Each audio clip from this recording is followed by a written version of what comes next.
"Hayden, stop staring at Darcy," Jordan says as she trades my empty glass for a new beer.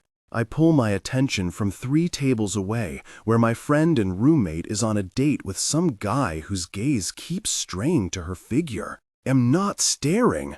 My eyes return to Darcy's hair, pale blonde and gleaming in the low dive bar lighting. It's her first date after a broken engagement with my best friend, Kit. Her back is to me, so I can't see her expression. "What's your read on him?" I ask Jordan. I don't think she's laughed once. Darcy's date is doing most of the talking. Jordan rolls her eyes. She's fine. I know she's fine. As the late-20s bartender and owner of the Filthy Flamingo, the dive bar we frequent after Vancouver Storm games, Jordan's had plenty of experience watching train wreck dates. On a date, though, Darcy should be more than fine. This guy should be falling at her feet, doing whatever he can for her attention. Darcy Andersen's the full package. Smart, hilarious, and gorgeous, with pretty, pale blonde hair, sea-green eyes, and an adorable nose that turns up at the tip. And she's the biggest fan of the fantasy romance series The Northern Sword, which is how we met 8 years ago, when I took the seat beside her in first-year university English, wearing a t-shirt from the book series. She's going to get snapped up in a heartbeat. Not that I care. It's nice having her all to myself after she's been living in Calgary with Kit for 4 years, is all. Jordan arches a brow. So why are you sitting here like her overprotective dad? Knots tighten in my chest, but I give her a lazy, confident grin. What, I can't have a drink by myself? You're never by yourself, party animal. I huff a tight laugh. I knew we should have gone somewhere else. On the Vancouver Storm hockey team, I'm the life of the party, the fun one who rallies everyone to go to the Filthy Flamingo after games. The crappy little dive bar with band posters, cheap beer, and string lights across the ceiling is where we prefer to hang out. It's rare that we're recognized here, and if the other patrons do recognize us, they'd never dare say anything in front of Jordan. Darcy wanted to come here, though. I told Kid I'd look out for her after they broke up. I rub the back of my neck. After playing hockey together since we were teenagers, the guy's my closest friend, even if we do play for different NHL teams now. And she was nervous about tonight, so I volunteered to sit a few tables away for support. For support, yeah, in case anything happens. I sound defensive, so I throw on another one of those cocky smiles. I can be very intimidating. As a defenseman, I'm a big guy. I work with some of the best athletic trainers, dietitians, and coaches in professional sports, and it shows. Yeah, she snorts with a flat look. You're terrifying, all right. I give her a charming grin, but my gaze swings back to Darcy. Go see what they're talking about. Owens, leave her alone. I put my hands up and surrender. I promise not to interfere unless she sends me this signal. Flick your drink coaster onto the floor, I told Darcy earlier, making her laugh, and I'll call you with a fake emergency. Jordan shakes her head, but her mouth twists up with wry amusement. You two are ridiculous. She heads back to the bar, and my gaze slides over to Darcy again. She tugs at her sleeve, shifts in her seat, glances over her shoulder. I pause with my beer halfway to my mouth. He says something that makes her shoulders hitch up with tension. I'm back on high alert, wishing I could read lips, when her paper coaster flies off the table and hits the floor. My mouth slides into a grin, and I press my phone to my ear as it rings. "Hello?" she answers, sounding worried. Something. Excuse. She gasps, and I grin wider at the back of her head. Oh my God, what? Are you okay? I have 0.5% of battery left and chose to call you instead of 911. My chest expands, sparks cracking and popping behind my sternum. I'm smiling like a fool. I could climb down the side of the building, but this is the penthouse, and I am naked. You got hit by a car? I can hear her trying not to laugh. Yes, naked. I was flexing, and the driver got distracted. I caused a 10-car pileup. And you're in the hospital? Yup, and they keep staring at all my muscles. I sigh. It's making me feel objectified, like a piece of meat. I don't know how I'm going to get through this without you. From 3 booths away, I can sense her eye roll. A shy wallflower, I am not. She covers a laugh with a quick cough. You poor thing. That sounds scary. I'll be right there. And Hayden? Yeah, Darce? Don't cry. It's going to be okay. She hangs up, and I chuckle. See, that's the kind of stuff we should be doing. Not her on some date with a guy who can't stop drooling over her figure. Naked on the patio? Darcy drops into the booth across from me about 30 seconds after she walked by with the guy. Really? My flirtatious grin widens. There's a reason I keep a key out there. She rolls her eyes, but she's smiling. Guess he's not your Prince Charming if we needed the emergency call. Not even close. She leans her forehead on her hands. That was a disaster. I'm sorry. He said I'm from a big family, and we have big babies with big heads. She catches sight of me doubled over laughing and gives me a hard look, although her mouth is twitching. Stop laughing. What? He's warning you ahead of time. She groans. He kept talking about his future wedding and how his mom had everything planned. Her pretty face pulls into a cringe. And then he wanted to kiss me outside. My smile drops. Did you? She's Kit's ex. She's off limits. And she's her own person who can make her own decisions. But I think about some guy's hands all over her, and I want to break something. Of course not. Her expression turns horrified. I lied and said I had a cold sore and that it was a form of herpes, so we shouldn't. Relieved, I laugh into my drink. I'll have to remember that one. Like you'd ever need it with the parade of supermodels you date. I make a face. 3. Not a parade. She makes an unhappy noise. Her eyes linger on the floor, mouth turned down at the corners. What's wrong? She shakes her head, blinking. Nothing. Darce, I drawl. Her eyes meet mine, and she pulls that plush bottom lip between her teeth. I thought going on a date would be fun, but it was horrible. He wanted all the things I don't want. My really heart. I can't stand seeing her like this. What's the rush, you know? It's only been a month. The rush is that I wasted. She cuts herself off, eyes turning wary. Wasted what? Time? Wasted time? They were together for 8 years. Nothing. She shakes her head. I'm making a fresh start here in Vancouver. New city, new team at work, new apartment as soon as I find one. New apartment? I sent her a what gives expression. You're living with me. No, I'm crashing with you. I can't stay there. Sure you can. She gives me a flat look. Hayden, I can't afford that place. We didn't say a word about rent, and I'm not accepting a dime from her. She has a good job, but with how much I have and how fun it's finally living together, I feel like she's doing me the favor. She drops her head back in exasperation. Do not start. I'm just saying, I make millions of dollars per year. I flash her a cocky grin. I don't need your sad little actuary money. She shakes her head, but she's laughing. God, your ego. Maybe you do need me around to keep it in check. I'd love that. Anyway, she waves me off. On top of all that, new relationship status. Single. She falters on the last word, rubbing a hand over her stomach like she's nervous. Her and Kit's breakup is none of my business. But when she called to tell me the news, she was still so really upset. And I couldn't do nothing. It's Darcy. She's my friend, too. Cheering her up, distracting her, is my job. You don't have to jump back into dating. I grip my glass harder. She should just hang out with me instead. Just have fun. Yes! Her eyes light up, and she gestures at me. Fun. Exactly. I've sat on the couch moping about the breakup for a month. And she swallows. I was ready to break up with him a long time ago. I force myself not to react. I didn't know that. I don't even know the full extent of why they broke up. She hasn't wanted to talk about it, so I haven't pushed it. When she's ready, she'll tell me. I'm curious as hell, though. Did he do something?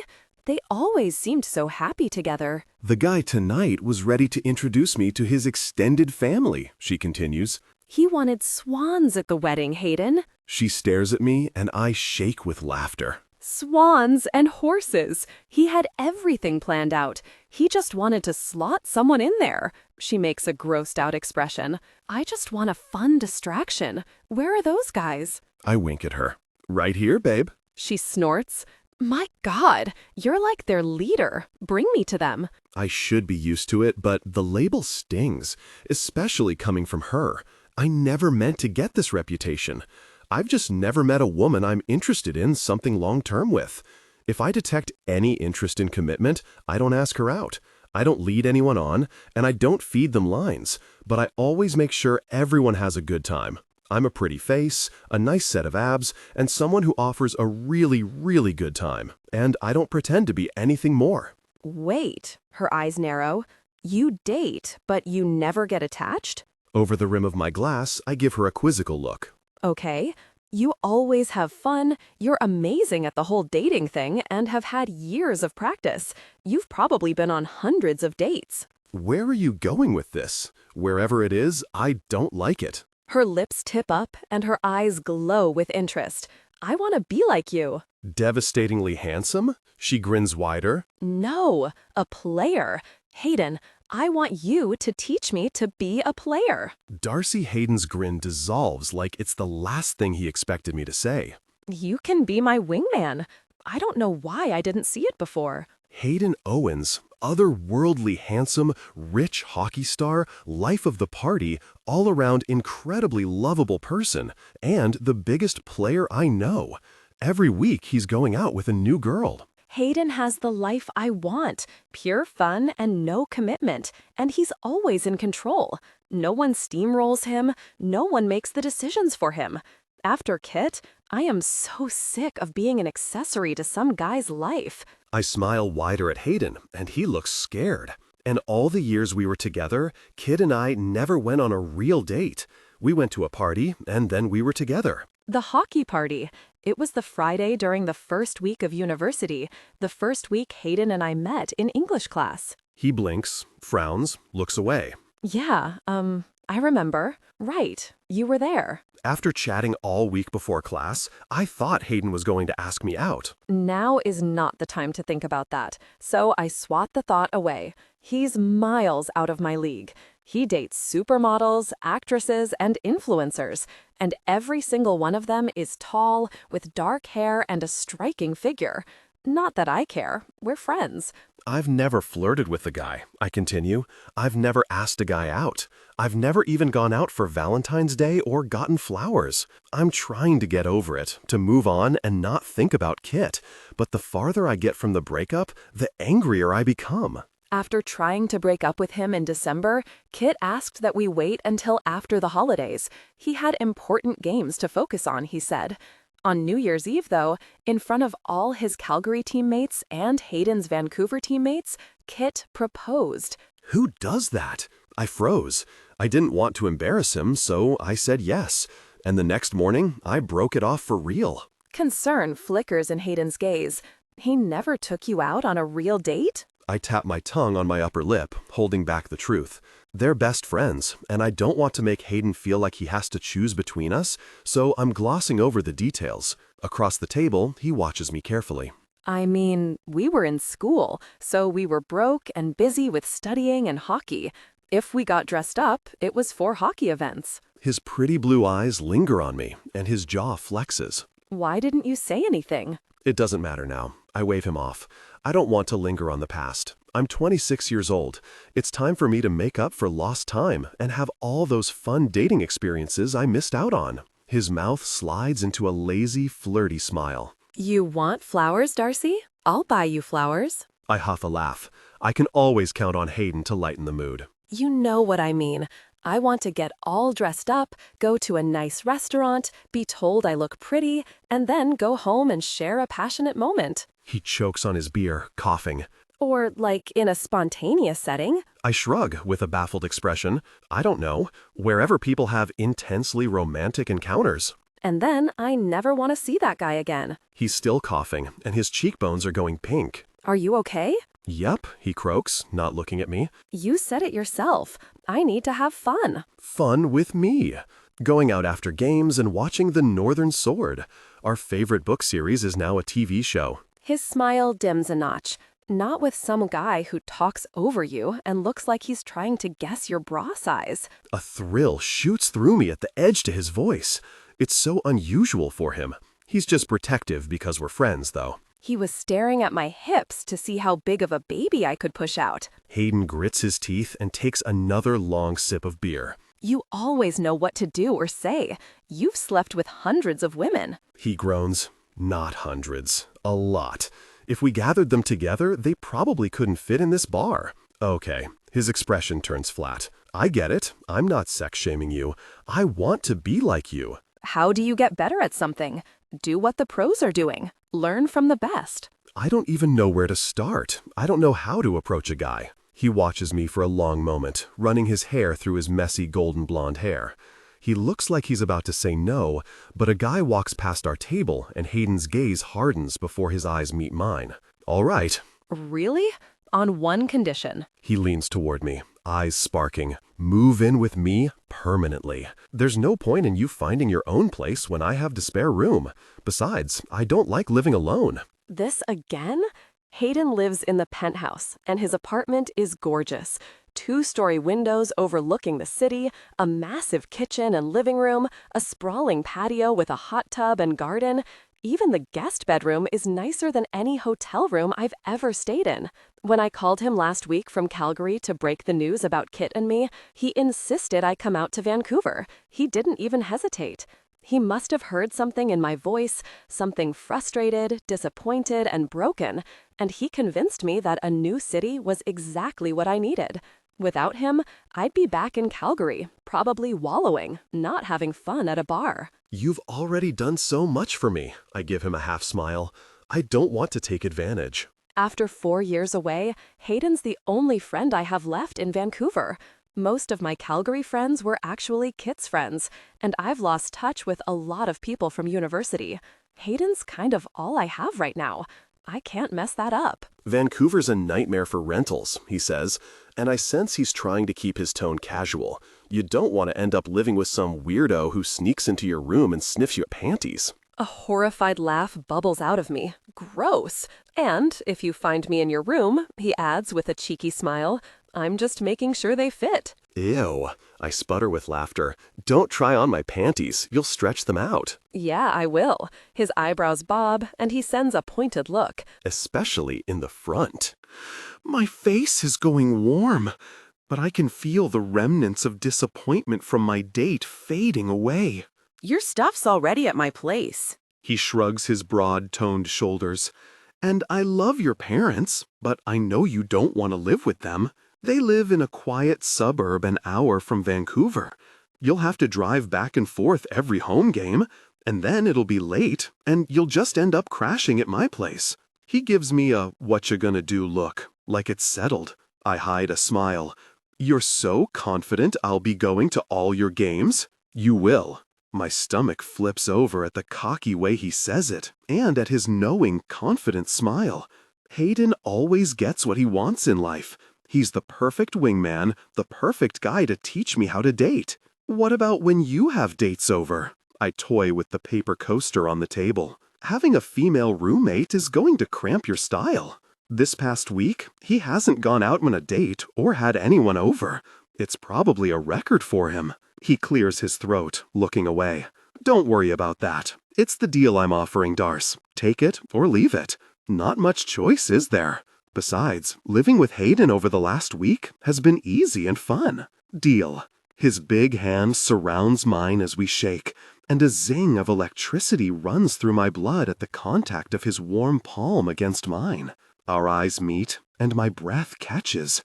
Whatever charisma Hayden has, I want some of it. This is going to be so much fun, I tell him, and I'm a fast learner. He wears a tight smile that doesn't reach his eyes. Can't wait. Darcy. Hayden and a player from the opposing team slam into the boards in front of us, and the glass rattles. His gaze lifts to mine in the front row, and he shoots me a boyish, playful grin. I grin back, shaking my head as he skates off after the puck, a little thrill in my chest. It shouldn't be so hot, watching my friend play hockey, especially since I'm freshly single. It is, though. There's something about Hayden playing this brutal contact sport that has me captivated. Around us in the arena, the fans cheer and holler, yelling at the refs for missing calls. It's a sea of Storm jerseys from over the decades, and I feel a little out of place in just my winter coat. "We're so glad you joined us, Pippa," says, with a shy but friendly smile, leaning past her sister Hazel to look at me. Both are clad in their own Storm jerseys. I met them last year through Hayden. "It's so much more fun sitting down here than up in the box." The whistle blows and play stops.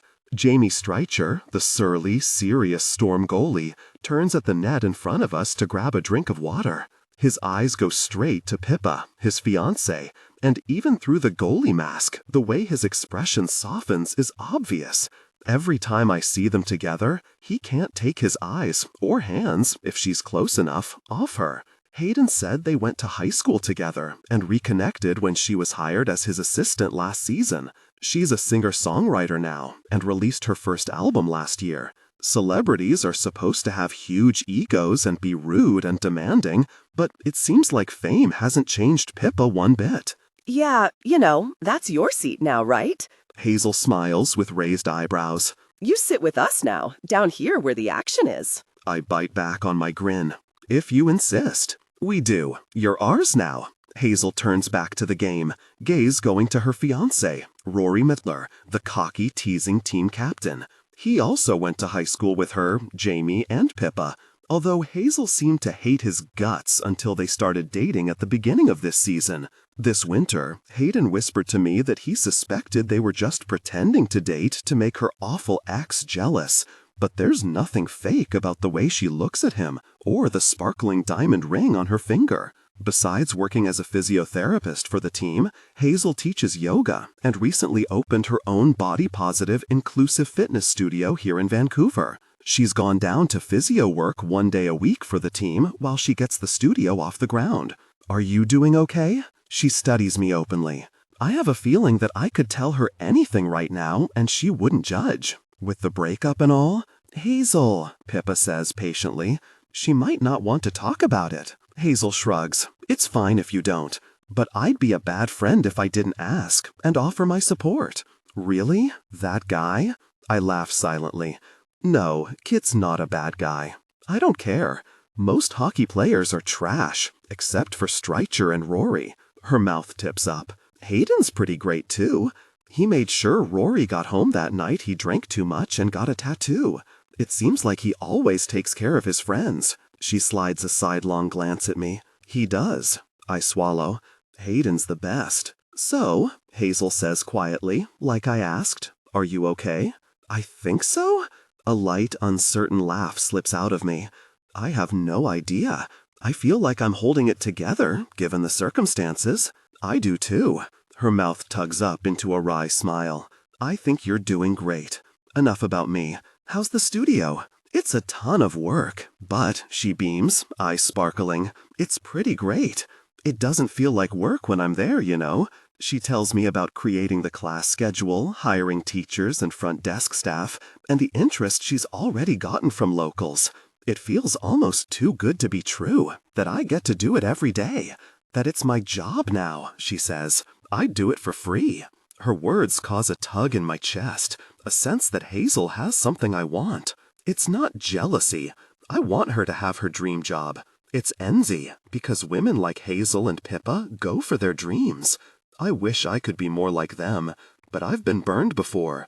My actuarial job may be boring, but it's safe. No one gets hurt. And whenever you doubt yourself, she adds, glancing over at Rory, who's lining up for a face-off, Miller is right behind me, telling me I can do anything. The ring on Hazel's left hand catches the light, sparkling and glinting. My mind flicks to the ring I handed back to Kit a month ago, and an ache throbs through my chest. When I glance up at Hazel, though, she's staring at her hand with a dreamy expression. Your ring is beautiful. A pale blue stone with shades of gray, surrounded by tiny, delicate diamonds on a rose gold band. Thank you. Her mouth curves into a smile. I'm surprised at how much I love it. I never put much stock into jewelry or engagement rings, but she bites her lip. It has meaning. Rory could give me a ring pop, and I'd probably love it. There's a funny feeling in my chest, a whisper of something I've never had, a complete and utter infatuation with someone. Pippa, you're on break from your tour for a bit, I ask. She nods, tucking a lock of honey blonde hair behind her ear, until the wedding in April. I'm writing another album until then, between wedding planning and taking Daisy out on lots of forest walks. She shoots me a hesitant expression.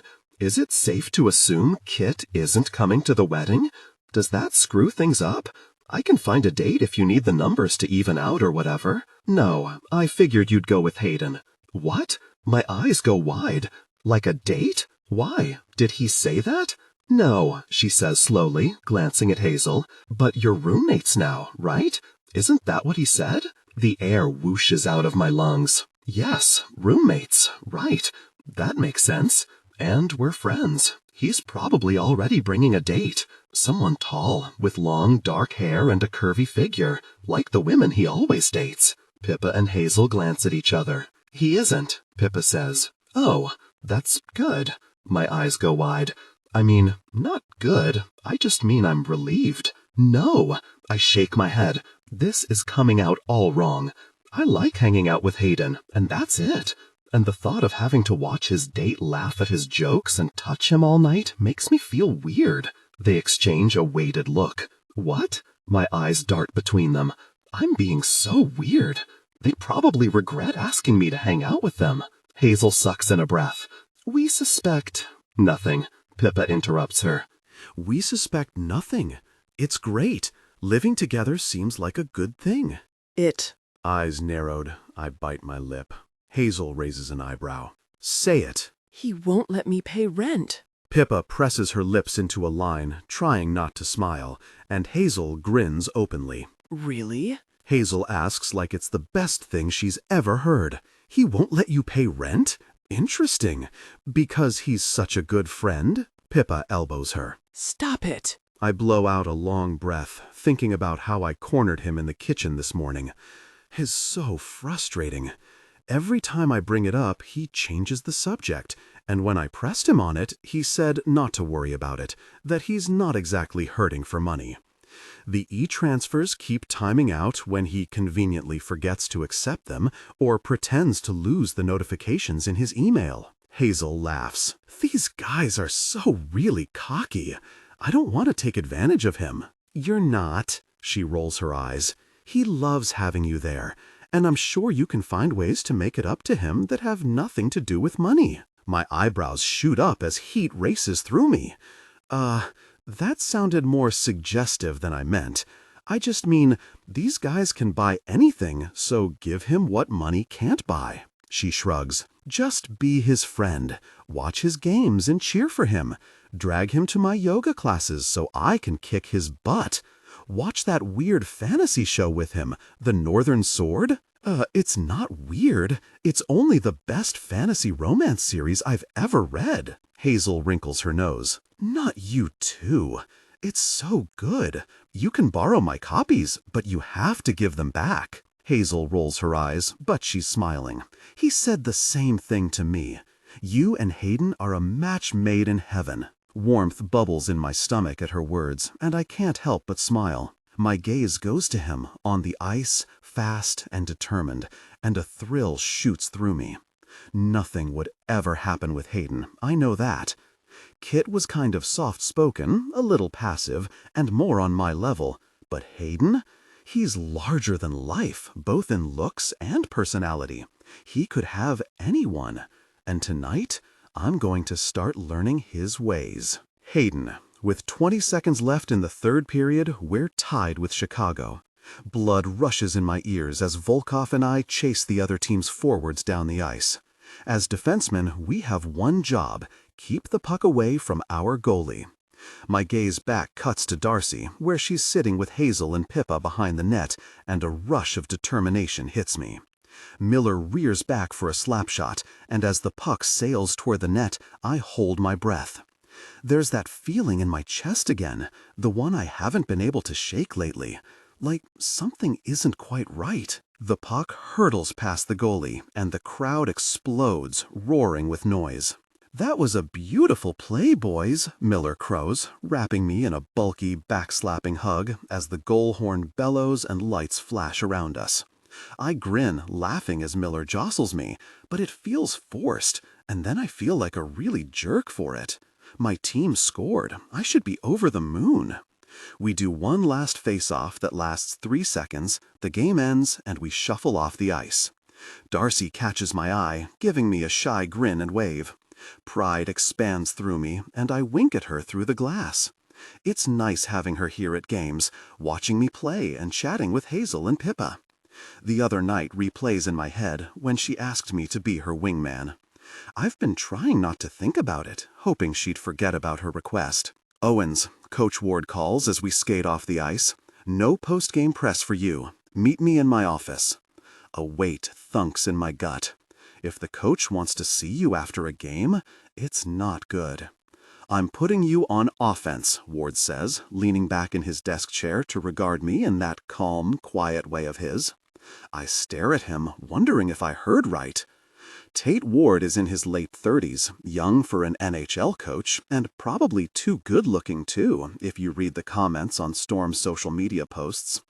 A decade ago, the guy was a player for Vancouver, breaking records left and right, but after a knee injury ended his career, he went into coaching.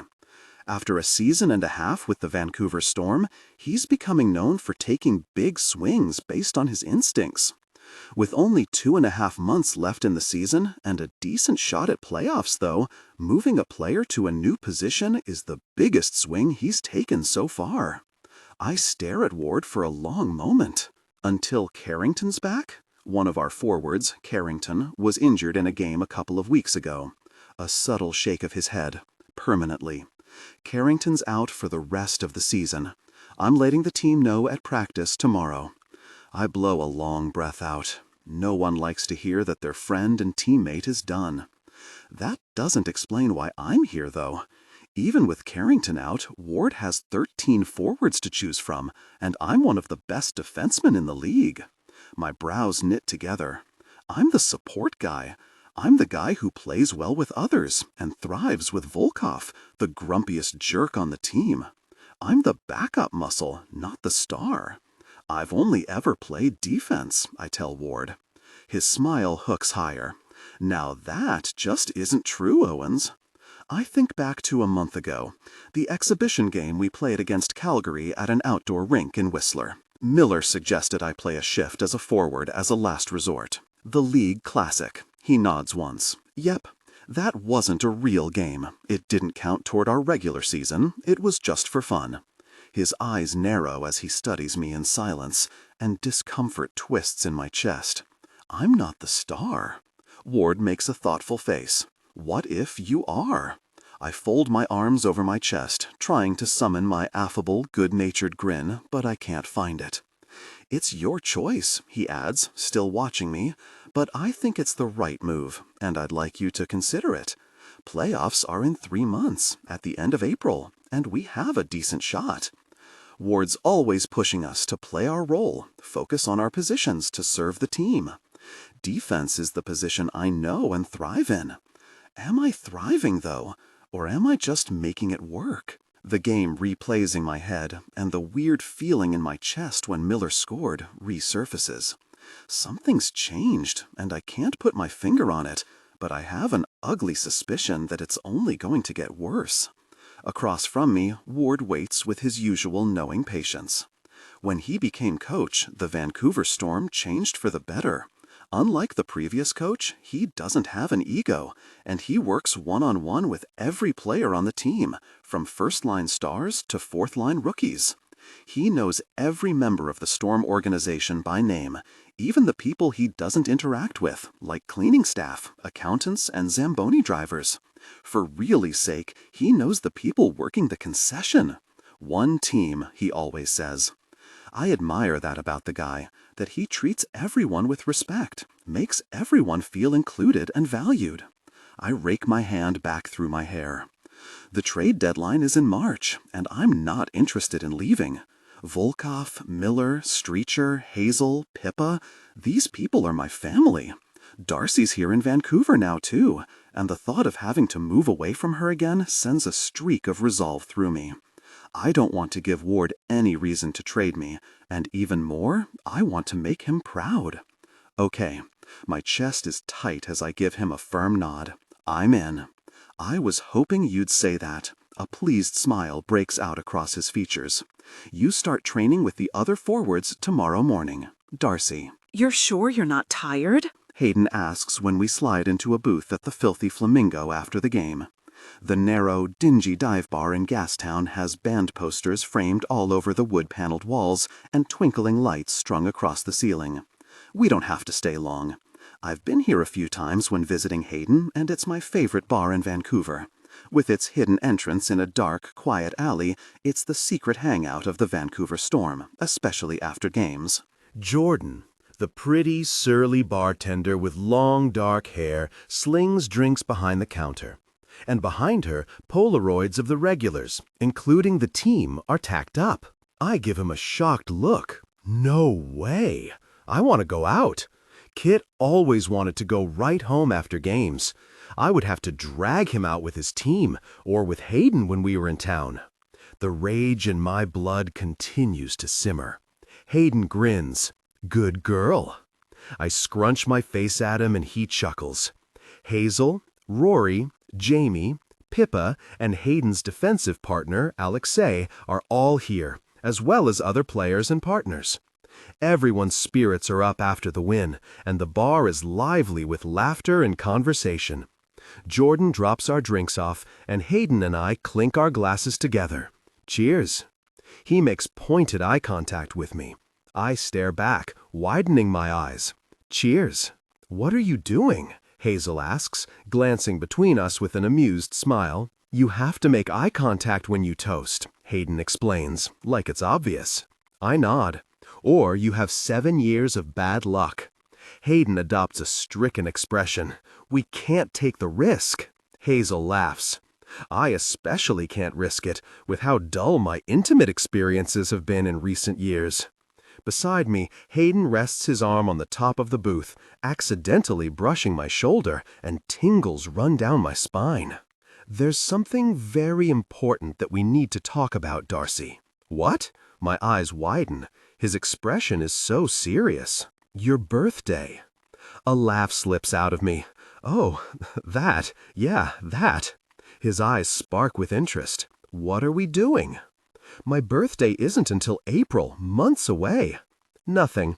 Playoffs start around then. I don't want to do a big thing when you'll need to focus. We might not make playoffs.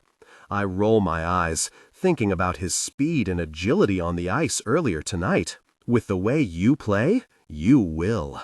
His grin hitches a little higher. Don't try to distract me. We need to have a party. It's the first year since school that we'll spend it together. I make a non-committal noise. Back in university, my birthday coincided with the end of exams, and we'd have big, raging parties and invite everyone we knew. Since we graduated, though, my birthdays have become a much quieter occasion.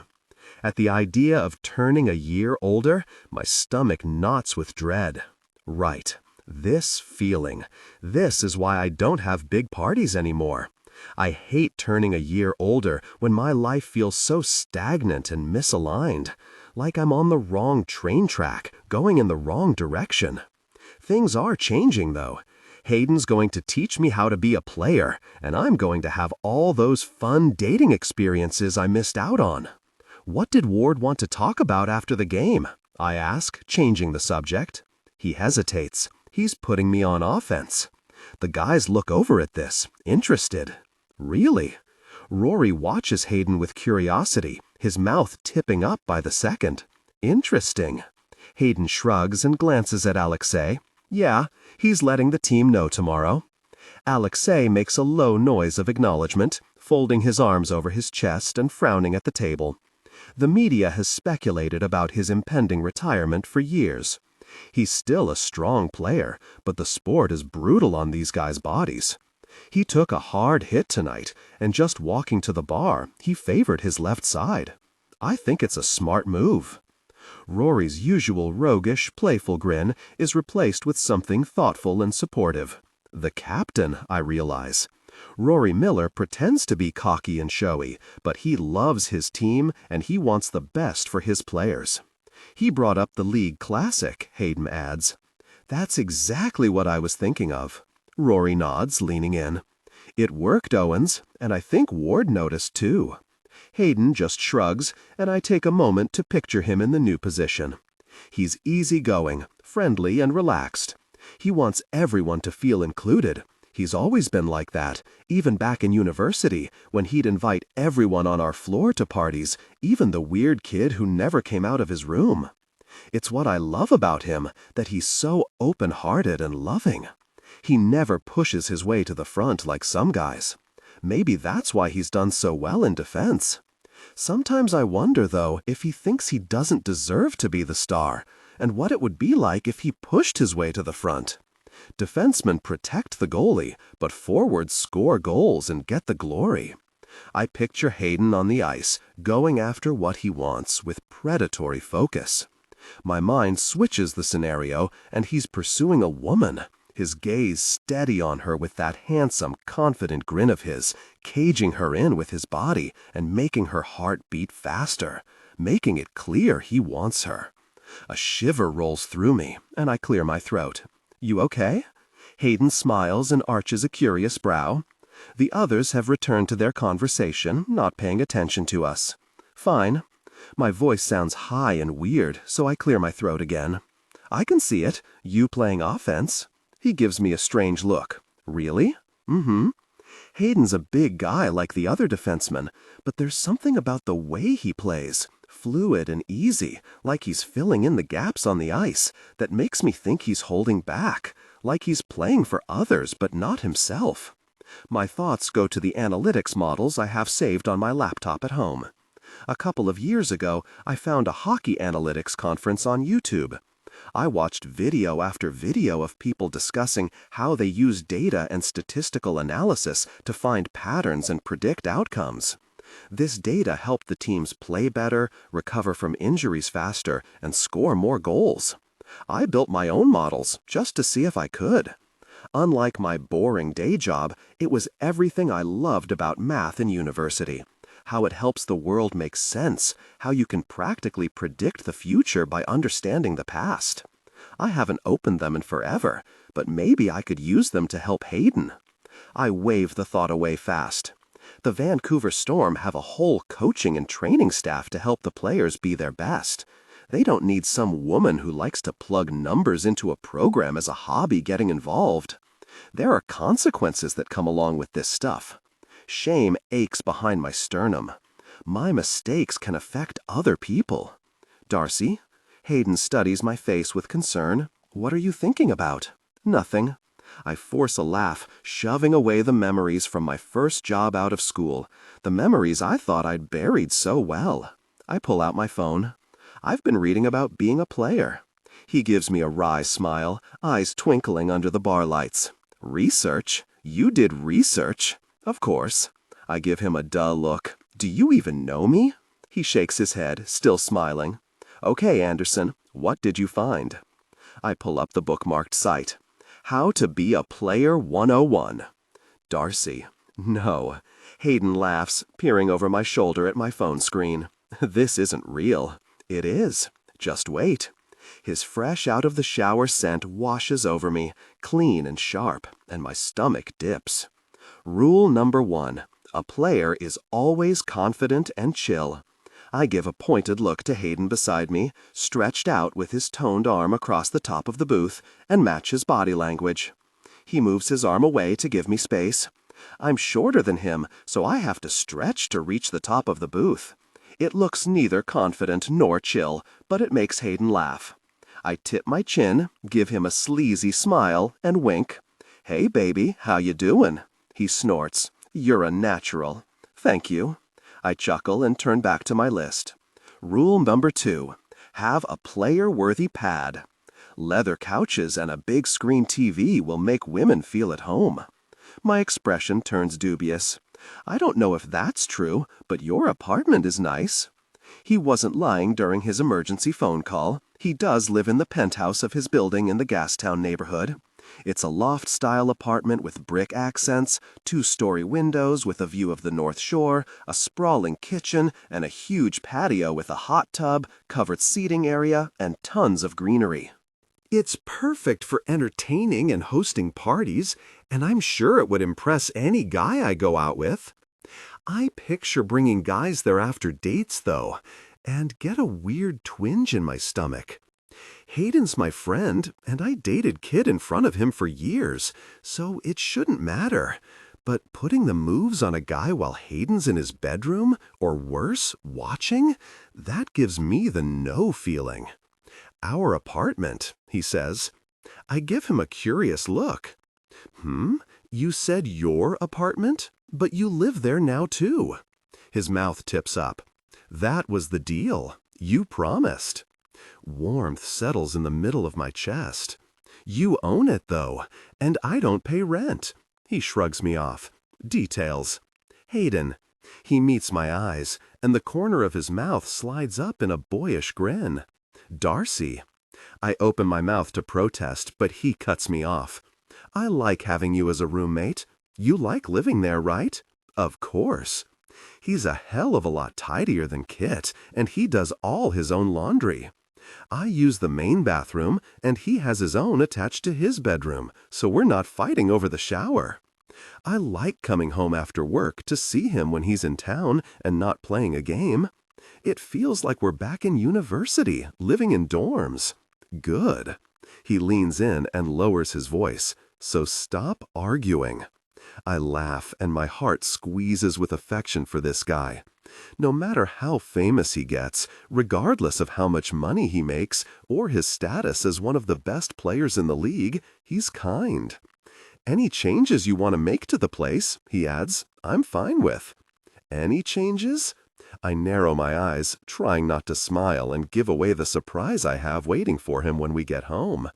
So if I wanted to hang a giant disco ball in the middle of the living room and paint the floors neon orange, you'd be cool with that?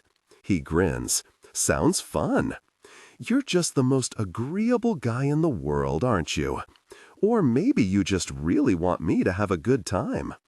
Mid-sip of his drink, he coughs. Once he recovers, he nods at my phone. What's number 3? Rule number 3, I read. Look like a player, not a square. Show those ladies you're here for a good time, not a long time. You don't want anyone thinking you're husband material, so your hairstyle, clothing, and car should reflect your true player nature. Peacocking will give your game a boost of rocket fuel, lubricating conversation. I grimace. Gosh, my expression changes as the words sink in, and I look down at my wool sweater. A sweater identical to the one I wore the other night, but in a different color. This sweater is warm and durable. It looks nice with jeans, but I can also pair it with low heels and wear it to the office. The price was reasonable. For an item of clothing, it's as responsible as it gets, and yet I don't love it. It's fine. I don't get excited about wearing it, and I don't think it looks that good on me. In university, I used to wear a The Northern Sword t-shirt all the time. That's how Hayden and I met. He recognized it, and we started talking before class. Why don't I wear stuff like that anymore? Isn't it, loud? Kit asked once when I brought home a new bright orange dress. Something about the vibrant tangerine color had made me so happy. You really want to stick out like that? I make a face at Hayden. I look like marriage material. Come on, Hayden says, giving me a look of disbelief. It's true. I gesture at myself. I look responsible, like I always do my taxes on time and get oil changes when I'm supposed to and take a vitamin D supplement. He arches an eyebrow, eyes twinkling. You do all those things? Exactly. I flap my hand at him and he laughs. Don't you see? I need to dress and look like someone you don't bring home to Mom. That's what rule number 3 is trying to say. You're here for a good time, not a long time. Wait, Rory leans forward with a curious grin. What are you reading? It's a list on how to be a player. I hold up my phone. I found it on the internet. Everyone pauses their conversation to listen in, confused. Hayden's my new wingman. There's a long beat of silence at the table before Hazel's lips part in surprise, eyes lit up with interest. Really? My cheeks feel warm, but I force myself to sit up straighter. Yup. I just got out of an 8-year relationship, and I'm not going to waste another second. Hazel and Pippa exchange another one of those weighted glances. Rory looks at Hayden, and there's something in his eyes that I can't read either. Jamie just stares at Pippa like she's a snack he wants to eat. What? I look from one face to another, worry rising in my throat. You think it's dumb. You think it's a bad idea. No, Pippa perks up. You just got out of a long relationship, and you deserve to have fun. And Hayden's the perfect person for this. Hazel wiggles her eyebrows at Hayden. Exactly. You two get along very well. Hayden looks away before he gestures at my list. You don't need to change your appearance, Darcy. I know I don't need to, but what if I want to? Something urgent flows through me. I'm making a fresh start. Why am I dressing like the version of myself I left back in Calgary? I look down at myself. I should buy new clothes. What's wrong with your clothes? Pippa asks, looking heartbroken. I love that sweater. I wore this sweater on a date, and the guy practically introduced me to his mother on the spot, I tell her and Hazel, making them grin. It's responsible. I don't want to look responsible. I want to look hot. I want to look like someone you have fun with, not someone you spend forever with. And I want to wear clothes I love, not clothes I feel neutral about. Hazel gives me an appraising nod. I can get on board with this, but don't look at me for fashion advice. She gestures at her yoga leggings. Everything I wear is made of lycra, easy to move in. Rory's eyes flicker with interest. I'm not complaining. Don't be gross, she says to him, but she's smiling, and my heart does a funny thump. You know who would be good to go shopping with, Pippa says to her sister. Georgia. Hazel's eyes go wide with enthusiasm. Yes. At the end of the table, Alexei makes a noise of disgust. If you want Darcy to drain her savings, maybe. The doctor's a bad influence. Excuse me? Hazel gives him a hard look. Just because you don't get along with her doesn't mean she's a bad influence. What is this, 2nd grade? She's one of the team doctors, and you'll love her, Pippa confides to me. She wears the best shoes.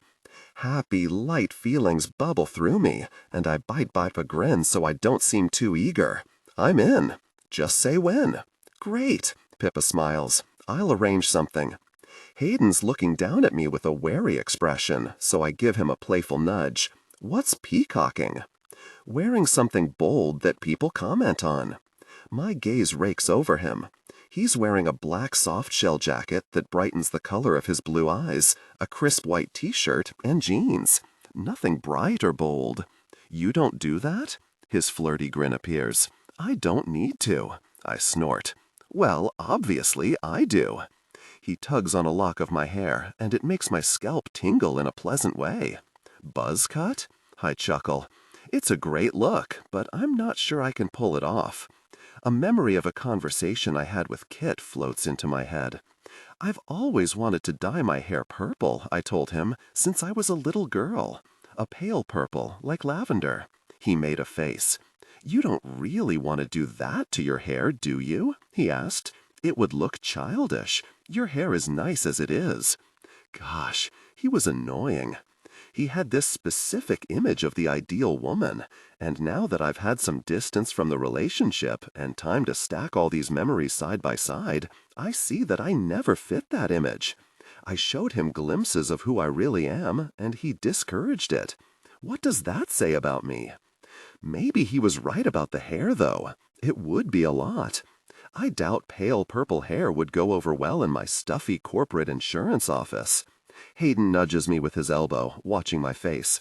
What else is on that list? Rule number 4, always have a plan. That's where you come in, of course. I've got everything else covered. Hayden doesn't say anything, so I read the last one on the list. Rule number 5. Never get attached. My mouth tugs up into a crooked smile, but it feels forced. No chance of that, obviously. Hayden watches me for a long time. Are you sure you want to do this? There's something serious in the way he's looking at me, like he's worried I'm making a big mistake. It doesn't feel like a mistake, though. It feels like my only option. I can't go back to who I was before, letting someone take the reins on my life. Even now, hanging out at the bar with everyone, talking and laughing, and not worrying that we're staying out too late for Kit, who liked to go to bed early, I'm starting to feel like myself again. Hayden's worried I'll get my heart broken, I bet. If I were to fall for someone, I'd lose myself all over again. I just know it. I'm not like Hazel or Pippa, who both have a strong sense of self. I'm still figuring myself out. Absolutely, I tell him.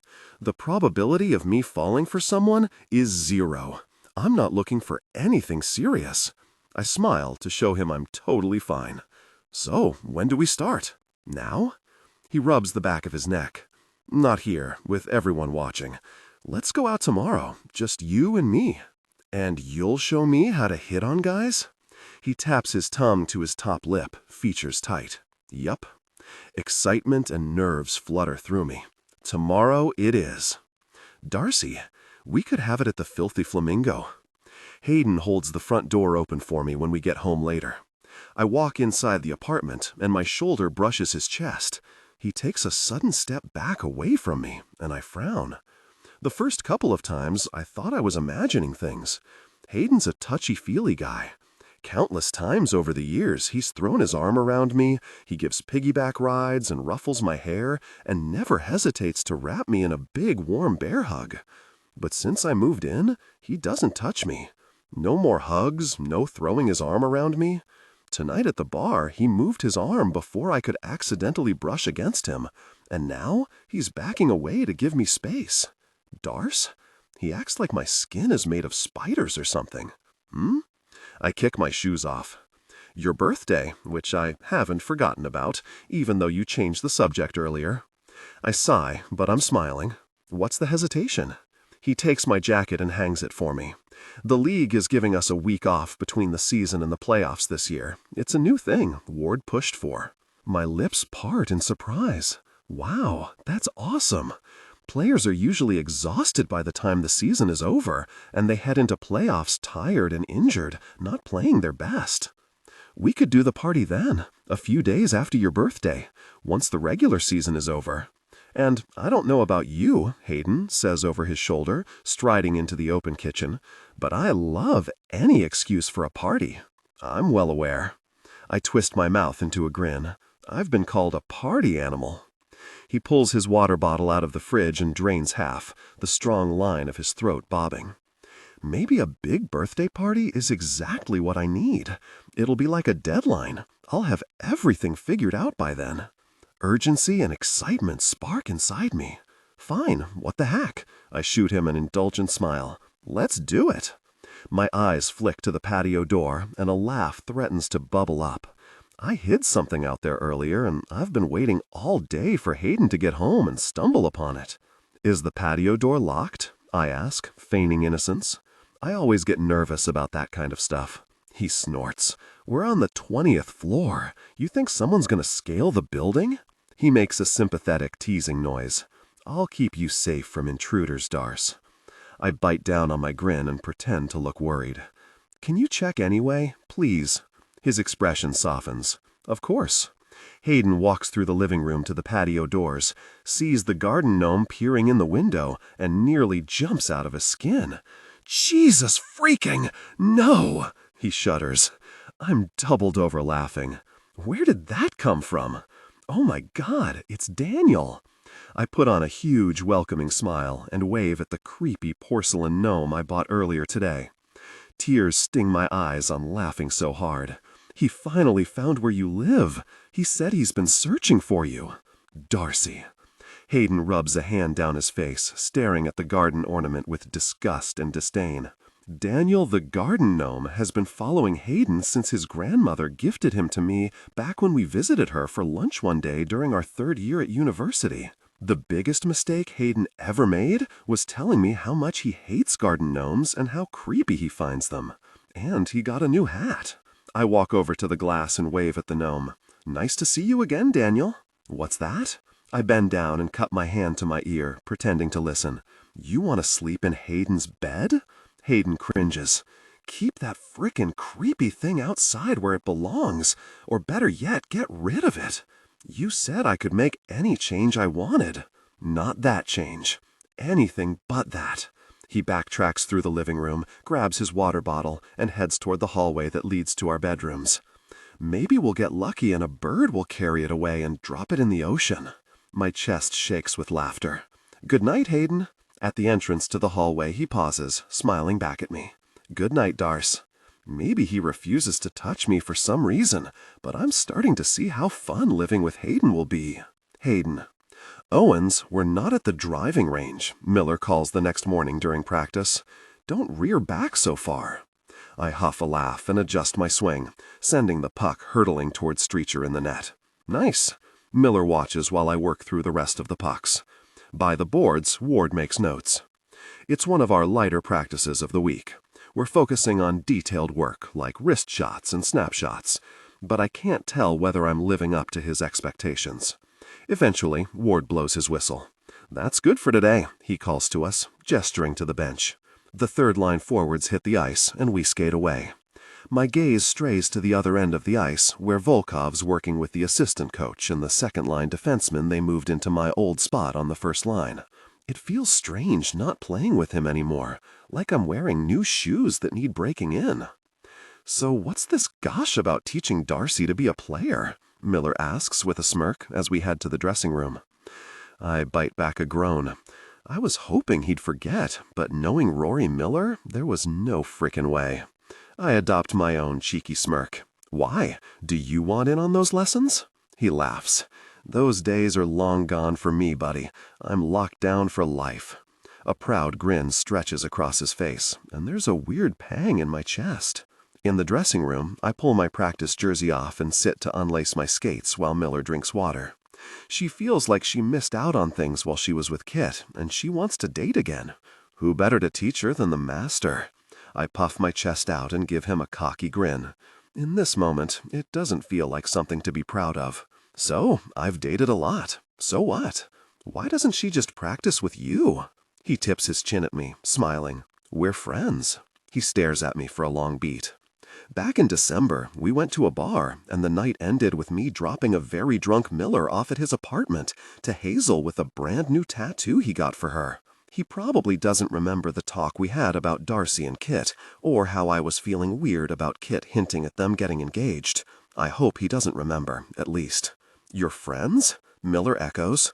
And that's why you insisted she live with you? Yup. And that's why you're gonna teach her how to really other guys? Sharp, hot jealousy races through me, and my molars grit. I pick a point on the opposite wall and burn a hole through it with my gaze. It's not like that. Sure it is, Miller says. You're going to teach her everything you know, and then send her off to live happily ever after with another guy. I suck a deep breath in through my nose, trying to get a hold of the anger surging through me. I freaking hate that image. At the bar that night, a guy walked past our table, his eyes all over Darcy. If I weren't there, he'd stop to talk to her. He'd buy her a drink, maybe 2 or 3. Darcy's smart, the smartest person I know, but she's a lightweight. Maybe he'd make some dumb, transparent excuse to get her to his place. Maybe she doesn't want to, but doesn't know how to say no. Maybe she's had too much to drink to get home on her own. The nightmare sends a cold streak through me, chilling my blood. Thanks for keeping an eye on her, Kit texted when he found out she was staying at my place. Eating gravel sounds better than watching Darcy learn to hit on guys, but at least this way I can watch out for her. She wants my help. I pull my skates off. She's my roommate and my friend, and she's fresh out of a relationship. I'm not going to be some freaking creep hitting on her and making it weird when she clearly doesn't want that. She chose Kit over me after all. If she wanted me, wouldn't she have made a move at some point in the last 8 years? I'm not the guy women settle down with. I'm the guy they get things out of their system with. Jessica Haley made that clear in 11th grade when we were together, and then she dumped me. I put so much effort into making sure she felt comfortable and safe that she told her friends. She told everyone. After we broke up, her friend Keely found me at a party, pulled me into a closet, and informed me that she was interested in me. Similar situations arose at parties the next weekend and the one after. I didn't brag about these encounters, but the girls talked, and I earned myself a reputation for being a player. Mr. Right Now, I was voted in high school. I still remember the way Kit laughed until he was red in the face, doubled over with his yearbook open. Women don't pick a guy like me, not long term. I'm fine with it, and I accepted it a long time ago. I told Dryger I'd look out for her, I admit, rubbing the back of my neck. She wants to learn how to date, so I'll show her how to date. I stand and adopt a casual expression that conveys how little I care about this, how indifferent I am. Darcy and I have fun together, and it makes no difference to me who she dates. Besides, I don't have those feelings for her anymore. I shoot him a confident grin. And you're forgetting one thing, Miller. Yeah? He arches a brow, mouth tilted in that really annoying, knowing way of his. What's that? She's not my type, I lie. I like tall, dark hair and curvy. That's the type of woman I date, but it's not my type. My type is Darcy Andersen. Hayden's the biggest player you'll ever meet, Kit told her at the party, grinning at me. He said it like it was a good thing, when really, it crushed my chances with the first girl I'd ever really connected with. She shot me a knowing grin. I can see it. He's too good looking to be monogamous. So much for thinking I could start fresh. My jaw works, and something flickers in Miller's eyes that I don't like. Compassion, I think? I'm not buying it, he says. I rack my brain for something funny and irreverent to say, but I'm coming up blank. I hate that he's smarter than he looks and acts, and I really hate that I'm not smart enough to fool him. He claps me on the shoulder as he passes, and I tense. That's okay, he says, walking to the showers. I'll be here when you're ready for advice. Hayden, so if I want to show a guy I'm interested, how do I start? Darcy asks that evening in the Yallatown bar I chose so we could do this without the risk of my teammates seeing. And that's why you're going to teach her how to be intimate with other guys? Miller's words from after practice send a fresh round of tension through me. Hayden? Yeah? I clear my throat, focusing on Darcy. Okay, flirting. It's easy. You're going to find someone you're interested in, then make eye contact. She hums, absorbing this. She looks pretty tonight, with her hair loose and a little wavy around her shoulders. She always looks pretty, though, with her small, sloped nose, high cheekbones, and heart-shaped mouth. My eyes drop to her lap. She's wringing her hands, and protectiveness surges through me. Hey, my voice goes soft as I tilt my chin at her hands. What's the deal? She makes an uncertain face, shrugging. Nervous? A little. I've never done this before. I resist the instinct to put my arm around her. This is going to be a walk in the park for you, I promise. Give any guy attention, and he's going to have his tongue on the floor. You're gorgeous. Her eyebrows go up, and her smile turns teasing. I'm gorgeous? I didn't mean to say that. I shrug like I say that to women every day. You knew that. I mean, she makes a face. Not necessarily. You've never told me that. Because I've always kept a tight leash on thoughts like that. I put on a wry grin. Don't get a big head over it. That's my thing. She chuckles. Sorry, I won't threaten your ego. So I stare deep into a guy's eyes from across the bar. Got it. She makes her eyes go as wide as possible, unblinking gaze boring into me. Am I seducing you, Hayden? She whispers in a creepy voice. No. I stare back, wearing my own weird, creepy expression, holding back a laugh. You forgot to smile. She puts on a blank, soulless smile, still not blinking, and we both start laughing. I let out an exaggerated sigh. This is going to be more work than I thought. I promise to behave and not act like a possessed doll from a horror movie until at least the third date. She sips her drink and licks the salt off the rim, and I have to pull my gaze away. Okay, eye contact with a guy for a couple seconds, small smile, then what? Then, if he's smart, he'll show up like a dog looking for a treat. What if he doesn't, though? What if he's shy or something? If a guy's interested, he'll let you know. The words come out with more force than I mean. Don't settle for anything less than a guy who worships the ground you walk on. Like me, the voice in my head says, but I ignore it. She makes a thoughtful humming noise, nodding to herself, digesting this. Wasn't that on your player list? Be confident and chill? You're a catch, so act like it. She smiles, and every shade of green in her eyes sparkles. You're a catch, too.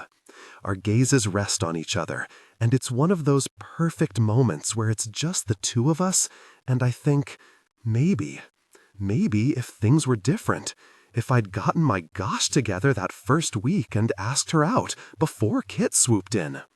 Even if we did get together, it would only be a matter of time until Darcy sees what everyone else does, and then it'd all fall apart. All right, she takes a deep breath. Let's do this. The bad feeling I've been carrying all day gets bigger and louder, but we're doing this so she can feel confident, so she can be in control while dating, and so she can make up for lost time. We're friends, and she needs my help. First, find someone you like. Darcy's gaze moves around the bar. Her eyes linger on a person behind me before she jerks her gaze back to mine. See someone? My voice is tight, and I grip my glass harder. A tiny nod. He looked at me. Good. Not good. I hate this. Every protective, possessive instinct in my body pounds like a drum. It's taking all of my control to not turn around to look at the guy. Next time he looks, do the smile. Not the creepy one. She snorts, shifts and crosses her legs, glances behind me, and a moment later, her mouth curves up into the cutest shy smile I've ever seen. It's a knife to my gut. Like that? She whispers, looking back at me. I swallow. Exactly like that. Now we wait? She sips her drink again, searching my eyes. If you were with one of your female friends, I'd say yes. But because you're with me, I gesture at myself, he's not going to approach. Increase the pitch and use an expressive, nuanced tone. Differentiate Nicole, warm and maternal, from Kimberly, tough and introspective. On account of me being so big and strong. I flex a bicep and she laughs into her drink. A smile stretches across my face and some of the tightness in my chest eases. You can be very intimidating. What do you suggest? Her smile falls and her features flood with worry. Please don't leave. Very if my heart doesn't do whirly loops through my chest at that. I'm not going anywhere. An idea occurs to me, and I glance over my shoulder at the group of guys. It'll probably work. One of them is wearing a storm hat. Which one? I murmur to Darcy. Green plaid, she says quietly. The man in the green plaid shirt leans in while his friend talks. His eyes move to Darcy and then back to his friend. I scan over the group of them, scrutinizing for any red flags, but they look like a regular group of guys. Darcy's target glances at her again and smiles, pretending to listen to his friend while clocking Darcy's every move. I catch the bartender's attention and she comes over. I can't believe I'm about to do this. Can we get a round of drinks for that group at the end of the bar, please? Darcy watches with curiosity, and I give her a flat smile. Just watch. Owens. Stormhat nods at me with interest. Who do you like playing with the best? Not 60 seconds after we sent the drinks over, the guys dropped by to thank us and tell me what huge fans they were. I'm a great wingman, so I introduced Darcy as my roommate and invited them to have a drink with us at the bar. Volkov, no question. I'm only half listening, straining to hear Darcy and Green Plaid's conversation. My knee bounces with restless energy. Watching Darcy talk to another man while he stares at her with stars in his eyes feels so really wrong.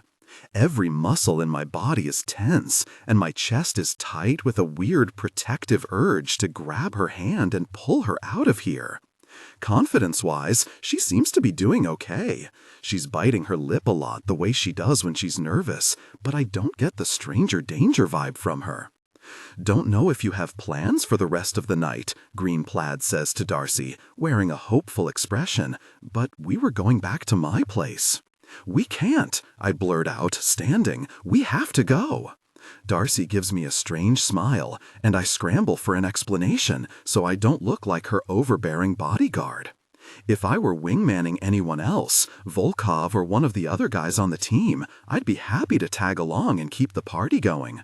I don't like the idea of Darcy in this guy's apartment, though. Anything that gets us closer to a more intimate setting, which is what he's trying to do, because anyone with eyes would want to be close to Darcy, makes me really annoyed and nauseous. "We've got that thing tomorrow morning." I lift my brows at her before catching the bartender's eye for the bill. "With Streicher and Pippa and Daisy, so we should get going." I'm making things up through my teeth. Sometimes Pippa and Hazel organize hikes on the North Shore of Vancouver with Pippa and Streicher's dog, and I tag along, but there's nothing going on tomorrow, and Darcy knows that. "Right." She smiles, and the mischievous sparkle in her eye feels private, just for us. Our little secret. "The hike." "Streicher?" Green Plaid asks. "Like Jamie Streicher?" Darcy smiles and nods at him. "Yup. He's making moon eyes at her." "I love hikes." I fight an eye roll in response to him shamelessly trying to get an invite. "That's great." The bartender swings by with our bill, and I pay, gently pushing Darcy's hand aside when she tries to hand over her card. Sparks zing up my arm, and I pull my hand back. "Lots of great hikes in Vancouver," I add. I step between them to help Darcy into her coat while the guy backs up to give us space. I'm being a territorial jerk and the exact opposite of a wingman, but I can't seem to stop myself. My expression is tight but friendly as I put a hand to Darcy's lower back, forgetting my rule about not touching her. "Nice chatting with you guys. Have a great night." "Wait!" Green Plaid's eyes flare with surprise at Darcy.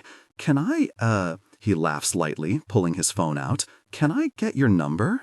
She looks at me, her gaze full of uncertainty. "She lost her phone," I lie, hauling her out of there without looking back. "Maybe next time." A moment later, we're outside in the cold night air, and I can breathe again. "Darcy, that was a total disaster," I tell Hayden as we walk down the street back to the apartment. His brows shoot up in alarm. "What do you mean?" His eyes flash. "Did he make you uncomfortable? What did he say?" He glances behind us at the bar, jaw tightening. "No. Oh my God, relax. He was perfectly nice. I'm the one who was weird and awkward. We had nothing to talk about. Nothing. At one point, I actually asked him if he came here often, like some sleazy dude in a hotel bar. I cringe at the memory. Hayden's face breaks into a grin. "You are sleazy. What can I say?" I laugh. "How will I ever be a player if I'm so sleazy?" "You'll manage." His features tighten. I'm sure Green Plaid thought it was cute. I give him a sidelong look. He doesn't seem as happy-go-lucky and boisterous tonight as he usually is. "Are you okay?" "Yeah?" He arches an eyebrow. "Why?" "You wanted to go home early." I reach up and rest the back of my hand against his forehead, pretending to check for fever. "You must be deathly ill." He huffs a laugh, looking away.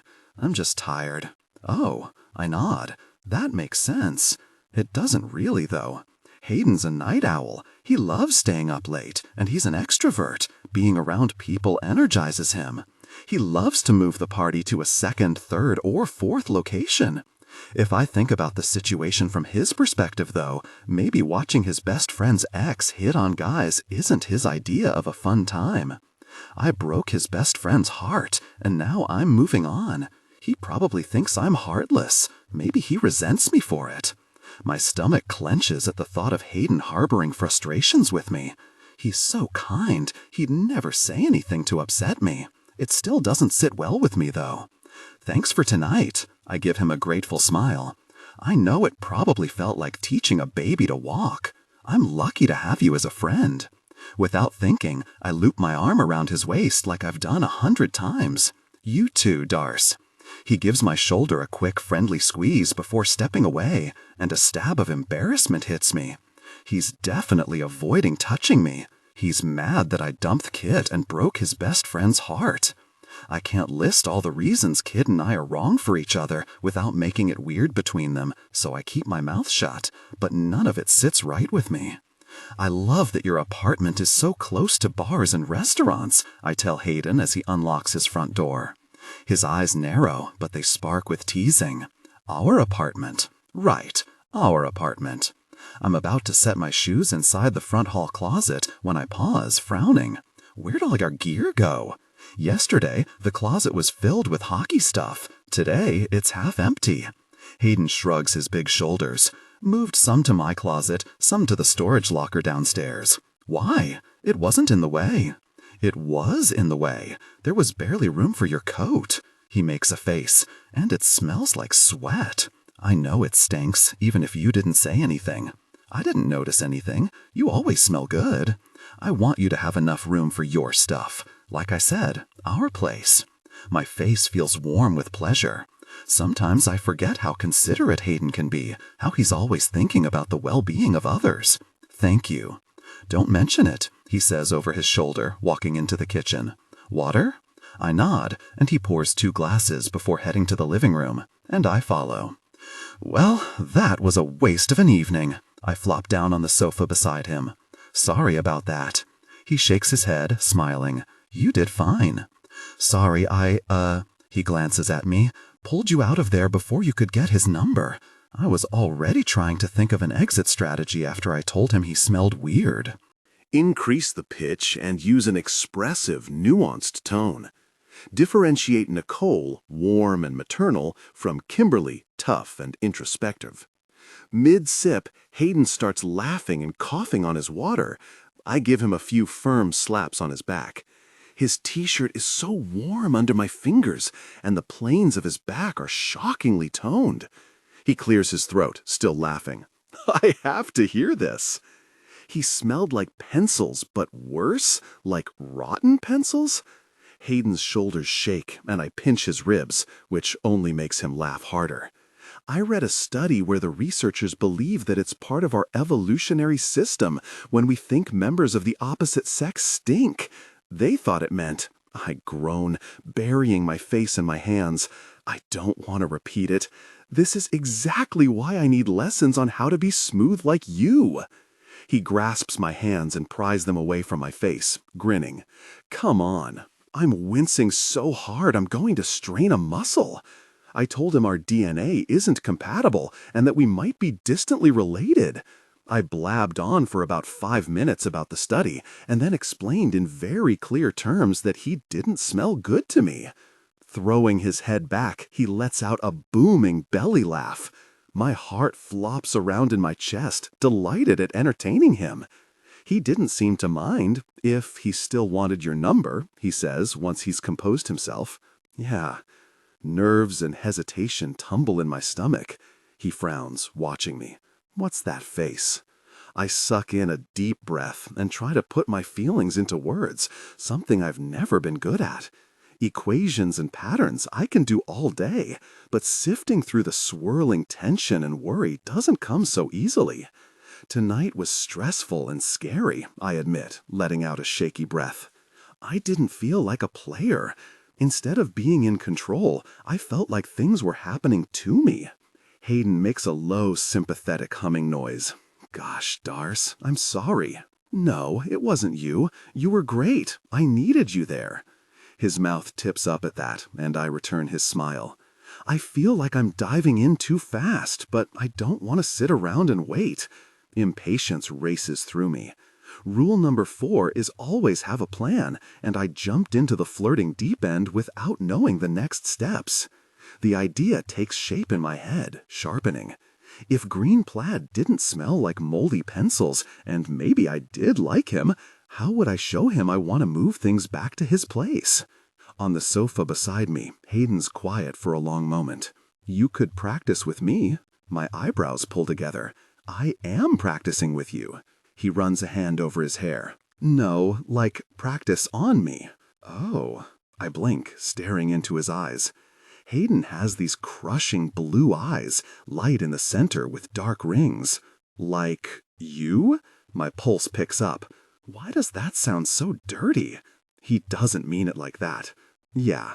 He swallows, interlacing his fingers and resting them on his flat stomach. If it would make you more comfortable. Nerves rush through me, but they're not shaky and heavy like they were earlier in the night when I had to talk to that guy. These are lighter, sitting higher in my chest, fluttering and buzzing and fizzing through me. The excited kind of nerves. This isn't what I had in mind when I wanted Hayden to teach me to be a player, but my brain snags on this idea, wondering what it would be like. I'll probably never get another chance to experience flirting with Hayden Owens. Besides, he's the expert. He's done this tons of times. Do it, an impulsive, devilish feeling whispers. I do love to be prepared. My heart's beating faster, and I'm suddenly aware of how male Hayden is, how much space he takes up, and how big his hands are, and how good he smells. And I'm still your wingman. His eyes drop to my mouth. Exactly. He's not going to get attached. That's not who he is, and this isn't anything more than him helping out his friend. I shift my legs under me on the couch, facing him. So I'm at a bar, chatting with a guy, and want to, progress things.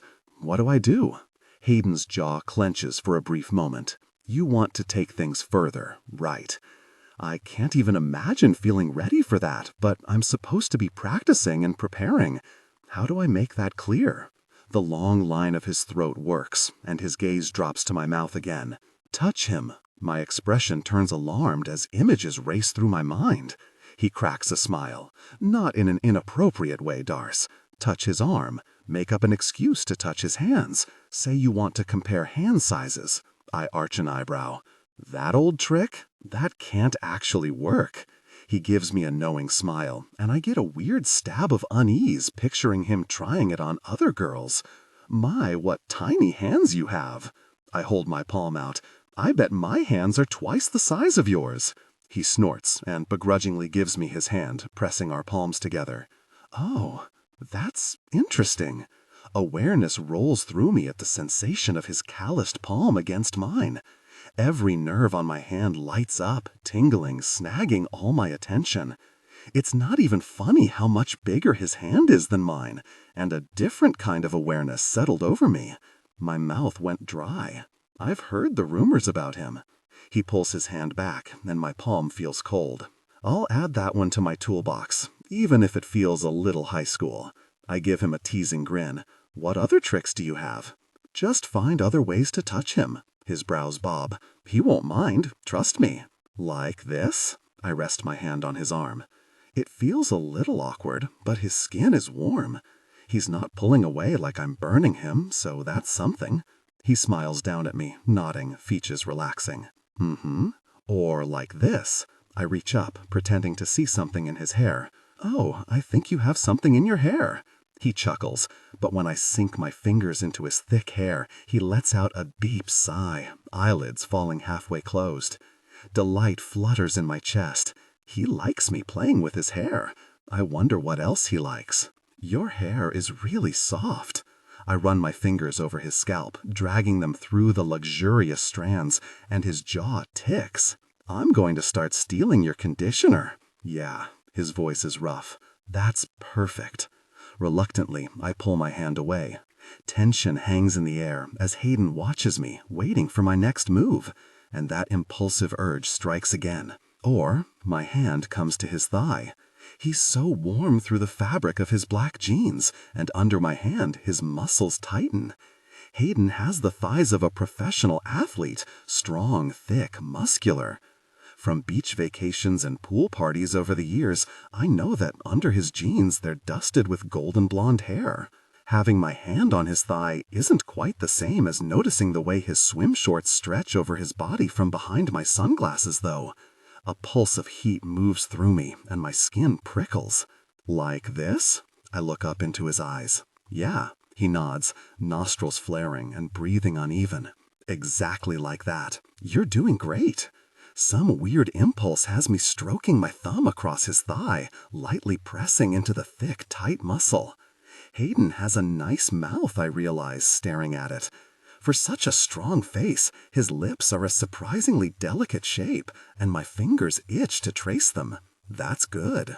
He snatches my wrist up and drops it in my lap like it's on fire, turning away from me. You've got the hang of it. You're a natural. Embarrassment rockets through me. I probably had my jaw unhinged while furiously rubbing his thigh. A player watches for signs that his advances are unwanted, the list said. Don't be a creep. Great. I tuck my hair behind my ear, pretending I didn't make it weird. That was easy. I'm going to go to bed. He jerks to his feet, not looking at me, and moves to the hallway, shoulders and back tense. I need to take a shower. Good night. Oh, okay. My pride stings at the way he's scrambling to get away from me. Good night. Thanks for your help, I call after him. His bedroom door slams, and a moment later, I hear his shower running. I sit there, cringing. He couldn't get away fast enough. Let that be a reminder to me. He's my wingman, and nothing more. Darcy. Hey, Hayden says behind me as I wait inside the arena entrance a few days later.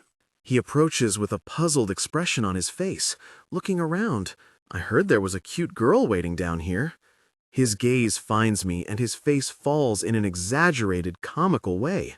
Ho ho ho! I shake with laughter. Very funny. Hi. Hi. Are you waiting for Georgia? I smile and nod. We're going shopping. She should be down any minute.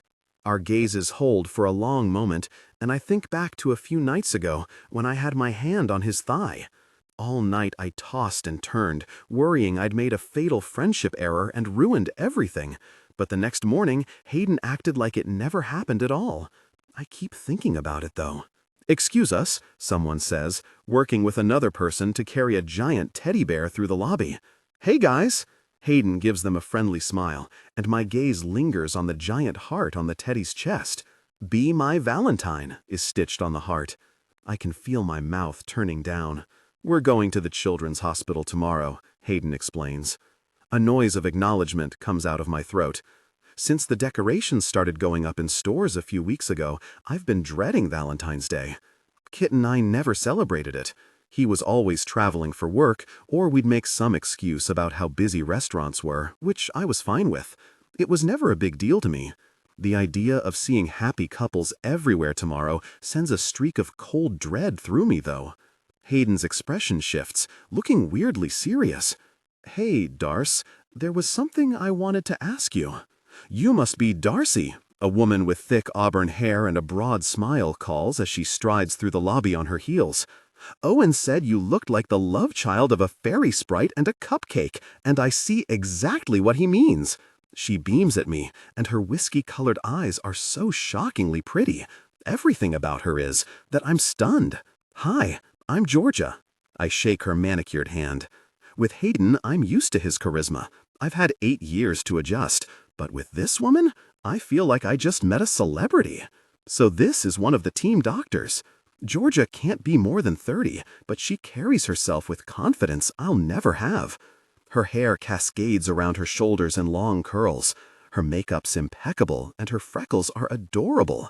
Her brown tweed coat is professional yet stylish, and it's an unexpectedly perfect match to her emerald green velvet heels. Her dress slacks end just above a voluminous green velvet bow on each ankle strap. I bet she had these pants hemmed especially for these shoes. Wow. I blink at her, and she and Hayden chuckle. Hi. I arch an eyebrow at Hayden. Fairy sprite cupcake? He just shrugs and smiles. Georgia gives him a wry look. You should hear the things he says about you. When we go for lunch, he's like, Darcy.This and Darcy.That. She's exaggerating, Hayden interrupts, and the tips of his ears go pink. Delight spreads through me, and I bite back a smile. I'm about to tease him, but the elevator dings, the doors open, and Alexei steps out with his bag and jacket on, probably heading to the parking garage. Our eyes meet, and he gives me an approving nod.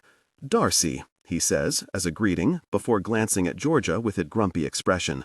Got your claws in her already, Dr. Evil? She stiffens.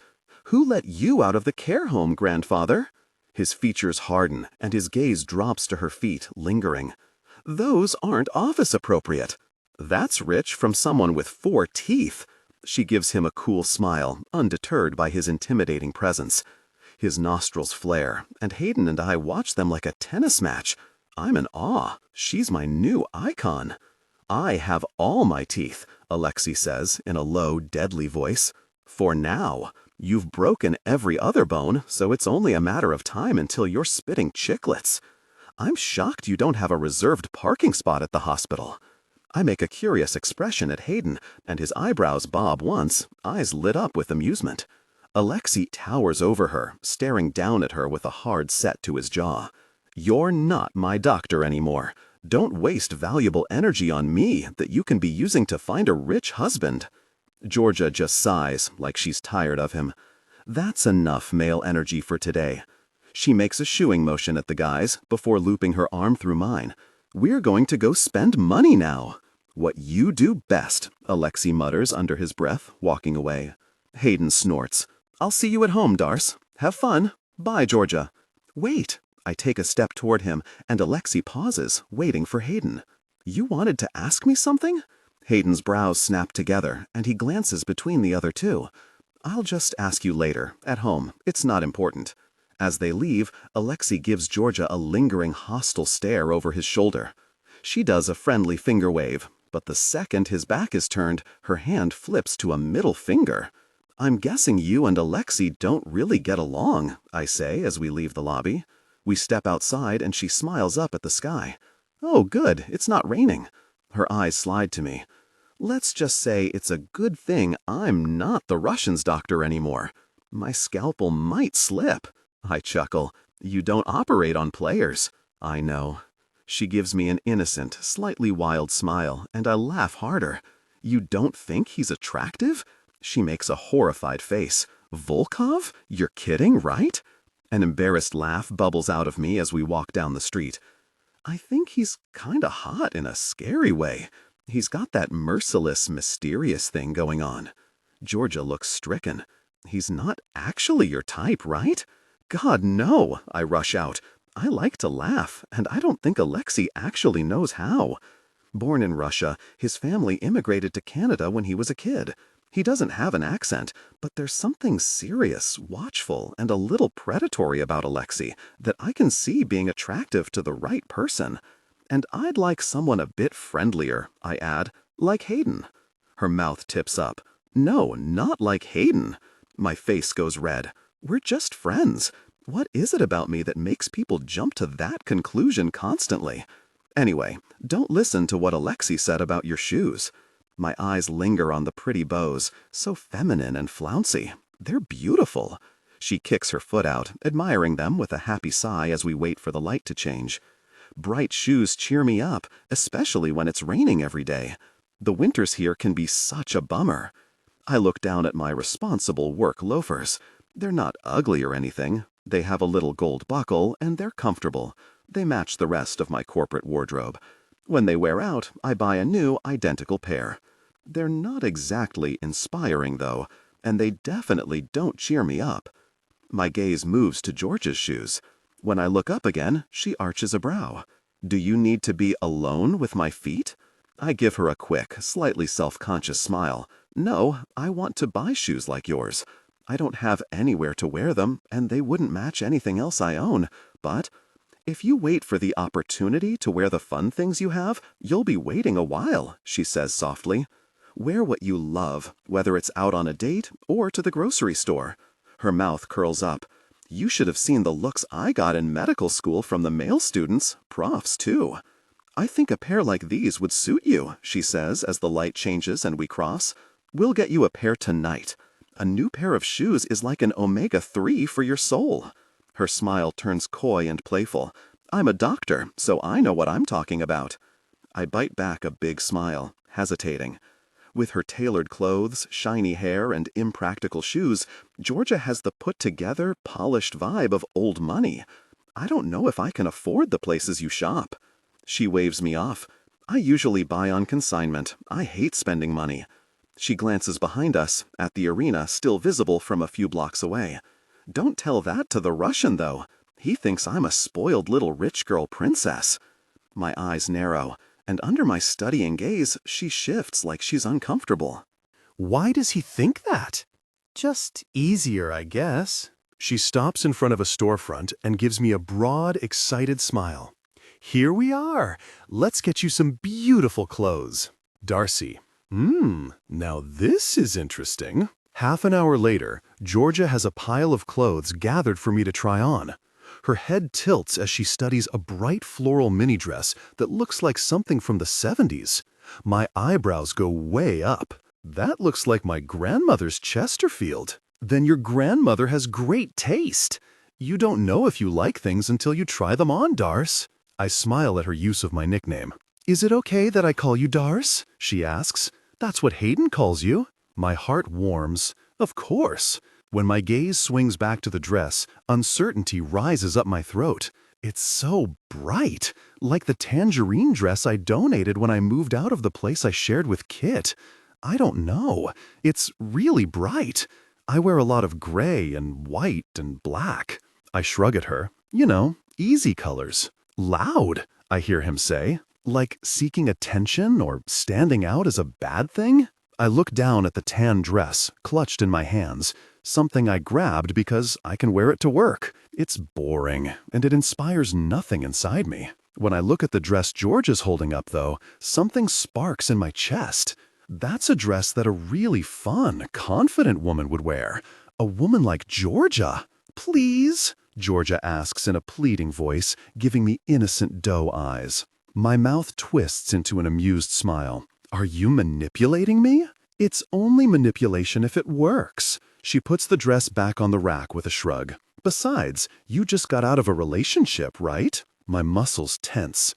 Did Hayden tell you that? No, but he used to say, my friends Darcy and Kit, and now he just says, my friend Darcy. And you two are living together, so... She shrugs, studies a jacket, glances at me, and brings it with her. So I have to wear the dress that the 70s threw up on because I just broke up with my boyfriend? I ask with a smile. Georgia nods with enthusiasm. Yes, thank you. You get it. This is the start of a new phase of your life. You moved cities, and you're single now. Why not buy a new dress? Get a new haircut? Sign up for a running club, and then only go to the first session because the people are too hardcore? Get your nails done in gold glitter, and then be stuck with them for 3 weeks. Kit would love the tan dress. What do I want, though? My brain prickles. What kind of colors do I like to wear? This is the perfect time to reinvent yourself, Darcy. Madonna reinvents herself every decade, and if you mess on her ray of light era, we're no longer friends. I would never. I chuckle. Good. You know, when I'm having a totally mess day and I start to feel down, I just look at my shoes and I think, oh yeah, I'm Dr. Georgia Really Green. She grins. Confidence comes from within, but it's okay to jumpstart it with something external. Oh gosh, there's that feeling rising inside me again, like I'm going to say something weird, like when I said that stupid stuff about the guy at the bar not smelling right. When I was a kid, I had a mermaid doll with purple hair, I blurt out, and I thought it was so pretty, I add, trailing off, feeling weird like I just tripped in public or something. Instead of laughing, her eyes illuminate. You would look amazing with purple hair, like a pale lavender, I elaborate. She nods harder, gaze fixed on me but slightly unfocused, like she's imagining it. Totally. It would look lovely with your green eyes. I picture my hair in soft purple tones, all loose around my shoulders, like something out of a fairy tale. Isn't that kind of unprofessional? Kit asked about my purple hair idea. Hair's a big step and a lot of commitment, but a dress? My gaze slides to the bold dress that Georgia put back on the rack. A player dresses with confidence and style. I grab the dress, and Georgia yelps with excitement, clapping her hands. Half an hour later, I have a decent selection of items in my yes pile. I haven't seen the dress with the flowers yet, Georgia calls. Behind the curtain, I stand in my bra and underwear, staring at the dress on the hanger. I've been avoiding it. I'm not sure why. It's a chaotic mess of soft pink and melon orange and pastel purple with shards of teal. I don't think I have the right shoes for this, I call back to her. Put the dress on. This is stupid. I don't know why I'm hesitating. I shove past the weird feelings, unzip the dress, and pull it on. Oh. There's no mirror in the dressing room, but when I get the hidden side zipper up, the dress feels amazing. The lining is smooth against my skin, and there's a comforting weight to the fabric. It's not too tight or too baggy, and it's the perfect length. I'm a teat, so dresses are normally too long on me, but this dress hits at what feels like the right mid-thigh length. I pull the curtain back, and Georgia's jaw drops. Then she crows in victory. When I'm standing in front of the mirror, my jaw drops. She smiles at our reflections with smug pleasure. The universe sent us here tonight so we could find you that dress. It doesn't look like I'm wearing my grandmother's couch. It doesn't look like a kindergarten art project gone wrong. The dress is flirty and whimsical and very, very 70s, but in a fun way. I thought the print would be too much. She throws her hands in the air, pleased as punch. What did I say? You have a gift. She bows.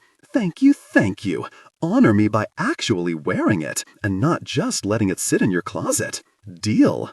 I grin, still admiring my appearance. Excitement dances in my chest, and I stand an inch taller. This is the special magic Georgia was talking about. A new haircut, fun shoes that cheer you up, a new nail polish color. And even though I've never worn something so bright, it doesn't feel like I'm forcing myself to change. Maybe this is who I was the whole time, and I think I like her. Hayden. The front door opens that evening while I'm making dinner, and Darcy carries in a handful of bags from her shopping trip with Georgia. Hi, she calls, smiling and setting them in the closet. Hey. I pull the roasted veggies out of the oven. Just in time. Did you eat? No, Georgia had to get to a clinic she volunteers at. She comes to stand beside me, and when her arm brushes mine, I take a step toward the sink to put some space between us. Is there enough? She rubs her arm absently where we touched. You eat so much, I chuckle, dishing her out a plate. I made extra for you. I was hoping she'd be home in time. My chin tilts toward the island chairs. Go sit. She gives me a grateful smile. Thank you. Don't mention it. I follow her and set a plate down in front of her before taking a seat on the stool beside her. Looks like a successful shopping trip. Georgia forced me to buy a bunch of stuff, and we made a plan to go again in a few weeks. She takes a bite, and her eyes close as she chews. Oh my gosh, she mutters, and her sigh of happiness and satisfaction goes straight to my groin. This is so good.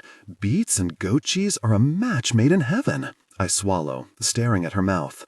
A weird masculine sense of pride expands in my chest as she enjoys the dinner I made for her. My gaze lifts to hers, and our eyes hold. I'm thinking about the other night when she sifted her delicate fingers through my hair and touched my thigh. It felt so really good I could hardly stand it. A powerful desire surged through me, requiring immense self-control.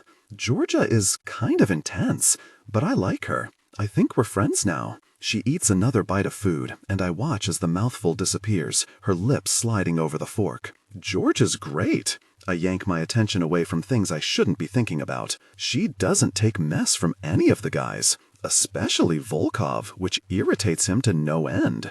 Are you going to show me what you bought? She bites her lip, hesitating, but her eyes glitter with excitement. I arch an eyebrow at her, starting to smile. Don't tell me she made you buy a leather cat suit or something? She laughs. No. She made me buy a dress that's different from what I'd normally wear, but I love it. Show me. She wrinkles her nose. I don't know. Forgetting my vow not to touch her, I nudge her with my elbow. Come on. She gives me a long, deliberating look. Okay, but I'm not trying it on for you. She slides off her stool and heads to the front door, where her shopping bag sits. Then she pulls out a bright orange, pink, and purple dress. My grin stretches ear to ear. It's so fun and pretty. So Darcy. I love it, Darce. Great choice. It's short, too, and Darcy has great legs. Smooth and toned and soft-looking. Really? She holds the dress up, studying it with a small smile. I guess I need something nice if I end up going out on a date. My lungs tighten, and I picture her wearing this dress that makes her feel pretty and special while she's sitting across from some really guy making eyes at her. Hot jealousy wrenches in my gut, and my teeth grind. She frowns at me. What's wrong? Nothing. I clear my expression, but her curious gaze lingers on me. What did you want to ask me today in the lobby? My nerves jump, but I'm grateful for the change of subject, and now I know exactly where she's going to wear that dress. I was thinking we could get dinner. She shrugs. Sure, we get takeout all the time. No, like let's go out on a date. I run my hand over my hair. If the guys on the team saw me all nervous like this, I'd never hear the end of it. Her brow furrows with confusion. A date? She thinks I'm hitting on her?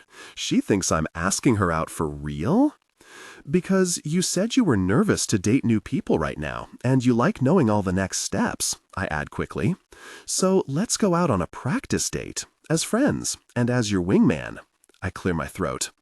Jesus gosh, Owens, get your mess together. This is embarrassing. It's like I'm the one who needs lessons. Right. She seems relieved. Practice date, as friends. Her expression is hard to read, but I can see her mind working. Unless you've changed your mind. No, her eyes go wide. I haven't changed my mind. That's a really good idea. She nods to herself. We should definitely go on a date. He's my best friend, and I'd never say this out loud, but Kit's so really dumb for all the chances he missed with Darcy. Never taking her out on a real date?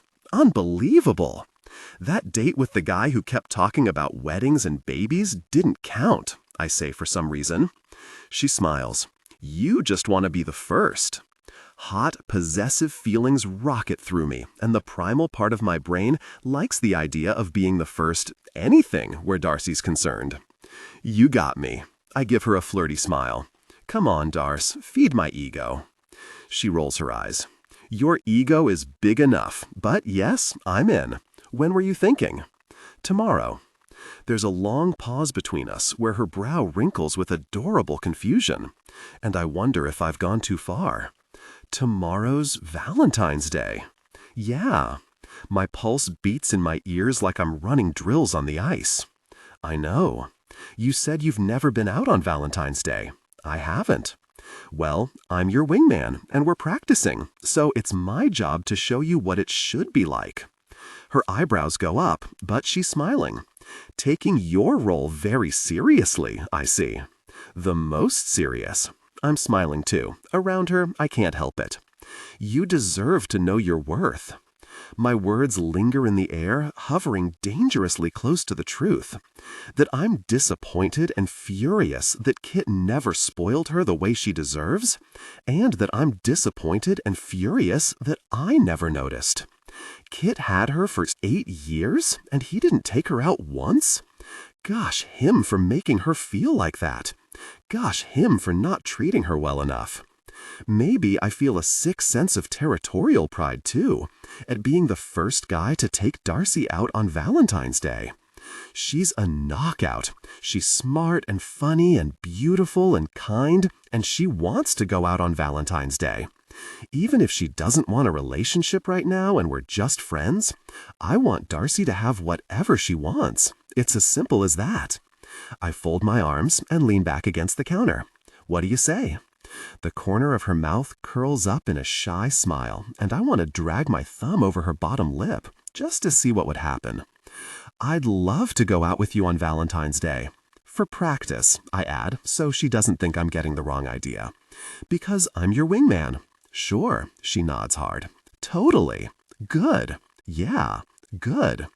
We stare at each other for a long moment, smiling, and something expands in my chest. I don't tell her I've never been out on Valentine's Day either. I've always been careful not to lead women on. No meeting each other's families, no sleeping over at each other's places, and definitely no going out on Valentine's Day. That's a serious relationship kind of thing. Tomorrow, though, I'm going to show Darcy exactly how she should be treated. Later, I lie on my back, head on my pillow, and stare at the ceiling, listening to the soft sounds from Darcy's room as she gets ready for bed, padding back and forth to the bathroom to brush her teeth, the muffled slide of her dresser drawers, and maybe I'm imagining it, but the rustle of sheets as she climbs into bed. Tomorrow needs to be special and memorable. It needs to be the best freaking Valentine's Day she'll ever have. Should I be doing this? Kit thinks I'm watching out for her, taking care of her, and making sure she's okay, not changing her life. From his periodic texts asking how she's doing, I suspect he's taking the breakup harder than she is.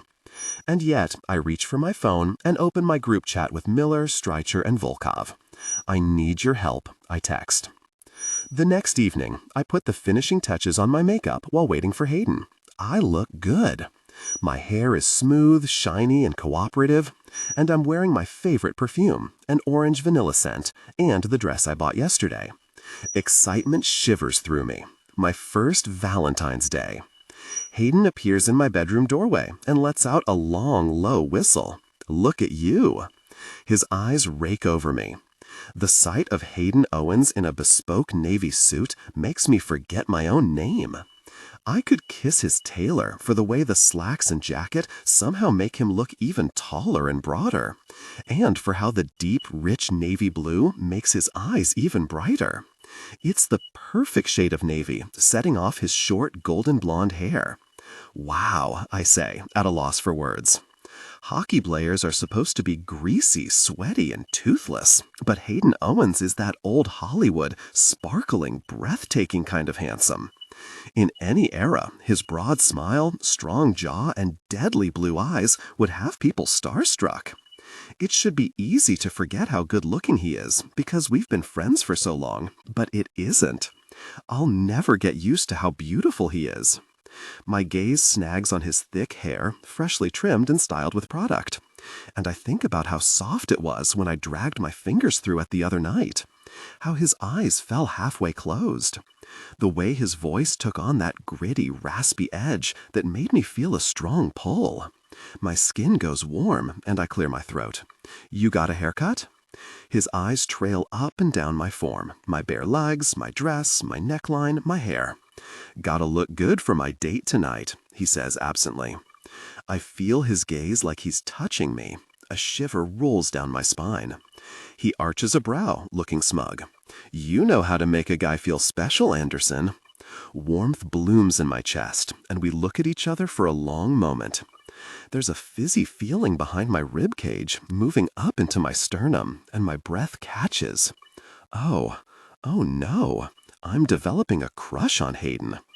I remember the urgent way he jumped up when I touched his thigh, like he couldn't get away fast enough. How he moved away from me in the kitchen last night. How he won't loop his arm around my shoulders or mess up my hair anymore.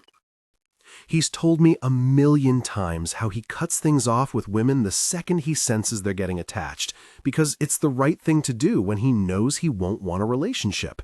He was very, very clear that tonight is about practice and him wingmanning me and nothing else. He repeated the word friends about 12 times to be extra clear. If a guy's interested, he'll let you know, he said the other night. I can't have a crush on Hayden. He's a total player. He's my friend, and most importantly, he's my wingman. He barely endured me touching his leg. He doesn't want this, so I'm not going to get ideas. He's just being kind, because that's who he is. We should get going. I look away and slip a pair of earrings on. Silly Darcy, swooning over a friend who's miles out of my league. We head to the living room, but at the end of the hall, I stop dead in my tracks, jaw-dropping. The kitchen island is covered in bouquets of red roses, multiple bouquets. I've never seen so many roses in one place. For me? I sputter, heart lifting. Hayden stands behind me, so close I can feel his body heat. They're not for me. The strong line of his throat works as he swallows, rubbing the back of his neck. Of course they're for you. You're my date. I touch one of the blooms, brushing my fingertip over the smooth petal while delight courses through me. I count the vases on the counter. 8. He looks away, folding his arms over his chest. 1 for each year we've been friends. My heart squeezes. Hayden. The word comes out so soft, and I'm about to melt into a puddle. You didn't have to do this. Darcy, this is what people do when they take someone out on Valentine's Day. I don't think they do. I estimate a price. Add 20% for Valentine's Day, multiply by 8. They definitely don't do this. He shrugs. This is what you deserve, and I wanted to make it special for you. My heart flip-flops in my chest. It already is. It's a first for me, too, he admits with a boyish, rueful smile. I've never bought someone flowers. I like that, too. I'm honored. We smile at each other, and his scent washes over me. God, he smells good. Warm and masculine, clean and fresh from his shower. Desire stirred within me. It's the week of my cycle where I feel a heightened sense of attraction, and it's the hormones clouding my thoughts, I tell myself. I'm not going to feel such a strong pull from the way my best friend smells. I'm not going to do something stupid and ruin everything. I arch an eyebrow at him. I'm starting to question your judgment when it comes to dating, though. He laughs a little, but he steps into my space. I freeze as he reaches up to touch my earrings, inspecting them. The way he focuses on them, frowns and narrows his eyes, makes my breath hitch. Or maybe it's the brush of his fingers against my neck as he untangles my hair from them. He steps back abruptly. Pretty, he says, giving me a quick, tight smile. And I don't know whether he's talking about the earrings or me. The earrings, probably the earrings. Shall we go? I sound breathless. He nods, eyes still on me, and my heart does a funny, excited flip. A warning bell rings in my head, and I wonder if this date was a bad idea. Darcy, this restaurant feels like a fairy garden, I tell Hayden, leaning in and scanning the space. It's one of the most popular restaurants in Vancouver, with tropical flowers and lush greenery spilling from the ceilings, cozy fireplaces, and warm, romantic lighting splashing a golden glow across the room. In the corner, a band plays ambient music for the sea of tables for two. Hayden gives me a quick smile. Glad you like it. There's a strong couple energy in here, I notice. A lot of hand-holding, a lot of googly heart eyes, and a few people sitting on the same side of the booth. One couple is actually feeding each other. I snort, glancing over at Hayden to get his reaction, but his gaze is on the wine list. Under the table, his knee bounces a fast rhythm. I frown at him. Are you okay? He jerks his gaze up. Yeah, why? Reflexively, I set my hand on his knee. I skim my hand over the smooth fabric to calm him, but his whole body jolts, and he knocks his water glass over, soaking the white tablecloth. Gosh! He scrambles for his napkin to mop it up. Sorry. I stare at him in amused confusion. I've never seen him like this. What is up with you tonight? You're the cool, confident one. I'm the awkward dork. His smile is sheepish, and a wash of pink spreads across his cheekbones as he swallows. I'm, a little nervous. I shake my head, smiling. It's just me. Yeah. His big chest rises and falls with a deep breath, and he nods, although he doesn't look convinced. I should be nervous. This is probably where you bring all the supermodels you date.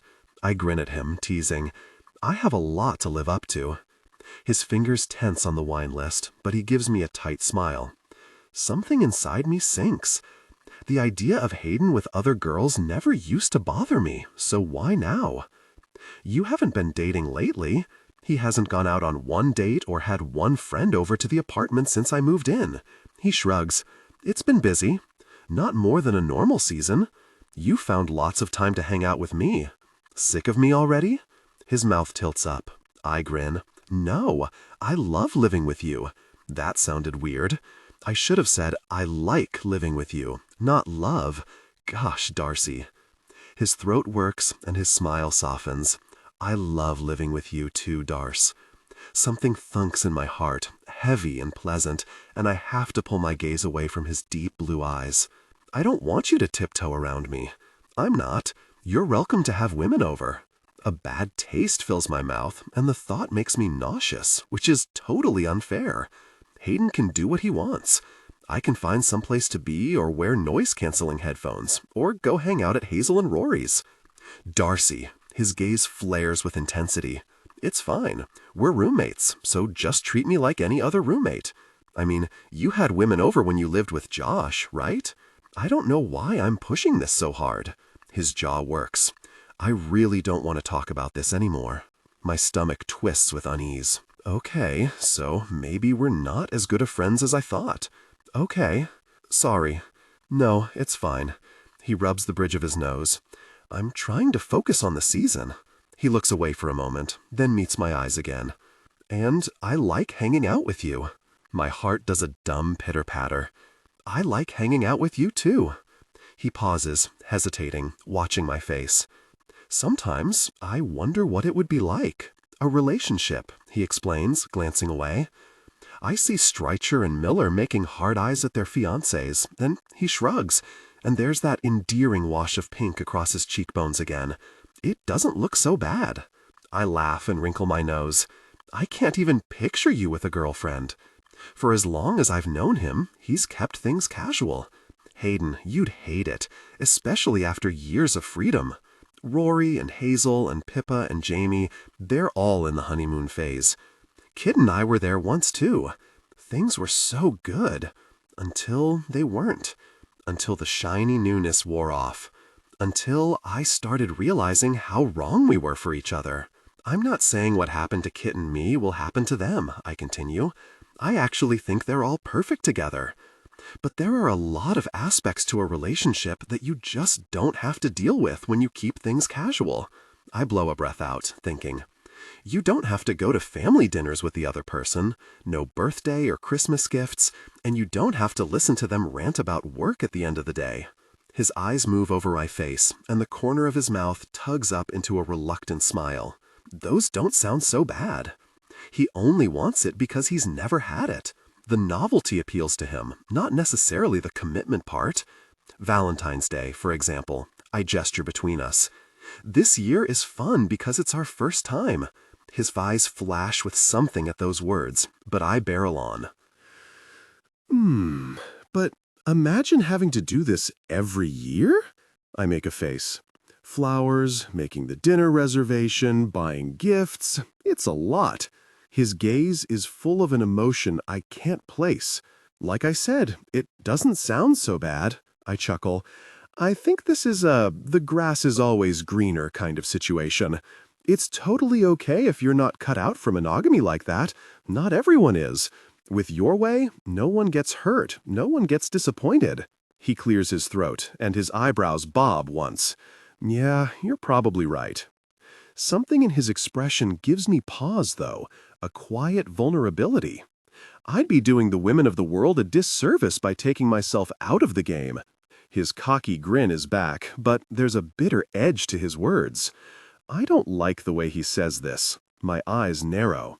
I'm learning to be a player because Hayden has the perfect life, but now I wonder if I was wrong. I wonder if Hayden's as happy as he seems. Or you'd make one woman really, really happy, I blurt out, because I don't like him talking about himself like this. He laughs, but there's a humorless sharpness to it, like he doesn't believe me. Anyway, he leans forward and glances around the restaurant before his eyes meet mine. I've never brought a date here. I called the owner first thing this morning and begged for a reservation. I told her I wanted to bring a beautiful girl here so she could eat the best food in the city. We do team dinners here sometimes, so she was happy to help me out. Our eyes hold and my throat tightens. Beautiful, he said. The word flits around my head like a butterfly. His eyes skim over the drink menu. You like Merlot, right? He frowns in concentration, thinking, we should probably get a bottle. I nod, giving him a strange smile. The server appears, and Hayden orders with a familiarity that surprises me. The guy I know from university drinks whatever beer is on tap. Do you want anything else to drink? He asks me, and I shake my head, at a loss for words. The server dashes off, and he gives me a funny smile as I sit there staring at him. Something you want to say? He prompts, smiling wider. You order wine like an expert. I've never seen you drink wine. Sure you have. No, I haven't. I'm wearing a goofy smile. He's better at this dating thing than I realized. I don't know why he was so nervous tonight. I've seen you do a 2-story beer bong on one knee. You made 500 Jell-O shots for a party you were hosting. And you always order beer when we go out. Darcy, don't be ridiculous. His expression turns serious. I already checked, and they don't have Jell-O shots here. I burst out laughing, and a pleased grin cracks across his handsome features, like he loves to make me laugh. And maybe you don't know everything about me, he adds. My pulse trips. Living together, I've lost count of the things I never took notice of with him. How tidy he is, how he takes his elderly neighbor's recycling out, how he's happy to take a photo or sign something for anyone who stops him on the street. Maybe I don't. He knows how to order wine at a nice restaurant because he's well practiced at wining and dining women, I realize, with a pinch behind my ribs. Maybe he's not dating right now, but soon he'll be back to normal, bringing girls home, sleeping with them on the other side of the wall, things I should be learning to do. I pull my mind back to the present. I'm not going to think about the future. I need to focus on why we're here so I can practice. So, if you were on a date right now, I ask, what would you talk about? He shrugs. Just regular things. He's so likable and flirtatious as a baseline. I bet if he were actually trying to impress a girl, they'd be completely captivated. My knees press together under the table. What's that like, feeling so attracted and deeply drawn to someone? Like what? Try it on me, I secretly beg. He rakes a hand over the back of his hair. We'd talk about her job, where she goes on vacation, what she does for fun. That sounds like the kind of stuff I talked about with that guy the other week at the bar, except the conversation didn't flow at all. Let's practice. He regards me with a playful spark in his eyes. My heart jumps. This is the Hayden I know, fun and confident and silly. So, Darcy, he leans forward and gives me a seductive, arrogant smile. What made you ask me out? I bite back a laugh and clutch my chest dramatically with a faraway look. You were standing on the table in the middle of the bar, flexing those big muscles. His eyebrows bob and he grins wider. And I thought, now that's a man. Then you roared and tore your shirt open, and I fainted. And I caught you. His smile is magnificent as he leans back in his chair, watching me. You woke up in my arms, caught one look at my rippling muscles, and fainted all over again. Laughter bubbles out of me, and he smiles over his wine glass. Behind him, the band begins to move around the restaurant, serenading couples. My turn. He wants to play this game? I'll play. Hayden's teeth flash as he shrugs, playing with the stem of his wine glass. Go for it. I'm an open book. He picks up the glass to take a sip, and I'm distracted by how hot he looks like this, drinking red wine in an expensive suit. It fits the lines of his body like a glove, the crisp white shirt making his skin glow. The game. Right. Making each other uncomfortable with questions. So, Hayden, I lower my voice. What kind of adult content do you watch? He chokes on his sip of wine, and people around us glance over as he clears his throat. That bad, huh? I wince at him, biting back my laughter. It must be the really unusual stuff. He clears his throat again, staring at the table, his glass, the floor, anywhere but me. Yup, that's it, the really unusual stuff. What are we talking? I lean forward, lowering my voice another notch. God, this is so fun. 1,000,000 times better than trying to navigate an awkward conversation with someone new. Unusual acts, strange scenarios, peculiar situations, all of the above. His ears are pink, and his voice is tight, and he won't meet my eyes. He's lying. Seriously? My eyes narrow. Now I need to know. What kind of adult content? He fidgets with his shirt collar, glancing around. Can you stop saying the word adult content, please? Delight bubbles up my throat, but I hold the laugh down. What? You don't like when I talk about adult content? I raise my voice on the last word, and someone at the table beside us drops their fork. Any embarrassment I should feel is wiped away by how fun this is. What a little prude you are, Hayden. He lowers his face into his hands.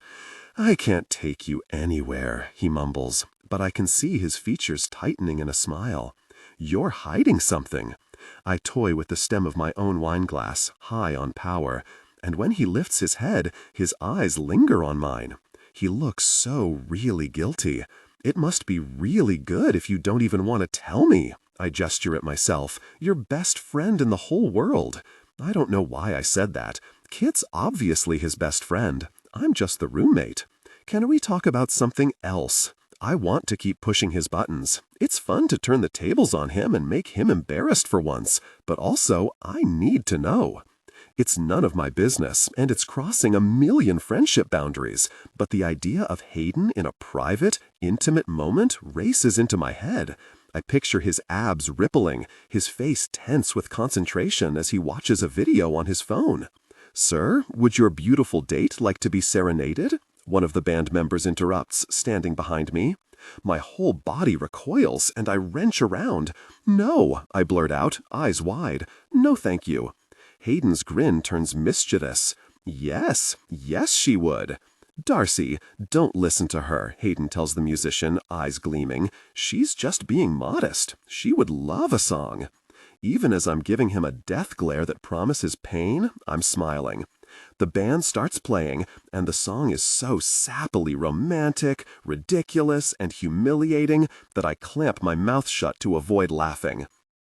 Hayden's eyes are bright, brimming with entertainment, and something happy, warm, and liquid overflows in my chest.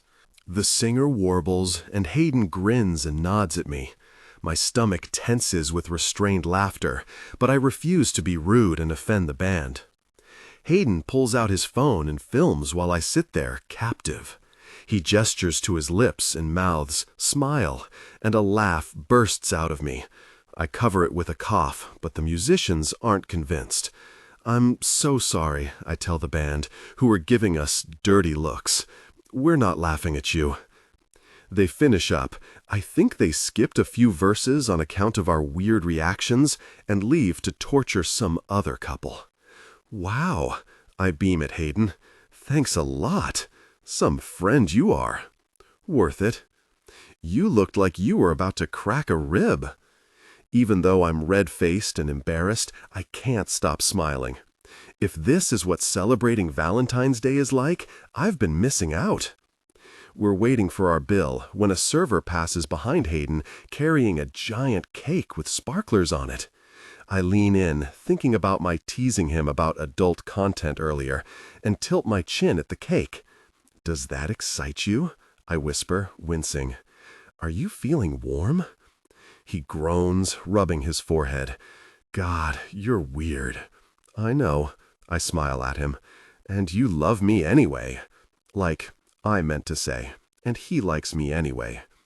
I'm about to change the subject when the server appears back at our table, sliding a plate between us. I have a tiramisu here. She sets 2 spoons down with it. I frown. We didn't order. On the house. Her eyes glow with excitement before she disappears. Hayden and I exchange a strange look. Maybe she's a Storm fan, I muse, although she was looking at me, not Hayden. Spoons in hand, we both lean forward to dig in. We see it at the same time. An engagement ring. My heart stops. I feel sick. My spoon hovers midair. Hayden's wide eyes are on me, but I can't tear my gaze away from the diamond ring on the plate. It's placed gently on top of the tiramisu, sitting there innocently, sparkling in the warm restaurant lighting. It's similar to the one Kit gave me, with a big center diamond and a white gold band. "Marry me" is written in chocolate syrup along the rim of the plate. And all the happy feelings and enjoyment I collected throughout the evening scatter like marbles. In my mind, I'm back in the bar on New Year's Eve, while Kit kneels in front of me, and everyone stares, waiting for my answer.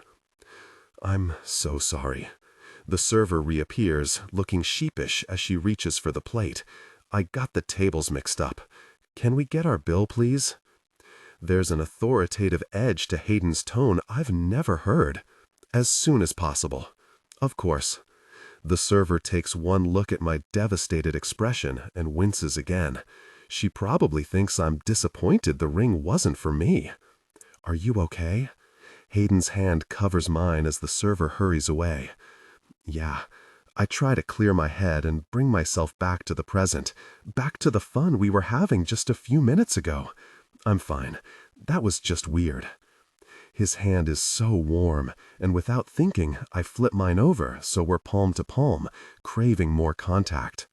The light scrape of his calluses against my skin anchors me, and I draw my gaze up, meeting his. The tension behind my ribs releases, and I exhale. I'm okay, honestly. I know. His gaze is so gentle and caring. I know him holding my hand is just because he's worried, and it doesn't mean anything, but the intimacy makes my breath catch. Every nerve in my palm tingles against his. I bet a scan of my brain would show it lighting up like a firecracker. I tried to break up with Kit in December. I don't know why I'm admitting this when I told myself I'd keep my mouth shut about it so it wouldn't affect their friendship. I want to explain my weird reaction to the engagement ring, though, and I don't want to risk Hayden thinking I was careless with Kit's heart. Hayden's gaze sharpens and his hand flexes around mine. "What? Remember that charity skate event where you dressed up like an elf?" I rub my free hand over my stomach, over all the knots tightening at the memory. "And he brought up having kids and getting married and stuff?" Hayden's jaw tightens and he nods once. "I broke up with him that night."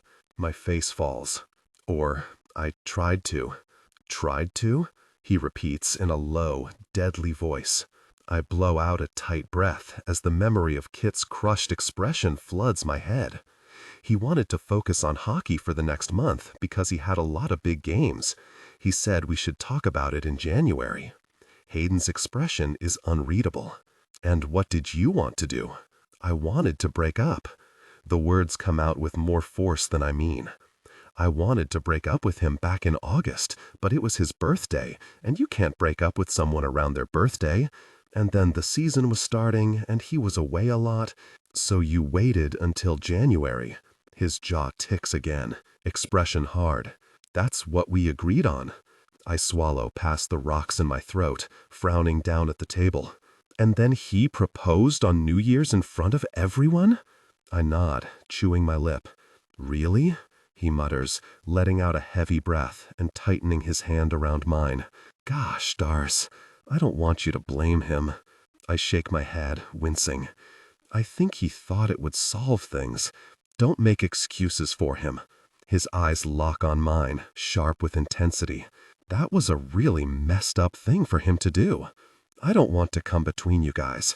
I just wanted to explain why I freaked out.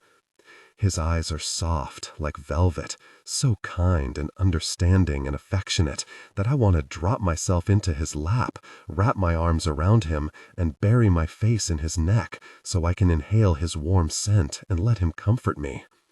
It was a really messed up thing for Kit to do, and the relief that Hayden thinks so too has all the tension in my chest dissolving.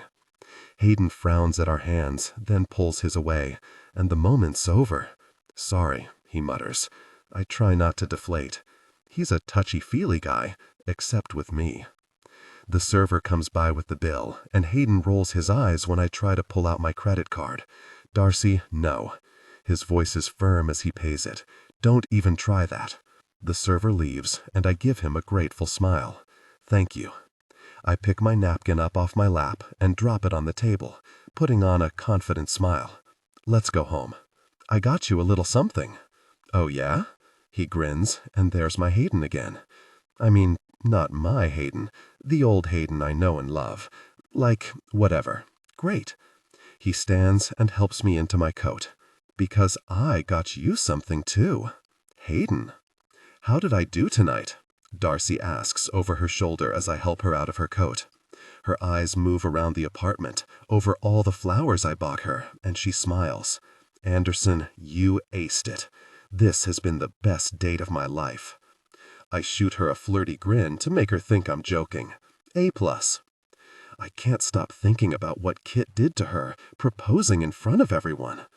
The shocked expression on her face when he got down on one knee looks so much different in hindsight.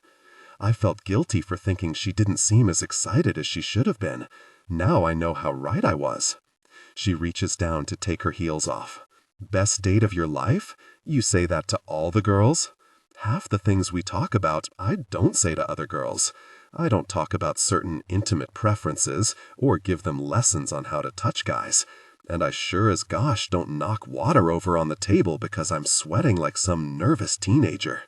She bites back a smile, glowing with pleasure, and my heart squeezes in my chest. I've been trying not to stare at her all night, but I can't keep from letting my gaze linger on her.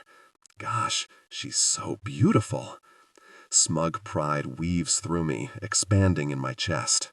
Darcy rolls out of bed, makeup free and hair a mess, and fine, I'll admit it, I'm attracted to her.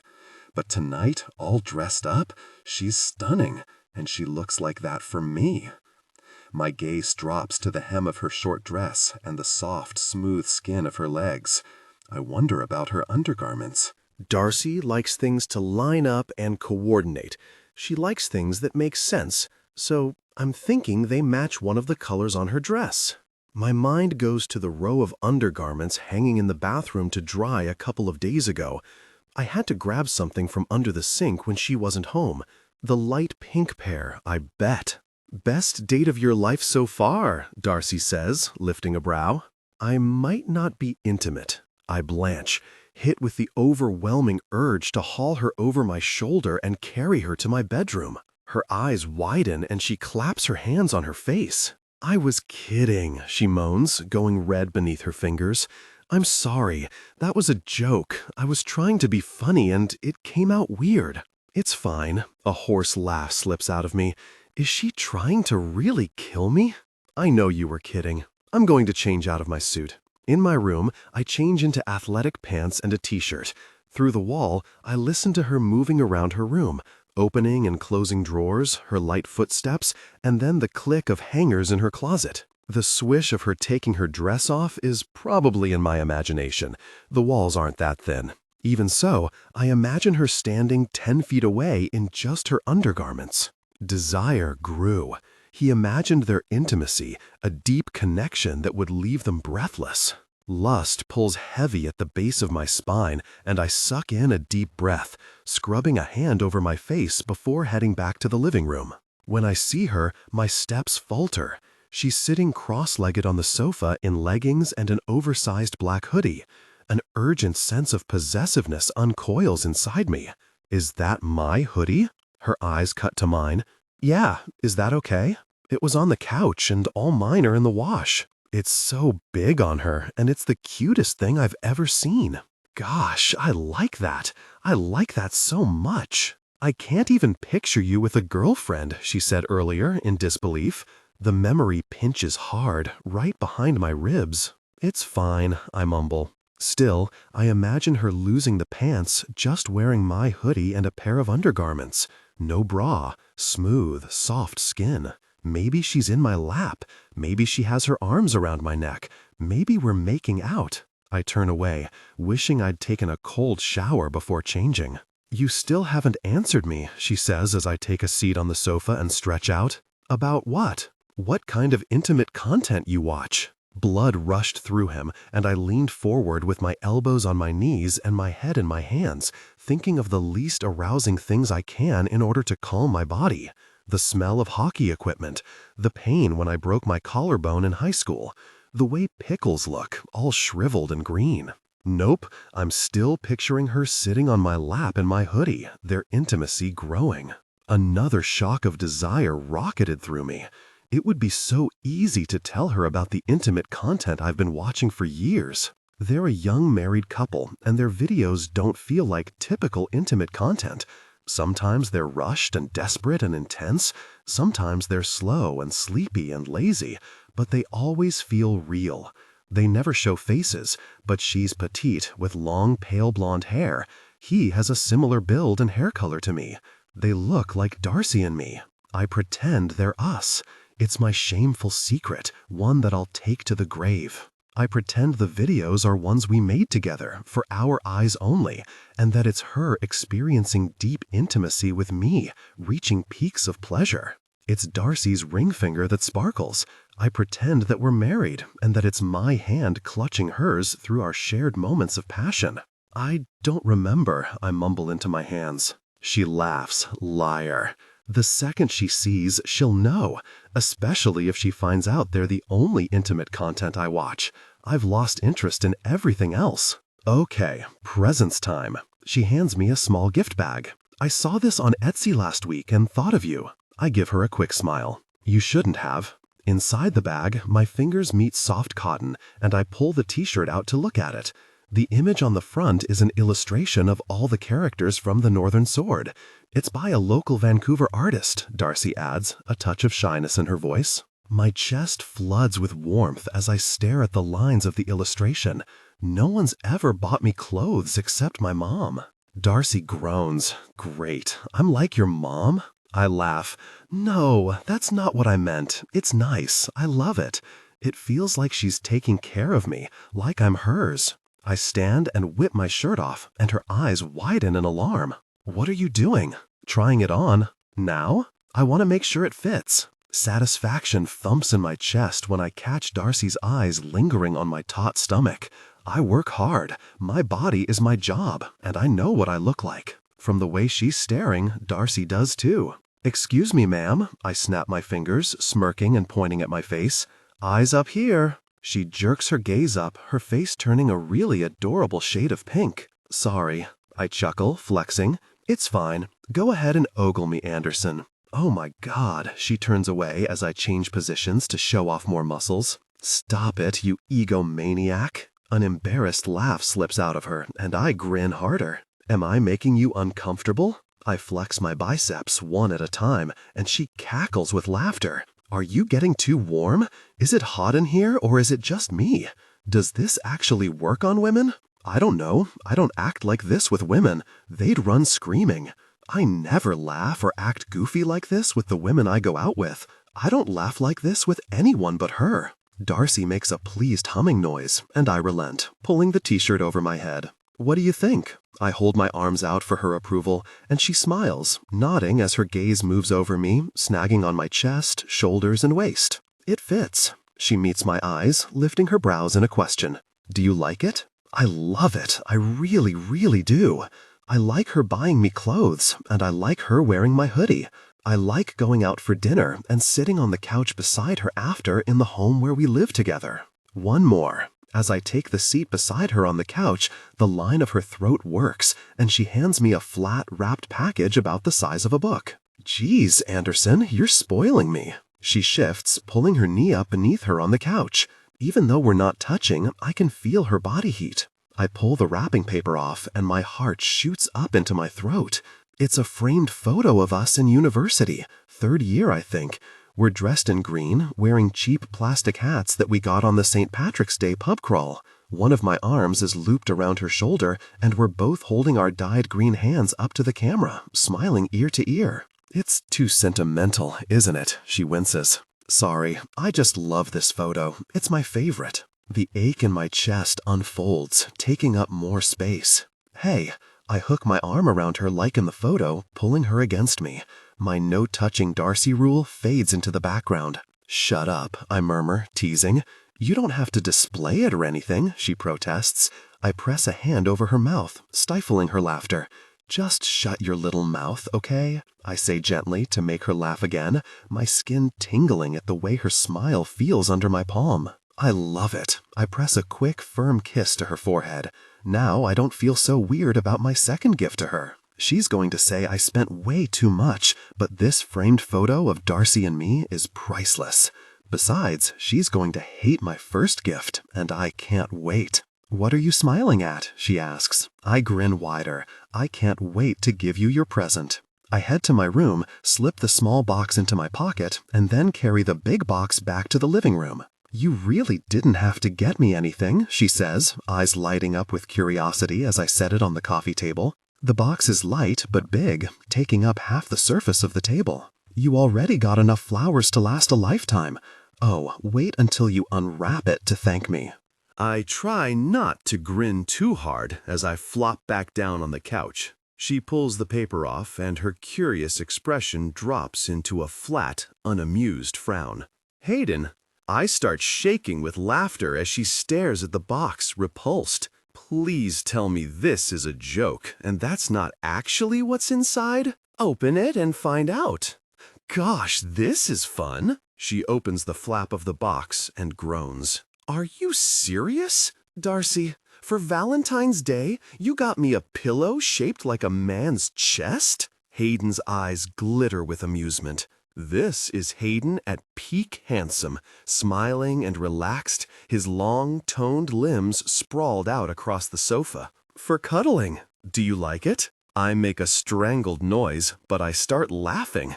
No! On the box, an exuberant woman has the stuffed arm propped around her shoulder. Is this a message? Should I practice on inanimate objects first? He pretends to look concerned. Did you want the one with chest hair instead? I whirl on him, unable to hold back my curiosity. Was that an option? Oh yeah. His eyes sparkle. I wasn't sure what your preference was. He lifts the stuffed man chest up and props it over his shoulder. You can sit on the couch and watch TV with it. I cringe. It looks so small next to you. He gives me a knowing, flirty smile, and I roll my eyes. Don't be weird. I pray he doesn't take his shirt off and start flexing again. My skin still feels warm from when he did that earlier. Well, he tosses the man chest onto a nearby chair, sighing like he's disappointed. I'm sorry you hate your present. I'm a terrible wingman. He reaches into his pocket and pulls out a black velvet box. I didn't have time to wrap this one. That's okay. I narrow my eyes at it with suspicion. Too big to be an engagement ring, so that's good. His smile falters, and I press my mouth tight. I always say the wrong thing. Sorry, just thinking about earlier, I guess. I open the box, and all the weird feelings fall away. The bracelet is beautiful. A delicate gold chain with tiny clusters of hexagons and glittering clear stones. I run the pad of my thumb over them, memorizing the textures. Are those honeycombs? His gaze is easy and warm on me. We hold eye contact for a long moment, and I wonder, does he remember? A few years ago, I went down a rabbit hole about bees. It was all I could talk about for weeks. Bees can count. Their hives are built in an organized, methodical, mathematical fashion. Even though they're just a tiny insect, bees work together to build strong, stable beehives with these hexagons. It's what I love about math, the sheer wonder and awe of it, how it's everywhere in nature. My eyes go to the sparkling gemstones. Tell me those aren't diamonds, Hayden. Sure. A pleased grin spans his handsome features. They're not diamonds. Hayden. I was trying to scold him, but it comes out softer than I meant. They're lab-grown, he adds, watching me. I know you. I'm speechless. Lab-grown diamonds, or synthetic diamonds, are the same composition as traditional diamonds, same hardness, structure, and sometimes better clarity, except they're grown using high heat and pressure rather than mind. They're another example of how math and science improve our world. I love it, I whisper, smiling up at Hayden, pleasure wrapping around my ribs in tight bands. It's too much. Hayden just smiles and shrugs, and my stomach flutters. No one sees me like he does, and I'm not sure what to do with that. Thank you. I reach for a hug, and he wraps his arms around me, pulling me into his hard chest. Happy too, Darce. His voice is low in my ear, making my skin prickle. Against me, his chest rises and falls with his steady breathing, and my mind flips to earlier when he took his shirt off. Muscles, ridges, smooth, golden skin, a light spattering of dark blonde chest hair trailing from his defined chest down his abs. His presence stirred a deep longing within me. My crush was stronger than ever, and I felt an intense desire for intimacy with my best friend. Against my fingertips, his t-shirt fabric is soft, and he's so warm. Hayden smells like a fresh, clean forest. I take a deep inhale, and my scalp tingles. His scent does something to my brain, making my thoughts sharpen and focus on him and him alone. The hug should have ended seconds ago, but he's still holding me tight. I'm about to do something stupid. I do miss this part, I murmur against him. His voice is low, his breath tickling my ear. Which part? Physical affection. Nerves tumble around me. I should stop talking. Cuddling. I miss cuddling. I miss intimacy. And every brain cell in my head wonders what it would be like with him. Electricity snaps in the air, tense and sparkling like the moments before a thunderstorm. He pulls back a few inches with a serious expression, his breathing uneven, and the hairs on the back of my neck rise. His entire thigh is pressed against mine, so solid and toned. His eyes are such a crushing blue I could fall right into them. His jaw flexes, and he swallows. Then we should cuddle. Hayden's eyes widen, pupils flaring past every shade of green in her irises, and my blood drums in my ears. Why did I say that? Because I want her. I want her so very badly. Being so close to her is agony. Inhaling her scent and feeling the warmth of her skin, watching her pretty, plump lips curve into a pleased smile in response to the present I picked out for her. At dinner, she claimed buying gifts was one downside of being in a relationship, but shopping for her Valentine's Day gifts was the highlight of my week. Spending money on her gave me an expanding sense of masculine pride. Buying her things could become an addiction if I let it. And now I'm proposing we cuddle? What the hell am I doing? My arm is still around her shoulder, and I can't bring myself to move it. She's so warm. Her hair smells so good. My control is shredded. I'm her wingman, and she isn't interested in anything serious, but I want her too much to think clearly. Cuddle. My voice sounds hoarse, so I clear my throat. Gosh, I'm acting like a teenage boy on prom night. We should cuddle, since you miss it. Self-loathing drips into my blood. I'm the very worst. Kit thinks I'm looking after her, and instead I'm finding ways to touch her. He manipulated her by proposing in front of everyone when he knew she wanted to break up. Though forget that guy. Warning bells ring at the edge of my conscience, but I ignore them. Gosh, I want to kiss her. If I were smart, I'd head straight to my room, alone, and release all this pent-up desire in the shower, with my forehead against the tiles, muffling my groan. I'm not smart, though. Not where Darcy's concerned. As friends, I add, my heart pounding. She can see right through me, I'm sure, but I'm flying down a hill with no brakes. I'm sure there's some science about how it's good for people. Oxytocin. She wets her lips. It's released when people touch. They encourage parents to do it with newborns. Tension hangs in the air. I'll do it. I swallow. But only if I can be the baby. She bursts out laughing, and even though my pulse drums in my ears, I grin. A few knots in my chest ease, and I lower down on the sofa, holding my arms open. Like it's the 100th time we've done this, she tucks herself against me, her back to my front, and just like that, we're cuddling. It's the best thing I've ever experienced. Instinct grips me by the throat as I fold myself around her, pulling her closer to me. She's so soft, so warm, such a perfect fit against me. We're lined up against each other, and I wonder if she can feel my heart racing. What am I doing? Do I care? This okay? I murmur. Mm-hmm. She turns, glancing over her shoulder. Can you breathe like that? My hair is probably suffocating you. I'm good. I could die like this. She smells like heaven. It's taking every shred of my control not to press my nose to the back of her neck. Instead, I rest my chin on the top of her head. Is this what having a girlfriend is like? Is this what I've been missing out on for years? It would never be like this with anyone else, though. It's not the act of cuddling with a woman. It's cuddling with Darcy that's sending my body and mind into overdrive. You know what? Forget it.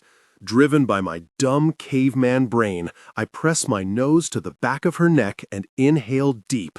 His body reacted intensely. He felt an overwhelming urge for intimacy. Holy gosh!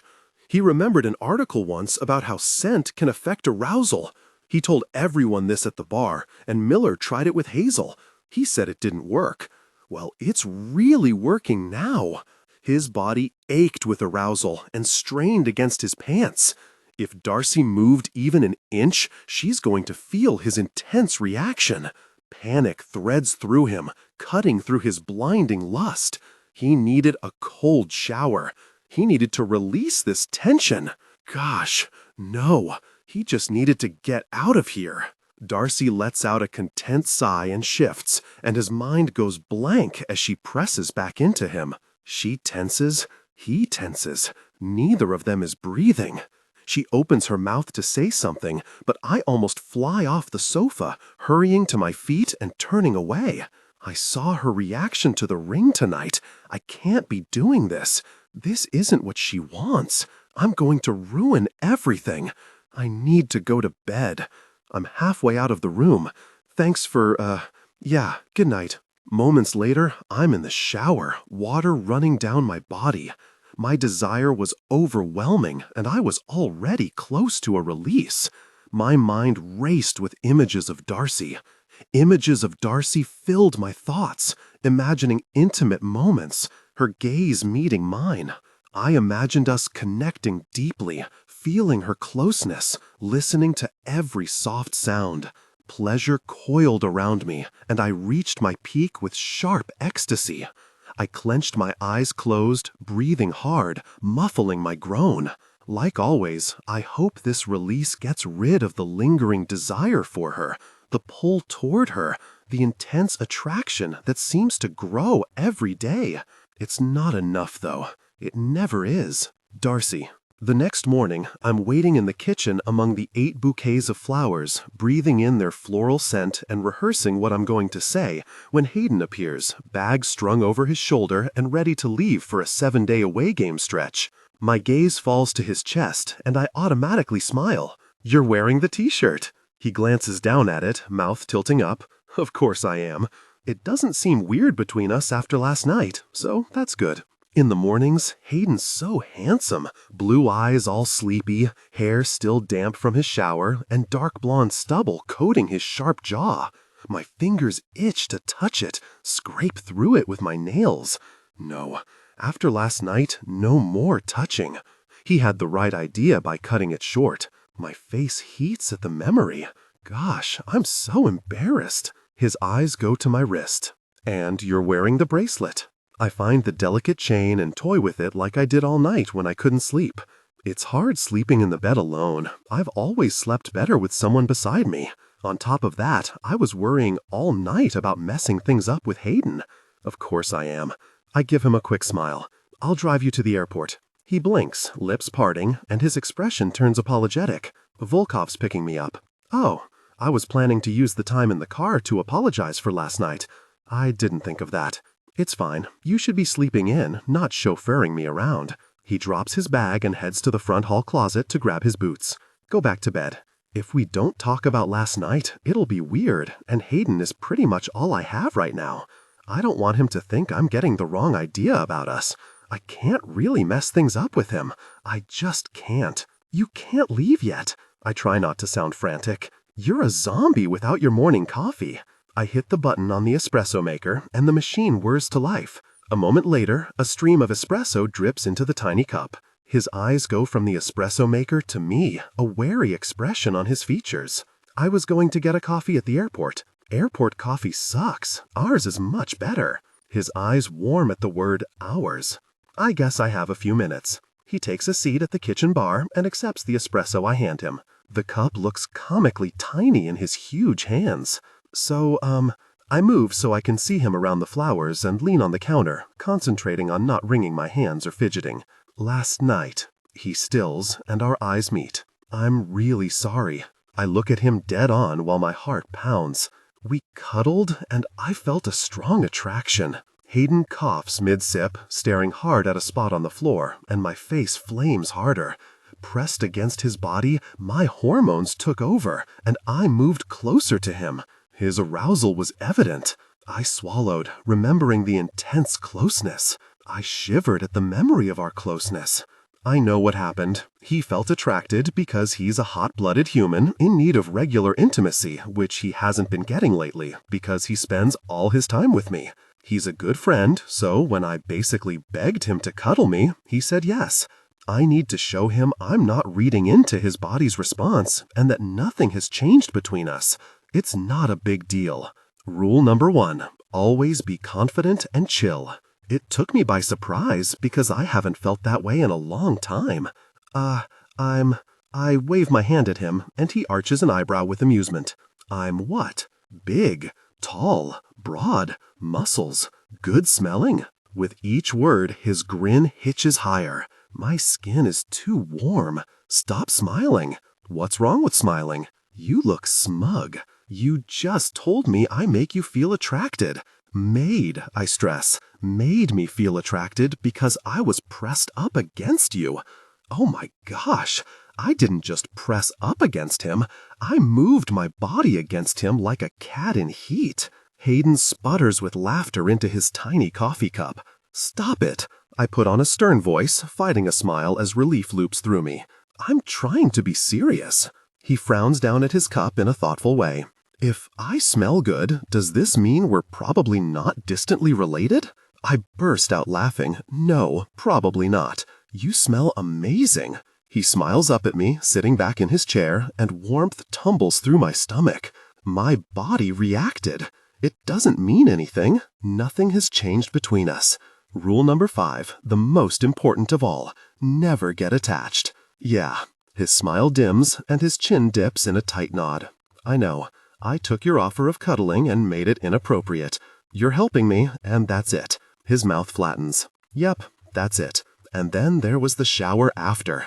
Every time he touches me, he jumps in the shower after. I try not to think too hard about that. I know I'm not his type, but to need to shower after touching me? Ouch. Great. So we both agree it wasn't a big deal. Hayden's smile is tight. Already forgotten. I paste my own smile on. This is exactly what I want, so I don't know why hearing that is so disappointing. His phone chirps, and he pulls it out of his pocket. Volkov's downstairs. He stands and puts the cup in the dishwasher. Thanks for the coffee. Of course. The words come out too high and too chipper. Have a great trip. I'll be watching your games. He winks. Bye, Darce. Stay out of trouble. It isn't until the door closes and I hear the ping of the elevator arrive that I realize I'm really going to miss him over the next week. Hayden. Nice t-shirt, Miller, comments as I load my bag into the overhead bin on the plane. Thanks. This t-shirt is now my most prized possession. Darcy gave it to me. His eyebrows go up with interest as I drop into my seat. I take it. Valentine's Day went well? My exhale is heavy as I think about what a mess I made of things. Miller chuckles. That bad, huh? All right, tell the expert what's wrong so we can fix it. I let out a dry laugh of disbelief. Expert? You're joking, right? Hazel hated you until like last week. Darcy didn't like the flowers? She liked them. I fold my arms over my chest and stare out the window. She liked the bracelet I got her, too. Miller whistles. A bracelet, too? His grin stretches ear to ear. Now you're thinking. What's the problem? I spare a glance at him. Cuddled? Cuddled, he repeats loudly, and the guys around us look over. Shut the gosh up, I hiss. Someone will hear. My bad. Wouldn't want someone to know you and Darcy cuddled out of wedlock. We were cuddling as friends. It didn't mean anything. It sounds so really stupid out loud. He stares at me for a long moment and bursts out laughing. Cuddling as friends? It's a thing. It's not a thing. I needed to touch her, and it blew up in my face when she made it clear that nothing would ever come of it, that my body attracted her, but nothing was ever going to happen between us. It didn't mean anything, she said. That's me, a pretty face and a good time. Even Darcy, who knows me better than anyone, can see that. And yet, for some reason, I tucked the framed photo of us into my bag to bring on my road trip. I like torturing myself, I guess. Or maybe I'll just miss her. Miller looks over the seats. Hey, Strycher, do you want to cuddle later? As friends? A few rows away, Strycher gives him a surly glare. Miller turns back to me with delight shining in his eyes. Sorry, you were saying? I pull the brim of my baseball hat low on my forehead and sink into my seat, the unspoken signal for I'm taking a nap, don't bother me, but Miller flicks my hat up. Owens. His smile dims a few notches as he searches my expression. What are you doing? In my mind, I see Darcy's petrified expression when the engagement ring appeared on her plate at dinner. Nothing. She's not ready for a relationship. So help her be ready. Show her what it could be like. My throat knots with worry. The last guy tried that, remember? And she freaked out. Miller hums, thinking, if she didn't want long-term with Kit, every woman's dream guy, how's she going to feel after my shiny newness wears off? Ward appears in the aisle and hands us each a folder. Gentlemen, Coach. He moves on, and I flip through the game packet folders with our travel itinerary, room assignments, game schedule, and notes on each game. A Polaroid slips between the pages. A surprised laugh bursts out of me at the picture of that stupid really gnome tucked into my bed, head on my pillow, wearing an eye mask. On the back, Darcy's writing reads, Good luck, I'll be watching your games and sleeping in your bed. Daniel, she must have done this when I was at practice or something. I can't stop smiling. My thoughts stray to the video I took of Darcy last night while being serenaded. I pull my phone out. Daniel, better not get up to anything in my bed while I'm gone, I text Darcy. Her response is immediate. Where's he supposed to do it? He has needs. My grin broadens, and all the weird feelings from last night and this morning melt away. On the patio, like a normal person. She responds with a gif of Jim Carrey giging, and I beam at my phone, pop an earbud in, and pull up the video of her from last night, looking mortified while serenaded. The morning coffees because she knows I'm useless before caffeine, the t-shirt from our favorite book series, our dumb shared jokes like the creepy gnome. My life is better when we're living together. I always say Kit's my best friend, but he's not. It's Darcy. I'm not dumb enough to continue denying my feelings for her, but I won't act on them and mess up the best thing that's ever happened to me. Darcy. Hayden appears in my bedroom doorway a week later, and I slam my laptop closed. I didn't even hear you get home. I know. He quirks a curious grin at me, tilting his chin at my laptop. Are you working? I'm trying to figure out why the Vancouver Storm are so bad at power plays when they use all their best guys on them. While watching Hayden's games on TV this week, something about my old analytical models called to me. It's easy to get lost in the numbers when I'm concentrating, and I found myself working way past bedtime almost every night. This week, one thing has become crystal clear. They'll never get to the playoffs if they can't improve their chance of scoring during power plays. Just some paperwork thing, I lie. They're just for fun, though, and it's not like I'll ever show anyone. The last thing I want is Hayden telling me to back off. We stare at each other for a long moment, and I try not to think about the cuddling. We've carefully avoided it, or any mention of Valentine's Day, while we texted all week. I also try not to think about the photo I gave him as a gift, and how, when I glanced in his open bedroom doorway, I didn't see it displayed. It's not in the living room either.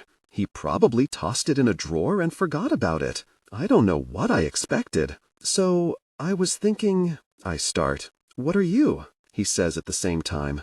We both let out light, awkward laughs. Sorry, I gesture at him. Go ahead. He shakes his head. No, you. My stomach flutters. I don't know why I'm nervous. I've been thinking about Valentine's Day. Oh yeah. There's a weird tone to his voice, and he's watching my face closely. Yeah. I frown, wiggling my toes against the floor. I was really weird about the whole engagement ring thing. He shakes his head. Oh, Darce, don't worry about that. But I have been. Imagine if I was on a real date with a real guy. Not that you're not a real guy. I make a face. You know what I mean. He makes a noise of acknowledgement, mouth slanted down. It would be totally weird. A sliver of anger cuts through me, because even after my relationship with Kid is over, he's still coming back to haunt me, and I'm desperate to shake him off. If you're free tonight, I'd love to take you on another practice date. I give him a tentative smile. I promise I won't freak out if any engagement rings get put on my plate. He makes a hesitant face, and my stomach sinks. You can't, I say quickly. You're busy. Of course you are. That's fine. No, I got invited to a party. Nice. I'm nodding. I feel stupid. He's the hottest guy in the NHL. Of course he got invited to a party. Awesome. No, Darce, he laughs lightly. Sorry, I'm saying this all wrong. I got invited to a cast party for the Northern Sword. Miller posted a picture of me wearing the t-shirt you got me on the plane, and the production studio saw it. I saw it too. Who didn't see that picture? The online book community lost their freaking minds at the idea of Hayden Owens loving the Northern Sword. Yeah, so, he blows out a breath. What do you think? I think you should go. I force a smile. I bet there'll be lots of women there, hitting on him, laughing at his jokes, slobbering all over him while I sit on the couch at home and try not to think about it. He gives me an amused look of disbelief, shaking his head. Oh my gosh, Andersen, I'm asking you to go with me. I blink at him. Shut up. He grins. Is that a yes? Really? My voice goes very, very high. Yes, he laughs. Who else am I going to go with? Volkov? Hayden. I run over and slap his shoulder, and he laughs again. Shut up. You don't want to go. I make a strangled, choking noise, and he grins harder, eyes bright. I want to go. He inspects my face. I don't know. You don't seem into it. I'm into it. I want to go. Please. I lace my fingers together and smile up at him. Please take me to the party. I knew I'd have to drag you out. He sighs before giving me a quick grin and heading to his room. Let me change, and I'll meet you in the kitchen when you're ready. Darcy. Closed for a private event, the sign on the restaurant in Gastown reads when we arrive for the cast party for the Northern Sword. Name? The guy at the door asks us, holding a clipboard. Hayden Owens and Darcy Andersen, Hayden says with smooth confidence, like he does this all the time. And I take a mental note. Hayden nails rule number 1. Act confident and chill. The guy takes our coats and gestures us inside, and I give Hayden a funny smile. You put my name on the list already? I had a feeling you'd say yes, and I wasn't going to go without you. Inside, I spot 3 cast members immediately, along with a handful of other actors who don't work on the show, and 3 musicians. There are a lot of famous people here, I murmur to Hayden, my self-consciousness rising. He puts his hand on my lower back like he can sense my trepidation. Don't worry, he murmurs back in my ear, his breath tickling my neck. I'm just a regular guy. A laugh slips out of me, and my self-consciousness eases. He dips down farther to catch my eye. I won't leave your side, okay? Gratitude expands through me. Okay, come on. He nudges me toward the bar. Let's get a drink. Sometime later, after we've met a handful of the cast, Hayden and I sit near the downstairs bar, watching the partygoers. There's Aurora. I subtly point to the star of the series, who's laughing with someone. She's my favorite character, the practical, hard-working maid everyone underestimated. When she unlocks her secret powers, she's unstoppable. Nearby, the actor who plays THIS, the Golden Prince, is surrounded by women and laughing loudly. THIS is another of my favorite characters, but not until later in the series. That's when he really starts to remind me of Hayden. At first, THIS is the overconfident, spoiled prince who's had everything handed to him.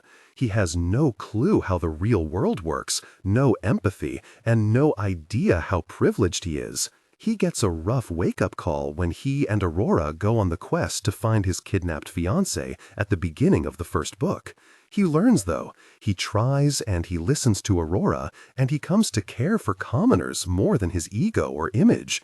He makes sacrifices for people in his life, and he finds ways to be a better leader. He's kind and compassionate, and he'd do anything for the people he loves. When Aurora is close to breaking, he makes jokes to cheer her up and tells her she can do anything.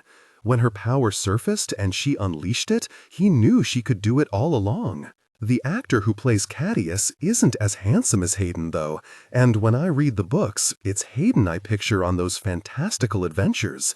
At the other bar, the actress who plays Queen Amethyst glances over at us, and an unhappy feeling twists in my stomach. Queen Amethyst is giving you the eyes. I try to keep my tone casual as I sip my drink. Is she? Hayden glances at my lips around the straw. Yes. After we walked in, she asked to take a photo with him, but he dragged me into it too.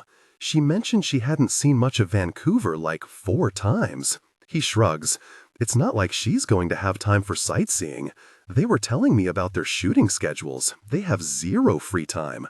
I can't tell whether he's being deliberately obtuse or not. Hayden, she seemed to have a very personal interest in you. He shoots me a roguish grin, a knowing look in his eyes. Mm-hmm. I nod, stifling a laugh. She wants to get to know you very well. His expression turns knowing and cocky.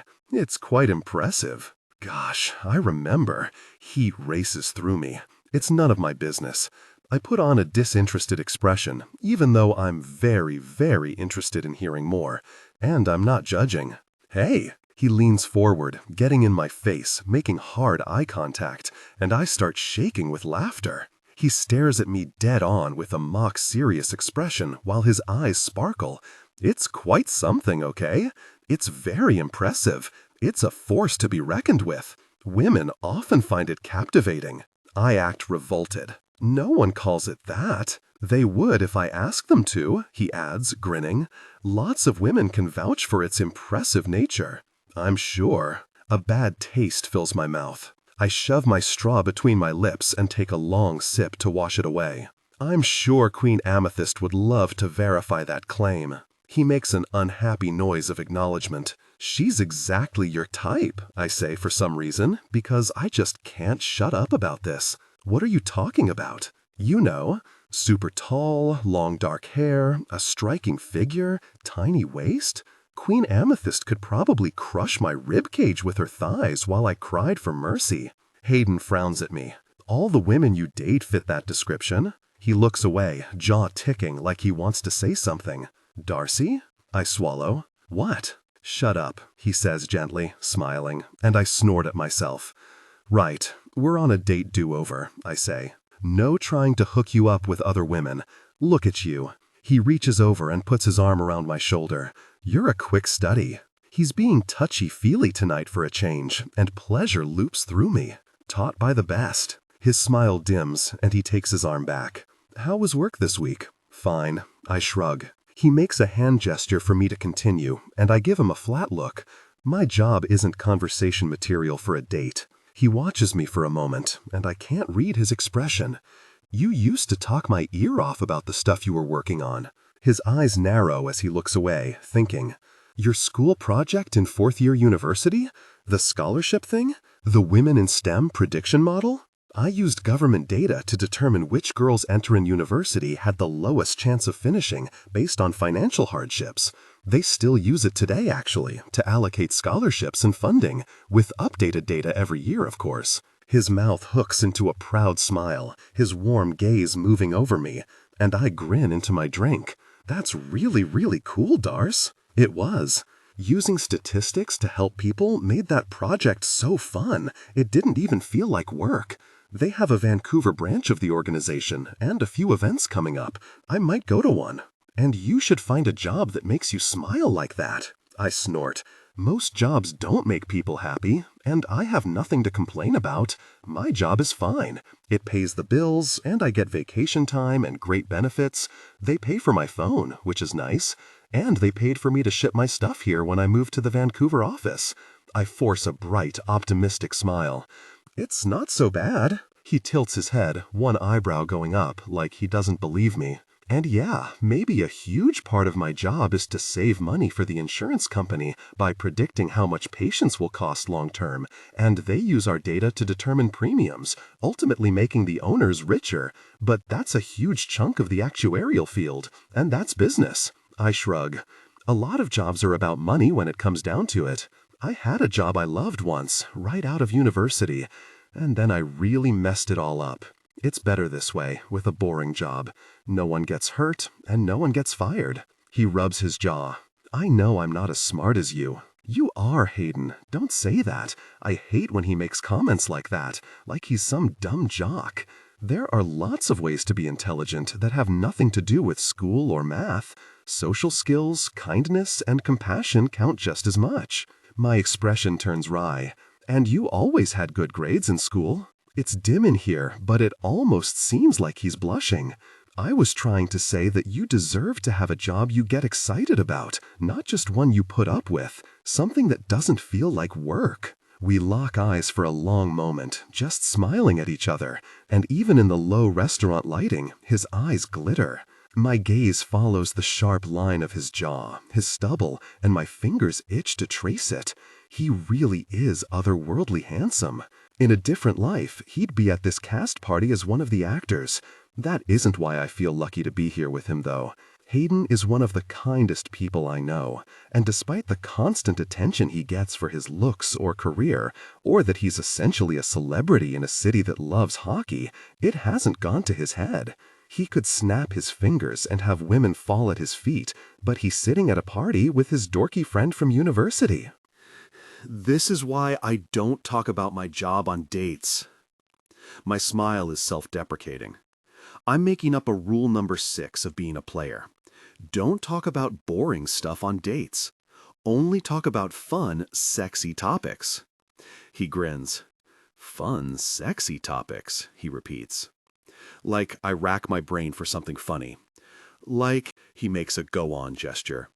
I can't wait to hear this.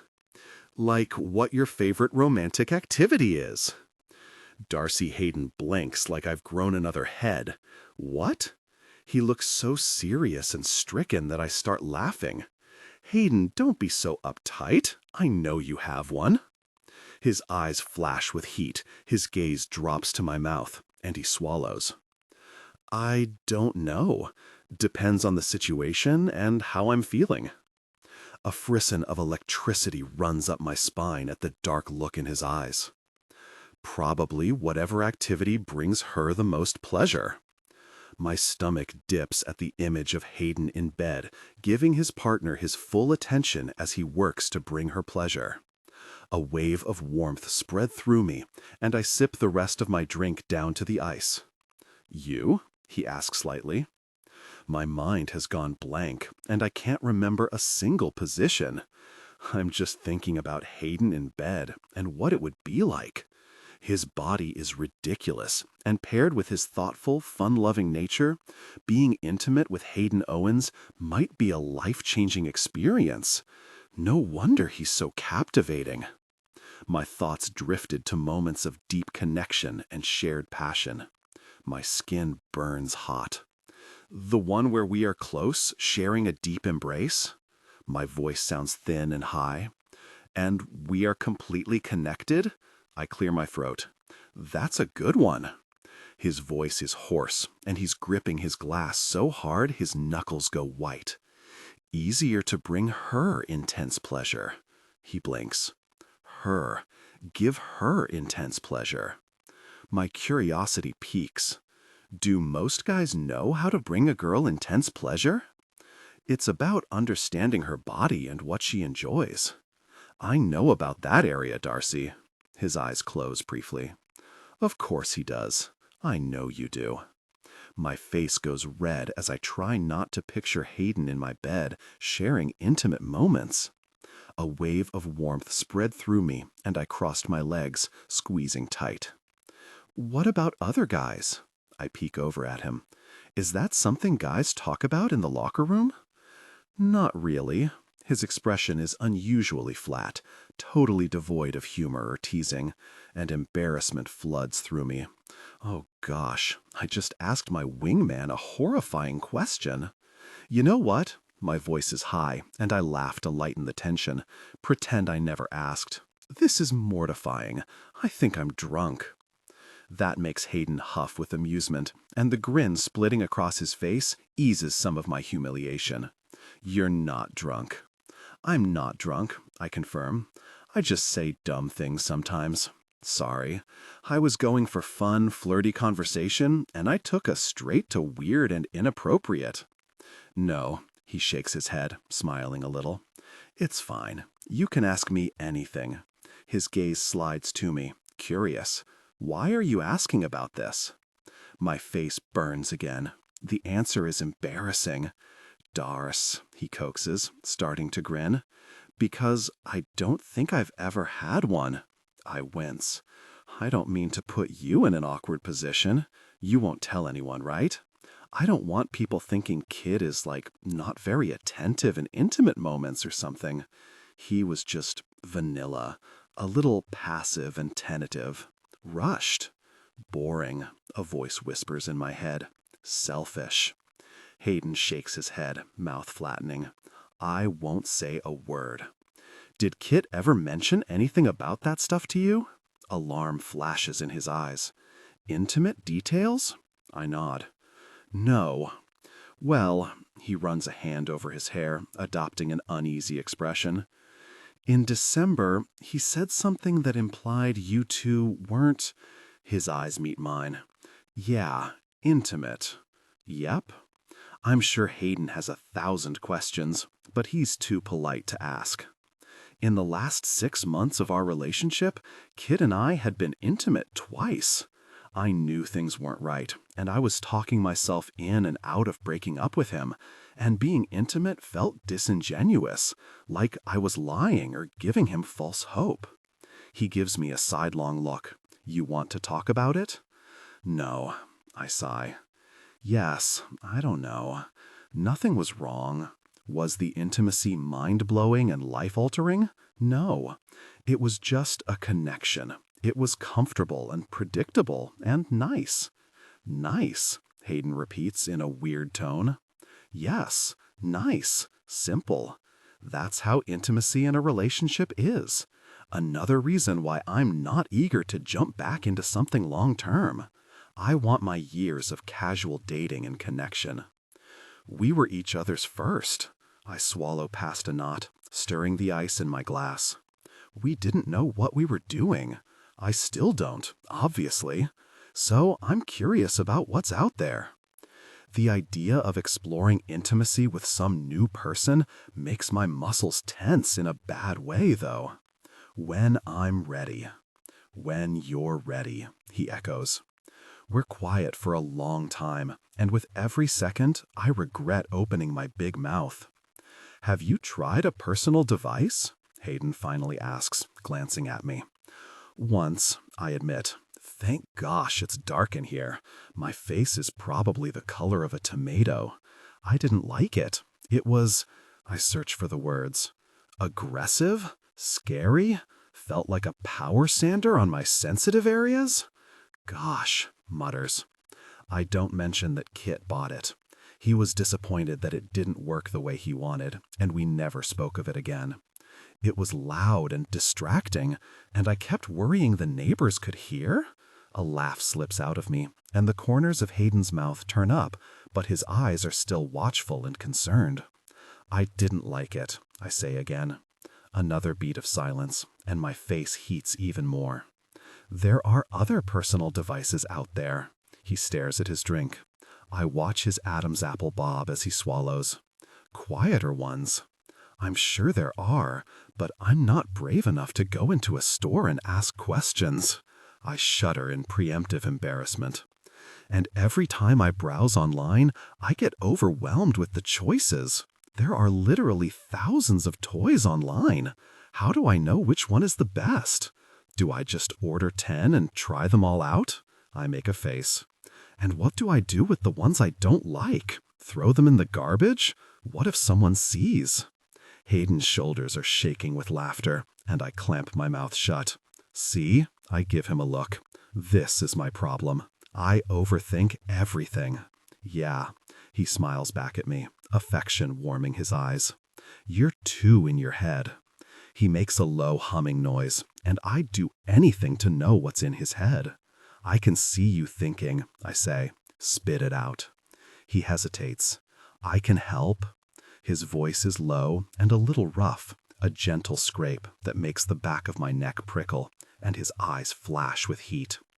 Fire races through me, and again my mind goes to the danger zone, imagining his mouth on my neck and his hand trailing down my body, a touch that promised deep intimacy.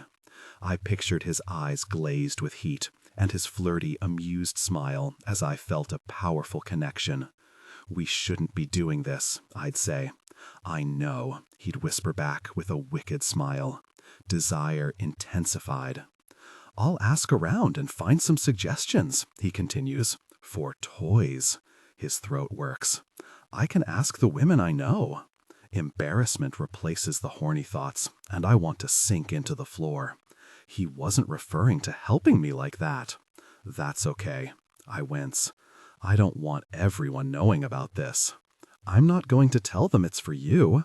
He frowns. This stays between us. I'd never talk about your personal stuff with anyone. His jaw shifts, and he folds his arms over his chest. It's important that you get comfortable with what you like. He swallows again, meeting my eyes. In bed. The horny thoughts creep back into my head, but I force them out again. You make a good point. How am I supposed to ask a guy to do something if I can't do it myself? His jaw flexes, and he looks like he wants to say more, but the bartender swings by, and the conversation is over. Hayden, I'm still thinking about being intimate with Darcy when Patrick Grant, the male lead on the Northern Sword, who plays Prince Cadius, approaches us at the bar, and my whole body tenses. He's Darcy's favorite character. Who's this cute little thing? He asks, smiling down at her like he wants to devour her. She grins. I'm Darcy. Of course you are. His teeth are too white, and there are too many of them. His face has that perfect, sculpted look I've seen on other Hollywood people. His British accent doesn't even sound real. I don't like him, and I don't like the way he's looking at Darcy. You're not on the show, right? He studies her with interest and arrogant confidence, like he knows he has this in the bag. I would have remembered you. No. She laughs. I'm not an actor. Grant's eyes widen like he can't believe it, and I turn away, shaking my head. This really guy. He probably uses this line once a week. Not an actor, he repeats, like it's the most shocking thing he's ever heard. Well, your beauty is wasted. No, it isn't, I cut in with an edge to my voice. She just laughs him off, though. I'm an actuary. Brilliant. Every single overly whitened tooth is visible. I love birds. Darcy bites back a smile, and I drag in a calming breath, studying her reaction. She doesn't actually think his ignorance is cute, right?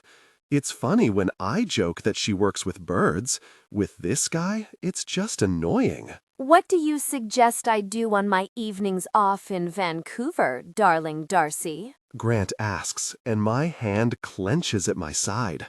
Protective feelings race through me, and I grit my teeth because I can see exactly where this is going. Go see a hockey game. She gives me a private smile that makes me want to grab her hand. Fantastic. I love ice hockey. Really? She lights up. You're a hockey fan? Huge. The biggest. He glances at me with a tight smile, like I'm intruding on their date or something. And who's this strapping young fellow? Hockey fan, I doubt it. I give him a bold, friendly smile, gritting my teeth the entire time. Hayden Owens. We shake hands. I put a little extra grip into it, and he winces. Hayden's on the Vancouver Storm, Darcy tells him. Oh, yes. Grant nods and rubs his chin like he's Gandalf. Thought I recognized you. I'm sure you did. I give him a tight smile, holding his gaze with challenge. I don't like this guy. Not one really bit. I don't like the way he looks at Darcy. I don't like the way she laughs at his jokes. And I don't like how he moves his arm to rest on the bar behind her. His body language is clear. He's interested. My heart jumps into my throat as he opens his mouth. He's going to ask her out. On instinct, I clutch her hand. "We're going to grab another drink," I call over my shoulder, hauling Darcy away. "Nice chatting with you, Peter." He blinks at us in surprise, but I throw my arm around her, leading her to the bar upstairs. We could have ordered from the bar we were at, Darcy says as I pull her up the stairs. This one's quieter. We reach the bar, and I order another round, keeping a hand on Darcy at all times. I shouldn't be touching her like this, but my protective instincts are in overdrive. He's better looking in real life, she comments as we get our drinks. Also, you called him Peter. Did you realize that? He's not that good looking, I mutter. It's dark in here. Makes everyone look hotter. She gives me a funny smile, eyes lingering on me, and I shift under her gaze. What? She grins wider. Why are you acting so weird? I take my hand off her lower back. I'm not. You are. I turn away, keeping an eye on the top of the stairs so Grant doesn't come waltzing up here after her. Oh my God. She smiles wider. Are you jealous? I scoff. No. Her eyes light up. She's too smart for my nonsense. Yes you are. You're jealous. I suck in a deep breath, running my hand through my hair. I need another drink. Hayden, okay. I look down at her. Yes, I'm jealous. He looked at you. He looked at you. Like he wanted to be intimate with her. Like he wanted to do all the things I've been dreaming and fantasizing about for years. Like what? He looked at you like he already had it in the bag, Darce. There, that's the truth. Just not the whole truth. And I don't like the idea of some guy taking you for granted. Or taking her home. Or touching her. Hey. Her hand lands on my arm, and she smiles up at me with a patient, amused smile. You're still my number one. My body relaxes, and I let out a heavy breath. I know. Grant appears at the top of the stairs, but he sees my hard expression and heads over to a group of castmates. I'm not interested in him, and if I was, even I know not to do anything while I'm on a date with someone else. She gives me a playful nudge, and the knots loosen in my chest so I can breathe again. I'd have to take you out again on another practice date. We'd be stuck doing practice dates for eternity. Her grin is teasing, but going out on practice dates for eternity with Darcy sounds pretty very good to me. But that's not my job, to keep her all to myself. Are you ready to move on to dates with real guys? I study her face, looking for any sign that she's done with this. I mean, real prospects? She wrinkles her nose and she shakes her head. Not yet. Is that okay? Good, yes, I rush out. Of course. You know I'm here for whatever you need. Jerk. A voice whispers in my head. I know. She smiles. So, if this were a real date, she says, bringing her drink to her lips. Without my permission, my eyes linger on her mouth pursed around her straw. Would you say it's going well? Yes. Every so often, Grant glances over here at Darcy, and my blood pressure spikes. Any notes? Nope. There. He looked at her again. I fold my arms over my chest, and we make eye contact. I hold his gaze, arching a brow as if to say, I really dare you. Darcy gives me an indulgent smile. Don't go easy on me. I'm trying to learn. You must have some feedback. I rest my arm along the top of the love seat we're sitting on. I'm not touching her, but my body language is clear. Mine. You're doing great. When I look down into her eyes, all the jealous, territorial feelings melt away, and it's just me and her. The way it should be. I'm having a really fun time with you. We should have really stayed home, though. I don't know why I opened my big mouth and told her about the cast party tonight. Because she loves the show, I remind myself. Because she's having fun. Because she's figuring out what she wants, and going out and making new memories is an important part of that. So if this was a real date and it was going really well, what would you do next? What do you mean? What's your next move? Do you ask her out on a second date? Do you drop hints to get her to come home with you? Her mouth quirks up, and I want to kiss it. Show me your moves. I'd make up an excuse to kiss you. Oh gosh, her lips part, surprise rising in her eyes. Like what? My pulse picks up, and I vaguely remember vowing not to do gosh like this. But he's over there, staring at her, and she's right beside me, looking so cute and sweet. And the smart part of my brain has taken a backseat. Like Patrick Grant keeps staring at you, and I don't want him to think he actually has a chance. Her breath catches, and her eyes dart to the bar, where Grant is indeed watching her while listening to someone else talk. He doesn't think that. He does. She gestures at herself. Me? She widens her eyes and glances over at him. Him? Just bizarre. Gosh, really, she has no idea what she looks like or how funny and lovely she is. No really clue. Not that bizarre, Darce. I work my jaw, shifting so I'm facing her on the seat. It would be the humane thing to do, though. What? Kiss? Yeah. I swallow, watching her expression for any sign of discomfort or hesitation. You don't want to lead him on. Kissing Darcy would slam the door of possibility closed on Patrick Grant, send a loud and clear message. And more than anything, I really, really want to. I've wanted to kiss her for years. My knee bounces in anticipation as I study her face. Right. She blows out a long breath, nodding. I don't want to lead him on. You know all about that. She pulls her bottom lip between her teeth as a crease forms between her eyebrows. It's probably good to practice, too. I raise an eyebrow at her in question. Kit isn't the only guy I've ever kissed, she explains. I kissed a guy in high school, but we were 16 and it was outside and rushed and kind of... She mashes her palms together and I huff a surprised laugh. Mushy? She says, laughing and wincing. Yikes. I grin. You're a mushy kisser? No, she sputters, laughing harder. I don't think so. Kit never had any complaints. Another stab of jealousy hits me in the gut. I'm happy to help you, I say, staring at her mouth. The warning bells ringing in my head fade away, and all I can think about is how much I want her. My blood pounds in my ears as I watch her tuck her bottom lip between her teeth. Okay, she nods. We should kiss then. I bring a hand up beneath her chin and tip her face up to mine. Our eyes lock and my heart races, and I wonder if this is a mistake before I lower my mouth to hers. Darcy Hayden's lips meet mine, and my thoughts collapse like a house of cards. Holy gosh, Darce, he murmurs, angling his mouth against mine, coaxing my lips open and deepening the kiss. Holy gosh, indeed. His kiss deepened, his warmth enveloping me, and the clean masculine scent washing over me, and his taste like mint gum and bourbon from the old-fashioned he's drinking.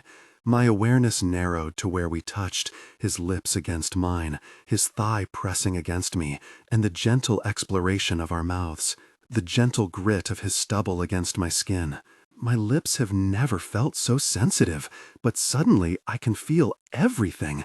Every brush and press of Hayden's mouth over mine, the same mouth that smiled and grinned and sent flirty smirks at me for years. Music plays nearby, but I can barely hear it. I shift closer to Hayden, electricity pulsing through my body and landing low in my belly. His hand is in my hair, and his other comes to my jaw, tilting me the way he wants me. Kissing my best friend feels perfectly natural. I never want to stop, like it's something I've been missing, and the second it's over, I'm going to have a nagging feeling like I left something at home. He pulls away an inch, breathing ragged as he studies me. His eyes are dark, heavy-lidded, and glazed in a way that makes my heart pound harder. Okay, he sounds hoarse. I nod hard, catching my breath and what's left of my wits. Yup. Was it okay for you? He nods, and his eyes drop to my mouth. Uh-huh. Not mushy? He lets out a tight laugh.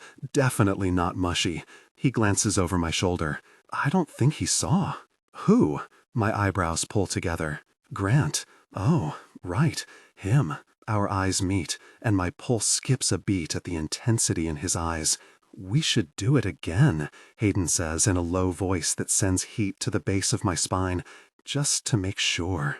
Yeah, okay. I sound breathless, just to be sure he sees. I press my swollen lips together. Any pointers for me? His jaw flexes, and he looks at my mouth again. You can touch me this time, if you want. God, yes, I want to. I wasn't sure if it was okay. His mouth quirks up, and the long line of his throat bobs. It's okay. It's definitely okay. We're practicing. Right. I almost laugh, because practicing with Hayden is so much more intense than I expected. I'm lightheaded. I wrap a hand around the nape of his neck, pulling his mouth back to mine. A low noise of encouragement rumbles through him, and I arch against the hard wall of his chest as he takes my mouth, more urgent this time. Hayden's kiss turned demanding, desperate, and addictive. I sank my fingers into the soft hair at the back of his neck, and his breath caught. He responded with a low sound into my mouth. A shudder rolled through him when I scraped my fingers over his scalp. The deprived, neglected data analyst inside me loved this game. My free hand lands on his collarbone, and I slip my fingertips beneath the collar of his t-shirt to catch his warmth. I've always wanted to touch this part of him, run my fingers over the hair at the top of his chest. I lightly nip his bottom lip, and his big hands grip my waist in a swift motion before I'm in his lap. God, you smell so really good, he says, pressing a line of kisses down my neck.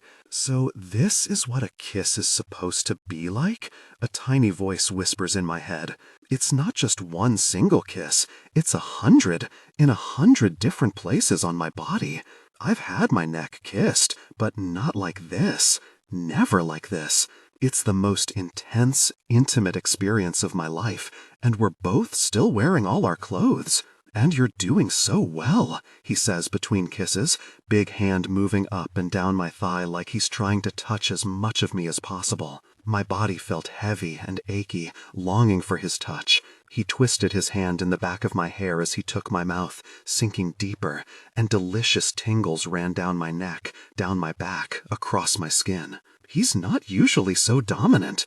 He's my goofy, sweet, fun-loving Hayden, but he's gripping the back of my hair, moving me however he wants, like it's for his pleasure. Arousal rushes through me, sharp and surprising. It's like last week's cuddle turned up to 11. Every nerve ending in my lips is being brushed and sucked and nibbled and stroked. And when I shifted, I felt his firm desire pressing between my legs. Sparks gathered from the pressure, and my eyes went wide, unseeing.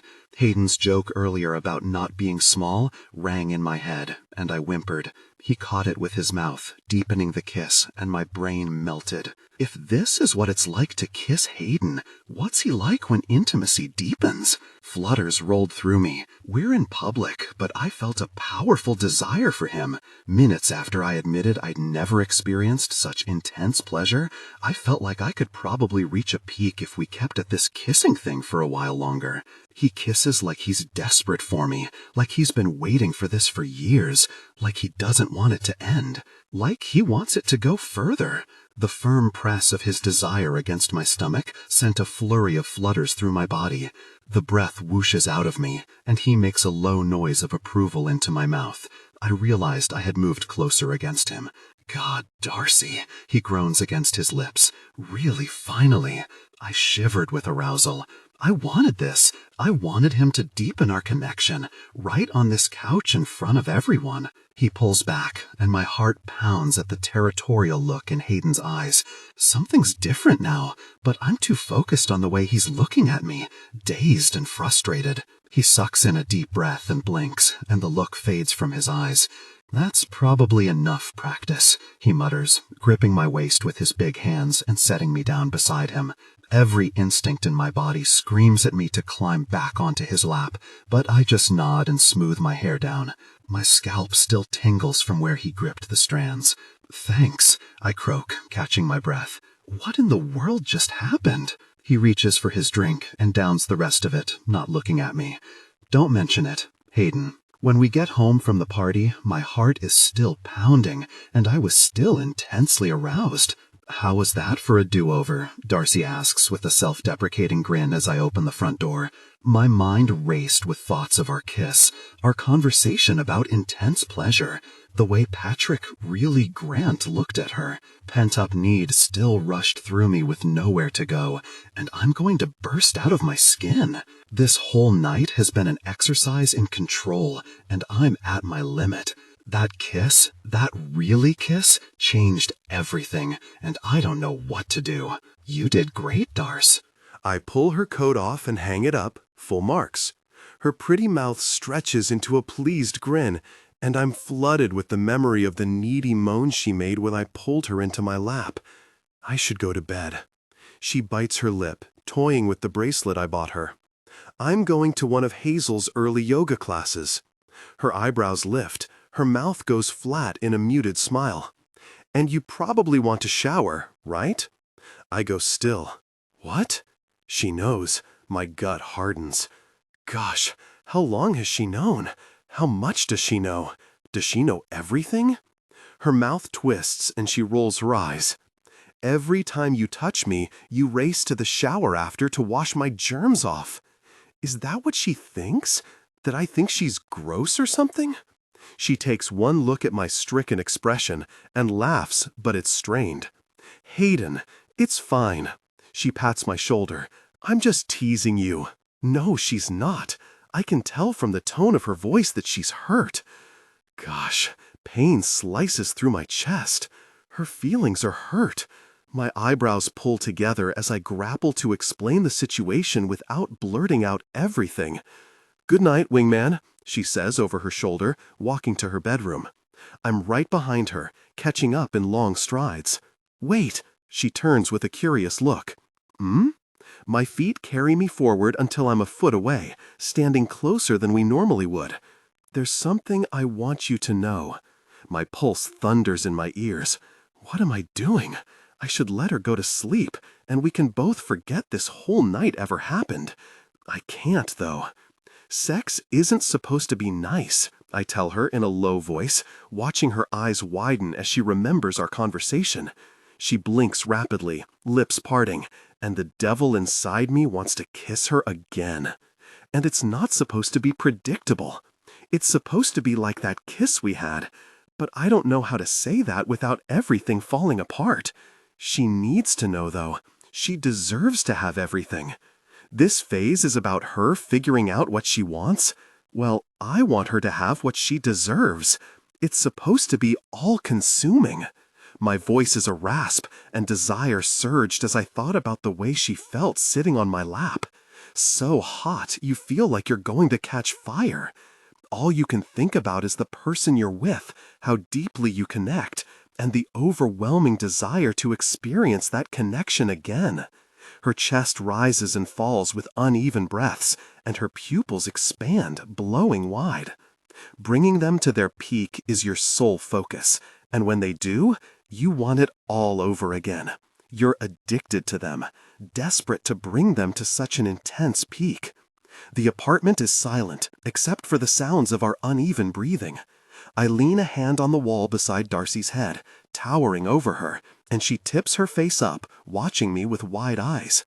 And when the intensity is overwhelming, when they are completely lost in the moment with you, your control finally breaks and you lose your mind. It's like nothing else in the world. Everything stops, and it's just you and them.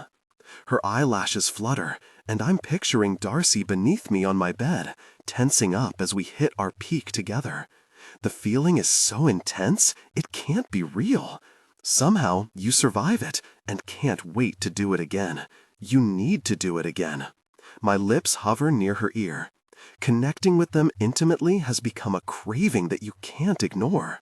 I've never had sex like that, but I can so really imagine it. Her attention on me is addictive, the way she soaks up my words, how her eyes flash with surprise and excitement. I was intensely aroused, aching for her and praying she doesn't look down. Power rushes through me. It feels good to take control like this, to stand over her while she gazes up at me with that expression of wonder. For once, it feels good not to be so considerate and nice. I inhale her scent deep into my lungs, holding back a groan. That's what sex is like, Darcy. It's sweaty, intense, and life-changing. On the edge of control, I tip my mouth to her cheek, pressing a soft kiss there, watching her eyes widen even more. "Good night, Darce." "Good night," she whispers back. I feel her gaze on me as I head to my room and close the door. Moments later, lying in bed, I relived our kiss. Tension was overwhelming, and I found release, reaching a peak with a low, pained groan that I don't even try to muffle. Catching my breath, staring out the window, I know I can't deny my feelings for her anymore. I like her. I've always liked her. It's not going away, no matter how hard I try. And teaching her the things she wants to learn, it just might kill me. Hayden. The next evening, Miller and I sit on the bench during a game, eyes on the ice. "How are you feeling, bud?" he asks. I reach for my water bottle and take a long drink. "Never better," I lie. The kiss from last night replays in my head again and again. I woke up this morning intensely aroused, thinking about the soft, breathy sounds she made during our kiss. I'm such a really difficult person. I'm supposed to be watching out for her, helping her, and instead, I'm finding release while thinking of her. Miller slants a look of amused disbelief at me. "You seem distracted." I grit my teeth, because I know what the sports commentators are saying. What is Tate Ward doing, moving one of his best defensemen to a new position 2 months before playoffs? Ward put him on the first line when he looks more like a second or third line player. Since I moved positions, I've been racking up the assists, but no goals. Ward hasn't said a word, but I know I'm not playing the way he wants me to. When Volkov and I played together as a defensive pair, it worked, because I became whatever he needed me to be. I pass to you, and you pass it right back. Miller regards me for a long moment. "You're holding back. You're still playing like a defenseman." He's right that I'm distracted. All I can hear are her questions about intimacy and what she might enjoy. Darcy Andersen is going to really kill me. I swallow hard, glancing over to where she sits with Hazel and Pippa. "Okay." Miller nods, following the direction of my gaze with a knowing grin. "I see how it is." The air whooshes out of my lungs in a heavy exhale. "We kissed." He lights up. "That's great." It wasn't like that. My grip tightens on my stick. It was a one-time thing. I was just, let me guess, helping her? He smirks. "Because you're her wingman." My silence is enough of an answer, apparently. Miller tilts his head, narrowing his eyes at me with a growing grin. "I have an idea." "Miller, I don't need your dating advice." He chuckles. "I think you do, but it's not about dating. It's about hockey." Dread gathers in the pit of my stomach at the mischief in his eyes. "Darcy's learning to be a player, right?" My eyes cut to his, and I really don't like where this is going. "Being a player is all about variety." He holds my gaze with challenge. "And there are a lot of single guys on the team who would love to help Darcy out. You know, with practicing." Protectiveness rattles through me, and I stare back at him with my teeth clenched so hard they might crack. He's trying to get a rise out of me and get under my skin. The rational part of my brain tells me to ignore him. I can't, though. I love these guys like family, but the idea of them touching Darcy, of her sitting in their laps and stroking their hair while they make out, sends hot rage through my blood. Miller grins wider at me. "That's a new look from you, Owens. You're normally so cheerful." "I know what you're doing," I grit out. "Great." He turns back to the ice with a pleased smile that makes me want to break something. "Score a goal tonight, or I'll make a suggestion next time we're all out at the bar. Put a little bug in Darcy's ear, you know?" Every muscle in my body tightens. She doesn't want that. "Why don't you let her decide that? She's a grown woman, Owens. She can speak for herself." "She gets nervous sometimes, and she's new at the dating thing. She needs someone who will take his time with her and not rush her. And I don't really want her kissing another guy. Gents, Ward says to Miller and me, along with the other forward, before I can tell Miller to back down. You're up. With my heart in my throat, we climb over the boards. Just one goal, Miller calls as we line up for a face-off. I take the center ice spot, urgency surging through me as I get into position. My pulse races in my ears as I think about one of the other players with Darcy. The ref drops the puck and my body takes over. I claw it away and take off toward the net, blood pounding. My instincts are different this time. As a hockey player, competition has been drilled into me since childhood, and I let it drive me. For once, instead of thinking about what my teammates need, I think about what I want. And I really, really want to score a goal. I really want Darcy all to myself. I race toward the net, watching the goalie prepare. The fans are on their feet, cheering. I slap the puck toward the net. It sails past the goalie. The crowd erupts with noise, and victory rushes through me like a wildfire. Through the glass, Darcy meets my eyes with a gorgeous, proud smile, and I wink at her, grinning so hard my face hurts. Hazel and Pippa wear their guys' jerseys, but Darcy's just in her coat. And the version of me who just shoved past everyone to score a goal wants to see her wearing my name on her back. There we really go, Miller crows, jumping on top of me to celebrate the goal, and Darcy laughs. A powerful thrill shoots through me. At the bench, Ward gives me a pleased nod. There we really go indeed. Darcy. After the game, I wait for Hayden at home, crouched behind the sofa in the dark apartment. The door opens and I press my lips together so I don't start laughing. Darce, I hear him flick the light switch back and forth, but the apartment stays dark. I flipped the breaker so the lights don't work. What the heck? He mutters. We kissed, and I can't stop thinking about it. We kissed, and we've been pretending it didn't happen. I need to show Hayden I'm not getting weird about it, that our friendship hasn't changed, even if it doesn't feel quite true. Hayden, I rasp in a high, creepy voice. He groans, and I clap a hand over my mouth to muffle my laughter. Hayden, I've been waiting for you. He's still trying the light switch. You have some serious issues, Darcy. I'm so hungry, Hayden. You're going to give me nightmares, and then I'll have to sleep in your bed every night. There's a smile in his voice. Is that what you want? In the dark, behind the couch, I grin. Hayden in my bed, all warm, sleepy, and cuddly, probably only wearing boxers. I'll take it. I turn the flashlight on, illuminating Daniel's rosy cherub face. I stuck googly eyes on him earlier for extra drama. I'm hungry for blood, your blood. I pull the string I attached to the base of the gnome so Daniel slides toward Hayden. Nope. I hear Hayden's fast footsteps down the hall to his room as I dissolve into laughter. Hayden, he just wants to say hi, I call, still shaking with laughter. After I've turned the apartment lights on and hidden Daniel away in a closet, Hayden re-enters the kitchen. Congrats again on your goal, I tell him as he makes himself a smoothie. I replay Hayden skating hard toward the net with predatory focus and the look of relief when he scored. It seems like you're finding your footing with the new line. He makes a noise of acknowledgement, swallowing a third of the smoothie. Yep, I guess so.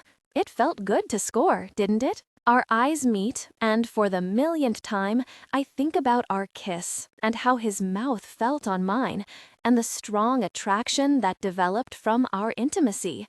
He's a passionate guy. He's used to intimacy. It probably doesn't take much to stimulate him, and it had nothing to do with me. Men are easily stimulated. Intimacy with them has become a craving you can't ignore, he said about connection. Yeah, Darcy. His Adam's apple moves as he swallows, and his gaze drops to my mouth. It felt really good. Heat flares in his eyes, but his usual boyish, friendly smile appears. Thanks for coming to my game. You don't have to thank me when you gave me a front row ticket. Besides, I like watching hockey. The energy of the arena, the speed at which the game moves, and the brutal competition on the ice. There's no sport like hockey. The analytical part of my brain loves to find patterns in the way players work together, in events that repeat throughout the game, like a player favoring one side, or two players who play especially well together. It's probably why I keep thinking about the hockey models on my laptop. Seeing Hayden's ear-to-ear smile after he sank the puck into the net lit me up like a sparkler too. My gaze moves over the broad expanse of his chest, and I can smell his body wash or deodorant. His hair is still damp from his post-game shower, and I think about how he relaxed under my fingers as I touched it. The urge to hug him courses through me, but I don't want him to think I'm getting the wrong idea. Now that I'm single and we're spending so much time together, there's an undercurrent of tension between us that I don't want to play with too much. Last night, I swear, I heard a low groan from his room. It could have been anything, probably him reacting to something on his phone, but I heard it, and every hair on my body rose as I pictured him engaged in private intimacy. Was he thinking about us? Was he as turned on from that kiss as I was? No, he seems totally normal now, like it never happened, so I should be too. I should get to bed, I say quickly. Yeah, me too. He gives me a quick smile. I have practice in the morning, and you have work. Right, well, good night. Night, Darcy. I'm crawling into bed 20 minutes later when my phone buzzes with an incoming call. Kit's photo flashes across the screen, and my heart jumps into my throat. We haven't spoken since we broke up. It's late. Something must be wrong. Hey, I answer, immediately worried. Are you okay? What's wrong? Everything's fine. The familiarity of Kit's voice tugs at something in my chest. I just, wanted to see how you were. My pulse slows to normal. I'm good. The reluctance in my tone is obvious. It's not an emergency, and he's calling me this late? It's midnight in Calgary. Something feels off. What about you? He exhales a heavy sigh. Missing you. I was thinking about you on Valentine's Day. Guilt slams into me like a freight train, because except for the engagement ring, I wasn't thinking about him on Valentine's Day at all. I was too busy having fun with Hayden. My stomach hardens into a rock. I don't know what to say. I don't miss him. I just feel relief. I saw a picture of you and Hayden at some party, Kit adds. The cast party, probably. You know Hayden. I don't mention the t-shirt I gave him that started the whole thing. He gets invited to a lot of parties. Sounds like you're having fun in Vancouver. I am. More unease threads through me. I'm meeting new people and trying new things. I think about when I brought up purple hair years ago and the way he made a face like it was a bad idea.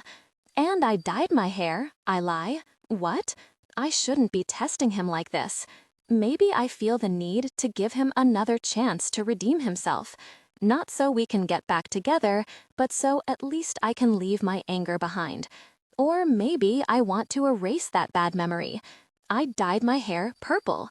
I toy with the edge of my duvet. It's pale purple like a mermaid, and I love it. He makes a hesitant noise. Why? I liked your hair before. Because I scramble for the words, reeling with disappointment and irritation. It's my hair, but he's making it about him. Because I wanted to. Isn't that enough? He doesn't answer, and a prickle of anger and hurt pokes me deep behind my sternum. It's just a hair color, but he's making it sound like I stole a car or something. He sighs. When are you coming home? The words fall out of my head. I'm stunned. I sit there, blinking at nothing, unsure of what to say. I'm not. I'm not coming home. You need to get this stuff out of your system, and I'll wait until you do. But when you're ready to come back, everything's still here for you. A beat of silence. It's like he didn't even hear what I just said. I still can't sleep on your side of the bed. Get this stuff out of my system? I don't want to go back to my old life. I like going shopping with Georgia and wearing pretty dresses when I go out for dinner with Hayden and learning how to be a player. Hayden makes everything carefree and fun. I'm filled with guilt over hurting Kit, but everything inside me screams that what he's saying is wrong. I don't love him, not the way I should, but I don't know how to say that without making this so much worse. Maybe it's time for you to get a new bed, I start, but Kit cuts me off. You want to move to a new apartment? Well, move. You want to take a trip together after the season's over? Well, go, wherever you want to go, as long as we're back for training camp. Whatever you want, Darcy, it's yours. I suck in a sharp breath. Whatever I want, as long as it works for him and his schedule and his career? Whatever I want, as long as I'm the person he wants me to be? No. My nails dig into my palm as I force the words out. I meant what I said when we broke up. We're not right for each other. I need you to understand that. Please stop waiting for me. I close my eyes. I won't cry. I'm not ready to marry you or have kids with you, so we don't have to do those things right away. I'll wait, he says with frustration. I'll wait as long as you want. No. My face crumples and my eyes sting. Gosh, I hate it when he doesn't listen like this. This conversation is completely one-sided. Whatever I say, he's going to believe what he wants. I'll never be ready, and I'll never want those things with you. The words come out louder than intended, with more force, and he's quiet for a long time on the other end of the call. Wow, that one word is loaded with a bitterness that makes my throat burn. I feel like I don't even know who you are. That's my fault, because I coasted along with the current and faded into the background of his life. I never asked for anything, and I never put myself first. I let myself be the person he wanted, instead of who I am. Gosh, this is so really hard.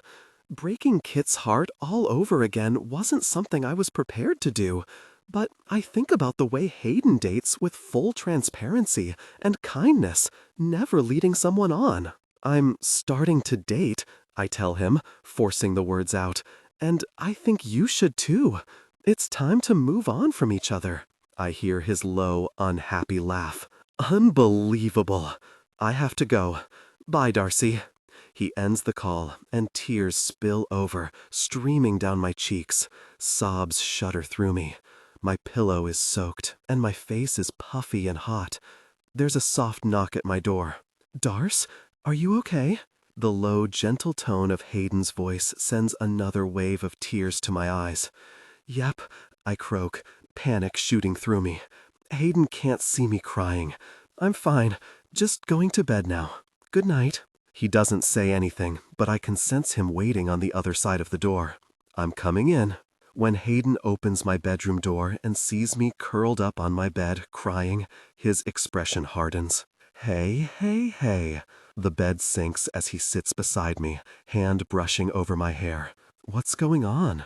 Kit called. His hand stills on my hair. What? I recap the conversation as tears continue to fall. While he listens, he strokes my hair, watching with concern. When I'm done, he lies down beside me and gathers me into his chest, pulling me half on top of him. Honey, he murmurs, mouth on my temple, breath on my cheek. After how I've been freaking out about our practice kiss, we shouldn't be doing this, but he smells so good. His heartbeat against my ear is calming, and he's so warm. I like when he calls me honey, too. He probably calls tons of women that, but I don't care. I'm taking all the comfort I can get right now. Do you think I'm changing? I ask quietly. A beat passes where he doesn't say anything, but his arm tightens around my back. Yes and no. You're learning to do new things, and you're figuring out who you are without him. His hand lingers on the back of his hair, warm and heavy. But you're still the same Darcy we all know and love. That's how I feel too. I wipe a tear away. I feel like the same person, just better. His hand stroking over my hair, combined with his steady, slow heartbeat under my ear, lulls me into a sense of calm. He'll be okay, Hayden murmurs. He just needs time, just like you. I wake the next morning to sunlight streaming into my room because I forgot to close the blinds. Both physically and emotionally, I feel brand new and clear-headed. For the first time in a month and a half, I'm well rested and my eyes don't feel gritty and dry. I usually toss and turn throughout the night, but I don't remember waking up once. It's the best sleep I've had since I broke up with Kit. I'm also draped over Hayden while he sleeps half naked in my bed. My pulse skyrockets, tripping and stumbling, and I blink, eyes wide. We're still in the same position as last night, but the duvet covers us. Hayden's only wearing tight black boxer briefs, and while I'm still in my t-shirt, I've lost my pajama bottoms, wearing only underwear. He's on his back, tucking me close to him with an arm around my back. My thigh is wedged between his, and I'm pressed against him, my full weight on him from head to toe. He's even caught my cold feet between his calves. There's something about the softness to his expression, the handsome lines on his face, the tilt to his mouth, even in sleep, that makes my heart squeeze. When I start to shift off him, careful not to wake him, his arm tightens, locking me against his body. His breathing changes, and his eyes open, bleary and adorable in the morning light. His mouth kicks up into a calm smile. There's a shift in my body, like the clouds are clearing. You fell asleep. His voice is gravelly. Neatly trimmed golden blonde chest hair spans his muscled torso, trickling down his abs into his waistband. I didn't want to wake you. He glances down at himself. I must have pulled my clothes off in my sleep. Sorry, I get warm. I can feel exactly how warm he is when I'm splayed out on him like this. A pathetic noise of acknowledgement slips out of me, and I nod, gaze tracing over all the lines and ridges of his perfect body. God, he's so hot. He's so big. Hayden is just so much, all broad chest, thick limbs, and muscular thighs. I shift again, and his arousal, which had been evident while we practice-kissed at the cast party, was pressing into my hip. Our eyes meet, and my mind goes blank. A deep warmth grew within me. I had the overwhelming urge to run my palm down his chest, over his form, to pull the waistband of his boxers down and reveal his full presence. A powerful desire surged through me. I imagined the intimacy, the shared pleasure, and the sounds of his deep satisfaction. A deep pressure built within me. His breathing turns uneven as he looks down at my mouth. I told Hayden intimacy is supposed to be warm and predictable, but the intensity of his presence against my hip didn't feel sweet or relaxing. It feels like I want to be intimate with my best friend. Darce, he breathes, like a question mixed with a plea, and the hot look in his eyes crumbles my resolve. I move an inch toward his mouth. Something starts jingling in my room, and we snap apart. A phone alarm coming from the floor. I slide off him, and he reaches over the side of the bed. Is that me or you? I ask, searching for my phone. Me. He turns the alarm off and swings his legs to the floor so he's sitting and facing away. My eyes move over his toned back and waist before I yank my gaze elsewhere. I'm still in my panties, too. I think I'm deeply affected. Can he tell? God.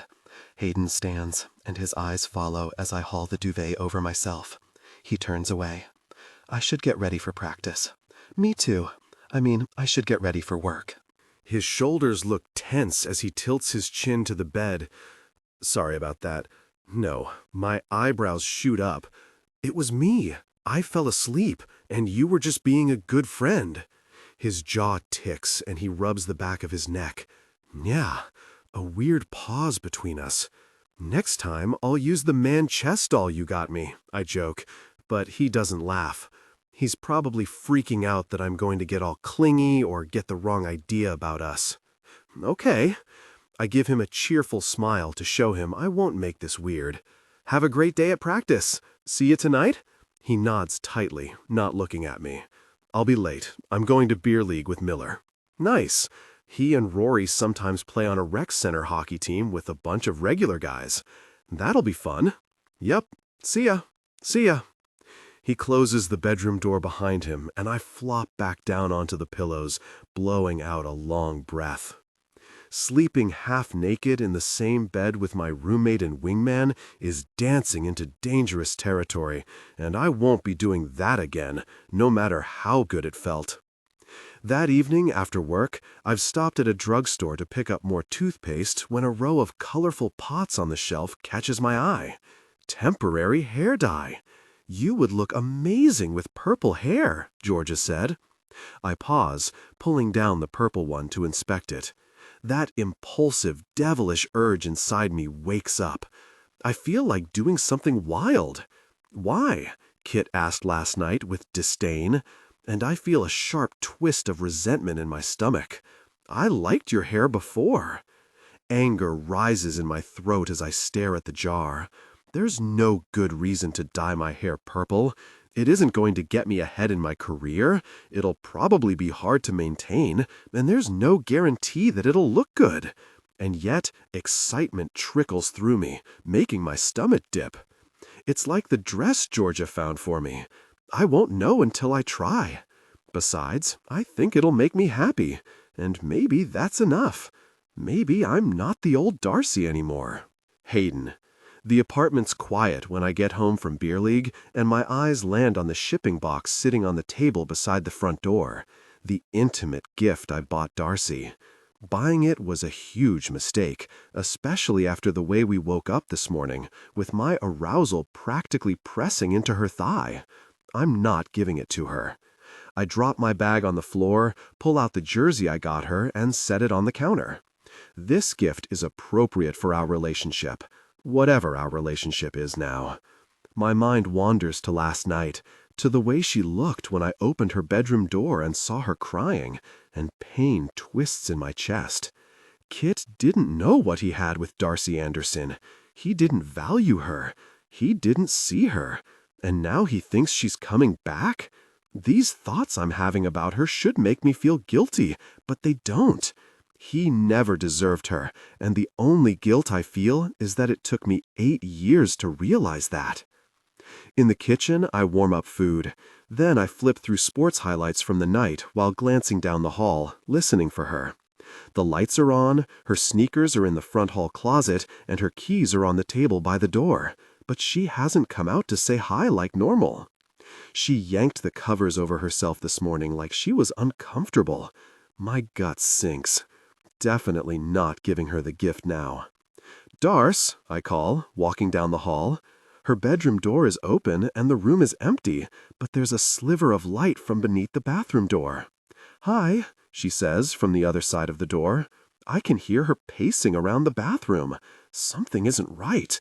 Is she avoiding me because of this morning? "Let's watch some TV."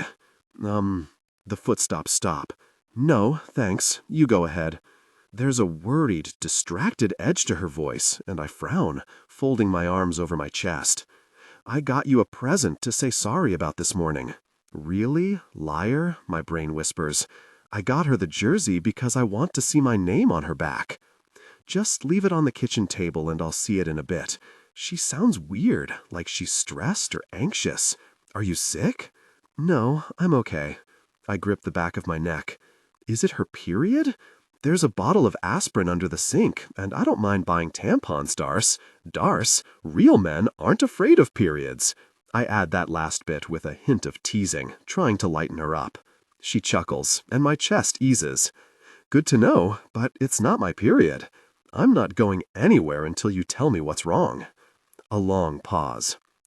"Hayden, I really messed up. Don't laugh, okay?" "Laugh at what?" She opens the door, and my jaw hits the floor. Her previously pale blonde hair is now bright, hideous cartoon purple, a really jarring, ugly shade. Her eyebrows match. We stare at each other for a long, wide-eyed moment before I press a fist to my mouth to stifle my bark of laughter. "You said you wouldn't laugh," she cries, slapping my arm. I didn't agree to that, I manage, barely holding it together, almost collapsing with the relief that something isn't actually wrong. Hayden! I look like Grimace from McDonald's. She turns to the mirror with a mournful expression. I howl, doubled over and leaning against the wall. She does look like the big purple blob, or one of the Teletubbies. Tinky Winky? Is that you? A mortified noise scrapes out of her throat, but she starts laughing. She tries to close the door, but I catch it, stepping into her space. We're both gasping for air. This is what it's supposed to be like with Darcy and me, and this is exactly why I can't mess it up. When we're just friends, we're perfect together. The urge to kiss her rises, though, but I shove it down. Holy gosh, Darce. I pull a bright purple lock between my fingers. Her hair is still soft as silk, and the bathroom smells fresh and sweet like her hair products. What did you do? She cringes. I was so mad after my call with Kit, and I felt like doing something drastic. I wanted something light and pretty, but this is way too intense. It looks like Barney the dinosaur?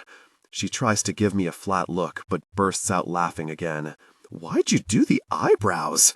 I breathe with an incredulous expression. I don't know, she moans, glancing at her reflection. It's going to be okay. I put my arms out. Come here. She steps forward into my embrace, resting her head against my chest, and my chin comes to the top of her hair. My heart jumps at the way she feels against me. Don't worry, I murmur. You're still beautiful. In my arms, she tenses. You know, in a friend way, I add. I know, she says, defensively. We stand there for a long moment, and I run my hand down her back to comfort her. I guess Kit was right. She makes it sound like a joke, but there's an added element of vulnerability that has my eyes narrowing. What are you talking about? I brought it up in the past, and he didn't like the idea. Her fingers tap on my chest, light and distracted. It came up last night. Something about his judgy tone pissed me off. A slice of anger hits me in the gut. You didn't tell me that? It's not a big deal. It is a big deal, Darce. She looks up in surprise at my tone. You can dye your hair whatever color you want. Her mouth tilts and amusement sparks in her eyes before she gestures at our reflection in the mirror. Well, obviously he knew better than me. We'll fix it. I've washed my hair 4 times tonight. It's not coming out. Let's call in a professional. I'll get my friend Lila to help. A friend? She arches an eyebrow with a teasing smile. Not that kind of friend. I give her a look. All the women I've dated are kind and cool, but I feel weird about Darcy meeting one of them. She comes here to cut my hair when my schedule's packed during the season. She'll be able to fix it. Darcy tucks her bottom lip between her teeth. Are you sure? Positive. I pull out my phone to text Lila before opening my camera app and snapping a picture of Darcy and her ridiculous hair. Her eyes go wide as she realizes what I'm doing, and I shake with laughter. No, she cries. I don't want evidence of this. She reaches for my phone, but I'm already slipping it back into my pocket. I do. I wiggle my eyebrows at her, delight spreading through me. I never want to forget this. Give that to me, she orders. I laugh again. No. Then delete it. Also no. I beam down at her, batting her hands away as she tries to reach for the phone again. I love that you're half my size but think you can overpower me. She sighs, stepping back with a determined look, but she's fighting a smile. You're going to put it on t-shirts or something. Now you're thinking. I'll get one for everyone on the team. Hilarious. She does a dry, fake laugh before her expression turns curious. What was this you said about a present? In the kitchen, Darcy pulls the jersey out of the bag and holds it up with a hopeful smile. For me? I laugh. Yeah, for you, so you can wear it to my games. Our eyes meet, and I can't read her expression. If you want, obviously you can wear whatever you want. Her gaze lingers on me. Do you want me to wear it? I should say something cool and nonchalant, but I just nod. Her eyes warm, and she smiles softly. God, she's so really pretty, even with weird hair. I want to, then. Still smiling, she pulls it over her head. It's a little big on her, but in a really adorable way that makes me want to pick her up and toss her over my shoulder in some weird caveman display. I clear my throat, trying not to look too pleased. Looks pretty cute. You think? She looks up at me through her lashes, the apples of her cheeks popping with her smile. Warm pleasure expands through my chest. And you'll fit right in with Pippa and Hazel. Wishful thinking, I guess, that she would fit in with them completely, that she'd be cheering for me and supporting me in the same way the Hartley sisters support their guys. As if we were together. I should clarify, but I just let the implication linger, testing it out. Thanks, she says, looking down but still smiling. I love it. You are very, very welcome. Can I pay you back? Not a chance. She huffs a light laugh, thick lashes fluttering, and gosh, I want to kiss her. A package arrived for you earlier, she says, glancing at the box on the side table, throwing cold water all over the dumb, moony feelings I'm trying to ignore. Yup. I clear my throat, backing up a step. I saw it. Her eyes linger on my expression, and I lift my eyebrows, trying to look normal and not like I'm trying to hide the gift I bought her. What is it? She watches me with a little curve to her mouth. What is what? What's in the box? I don't know. Her gaze sharpens, and her smile hitches higher. Open it then. I'll open it later. Hayden! She steps toward the box, and I lunge for it, grabbing it and tucking it behind my back. Her jaw drops, and her face lights up with an accusing, knowing smile. I knew it. You're hiding something. What is in that box? It's... My brain goes blank. Private? Her grin is teasing and gorgeous. One of those weird things you're definitely not into? She asks, lowering her voice, wiggling her eyebrows in a suggestive way as she tries not to laugh. Yup. I nod. That's it. She stares at me for a long moment before she darts forward. But instead of reaching for the box, she digs her fingers into my ribs, just below my pec, and a gasp of laughter bursts out of me. Tell me what's in the box, she demands, laughing as I gasp for air. Or I'll tickle you until you pass out. Darce, I groan, shaking with laughter, trying to push her hands away. You play dirty. That's right, Wingman, I'm merciless. She adds a second hand, digging into the other side of my ribs, and I accidentally drop the box in a struggle to get away from her, laughing the whole time. Fine, I gasp, catching my breath. It's a gift. Her hands fall to her sides. What? I press my mouth into a firm line. You, said you get overwhelmed when you do research and didn't want to go into a store, so I asked a bunch of my friends, and they said this is the best one. My eyes dart to hers. For personal enjoyment? Why did I say that last part? Oh, is she blushing? She looks like she's blushing. Thank you. She sounds dazed as she stares at the box. You don't have to use it, I rush out, reaching for the box. It's inappropriate. No. She puts her hand out, and I jerk mine back so I don't accidentally touch her. It's not inappropriate. You're my wingman. She glances between me and the box. You're just looking out for me. Yeah, I nod. Right. She nods back and does that distracting lip-biting thing again. It's not weird. I can't wait to use it and have all those great moments of personal enjoyment, she adds, starting to laugh. I groan, closing my eyes, and she chuckles more. Gosh, can I picture it? Her lying on her bed, finding personal enjoyment, while I lie in my bed on the other side of the wall? Yeah, well, I pick the box up and hand it to her. Here you go. Have fun. Thanks. She rubs a hand over her red face before accepting it. I'm going to bed. Her eyes widen.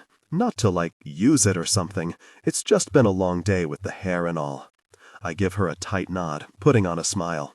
All right. Good night. Good night. In my room, I lie in my bed and stare at the ceiling. Owens, what are you doing? I drag a sobering breath in, listening to her bedroom door closing and her light footsteps as she gets into her bed. What are you really doing? Darcy? Your hair! Pippa lights up when I take my seat before the game the next evening. She grins ear to ear with wide eyes, wearing a Storm jersey, and I feel my face go pink. Do you like it? I reach up to touch a pale lavender lock, the intended color. Lila, the hairstylist, fixed my hair while I worked from home this morning, and she used a blow-dry balm that smells incredible and makes my hair super soft. Pippa nods with enthusiasm. Love it. It's so you. My heart squeezes with happiness. I love it too. I grin at Hazel, who's on the other side of her, wearing her own Storm jersey. Hey, Hazel. Hello, gorgeous. She winks. The purple is very you. Looks great with your eye color. Thanks, you two. Gosh, Kit, for telling me it wouldn't look good. I look amazing with purple hair. And you got a jersey, Pippa adds, beaming. My blush deepens as I nod. Yup, Hayden got it for me. Did he? Hazel smiles like she knows something I don't. That's nice of him. My shoulders lift in a shrug. Yup, that's just him though, always buying gifts for people. Like the gift he bought me that I've been thinking about all day. Let's take a photo in our jerseys, Pippa says, pulling out her phone. We look cute. I lean in, smile as Pippa snaps the picture. A moment later, the arena lights dim, the fans start to cheer, and the announcer calls players' names as they hit the ice. I'm so glad you're joining us for games, Pippa says in my ear over the noise of the arena. I give her a shy smile. Me too. Number 42, Hayden Owens, the announcer calls, and I clap and cheer. Hayden skates past, and our eyes lock. His gaze goes from my jersey to my hair before he winks, and my heart skips a beat. When he scores a goal in the second period, I jump to my feet, whooping and cheering. Rory and Alexei skate over to him to celebrate, but he grins through the glass at me. My good luck charm, he mouths.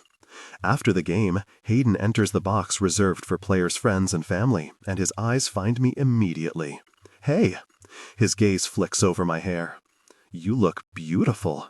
He shakes his head. Your hair looks beautiful, he says, correcting himself.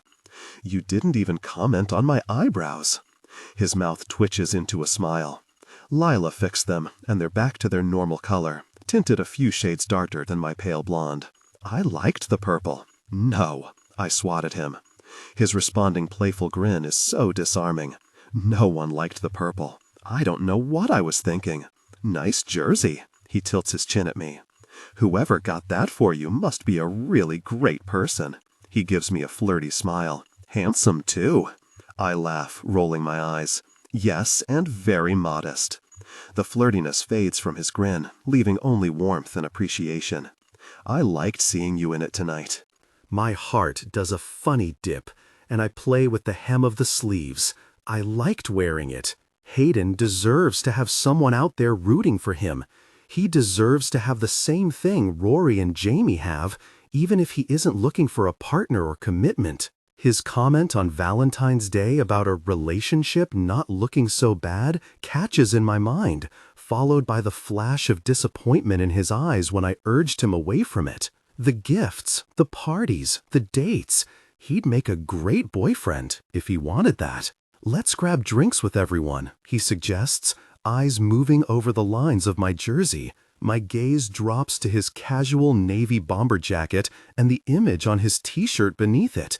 Wait, I frown and reach for his jacket zipper, pulling it down slightly before a mortified noise slips out of me and I clap my hand over my mouth. You're not wearing that. He puts on a confused expression, but his eyes glitter and the corners of his mouth tug up. What do you mean? I open the sides of his jacket and stare at his t-shirt. An image of me with purple hair and purple eyebrows stares back. My lips are parted and my eyes are wide as I reach out to stop him from taking the photo. The photo he snapped last night. Hayden! My voice is strangled. Where did you get this? Oh, this? He looks down at his t-shirt like he just realized he's wearing a frickin' photo of me on his chest. Huh, how'd that photo get on there? I dissolve into laughter as my hands go to the hem of his shirt and I start to pull it off. Take it off, right now. Whoa, Darcy, he teases, grabbing my wrists and grinning ear to ear. At least wait until we're alone. His intense presence and the sounds from the other side of the wall the other night came to mind. I'm trying to pull the shirt off, but he's laughably strong compared to me, wearing a stupid picture of my face. Oh, did I not say? His voice is so innocent, but those blue eyes sparkle like gemstones. I got you one too. He pulls out his phone to show me the email confirmation of the other t-shirt he rush-ordered, time-stamped last night. It's at home, same-day shipping. I stare at the picture with my mouth pressed into a flat line as a delirious, bubbling pressure rises up my throat. This is a picture from that charity calendar last year. He beams. You remember? Of course I remember. Good Lord. A charity put together a calendar of the hottest guys in professional hockey, raising money for LGBTQIA youth, and Hayden was January. Kit laughed his ass off at the shirtless flexing photo of his best friend. I always felt weird that the entire world got to see this much of his body, not to mention the flirtatious, friendly smirk on his face. That flirty smirk is supposed to be just for me. You put your own picture on a t-shirt for me? I raise my eyebrows at him. Wow, just wow. That fizzy, delighted pressure threatens to escape, and my face aches from holding back the smile. From the way he grins down at me expectantly, he knows it. You can laugh? I'm not laughing. You look like you want to. I don't. And if I did laugh, it would only encourage you. Well, I'm sorry you hate my body so much. He glances around the room. We should get going to the bar. Hayden, I'm trying not to smile and failing. Change, now. He gives me a pleading look. I really want to wear my new shirt. His eyes soften, and he gives me that innocent, sad look like Pippa and Jamie's dog Daisy when she wants a treat. Please, Darce. He leans down and gives me a hug, jostling me. He's big and warm, and he smells good, and my resolve melts like butter in a hot pan. I want to wear my new t-shirt. He's actually touching me without running to his bedroom, dry heaving in disgust. Fine, I sigh, but you're wearing the jacket zipped up. He grins and winks down at me. We'll see. Darcy. We walk into the Filthy Flamingo, and Jordan does a double take at my hair before giving me an appreciative nod. Nice hair. Looks hot. Thank you. I try to suppress my smile. I'm acting deeply uncool, blushing over a few small compliments. We sit at a big booth, and after Jordan swings by with drinks, the conversation turns to the game. Not hearing complaints about moving you to offense anymore, are we? Rory asks Hayden with a proud grin, and they both eye me briefly. Hayden shrugs and sips his beer. Ward wants more power play goals, Alexei adds. Says we're dragging our feet out there. My brain prickles, and I think about the hockey models I was playing with on my laptop at lunch today. I told myself I wouldn't keep looking at them, but I can't help myself. Rory drags a hand through his hair, frowning. I don't know what to do. We run the drills we practiced. Maybe you should switch up the power play teams, I suggest lightly, running my fingernail over a seam on the sleeve of my jersey. The table goes quiet. Gosh, I shouldn't have said that. What do you mean? Rory asks. We put our best guys on the power plays. There's a clunk of nerves in my stomach. When I'm wrong, I'm really wrong, and it can have disastrous consequences. But there's a lingering feeling that I'm right about this. Swapping out players changes the scoring probability, I blurt out, pulse picking up. I should shut up and stop talking. I swallow hard. Jamie leans in, watching me with focus. How do you know this? She has a statistics degree, Hayden says confidently. Under everyone's watchful, curious eyes, I can't get a full breath. I'm not used to being the center of attention like this. I build statistical hockey models. Silence. For fun, I add. Oh God, they probably think I'm so weird. Anyway, do you have the models with you? Rory asks. They're on my laptop. I brought it with me to the office when I headed in late in the morning, and I came straight to the game from work. Hayden's eyes spark with interest. Show us, Darce. This is getting real, so I scramble for an excuse. I'm not going to pull my laptop out at the bar like a dork. Hayden holds my gaze as his hand drifts toward his jacket zip, and I cough out a laugh. He grins, wiggling his eyebrows, making the message clear. Show us the models, or I'll show them the picture of you on my shirt. Okay, I say quickly, laughing. I'll show you, but don't put too much stock into them. I'm just playing around. Jamie shrugs. It can't hurt. It could, if I'm wrong. No one's checked my work. I'm just plugging numbers in and analyzing patterns, but they're not proven. And if I'm wrong, it could backfire on the team. The other team could score a goal. The Storm could lose the game. In professional sports, every goal counts, and every game matters. The guys huddle around my laptop as I load my power play model. Your power play percentage as of tonight is, I adjust the model for the 2 they had during the game, just over 20%. It isn't the worst in the league, but it's not great either. The guys sit in silence, listening. Your first power play line has Alexei on defense, but if you swap him out for another defenseman like Jaden and swap Rory for one of your second-line forwards, say Dylan Lockwood, I make the changes to the model and it spits out a new number. Your chance of scoring on the power play goes up to 27%. One of the highest in the league, I add, starting to feel self-conscious. I know that seems unbelievable and it's probably wrong because no one's verified this. Are you a wizard? Rory asks, crooking a surprised smile at me. No, I chuckle.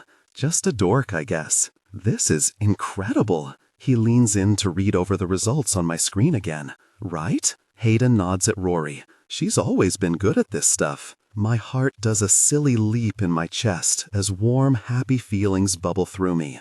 Alexei studies me with a serious expression. Why do you think the scoring percentage goes up when I'm not on the power play team? You're already on the ice so much during games. My forehead wrinkles as I think about the different iterations I did. Players who have less ice time in that period sometimes perform better during the 2 minutes of a power play. It could also be that you're more of a defensive defenseman, you know? Whereas if we swap out a defenseman who plays a bit of offense, it increases the chance of getting the puck to the other end of the ice. I shrug. I'm not sure. There's probably a great explanation, but I haven't found it yet.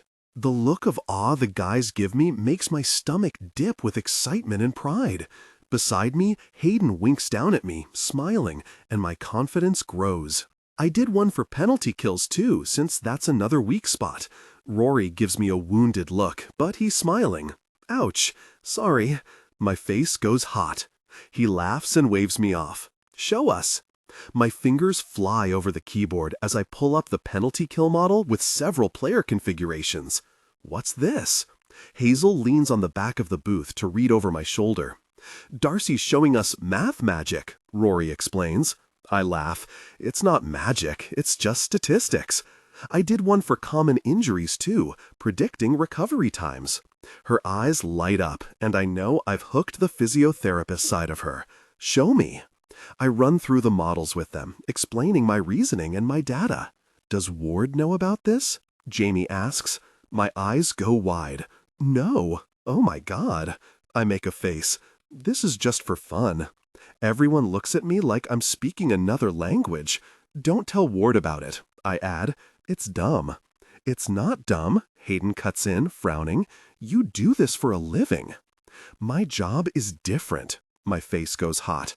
We work in teams with thousands of data points, and the models go through intense verification.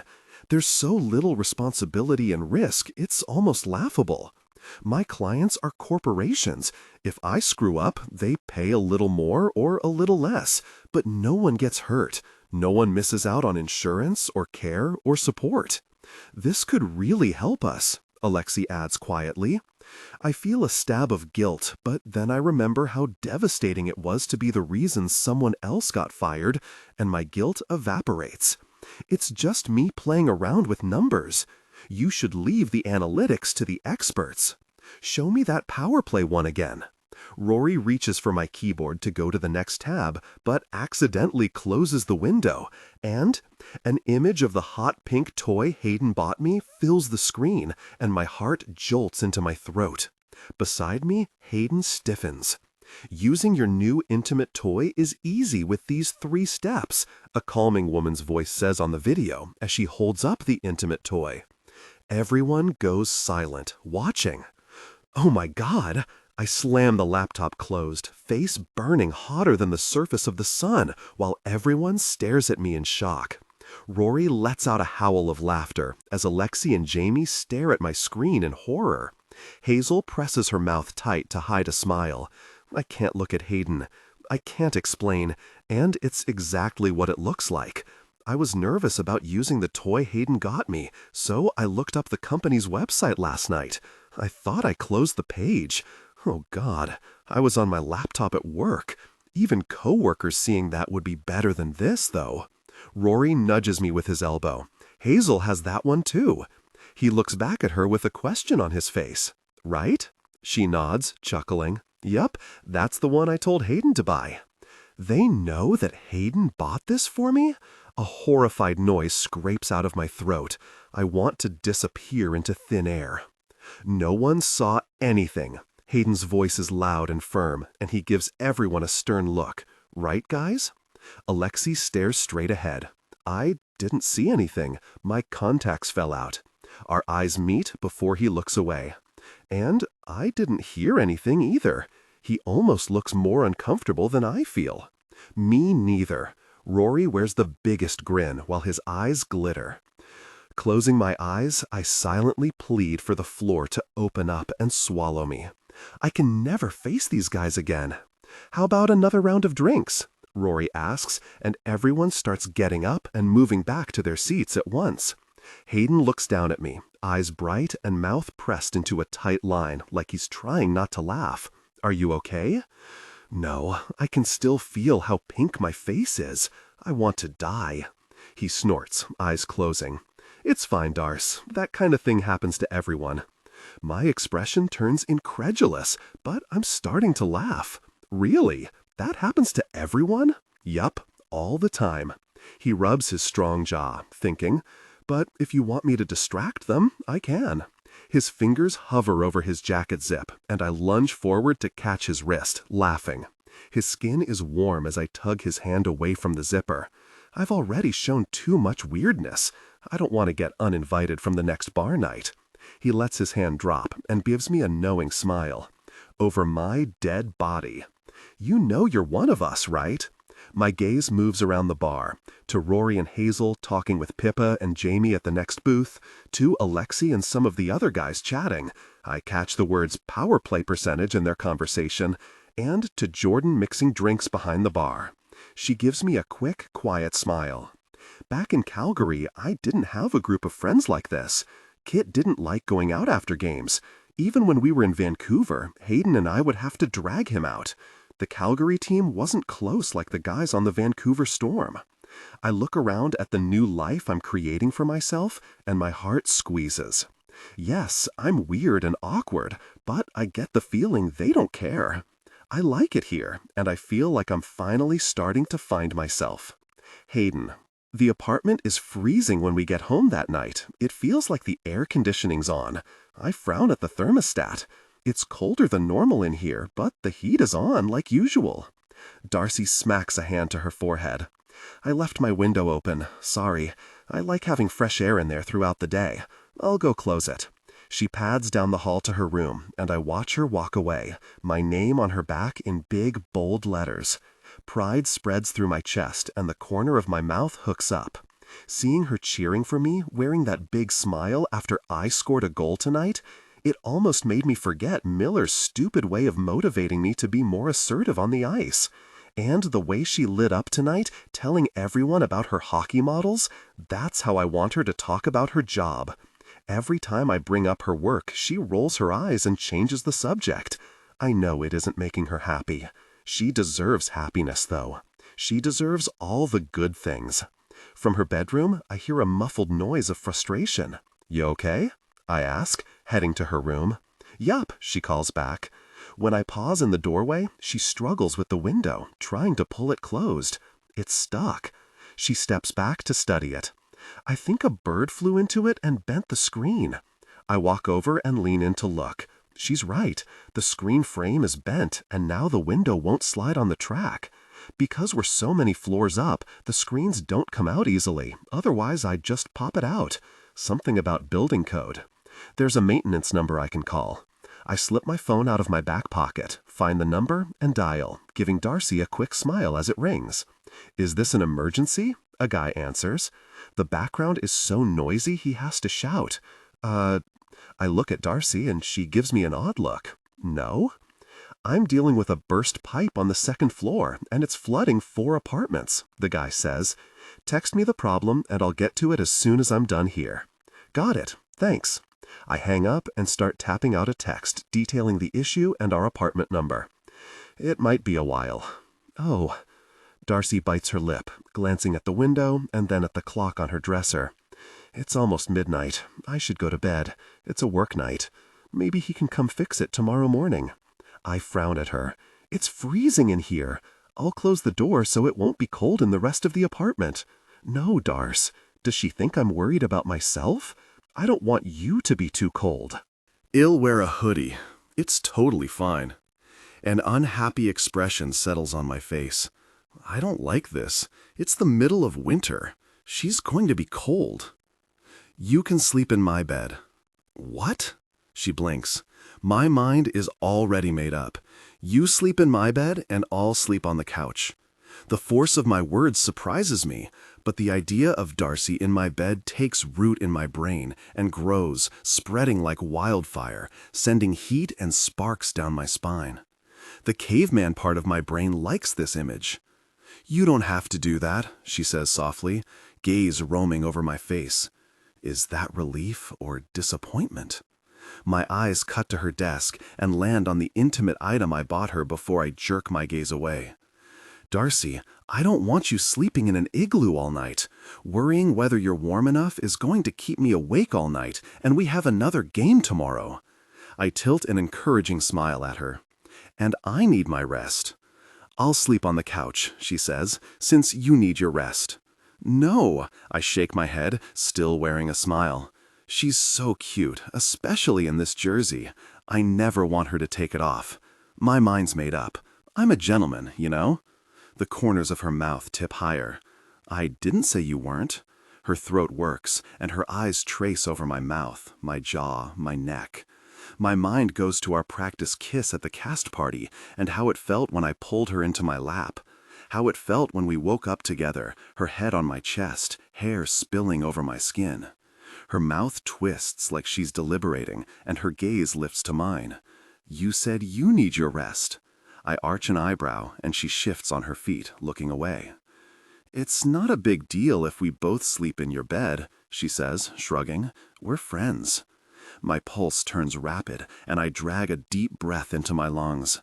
Every time I get near her, it's almost too good to bear, and the grip on my control loosens. The last time we woke up together, though, it was the best sleep I'd ever had. It was probably a coincidence. What if it wasn't, though? I'm fine with it if you are, I say, keeping my tone casual. Totally fine. Tension cracks and pops in the air, and she lets out a light laugh. I'll go get ready for bed then. Hayden. 10 minutes later, we climb into bed, not looking at each other. My heart beats harder in my chest as she settles under the duvet beside me, sinking into the pillow and adjusting to get comfortable. When I glance over at her, my pulse does a weird leap. It feels weirdly familiar and comfortable climbing into bed with Darcy like this, like we've done it 1,000 times.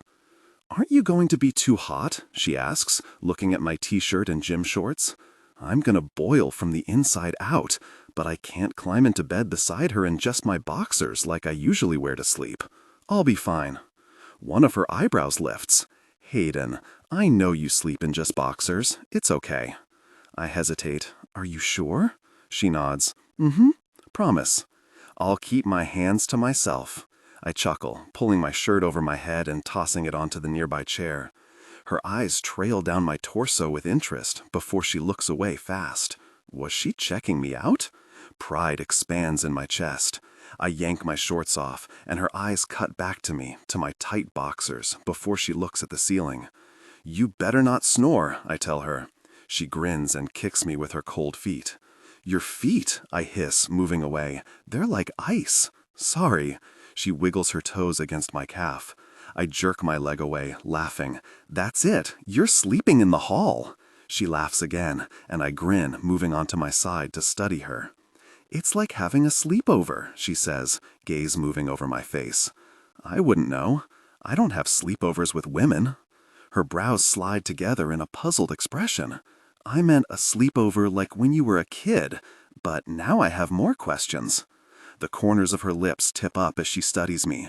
Really? You've never slept in the same bed as a woman? I shake my head. I mean, the other night after Kit called you. Right. She swallows, biting her lip. But that was different. Yeah, she nods. Different. A long beat of silence.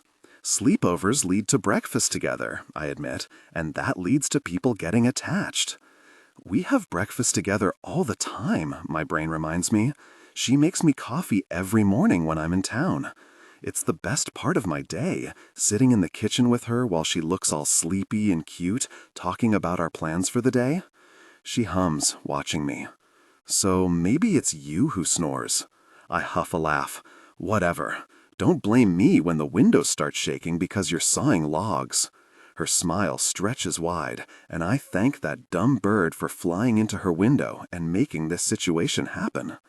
I'm going to turn the light out, I tell her, and she nods. I reach over my shoulder and click the lamp off, darkening the room. Even with the blinds closed, a soft glow from the city lights outside sneaks through. I listen to the sound of our breathing, but my mind wanders back to the bar tonight. How she looked so terrified at the idea of the team using her hockey models. A memory resurfaces, years ago, her talking with animated excitement about her new job. For 6 months after we graduated from university, Darcy worked for the Canadian Department of Agriculture as a data analyst. I still remember the way her voice sounded when she talked about her job, full of interest and excitement. Hey, Darce. What happened at your first job? She never told me why she got a new job, just that she was working somewhere else before she changed the subject. She never had that spark when she talked about work, though. Not until tonight. I screwed up and got fired, she says quietly, and I got someone else fired. I can still make out her profile in the dim bedroom as she stares at the ceiling.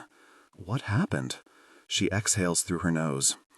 We were running a study on small-scale farms, on who could use the grant money most effectively, and my model was wrong. Our gazes meet before she looks away, and I have the overwhelming urge to pull her against my chest and tell her it's not her fault, that it's going to be okay. My boss checked it, but I uploaded the wrong one. People missed out on the government grant because of it, and we only found out when we were audited. She swallows. My chest aches at the pain in her voice. And they let you go? She nods. They let my boss go too, though. And she was a single mom.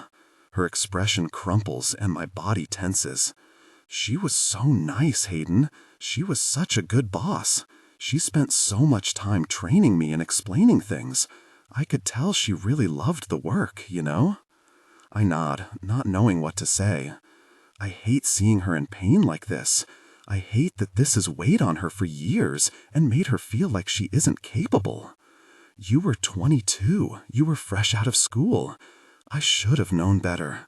She takes a deep breath and lets it out slowly.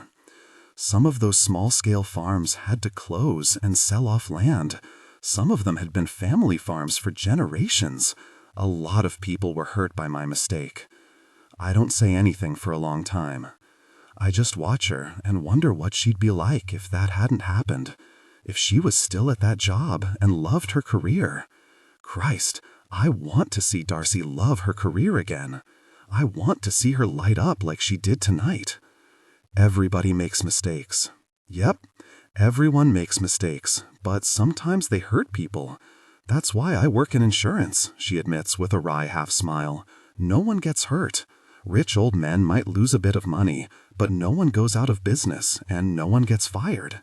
She gives me a quick, reassuring smile, like she's smoothing the conversation and all her vulnerability away. But her words knot in my chest, snagging and scratching. Her eyes close and she settles farther under my duvet. Good night, Hayden. I want more for her. I want her to feel on top of the world, to be excited about work, and to feel like she's making a difference. I want her to take risks and see that sometimes they pay off. Good night, Darcy. I wake the next morning spooning Darcy, her body tucked against my chest, warm and soft, pretty hair all over me and her sweet scent in my nose. Intense feelings of comfort and possessiveness course through me. She fits right against me, like we were made for each other. In her sleep, she sighs and shifts her hips, pressing her body back into me. A wave of intense desire swept through me. She lets out a low moan and does it again. My jaw clenches at how good the pressure feels, how good it feels for her to want me like this. The urge to pull her pajama bottoms down and connect intimately with her swept through me, but instead I tighten my hold around her, clutching her harder against me, letting my lips fall to the exposed skin between her shoulder and neck. I shouldn't be doing this, but I'm half asleep and not thinking clearly. Her skin is so really soft under my mouth, and I could spend hours like this, just teasing each other. Her breathing changes, and she stiffens before her head jerks up and our gazes meet. Her eyes go wide. Sorry. She moves away, and I pull my arm back, rolling onto my back. Thankfully, between my tight boxers and the thick duvet, she can't see my straining arousal and how much I enjoyed what we just did. On the other side of the bed, she gives me a soft, slightly embarrassed smile, looking so really gorgeous in the morning light. Did you sleep okay? I wasn't, kicking you or mumbling about the Fibonacci sequence?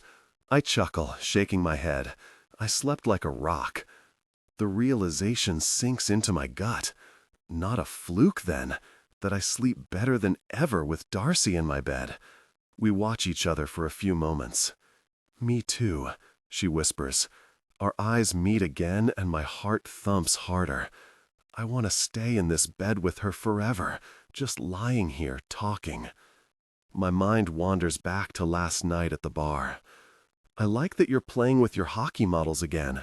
She rolls her eyes. They make you happy though, don't they? Maybe that's enough.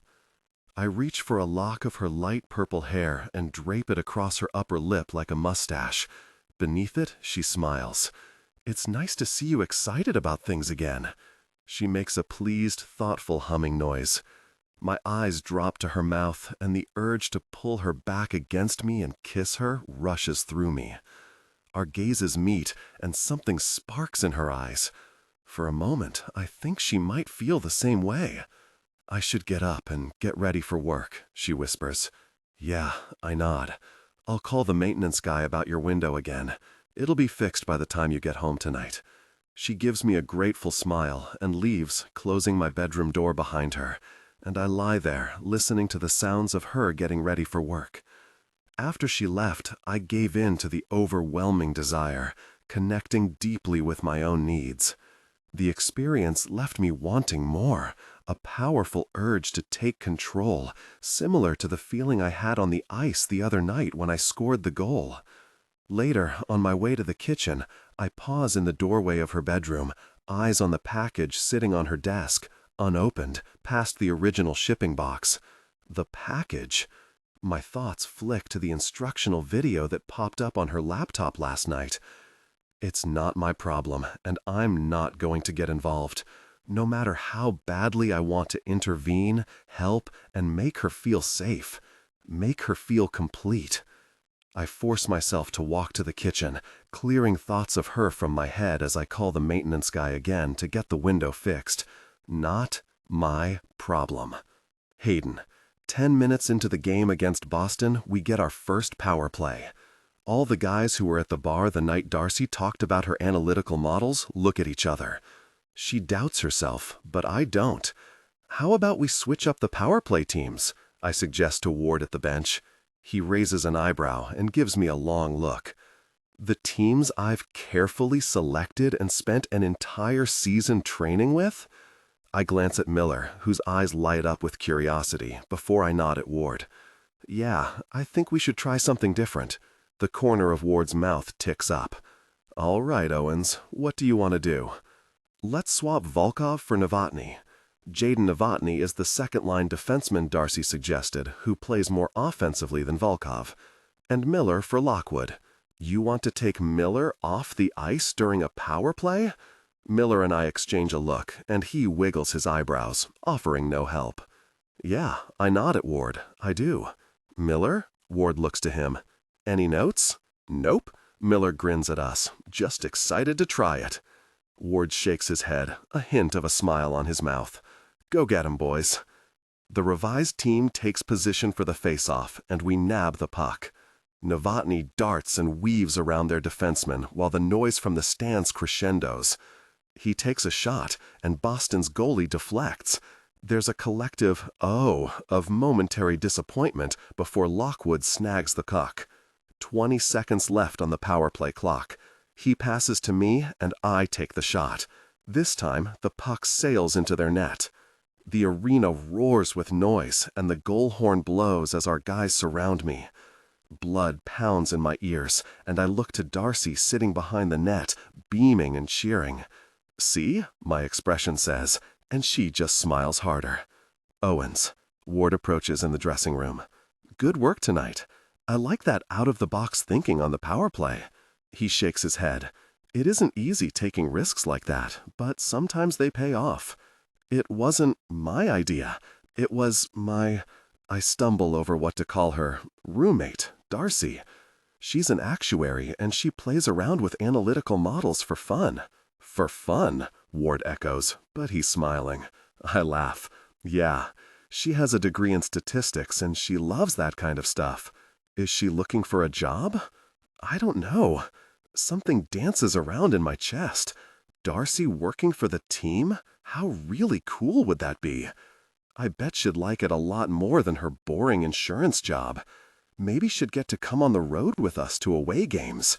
The idea of her getting excited about her work, lighting up and doing something she loves, makes hope rise inside me. You should ask her. Ward's expression turns thoughtful, and he nods to himself. Maybe I will. Darcy. The next weekend, Georgia and I are out shopping again when she leads me into a quiet store. It's a sea of lingerie. I clutch my shopping bags harder. I've already bought a pair of alluring heels, as Georgia calls them, and a couple of tops from her favorite consignment store. My gaze goes to a velvet chair at the back of the store, near the dressing room. I'll be over there. Take your time. No. I've seen your underwear. She gives me a pitying look, referring to the time she helped me with a zipper and used the phrase budget potato sack with regard to my panties. This is an intervention. I give her a wounded look. What's wrong with my underwear? She flips through a rack of gauzy thongs. Do you want me to answer that, or do you want to feel pretty and hot? She finds my size and hands it to me before searching through the matching bras. I don't need expensive underwear to feel hot. My face is warm as I think about last week when I woke up in Hayden's bed and felt the undeniable chemistry between us. With his undeniable appeal, it's no wonder he has no problem with women. I swallow. You don't, Georgia muses as she flips through more incredibly sexy garments that I will look like a total fool in, like a kid playing dress-up. But it helps. I don't think I'm ready to start hooking up with people. I don't mention how Hayden and I kissed at the cast party, or how I definitely felt ready for that. Lingerie doesn't have to be for other people. It's for you. Her mouth tilts in a sly smile. There's power in having a secret. Sometimes, when the Russian is making his difficult comments or glaring at my feet, I think what I'm wearing under my clothes would melt your eyes out of your head. She stares off into space for a long moment before she jerks out of it and smiles at me. Try a few pieces on. If you don't like them, you don't have to get them. We browse the quiet shop for a few more minutes, and nerves flutter through my stomach at the idea of wearing these items. I don't know why. It's not like anyone will see them. Maybe because I feel like it's another way I'm leaving my old self behind. Or maybe because every time I consider one of the lacy garments, I wonder whether Hayden would like it. I stare for a long time at a cream-colored garter pelt, picturing his big hands undoing the tiny clips, and a shiver rolls down my spine. It must be nice having the place to yourself when the guys are away, Georgia says. The team's been gone for 5 days, traveling for away games, and no, it hasn't been nice having the place to myself. I miss Hayden. We slept in the same bed, I blurt out. Her hand stills over a table before her, interested eyes cut to mine, and a smile forms on her mouth. Go on. Because my window was jammed open. She gives me a flat look. Are you kidding me? I'm serious, I choke out, laughing. My window wouldn't close, and it was cold, and I wanted him to have a good night's sleep for the game, and I cut myself off as Georgia smiles wider. Uh-huh. Her tone is loaded with disbelief, and she's grinning like a cat. You wanted him to have a good sleep? How kind of you. My face burns. I can make every excuse in the book, but the truth is so obvious. I wanted to sleep in the same bed as Hayden again. The way he smelled the next morning and the feel of his broad body wrapped around mine threads through my memory, and my skin prickles. And, we woke up spooning and felt the undeniable attraction between us. I've been thinking about all of this non-stop, and it's all bubbling to the surface. She nods, satisfied. That's the stuff I want to hear more about. I already like him too much. Maybe I have for a long time. I don't know anymore. Our eyes meet, and something in my expression causes hers to soften. He's my best friend and my wingman, and there are a million reasons why we shouldn't get involved. She makes a thoughtful noise that sounds like reluctant agreement. I'm still figuring things out. I'm still finding myself, is what I want to say, but don't know how. I don't want to derail that. She hums, nodding with understanding. Can't argue with that. A tight smile pulls across her mouth. Men ruin everything. There's an edge to her tone. I want to know more, but she waves me over to the dressing room. No more stalling, she says over her shoulder. 15 minutes later, I stare at my reflection in the dressing room. It's the warm, flattering lighting that's making me look so good, or the backdrop of the thick velvet curtain behind me. Or maybe it's the way the store smells, fresh and comforting, like vanilla and lemon. Or maybe this is just how I look in high-end lingerie. Delight and pride spread through me as I take a deep breath, watching my cleavage rise over the bra. The delicate purple of the embroidered flowers matches my hair, and the fit is perfect. The fabric is soft and luxurious, like someone put time and effort into crafting this item. Something in my chest expands, swelling and making me stand a little taller. I think my other bras are the wrong size because my boobs don't normally look like this. Am I a genius or what? Georgia drawls from across the curtain. Although I can't even imagine it, I'll eventually need to take dating seriously again. A player is always confident and chill, the list said, and wearing something like this under my clothes would definitely give me a much-needed boost. What I'm wearing under my clothes would melt the eyes right out of your head, she said earlier. A thrill shoots through me at the idea of Hayden seeing me in it, or even just wearing it around him without him knowing. That would never happen, but it's fun to think about. Yes, I call back, biting down on a smile. I step out of the elevator on our floor, at the same time Hayden's leaving the apartment across the hall. Thanks for your help, love, our elderly neighbor, Greta, says to him before she sees me and smiles with warmth. Hayden was helping me with the upper windows I can't reach. She gives him a proud nod. He's a good window cleaner. Hayden and I chuckle. The guy makes millions as one of the best hockey players in the world, but isn't too proud to clean his elderly neighbor's windows. My heart squeezes with warmth. "He is a good window cleaner," I tell her with a grin. "What a nice young man you have here." Her eyes crinkle with a smile. "They don't make them like this very often." He shifts, uncomfortable with this praise, and I beam at him. "I know. He's 1 in a million. Don't let this one get away." She winks before closing the door. In the quiet hallway, Hayden and I start laughing. "How was your flight?" I ask, holding our door open for him. He arrived home earlier today. "Good." He tilts his chin at my bags. "Doing some more shopping." "Georgia and I went after work." He makes a pleased noise. "What did you get?" "A few tops, a pair of shoes, and some wildly sexy lingerie that I can never tell him about." He takes a seat at the kitchen island as I set the bags down. "Show me." I nudge the bag with my lingerie aside. Thankfully, the paper bag is plain white with no identifying store name, and pull out the 2 tops I bought. He watches with interested amusement as I flip the shoebox open, but when I lift a pale blue velvet heel, his smile drops. "Georgia convinced me to buy them. I know they're different from what I usually wear, and they're velvet, so I can wear them like 2 days a year here. But I shrug. They're kind of fun for spring. And I wanted them.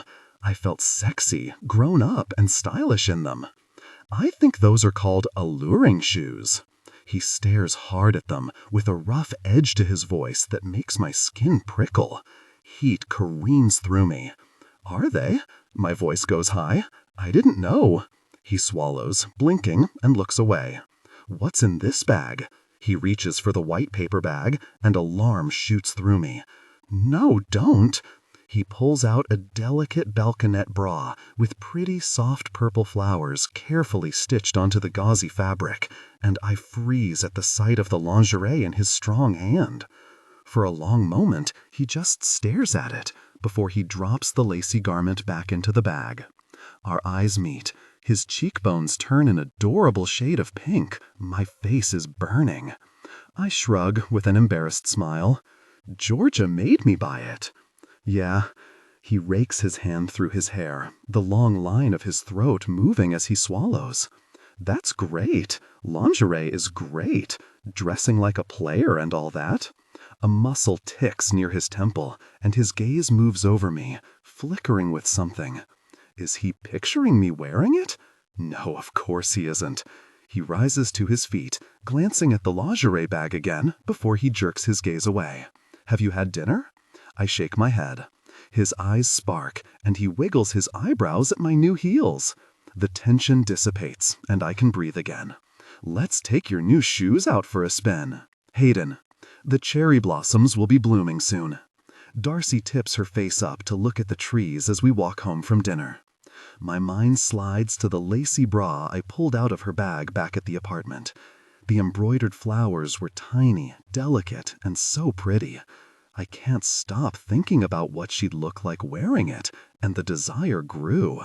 It's exactly the kind of thing I'd buy for her if I were buying her lingerie, which I'm not, but which I'm thinking about and have been thinking about all night. What else is in that white bag in the apartment? A matching pair of panties? I get an image of her, stretched out on my bed, smiling up at me, wearing the matching set.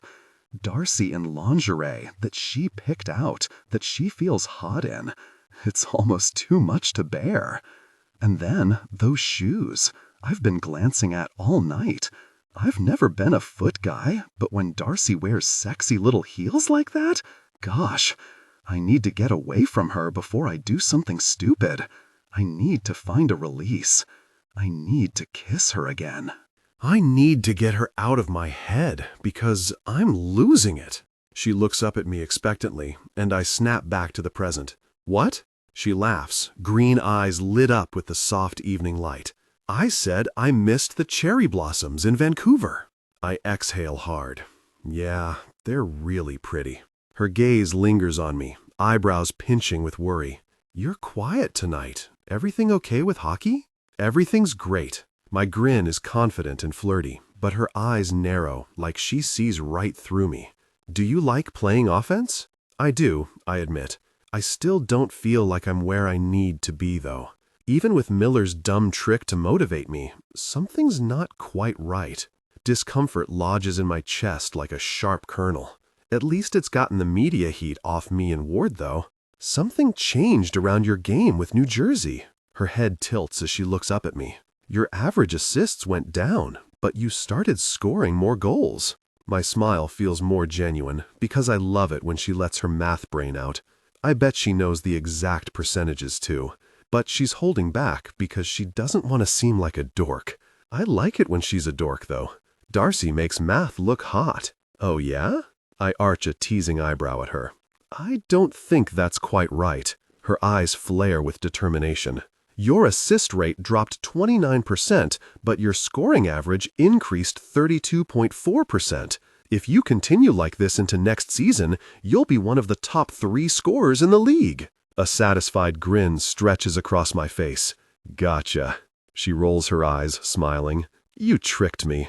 I love it when you talk math to me, baby. She snorts. You're supposed to be coaching me on how to pick guys up, not scare them away. What are you talking about? I can't talk stats with other guys, she says, like it's obvious. It's boring and weird. I sound like a robot. My gut hardens at the phrase, other guys. Talking about the things you love is hot, Darce.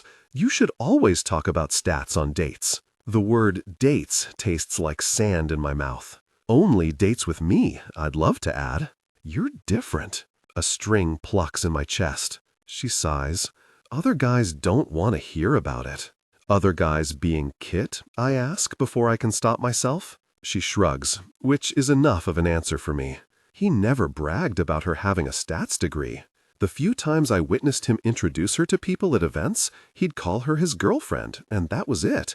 Nothing about how she was an actuary or had a math degree or loved fantasy romance or was the reigning bowling champ among the 3 of us. He didn't treat her like her own person.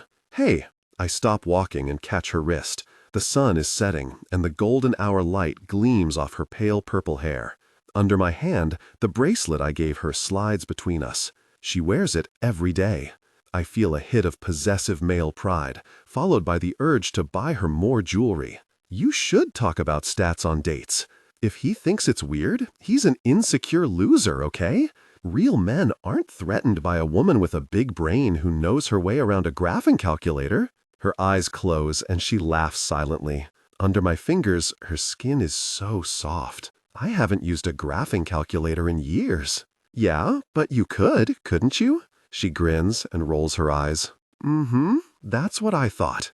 You want my advice? Hold out for a guy who wants to connect with you deeply, all night long. Her chest shakes with laughter. What does that even mean? I don't know. I shake my head and blow out a heavy breath, like I'm turned on. I am, a little, but man, it sounds hot. You're so weird, she says, starting to walk again. I let her wrist go, following at a leisurely pace. Your recommendations worked the other night at the game. Her gaze whips to mine, eyes widening, before she shakes her head, brushing it off. The team got lucky. It's not luck. That's what you always say about these things, right? It's not luck, it's a predicted circumstance. You were right, Darce. Your math checked out. She bites her lip, and I silently hope that she changes her mind, forgetting all about what happened in the past. You're right. I'm an amazing genius, she says in my daydream. A smile lifts on her mouth. You still haven't told me what changed. Miller said if I didn't score a goal, he'd set you up with one of the rookies. Even now, protective feelings spike in my gut.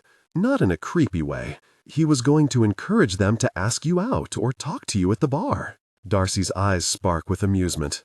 Aren't they like 20 years old? One's 18, she laughs.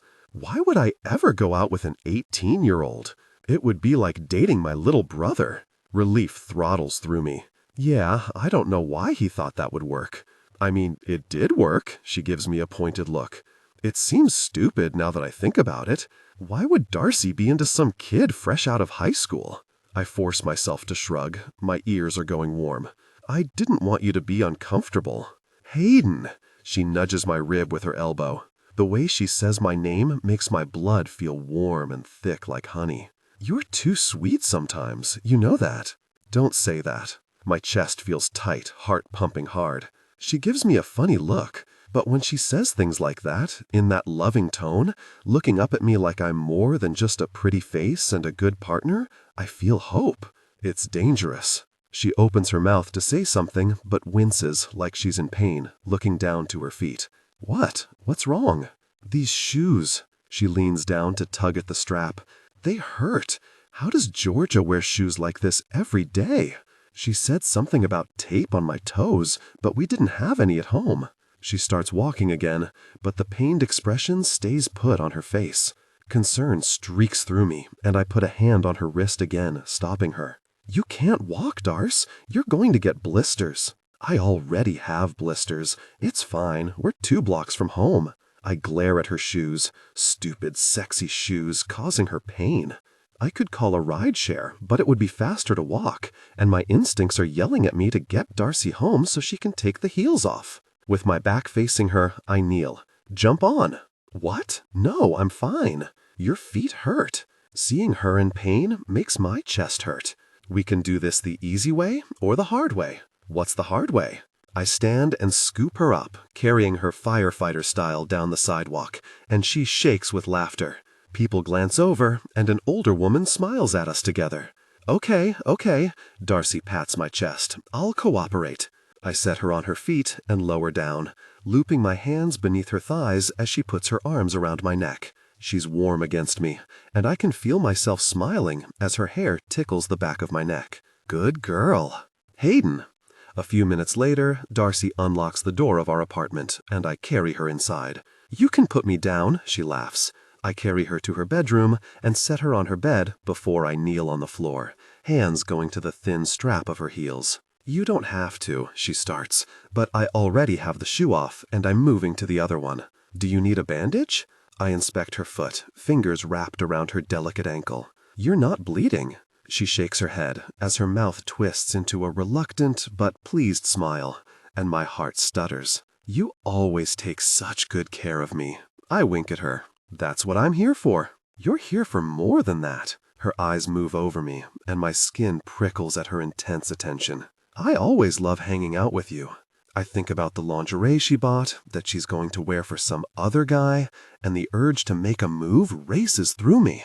Welp, good night. I rise and toss her duvet over her head. It's 9 o'clock, she laughs from under it, shoving it aside, hair all messed up and adorable. It's too early to sleep. Leaning against her doorway, I linger. I should leave. My eyes move around her room and land on the box on her desk. Just a corner of it is visible beneath a stack of papers. Every night, I lie in bed, listening for that toy, but I haven't heard it yet. I don't know what I'll do when I do hear it. Just the thought of her using it on the other side of the wall sends a rush of sensation through me. How's the toy? Why did I ask that? Her gaze flares with surprise and darts to mine, then away again. I haven't used it. There's a long pause of silence. I'm intimidated by it. She rushes out, not looking at me. Her cheeks go pink in the most adorable way. I want to. I'm just nervous, I guess, which sounds stupid. No. I run a hand over my hair. It's not stupid. You can feel however you want to feel. Our eyes meet before we both look away. A long pause of silence. My heart beats in my ears. Maybe you could help, she says, and my pulse goes wild. Like, give me some pointers. The line of her throat moves as she swallows. My gaze slides to her top, lingering on the neckline, picturing her wearing the lingerie from before. We really shouldn't step into this territory. It's getting harder for me to pretend I'm just doing this out of the goodness of my own heart. Is that what you want? I try to breathe normally. She nods, and my blood surges with nerves and anticipation. I want to tell you something, though. Her eyebrows pinch together, and she looks down. The vulnerability in her expression makes me want to gather her up in my arms and hold her tight. You're my best friend. My heart does a hard thud in my chest. You're my best friend too, Darce. Really? Her mouth lifts into the sweetest smile. I can't help but chuckle. How can she not know? I spend every free moment with her. Yeah, of course. Not Kit? Her smile dims a fraction, and my chest aches. An ugly, cold feeling weaves through me. He didn't brag about her. He didn't value her. He had her for years, and he didn't build her up the way she deserved. After what you told me about New Year's, I admit, taking the seat beside her on the bed, I don't want someone like that in my life. Saying it out loud is a relief. At Christmas, when he went home to Ontario to visit family, and we hung out playing video games and eating chocolates, I give her a wry smile, and her mouth curves. I didn't miss him. My pinky shifts an inch, so it's touching hers. But I would have missed you. I could never admit it before, could never even acknowledge it, because that would make me a really jerk for having those thoughts about my friend's girl. She's not his girl anymore, though. Surprise flares in her pretty green eyes. Her mouth tips into a small, hopeful smile. I would have missed you too. Something settles in my chest, and for a long moment, we just look at each other. Tension hangs in the air, and she doesn't move her finger away from where it's touching mine. If we do this, she starts, biting her lip with an uncertain look, and a jolt of sensation goes through me. It can't be weird after. Agreed. I nod hard. That's the last thing I want, a stilted, awkward turn to our friendship that ends in her moving out and us not talking anymore. My nightmare. It won't be weird. Determination fires through me. We won't let it. My growing feelings for Darcy, they'll stay locked exactly where they are. I'm just showing you how to use the toy. My eyes linger on her mouth, plump and pretty. We can be adults about this. Totally. Her throat moves, and she tucks that bottom lip between her teeth. I remember what it was like to kiss that bottom lip, to tug on it with my own teeth, and the gasp of pleasure she made. Arousal courses through me, tightening my body. You need to be warmed up. Warmed up? She sounds dazed. I clear my throat. Turned on. Oh, is she breathing harder than normal? Maybe we should watch some content to get in the mood. The corner of her mouth ticks up, and our eyes meet. You never did tell me what content you enjoy. The couple that looks like us? I can't show her that. She'll know. And yet, I'm pulling out my phone, because why shouldn't Darcy have access to safe, healthy content? There's a video you might like. I access a private video platform. I'm only subscribed to one page, so it's easy to find. It's a married couple. I scroll through their videos until I locate the one I'm thinking about. She enjoys it. Even talking about this with Darcy is heightening my desire. It's all about her. Maybe that's a good way to start. I take a deep breath and study her face. She's nervous, but there's a glint of fire in her eyes. Sounds good. She swallows and tucks her hair behind her ears. The competitive version of me, baited by Miller's stupid challenge the other week on the ice, he wakes up. She wants those fun dating experiences she missed out on. I'm going to make this the most memorable of her life. You don't need to reach a peak. My voice is low, and my heart pounds harder as our eyes lock. You can just enjoy it. This is for you. Sure. She nods. Great. You can change your mind at any time, and we'll always be friends, no matter what. Reassured, she nods. I settle beside her on the bed, leaning against the headboard, and prop the phone up between us against a pillow. Ready? She nods, and I hit play. Darcy. On screen, the couple shared an intimate moment, their eyes darkened with passion. The scene continued, building the tension between them, and I felt a corresponding pull of desire. I spare a glance at Hayden lying beside me, watching. They look like us. It's not just the color of the guy's hair, or that he's basically a slab of chiseled muscle like Hayden, or that she's probably the same dress size as me and has hair a shade similar to mine before I dyed it. It's that he touches her with comfortable ease, possessive but loving.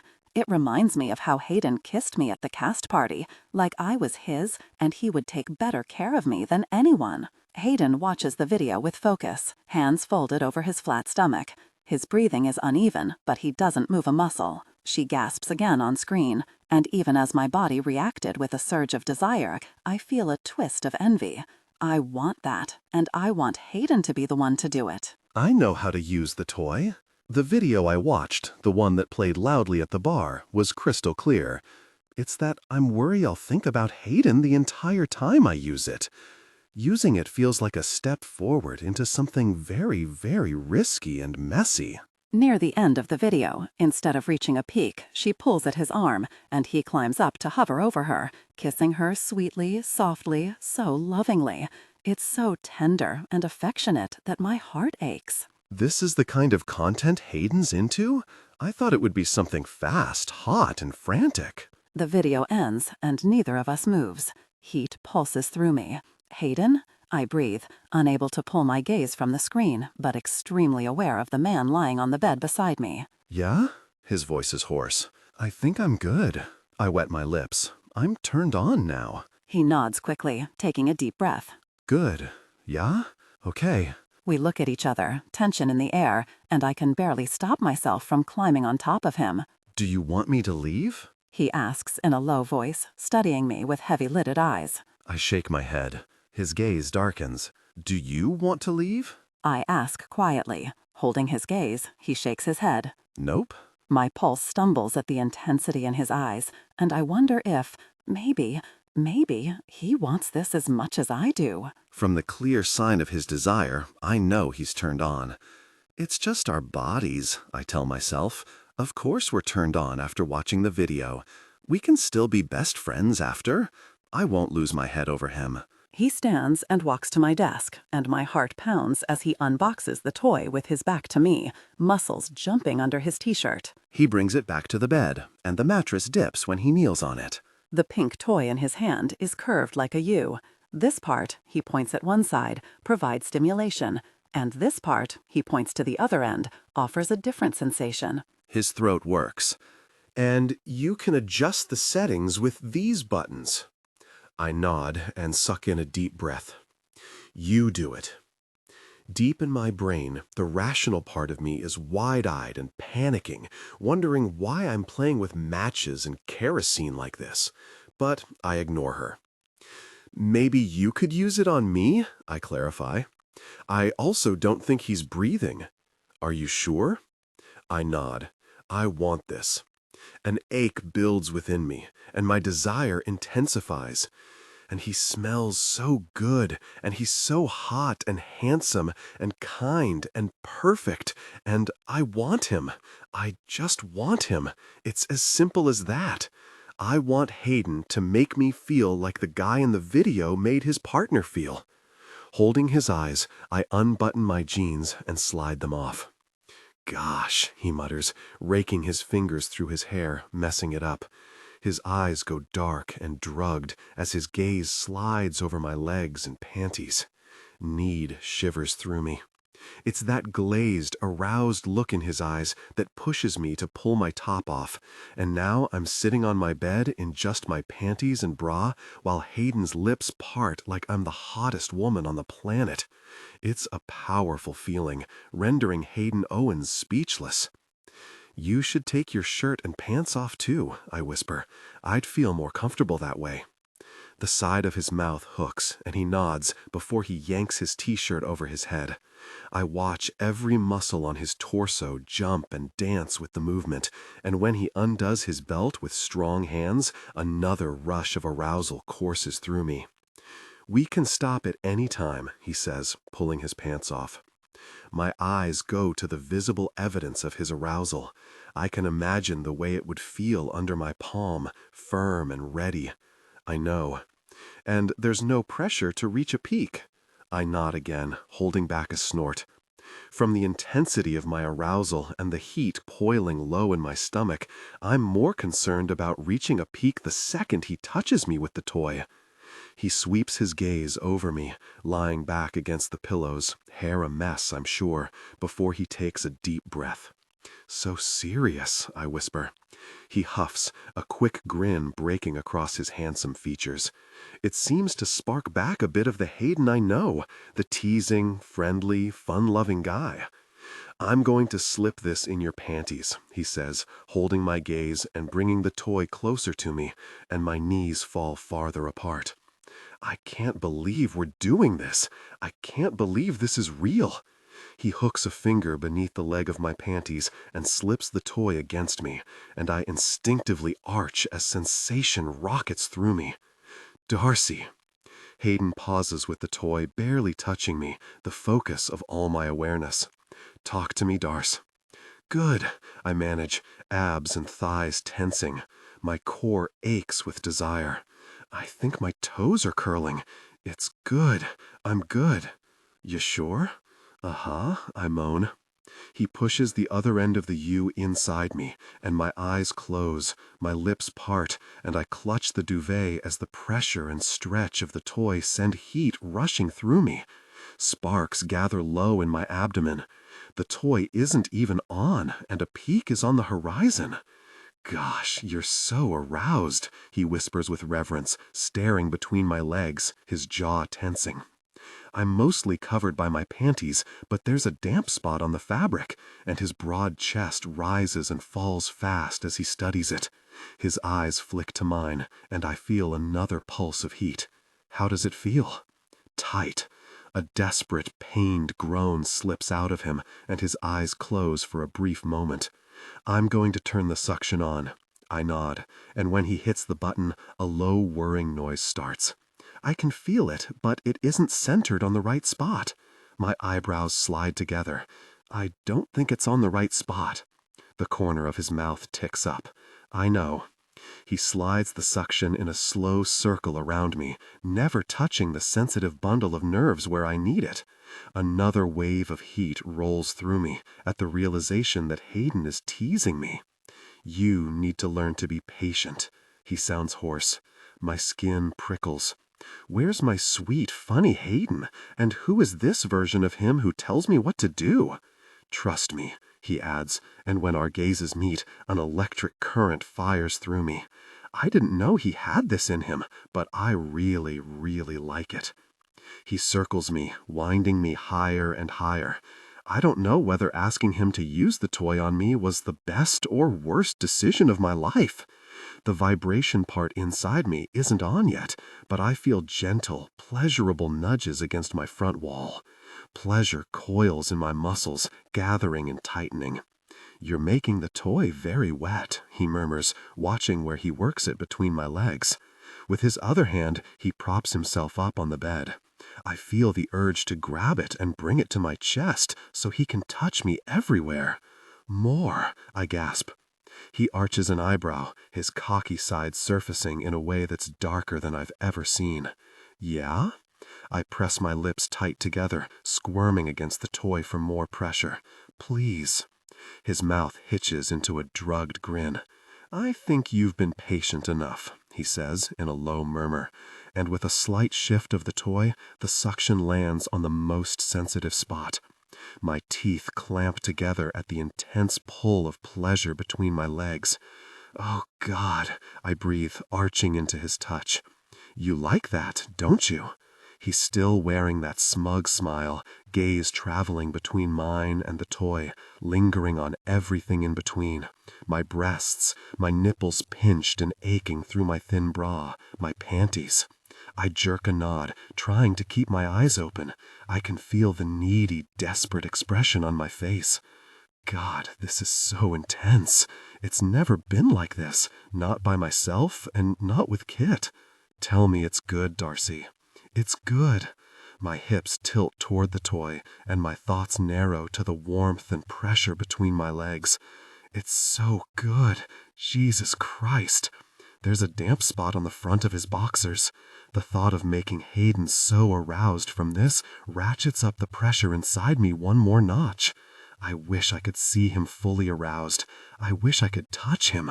I wish we were sharing intimacy in every way right now. Hayden's eyes meet mine, bright and molten. I'm going to turn the other part on.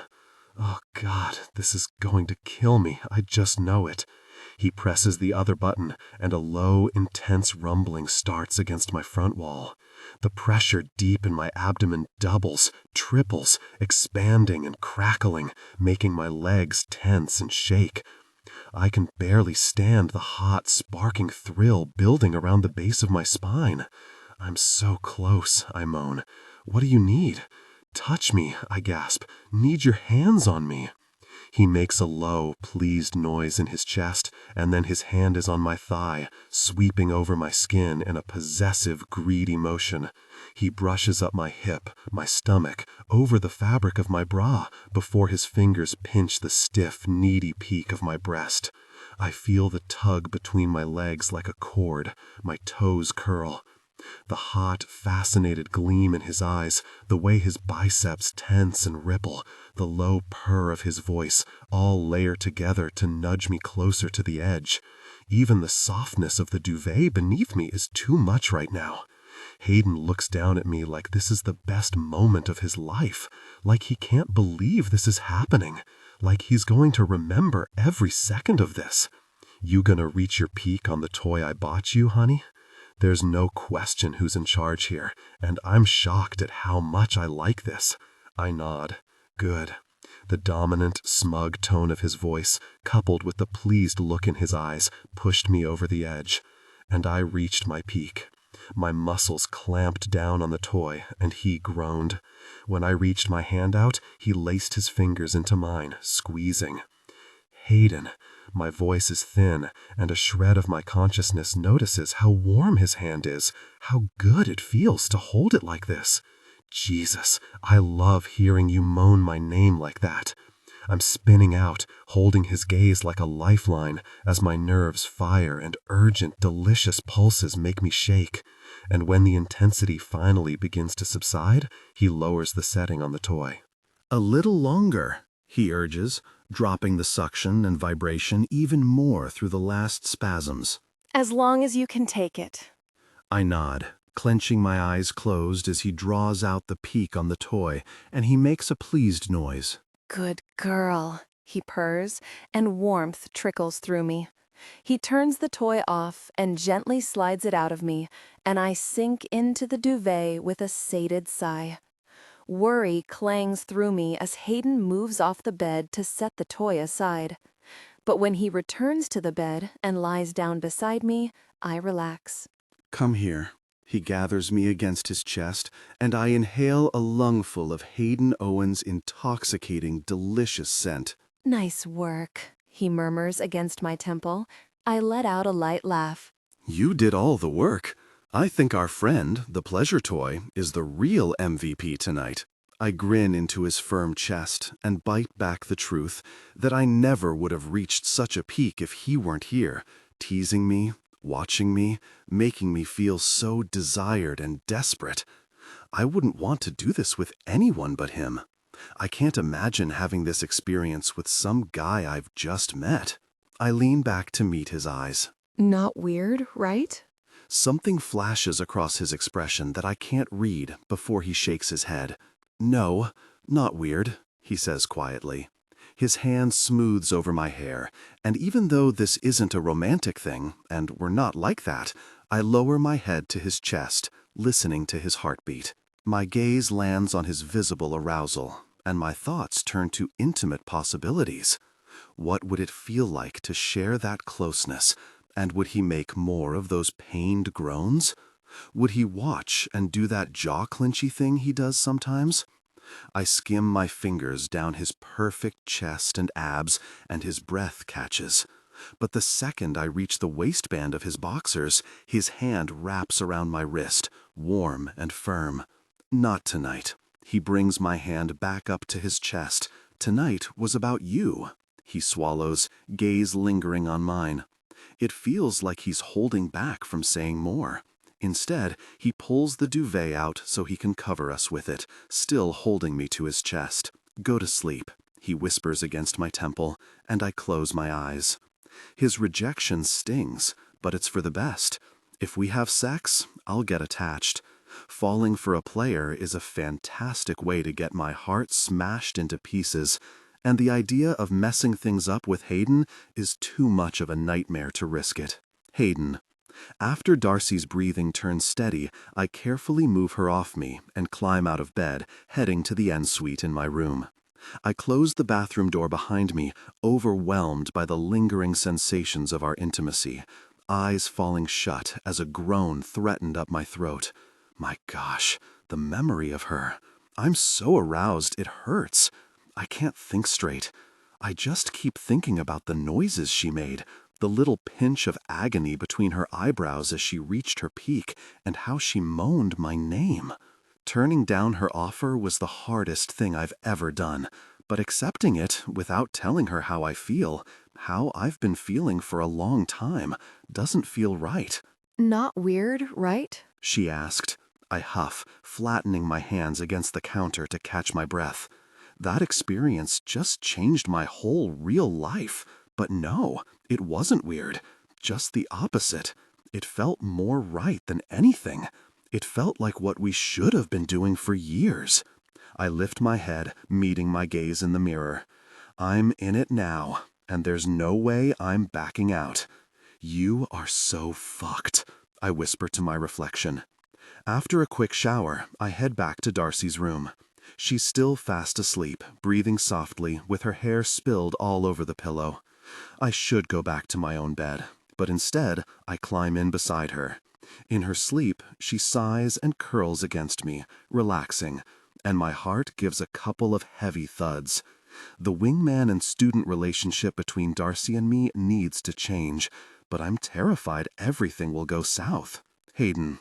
Jesus, Owens, you're on fire tonight, Miller calls over the roar of the fans, hooking his arm around my neck and jostling me as I laugh. With 10 seconds left in the game against Washington, I've just scored my 3rd goal of the game, a hat trick. My gaze goes straight to Darcy, who's sitting behind the net with Pippa and Hazel, and my heart jumps into my throat. I can't stop thinking about what we did last night. What's up with you tonight? Volkov asks with a curious tilt to his mouth. You're different. I shrug, shaking my head. Just feeling good, I guess. I don't just feel good. I feel really limitless. The goals are mine for the taking. That thread of dominance I felt driving me last night, it rages in my blood, sharpening my senses. Turns out I like being in control like this. Something happened again, Miller says as the game ends and we skate off the ice to the dressing rooms. Really? Yeah, it did. My smug grin stretches ear to ear. I don't know what you're talking about. He studies me with a smirk. Between you and Darcy, something happened. I can feel it. Another rush of that powerful, protective feeling hits me, the same one that threaded through me last night when we shared a deeply intimate moment. You're together now? Volkov follows us into the dressing room. My shoulders lift with my smile. We're just having fun. More fun than I've ever had. Living with Darcy is so much better than I expected, and I'm not about to really it up. That's bullshit. Frustration rises in me. You don't understand. I do understand. Volkov glares at me. Make a move, or some other guy will. This thing between Darcy and me is so fragile. I can't rush it. She's not interested in the rookies. I told her about it, and she called them kids. Volkov and I stare each other down. Tension snaps in the air, and my muscles tense. His nostrils flare. This really guy. He always thinks best. What if I asked her out? He asks in a low tone. My chest tightens with dread. What? You said she doesn't want to date a kid. He slants me a look full of challenge, and the competitive part of me lifts its head. I'm not a kid, and I know exactly what I'm doing. A protective urge rattles through me. The idea of them together makes my blood boil. Let it really go, Volkov. I don't think I will. The corner of his mouth slides up, but his smile isn't friendly. It's knowing and smug, and for the first time, I want to really hit him. What? You don't trust me? His tone is light, almost playful, but there's something sharp in his eyes. She'll never go for it. She's not interested in Volkov. She would have said something before now. Right? He shoots me an arrogant look. Why don't we let her decide? Darcy. A few days later, I'm on my way to Georgia's office at the arena when I hear my name. Hi, Darcy. Coach Tate Ward strides at a leisurely pace to catch up to me. He gives me a friendly smile, his eyes crinkling. Hi. I blink at him, ready for him to keep passing, but he stops and continues to give me a look I sense is meant to make me feel comfortable. Do you have a moment? I peer down the hall to where George's office is. I'm a few minutes early. Yes? How does he even know who I am? Good. He gestures for me to follow him back the way he came. Let's chat in my office. At my hesitant expression, he grins. It won't take long. Dr. Green mentioned you're going for lunch, so I won't keep you. My mind flashes to the games this week and how the power play suggestions I made are working for them. They weren't supposed to say it was my suggestion. Who the really am I? Just some random girl goofing around on her computer? And now Ward is about to put me in my place. A cold knot of worry forms in my stomach as I follow him like I'm going to the principal's office. It's going to be like getting fired all over again. I can't go to games and sit in the front row after this. He holds the glass door to his office open and waves me inside. You're an analyst for Eckhart Foster, right? Yep. I take a seat at one of the club chairs across from his desk, heart starting to pound. And a degree in statistics from the University of British Columbia. He sits and regards me with a thoughtful expression. On his desk, there's a framed photo of a little girl with a big smile and pigtails sticking out the sides of her head. Dean's List. I swallow hard. How does he know all this? Is he going to sue me or something? You did your research. His eyes warm. That makes two of us. Tell me more about these analytical models. The best policy is to be as upfront as possible, I think. They're just for fun, and I told that to the guys. It's all public information from the league's website and data from games. Nothing proprietary. I'm not making a profit off it or selling it or sharing it with anyone else. My face burns, and I want to sink into the floor. It was never meant to be used. It's just something I tinker with on my laptop. I like using historical data to see if I can predict the future. I never meant for anyone to find out. I told them it hasn't been checked. Ward's silent as he waits for me to finish. I'm really sorry, I add, pulling my gaze to my hands in my lap. Why? Because I'm no expert, yet I'm messing around with people's lives and I have no really clue what I'm doing. He frowns with concern. It sounds like you do know what you're doing. It sounds like you are an expert. Is this a joke? We stare at each other, him with a strange expression I can't read, his mouth tipping up into an amused smile. I don't follow. Come work for the team. I stare at him for a long stretch of silence. What? I finally ask. He chuckles.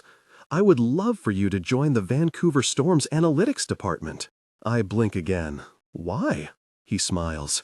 Because, Darcy, not only are you clearly intelligent and talented, but doing something like this for free and for fun means your heart's in it, and that's an important part of the team I'm building. I imagine it working for the team as an analyst and playing with my hockey models every day. Working for Ward already seems so much better than my current boss, who cares more about profits than his employees.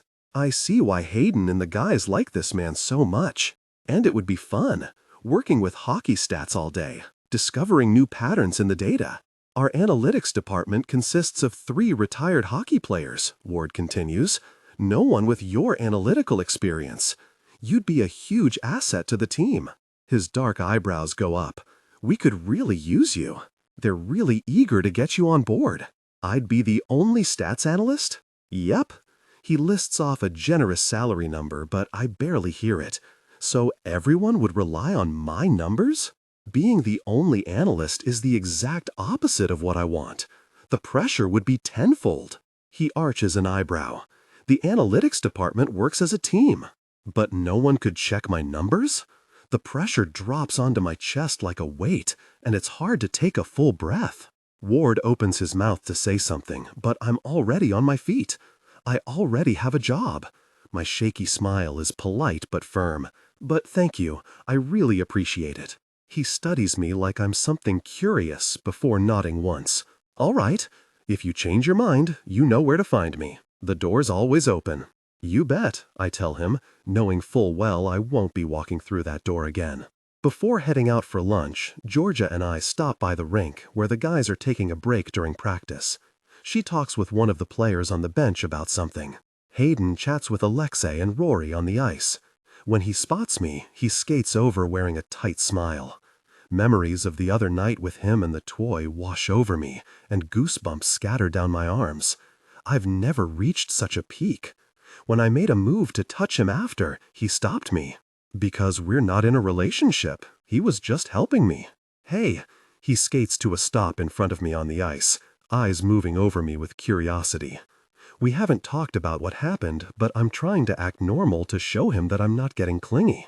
Georgia and I are getting lunch and she needed to drop a prescription off, I explain, glancing over at her a few feet away. Sure, he nods before his gaze comes back to me. How's your day? Good. You? He nods again, giving me a small smile. Good. I think about how nice it felt to wake up next to him the other morning, and how well rested I was after sleeping against him all night. I chew my bottom lip. Ward offered me a job. His eyes widen, and a proud smile spreads across his features. He did? That's great, Darce. I'm not taking it, of course. Why not? He leans on the boards, focused on me, and my stomach dips. His attention is so intoxicating. I don't want to bring up the past again. I don't think it's right for me. Hayden's lips part like he wants to argue, but Alexei skates to a stop beside us. Darcy. He dips his chin in greeting, and I relax at the interruption. Hi. I give him a quick smile. All right, ready to go? Thanks for waiting, Georgia says at my side, before her gaze lands on Alexei. Oh, you? Again? He arches a scarred eyebrow at her. Is there a reason I wouldn't be attending a regularly scheduled practice? She lifts a casual shoulder. I figured you'd need more rest than the other players. The look he shoots her is downright icy, before he turns his attention to me. I'd like to talk to Darcy in private for a moment. At his side, Hayden's nostrils flare. I don't think I've ever seen that happen. Why? Alexei holds his gaze, and there's a weird tension between them. There's something I want to ask her. Hayden's jaw tightens. I don't see why you can't ask her in front of me. The guys stare at each other for what feels like an eternity. Georgia and I exchange a bemused glance. Fine. Alexei turns to me, and while I wouldn't call his expression a smile, it does soften, like he's making an effort not to intimidate me. He clears his throat. Darcy, I think we should go out. There's a stretch of tense silence, and for the second time today, I wonder if I heard right. Georgia lets out a sharp bark of laughter, while Hayden glares daggers at Alexei. On a date? I repeat. On a date, Alexei confirms, keeping his gaze on my face. My lips part in surprise, and I stare up at him. I've always liked Alexei. On the ice, he's fiercely protective of his teammates, but I've never seen an ounce of that male aggression outside of hockey. His demeanor is quiet, watchful, and strong, like a giant fir tree. Beneath his towering exterior and the hard lines of his face, I know he's actually kind, quiet, and loyal to his friends. I might have told Georgia that Alexei was hot in a scary way, but I don't have romantic feelings for him. I glance at Hayden, but his tight expression gives me nothing. Again, I think about what we did the other night and how good it felt to wake up with him. Never get attached, the player rules say. I think I'm starting to, but I don't want Hayden to know that. Besides, practicing with other people is the logical next step. I can't just go on dates with my wingman forever. That'll only end badly. I'm not looking for anything serious, I tell Alexei, meeting his eyes. Neither am I. Georgia mutters something at my side that I can't hear, and Hayden is still as a statue, watching us. Okay, I nod at Alexei. Let's go on a date. Hayden stiffens, and his gaze whips to me. You don't have to go out with him if you don't want to. I know. I give him a reassuring smile to show him I don't feel threatened or intimidated by Alexei. I'm looking forward to it. Hayden sucks in a tight breath, and something flashes in his eyes that makes my heart beat harder. It's the same dominance I saw the other night when he teased me with the toy. Let's make it a double date, he says, standing taller. You sure you want to do that? Alexei asks him. Positive, Hayden bites out. He glances to Georgia. Georgia, you want to go on a date? Alexei's eyebrows snap together. It's a conflict of interest. She's not my doctor, Hayden shoots back. The players are divided up between the two team doctors. And she's not yours either. Right, Georgia. Hayden asks her, It's not a conflict of interest for you to go out because none of us are your patients. Everyone goes quiet, waiting for her response. I should say no to this drama, she mutters to me, but I also feel like it could get interesting. She gives me a sidelong look. What do you think? I don't think she has any romantic interest in Hayden, but there's still a hard little kernel in my stomach at the idea of it. He's not mine, though. I think it'll be fun. She smiles at me. Great. To Hayden, she nods. You're on, Owens. Great. He glances at me. Alexei glances between us, expression unreadable. Great. Great, I say, unsure of what just happened. Hayden. The night of the double date, I lean a hand on Darcy's bedroom doorframe, watching her get ready. She looks stunning, hair loosed and pretty around her shoulders, and wearing a top the shade of the roses I bought her for Valentine's Day. And it's for him. My nostrils flare. This morning I saw the lingerie she bought hanging to dry in the bathroom, but when I walked past half an hour ago, it was gone. She's wearing it for a date with him. I should be supportive of her, but I just feel sick and annoyed. Hey. She catches sight of me. You look nice. Thanks. We're going to a casual restaurant tonight, so I'm dressed in jeans, a t-shirt, and a knit sweater. Darcy once said, "That blue color makes your eyes look like the ocean." She smiles over at me. I know. I feel like I can't breathe. I remember. She hums, smiling again, turning back to the mirror as she runs her fingers through her hair. Since she dyed it, she wears it down more, like she's proud of it and wants to show it off. My gaze drops to her outfit, and a muscle in my chest tightens. Those jeans hug her figure in all the right places. The red top she's wearing, it's snug around her waist and chest, but looser in the sleeves.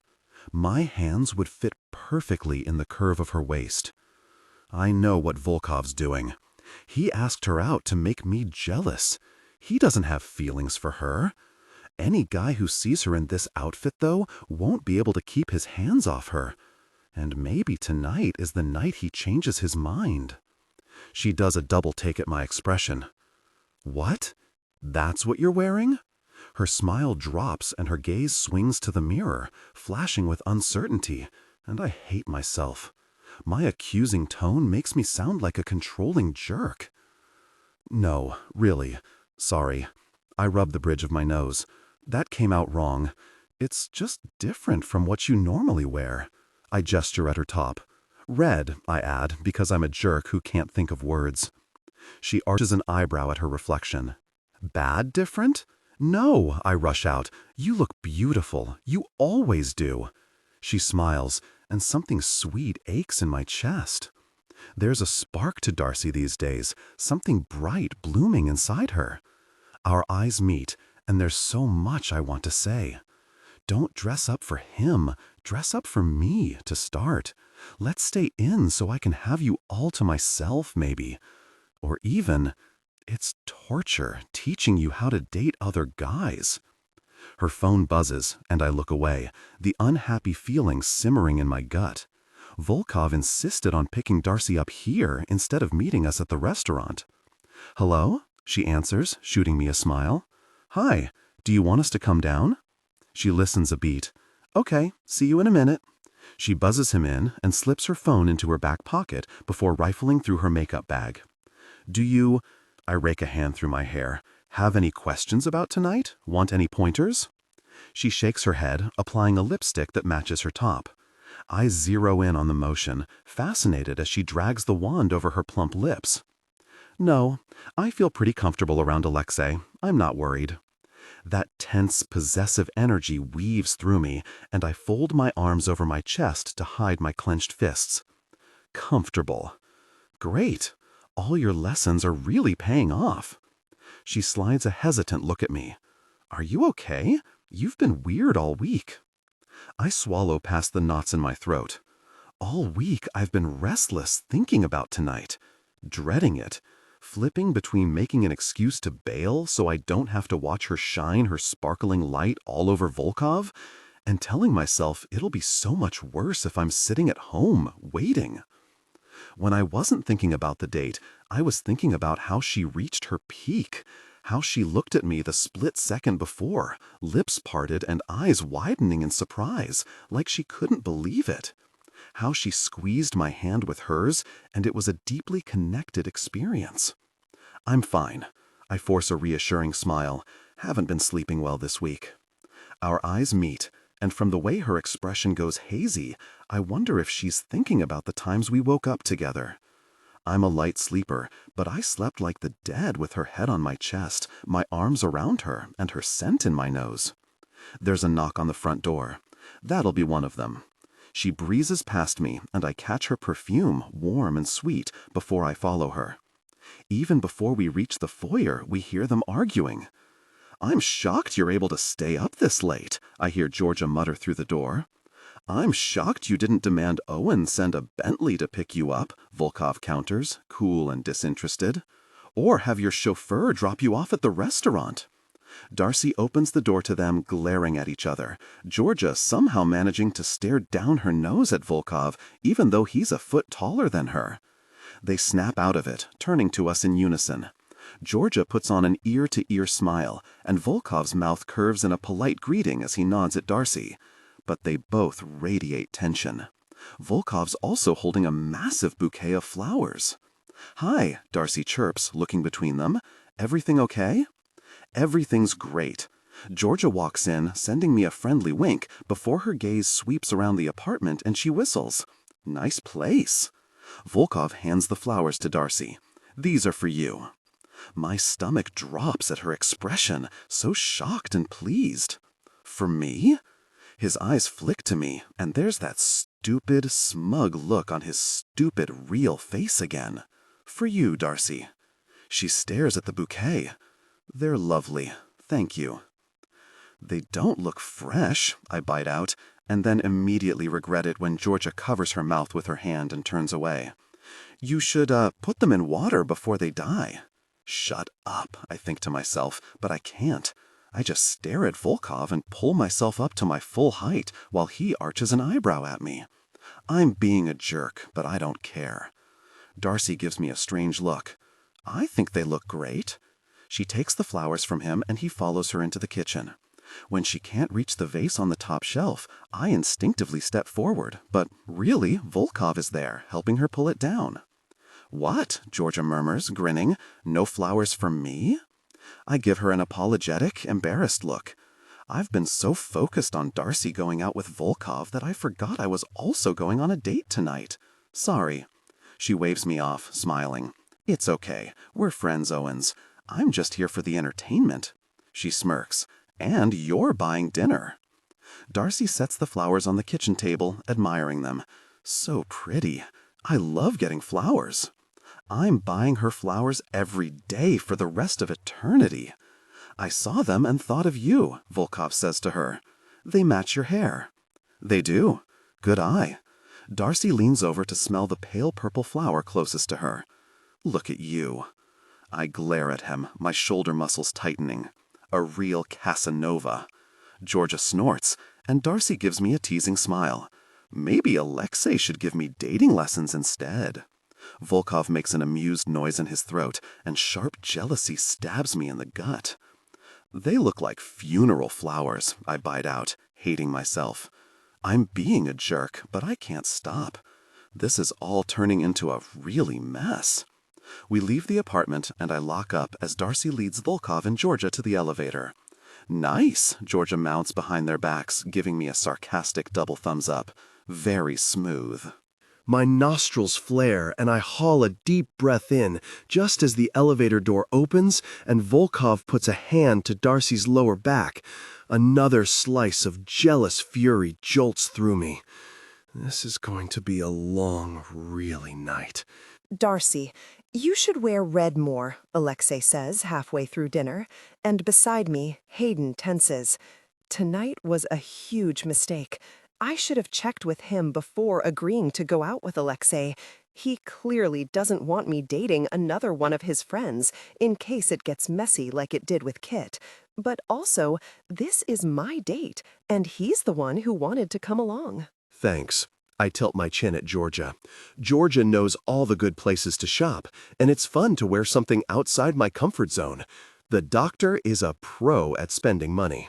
Alexei leans back, staring pointedly at her shoes. She rolls her eyes, then turns back to me.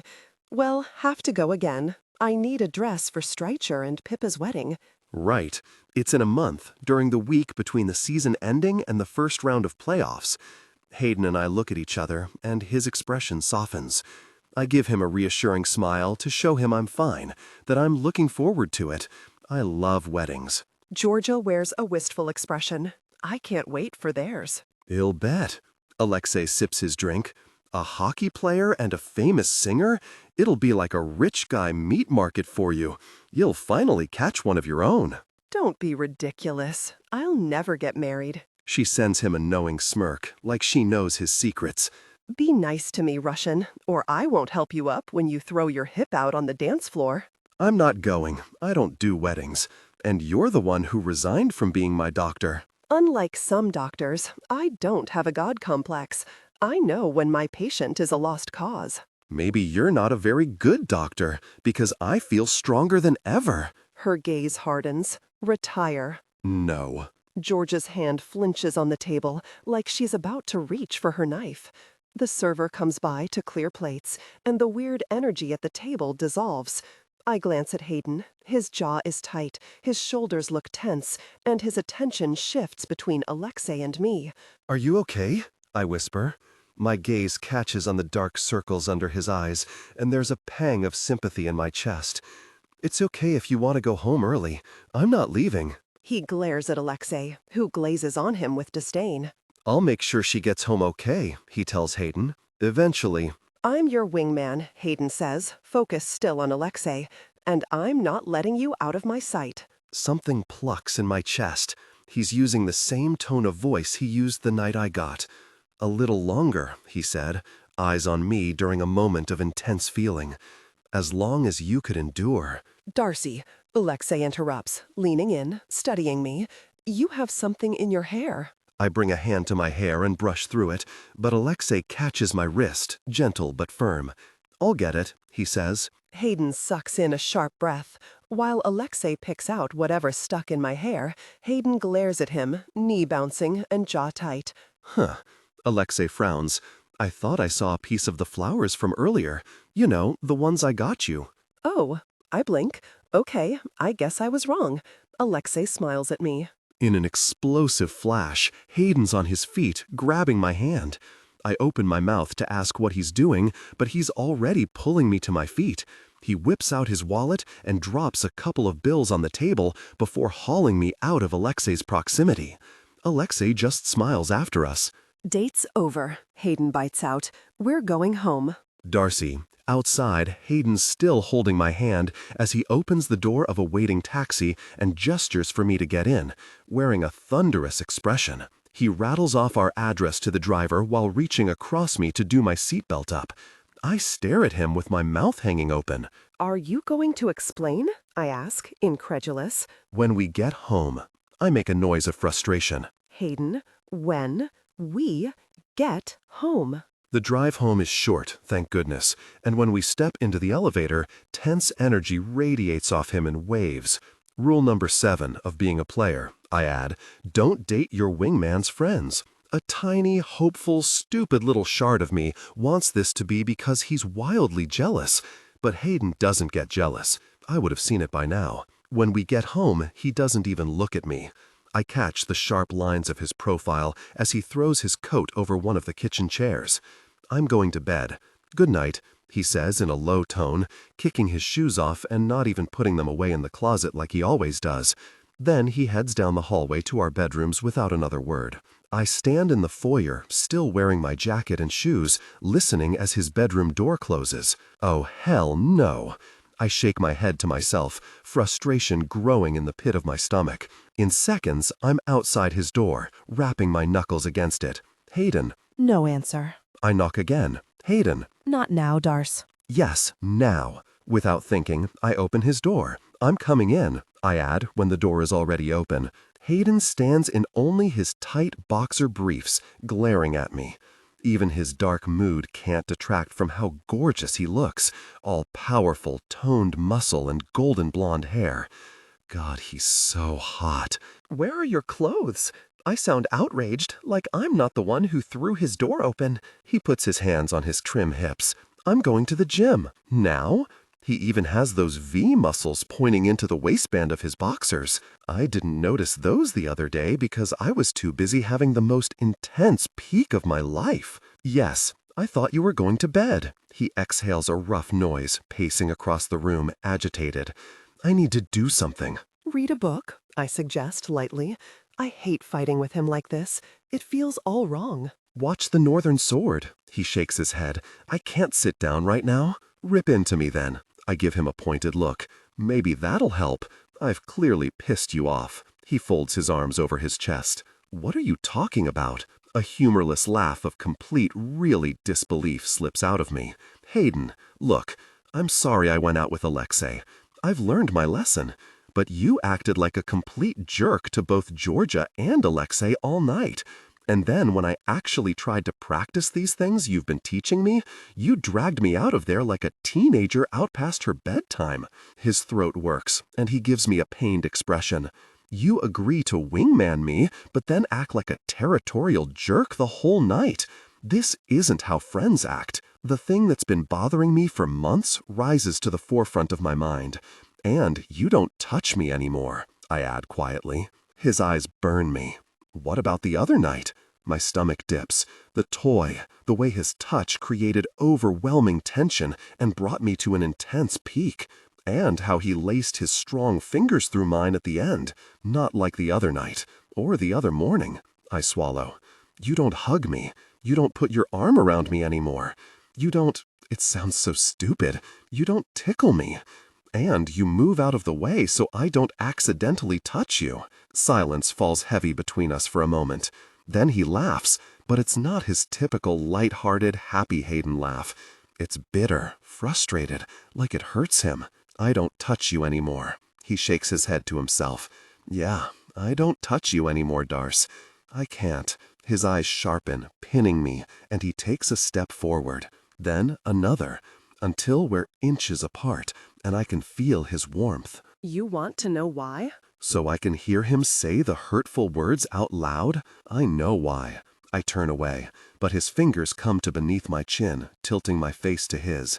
A tingle of pleasure runs through me at the dominant gesture. Go on then. He stares down into my eyes, challenging me. Say it. I broke Kit's heart. I hurt the person you care about. No. He exhales heavily, but his fingers stay beneath my chin.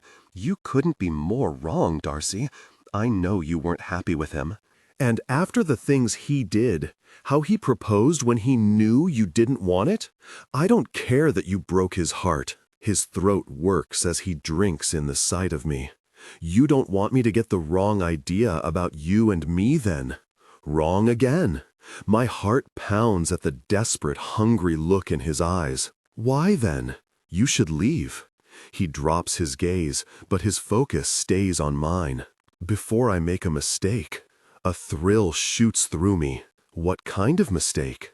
Heat flares in his eyes and flashes through me, a delicious pressure building. His attention falls to my lips, like he's remembering what they felt like against his at the cast party. God, I wish we'd kissed the other night. You want to know why I don't touch you? His blue eyes grow a shade darker. Because if I start, I won't stop. His weird moods this week. How pissed he was when Alexei asked me out. When Alexei showed up with flowers, Hayden looked like he wanted to kill him. He's not upset I'm moving on. It can't be true. It goes against everything I know about him. Say it. I swallow, heart pounding, and I shake my head. Being wrong about this would humiliate me. Say it. Jealous, I blurt out. You're acting jealous. Tension hangs between us, crackling and electric. He tilts his head, breathing uneven. Who wouldn't be, Darce? But he's so hot. He's the popular jock who could have anyone. I'm the weird girl who likes math, who got fired, and who was never quite right for my ex. I blink, scrambling for a way to explain this without sounding pathetic. You just thought, what? I'm not your type. I shake myself, thoughts cluttered and murky. I'm so what? My heart gallops, thundering in my ears. You can have anyone. I hate hearing you say that, he says quietly. You know why I dated women who look nothing like you? Speechless, I shake my head. Because I didn't want to be reminded of you.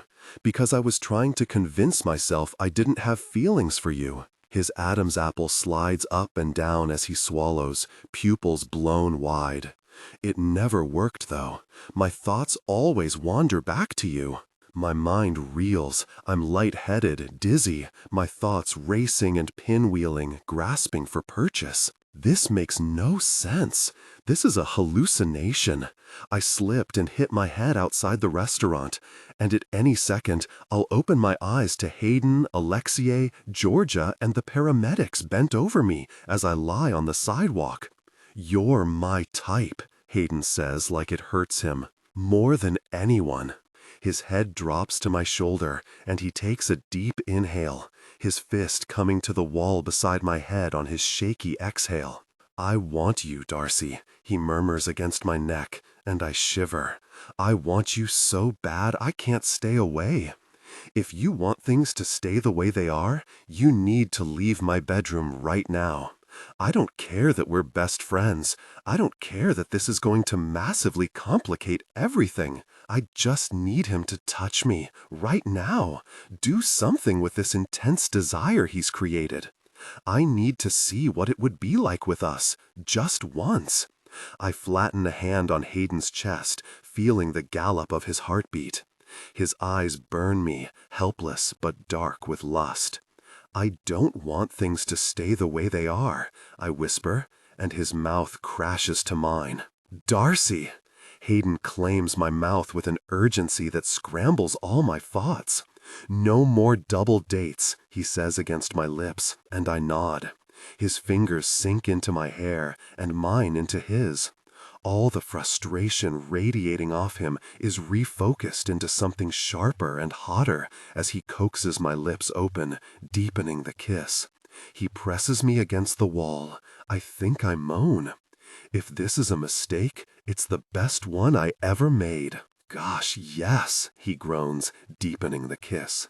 No more dates at all. Uh-huh. We're not making out for practice or to send a message to some actor I'm not interested in. He's not showing me the ropes anymore or testing to see if I'm a good enough kisser.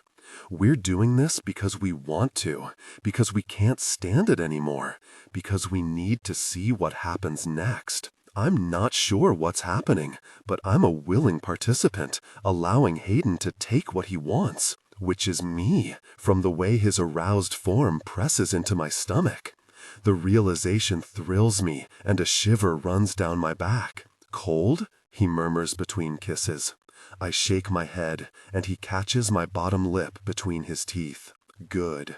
This kiss is different from the first time, like a switch has flipped inside Hayden. He's lit up, focused, driven. It's the same something different that's been simmering under the surface for weeks now, lifting its head during games when he scores goals. With a hand at the hem of my top, he drags a fingertip over the sliver of bare skin between it and my jeans, and my entire focus narrows to where he touches me. Take this off. The command in his voice wraps another delicious coil of heat around the base of my spine. I fumble with the zipper before he lifts the garment over my head. His throat works as he takes me in, staring at my chest, eyes moving over the pretty, delicate lace bra. This is what I've been thinking about for days. This, he hooks a finger beneath the strap and lets it gently snap against my skin, has been driving me wild since I saw it. His fingers skim over the edges of the lace, over the tops of my breasts, over my shoulders, and goosebumps scatter across my skin. Who'd you put this on for tonight? He asks in a low voice. You, I whisper, heart pounding. It was Hayden's reaction that I pictured as I put it on. His mouth hooks, and I think I'm smiling back up at him as I rest my palms on his firm chest. That's what I like to hear, he murmurs as he lowers his mouth to mine again. Kissing Hayden is so delicious, so effortless but necessary, like breathing. I never, ever want to stop, and from the way his hands roam my hips, my arms, my hair, never settling in one place, like he's trying to memorize my body by touch, I don't think he wants to stop either. We're best friends. We're roommates. He's the life of the party player who isn't interested in commitment. He might not be that guy, though, and I might not care anymore that this could complicate things. I just want him, and I want him to have what he wants. His stubble gently scrapes my chin as his tongue strokes across mine, scattering more of my thoughts. And when the back of my knees bumps something, I realize he's walked me backward to the bed. He lowers me down, and I sink into the duvet as his scent washes over me. I love being in your bed, I admit, as he undoes the button on my jeans. His eyes warm. I love you being in my bed, too.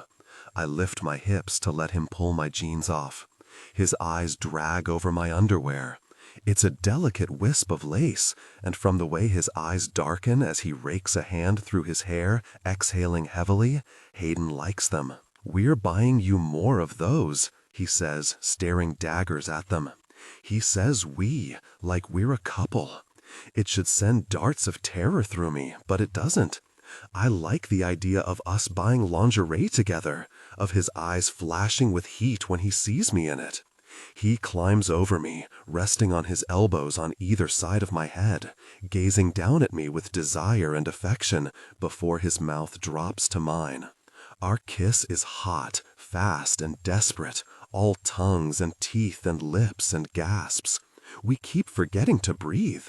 His aroused form presses against my stomach, and I arch against him, making room for Hayden to settle close. His weight on me is luxurious. The warmth from his skin sends a thrill through me. He threads his fingers into the back of my hair, tilting my head as he breaks our kiss, and runs his mouth down my jaw and neck. You smell so really good, he groans, and a wave of warmth rushes through me.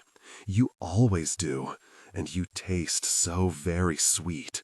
He nips the sensitive spot beneath my ear, and a needy noise slips out of my throat. You need more, don't you? I nod, barely holding back the yes, please blaring in my head. The corner of his mouth tips up, pleased and knowing. His fingers find a sensitive spot, and he toys with it through the thin lace of my bra, mouth returning to mine. Each tug of his fingers intensifies the warmth, ratcheting up the pressure and heat.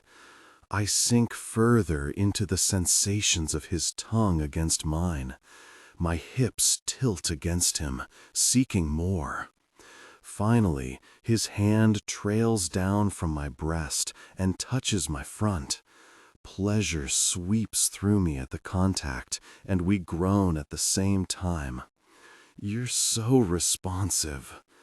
He watches my face in fascination, rubbing a firm, wide circle over me, and my eyes fall closed. Don't close your eyes, he says in a low, firm voice. There's a hint of teasing to his tone, like this is a game. Don't you dare. I open them, pressing my lips into a tight line to hold in the moan, and his mouth hooks up as he intensifies his touch. Need coils low in my body, tight and hot. That's good, isn't it? I nod. He hums, smiling that dark, glazed smile, glancing between my face and where his hand works. What are we going to do tonight, Darce? His tone is low and lazy as his lips skim over my skin. What new item are we crossing off your list? He pulls my bra aside, and his mouth finds a sensitive spot. My core tightens and I gasp. He meets my gaze, lifting his hand away from me. My hips follow, demanding contact, but he just skims his fingers over my hips, teasing me. What's it gonna be? He's going to make me say it. I don't know where my sweet, fun-loving Hayden went, but I love this version of him, the version who's in charge and reveling in the power. My eyes drop to his lips. Your mouth. Oh yeah? His grin hooks. Where do you want this mouth, Darcy? He drops hot, nipping kisses to my shoulder, my stomach, and then my hip. I tighten up in anticipation. Show me, honey. Him calling me honey leaves me defenseless. My pulse races as my hand snakes down and rests over my front. Here? He rubs another slow, firm circle over the fabric, and I buck into his hand. Say it, Darcy. Yes, I rush out, buzzing with pent-up energy. There. Hayden watches my face while he slips his hand beneath the fabric. At the brush of his fingers, my breath catches, and his drugged smile slides higher. Touch intimate, tension overwhelming, my eyes roll back. He's so in tune with exactly what I need. It's like he's in my head. Do you trust me? Of course. I know, even if I can't reach peak, Hayden won't get sulky and defensive. He'll just gather me up in his arms and kiss me. Good girl. He pulls his hand away and sits on his heels, kneeling as he slides my panties off. With his hands on my inner thighs, he presses my legs open. My pulse jumps with the vulnerability, spread wide under him, unable to hide. But our eyes meet, and he mutters a curse under his breath. He's so gorgeous, I don't know where to look. His handsome face, his messed up and messy hair, the carved chest, shoulders, and abdomen dusted with hair, or the strong thighs braced on the bed. I love that look on your face, so desperate for me to touch you. He pauses, watching me with an expression that looks a lot like reverence. No one's ever looked at me like that. He slides his hand between my legs, brushing every sensitive nerve ending with his flat palm, and my thighs tighten up as heat races through me. Touch, intimate, tension overwhelming. You're so pretty here. He watches his hand move over me with a glazed look on his face. So soft. Heat gathers and pulses between my legs, and every time he brushes me, electricity jolts through me. His arousal strains against his boxers, and I feel another needy ache. Hayden! I reach for it, but his hand comes to my wrist, and he laces his fingers with mine. Amusement sparks beyond the hunger in his eyes. Be patient. I make a noise of frustration and arch against his hand, seeking more friction, but he leans forward and clamps his forearm over my hips, holding me down. You're going to wait, he tells me, and my blood heats at the command in his tone. It's my teasing, funny Hayden, but with authority and dominance, and I really, really like it. I've waited so long for this. I don't want to rush things. He gazes at me with a playful, heated smirk. And the longer I make you wait, the more intense your peak will be. He brushes me again, and I half sigh, half growl. He chuckles, drunk on power, eyes dark with desire. Higher and higher he winds me, until my skin is so hot I could burst into flames. I can see my peak on the horizon, but he holds me back, toying with me and taking his time. Why don't we try a different type of intense pleasure? He asks in that low, seductive voice that makes me both relax and tense up in aroused anticipation. What do you think of that? I wet my lips, and his eyes follow the movement. Okay. It's going to feel intense, okay? Uh-huh.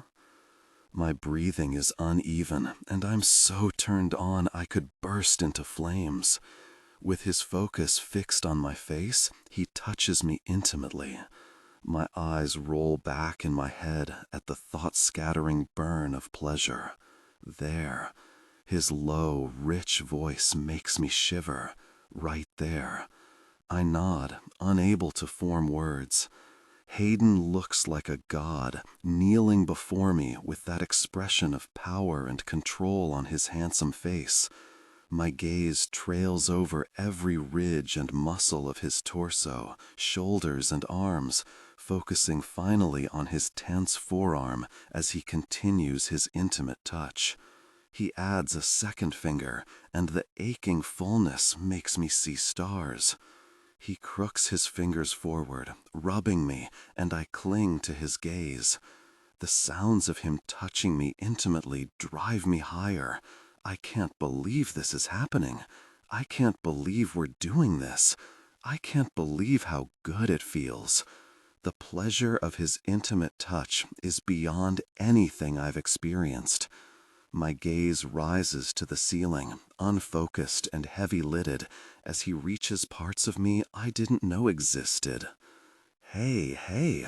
His voice is low and soothing, and I pull my gaze back to him. His mouth tips into a pleased smile. There. Good. Keep looking at me, okay? I nod, meeting his fascinated gaze, and another ripple of heat moves through me. This is better than the toy, 1,000,000 times better. I could die and go to heaven from Hayden touching me like this. You're doing so good, honey. I shudder with pleasure, clutching his hand harder as my muscles tighten around him. His smile tilts. You like it when I call you that? Yes, I gasp. You're close, aren't you? Uh-huh. His thumb nudges me, drawing slow, firm circles, and it's enough. I tip over the edge, vision blurring, and lips parting in a low moan, as every nerve in my body fires at once. Just like with the toy, this peak is different, lower, deeper, and stronger. Warmth and pressure bubble over, melting my thoughts, and I arch and buck against his hand as he works me through the peak, saying things like, "There we go," and "Such a good girl," and "What a really sight you are, Darce, reaching peak like this with my touch." "Hayden," I gasp, and he groans. Pleasure sweeps through me, and there's a sharp, delicious crackle in my blood as I cling to the reminder that Hayden, my best friend, the guy I've known for years, is making me feel this way. His expression is focused, his smile dark, as his attention shifts between my face and where his hand is intimately touching me, like my pleasure is his pleasure. With our interlaced fingers, he squeezes my hand once, and I squeeze back. His strokes slow as I come down from my peak, and his grin slants higher. "Breathe," he says quietly, climbing over me and kissing me. His tongue drags across mine, devouring me, as both of us work to catch our breaths. His skin is so warm, and when he pulls back to smile down at me, I'm floating. Between my legs, his arousal. My blood beats with pride, and I roll onto my back, taking her with me so she straddles my hips, mouth inches from mine, and sated expression all over her pretty face. I'm done with sitting on the sidelines, building up Darcy's confidence just to send her into the arms of some other guy. I'm done with being her wingman. I want her, and I'm going to show her. I hold eye contact as I savor the intimate moment, something I've been thinking about since I used the toy on her. My mouth crooks up into a pleased smile. I love the way you say my name. She blinks down at me, hair a mess and face, neck and chest flushed, and I smile harder. And I love the way you look right now, I admit. She huffs. Like I just got hit by a car? Is that how you feel? I lift a teasing eyebrow at her and smooth my hand down her lower back before intimately touching her. I should try again. No, she laughs. Not yet. I need a rest. She dips her head, burying her face in my neck, and my skin prickles. That was the best peek I've ever had, she whispers against my shoulder. An intense, possessive urge thunders through me, and I wrap my arms around her, clutching her to me.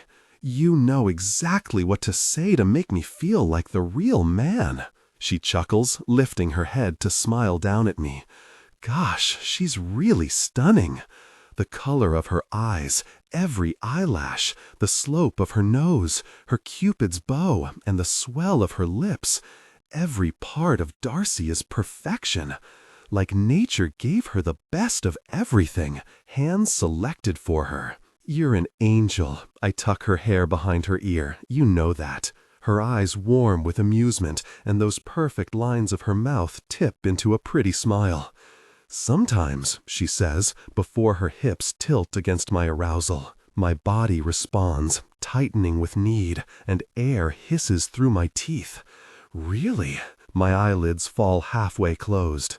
She watches with heated curiosity as she moves against me again, and my jaw goes slack. Want fires through me. I'm so really close.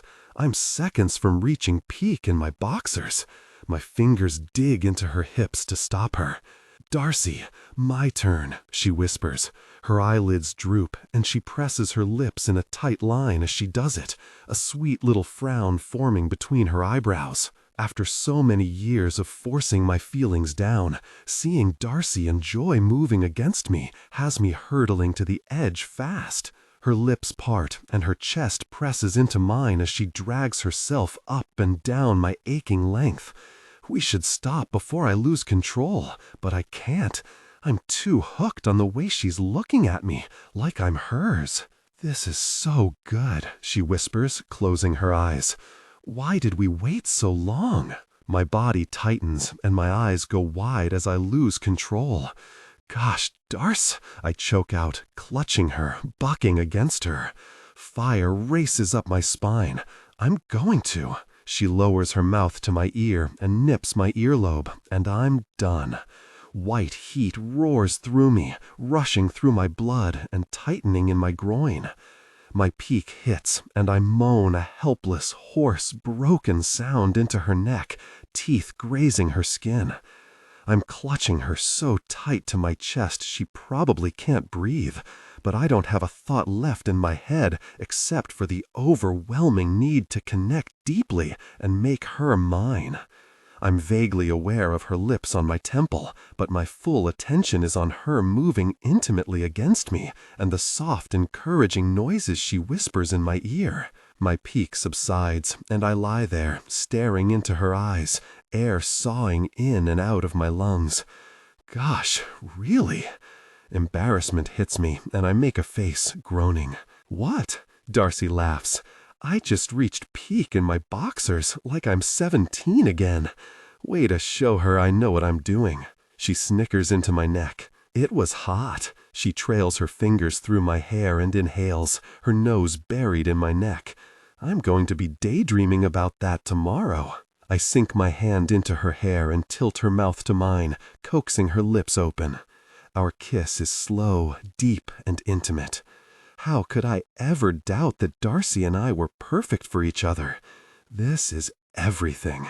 It's like nothing else exists when we're together. After their intimate moments, we lie in bed, Darcy tucked against my chest, sharing a quiet closeness. I press a kiss to her temple. You know, on Valentine's Day, when you asked what kind of porn I watched and I got weird? She nods. I didn't want to send it to you because they look exactly like us, and it's the only porn I've watched for years. I lift my head to hold her eyes with a steady gaze. I imagine they're us. The corner of her mouth pulls into a tiny, adorable smile. Oh, yeah. And you mentioned that I always take a shower after we touch, like after we cuddled and after you tried flirting with me? She nods, eyebrows sliding together. It's because you turned me on so very much, Darce, that I needed to relieve the tension, and I can't do so quietly. My mouth hooks in a lazy grin. As you now know, she swallows, cheeks going pink. Oh, yeah, there's a flare of surprise in her eyes, and I know, inside her head, she's processing this info. That's fine, I'll give her time to let it sink in. You're really cute when you're flustered. She chuckles into her shoulder before glancing at the door, hesitating. You're not going back to your bed, I tell her. Maybe it's my imagination, but I think she's relieved. Bossy. I kiss her forehead, inhaling her, stroking my hand over her back. You want some water? She shakes her head, takes a deep breath, and lets it out slow, her body relaxing into mine. I listen to her soft breathing as she falls asleep, and my thoughts begin to clear. I'm done with being her wingman, and I'll do what it takes to convince Darcy she's mine. She'll need time to process this, and the last thing I want to do is rush her. Telling her she's it for me, that she's the only woman I've ever wanted and will ever want, will make her panic. So I'll give her time. I'll take the pressure off. My heart does an uneasy tug. What if I show her how good we could be together, but it's still not enough? Just a pretty face and a good intimate connection. I tighten my arm around her. In her sleep, she sighs and nestles farther into my chest, and determination floods me. I'm racing toward a cliff with a cut brake line. My only option is to push the pedal to the floor and hope I clear it. Darcy. I wake in Hayden's bed, wrapped up tight in his arms. His sheets are softer than ever, and gentle sunlight filters into the room as his exhales tickle the back of my neck. On his bedside table sits the photo of us from university, the one I gave him for Valentine's Day. My brows slide together, and I blink at it, biting back a smile.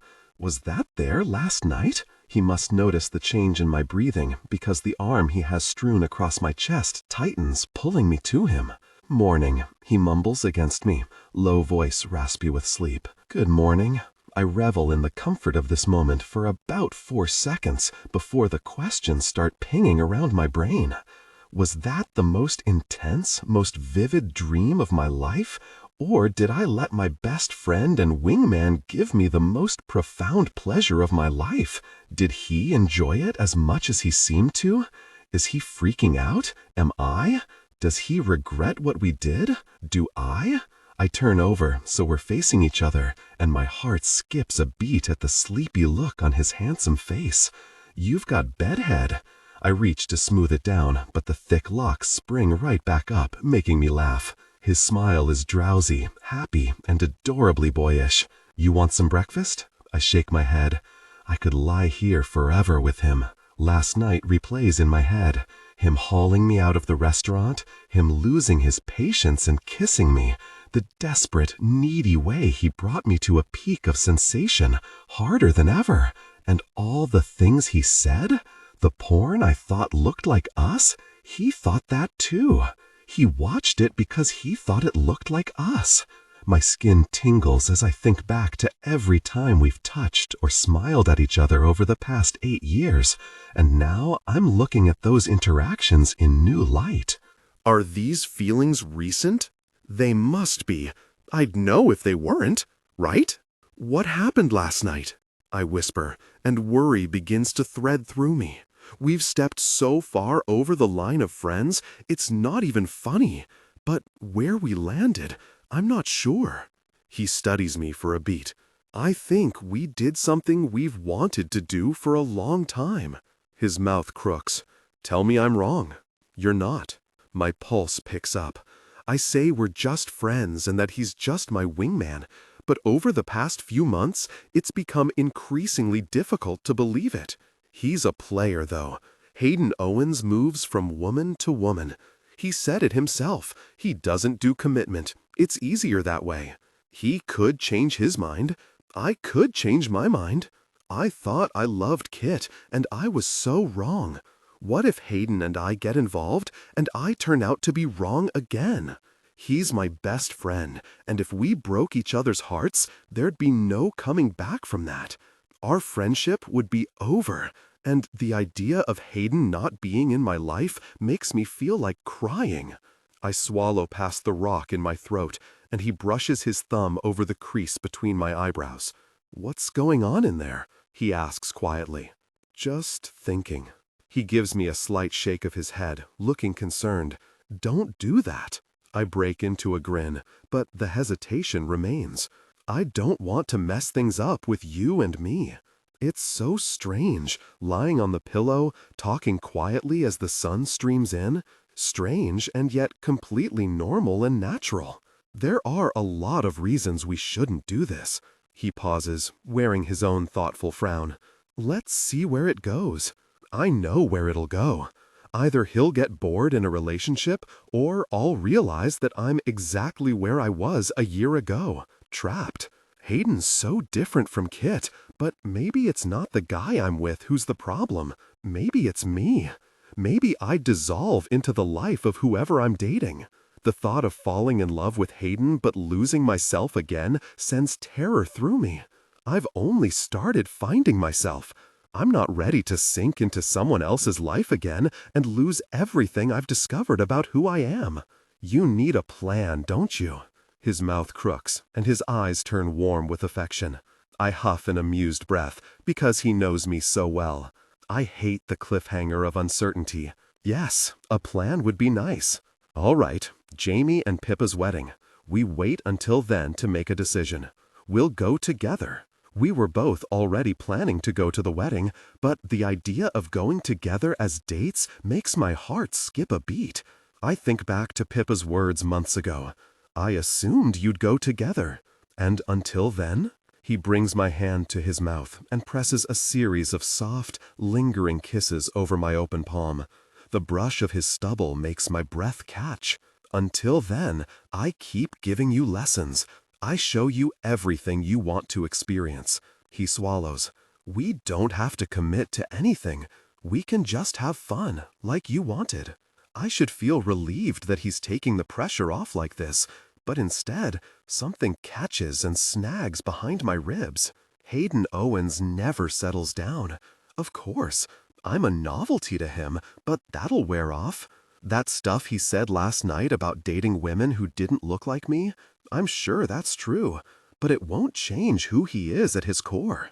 Even now, he's managing my expectations, emphasizing fun and lack of commitment while we agree to an end date.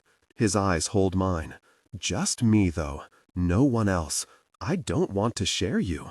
I want you all to myself. The determined way he says it is so different from his usual easygoing demeanor. A thrill races down my spine.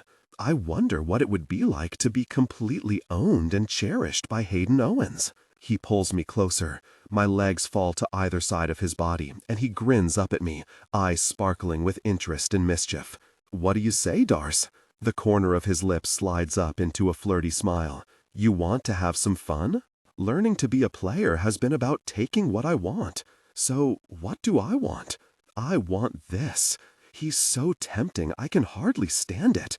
I want to mess around with Hayden and have the most incredible intimate experiences of my life, and wake up with him. I can have fun, but stay detached. I'm exploring who I am, and maybe this is exactly what I need. It's only a month. I won't fall in love with him. I won't. My mouth twists to the side in a wry smile. All right. My pulse picks up in excited anticipation, and a pleased smile spreads over Hayden's features as I nod. Good. His eyes heat. I was hoping you'd say that. When the game starts that night, something's different about Hayden. Within seconds of the puck drop, he's on a breakaway to the Philadelphia net. Around me, the crowd starts to holler, and I'm on my feet, watching with fascination as he skates hard with two defensemen trailing him. He shoots the puck, and when it hits the back of the net, the arena detonates with noise. He's an animal, some guy behind me yells to his friend, as the Vancouver players surround Hayden on the ice 20 feet away. Owens is an animal tonight. I grin big, watching Hayden radiate pride at his goal. He turns to find me, and my stomach dips at his heated smile. That goal was for you, Hazel says in my ear with a teasing smile. I roll my eyes. Hayden skates over, eyes dropping to my jersey, and his grin turns pleased and possessive. I think about his hands on my hips this morning, a possessive touch, and a pleasant shudder rolls through me. He winks. I blush with pleasure. My good luck charm. He mouths through the glass before skating off past the bench, bumping gloves with the rest of the team. Something you want to share with the class? Hazel asks as my grin stretches even wider. Pippa smiles on, delighted and curious. Nope, I say, grinning ear to ear, and they grin back at me. We're just having fun, I tell myself. In the box after, he finds me the second he walks through the door. My mouth slips up into a smile as he strides toward me. He walks with that focused determination that has people moving out of his way. Someone calls his name, but his gaze doesn't leave mine. Hi, I start, but his hand comes to the back of my head, and he pulls me to him, mouth meeting mine in a hard, drugging, needy kiss that scatters my thoughts. I melt against him and let him take what he wants. His hand is firm in my hair, tugging gently to tilt my mouth open more for him, and he lets out a low, pleased groan. He pulls back to meet my eyes, and in his gaze, heat flickers with amusement at whatever my expression looks like. He starts to smile. Hi. My 3 remaining brain cells help me blink. Hi. He smiles wider. You're so freaking cute. He doesn't let me go, though. We're in the middle of the box, surrounded by the rest of the team, and my skin prickles with the weight of their gazes. Everyone can see us, I whisper. Mm-hmm. He pulls me into a hug and presses his mouth to my temple in a sweet kiss. On the other side of the room, Hazel, Rory, and Alexi watch us. Hazel wiggles her eyebrows, smiling. Rory's grinning broadly, and even Alexi's expression looks warmer than usual. My mouth quirks into a teasing smile as I slide my hand down onto Hayden's butt and grab it, and he drops his head back, laughing. Hayden, you sure you're going to be okay on your own? I ask as Darcy pulls up to the departures area at the airport. It's our last away game stretch of the season, and I don't want to leave her. I promise. She gives me a quick grin. I'm not a kid. I can take care of myself. I know. I like taking care of her, though, and I like making sure she has enough food in the fridge. You can call or text anytime, or you can call my parents if you need help with something. She nods, resting her gaze on me, and something in my chest tugs. Things are finally on the right track for us, and leaving now feels all wrong. But I know taking things slow and giving her time to process is a good thing. The last guy rushed her, and I don't want to end up like him. My thoughts flick to the unanswered text in my pocket. Hell, be back in Vancouver for a game in a few weeks and wants to meet for a drink to catch up. I don't want to see him. As far as I'm concerned, he's out of our lives. But a part of me wants to lay into him for what he did. Have a great trip. Darcy wears a small, shy smile as her eyes move over my face. She's been doing this more in the past few days, openly looking at me, studying me. I like having her full attention. Desire grew within me, and I lower my mouth to hers, nipping at her bottom lip. She sighs into me, hand flattening on my chest and smoothing over the front of the t-shirt she got me on Valentine's Day. My favorite t-shirt, my most prized possession. My body's frustrated, though, and from the way her nails dig into me, she is too. Please, she whispered this morning, her body pressing close. It took every ounce of my control to resist the intense urge for intimacy. Not rushing her, I remind myself, while I claim her mouth. Giving her time to adjust to this new dynamic between us, a dynamic I want to be permanent. And that means no sex yet, no matter how badly we both want it. You're going to miss your plane, she whispers between kisses. Whatever, she chuckles. Gosh, she's freaking gorgeous. My heart twists, and I reach for her wrist, toying with the bracelet, brushing my fingers over it, something I seem to do whenever she's in my vicinity. I kiss her again, pulling a soft, sweet moan from her. The back seat's big enough if you want to stay, she teases, sounding breathless between kisses, and I laugh. Freaking gosh, I want to hear her voice again. I pull back before I get carried away.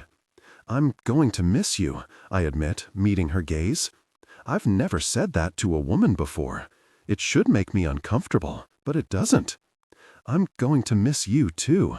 She pulls her bottom lip between her teeth, and with a curse I kiss her again, inhaling her, threading my fingers into her soft hair. One more. She laughs against my mouth, and I frame her perfect face with my hands. Don't do anything too adventurous while I'm away, okay? Under my lips, she smiles. Save it for when I get home so we can be adventurous together. Deal? She whispers. If I don't get out of the car now, I never will. I press one last kiss to her mouth before climbing out, just as Volkov gets out of the car behind me. He nods at me, and I suck in a deep breath.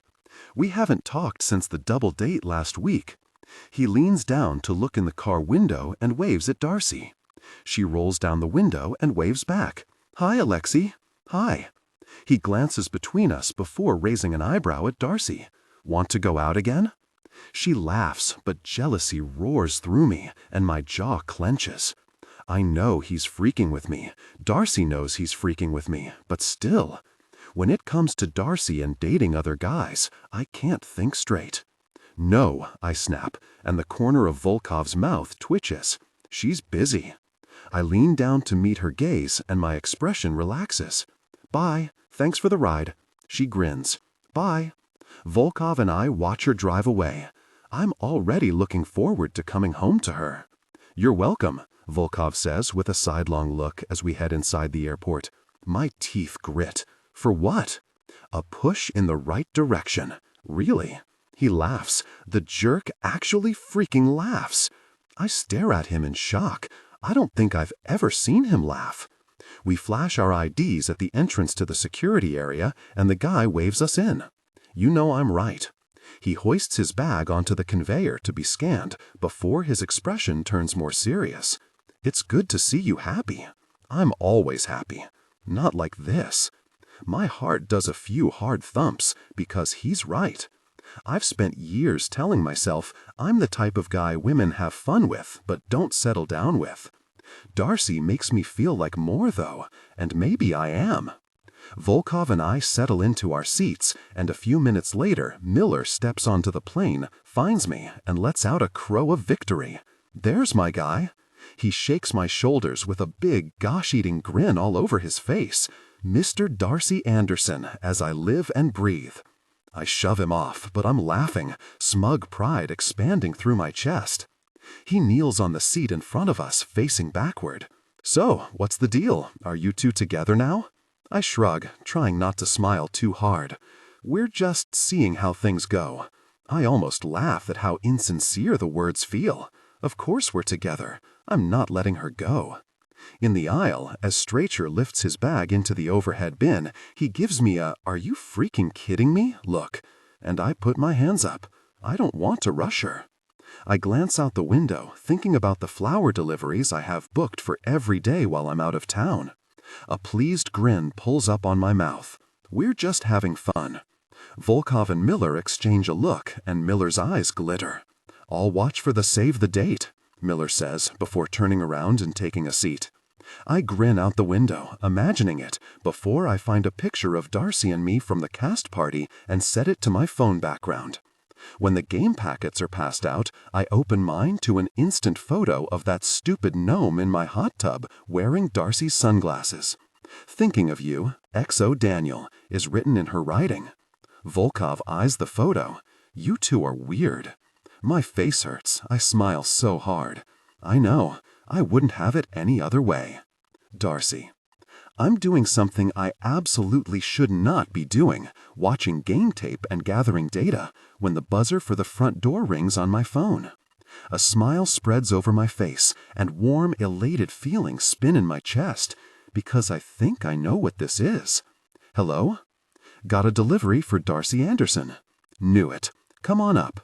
I buzz him in, and minutes later, the delivery guy knocks on the door. Third time this week. He grins between me and the enormous bouquet of flowers, and my face goes hot. Those elated feelings join hands and spin in a huge circle before they flop over and sigh. The first bouquet was oranges and yellows, yesterday was different shades of purples, and today is soft, feminine pinks. Either someone screwed up big time, or he's in love. I cough out a dry laugh as I sign for the delivery. He's not in love. We're just having fun. Hayden Owens doesn't fall in love. Whatever you say. He gives me a short wave. See you soon, I'm sure. I chuckle, thank him, and close the door before pulling out my phone. Hayden answers my FaceTime call on the second ring. Another? I angle the camera at the giant bouquet on the kitchen counter.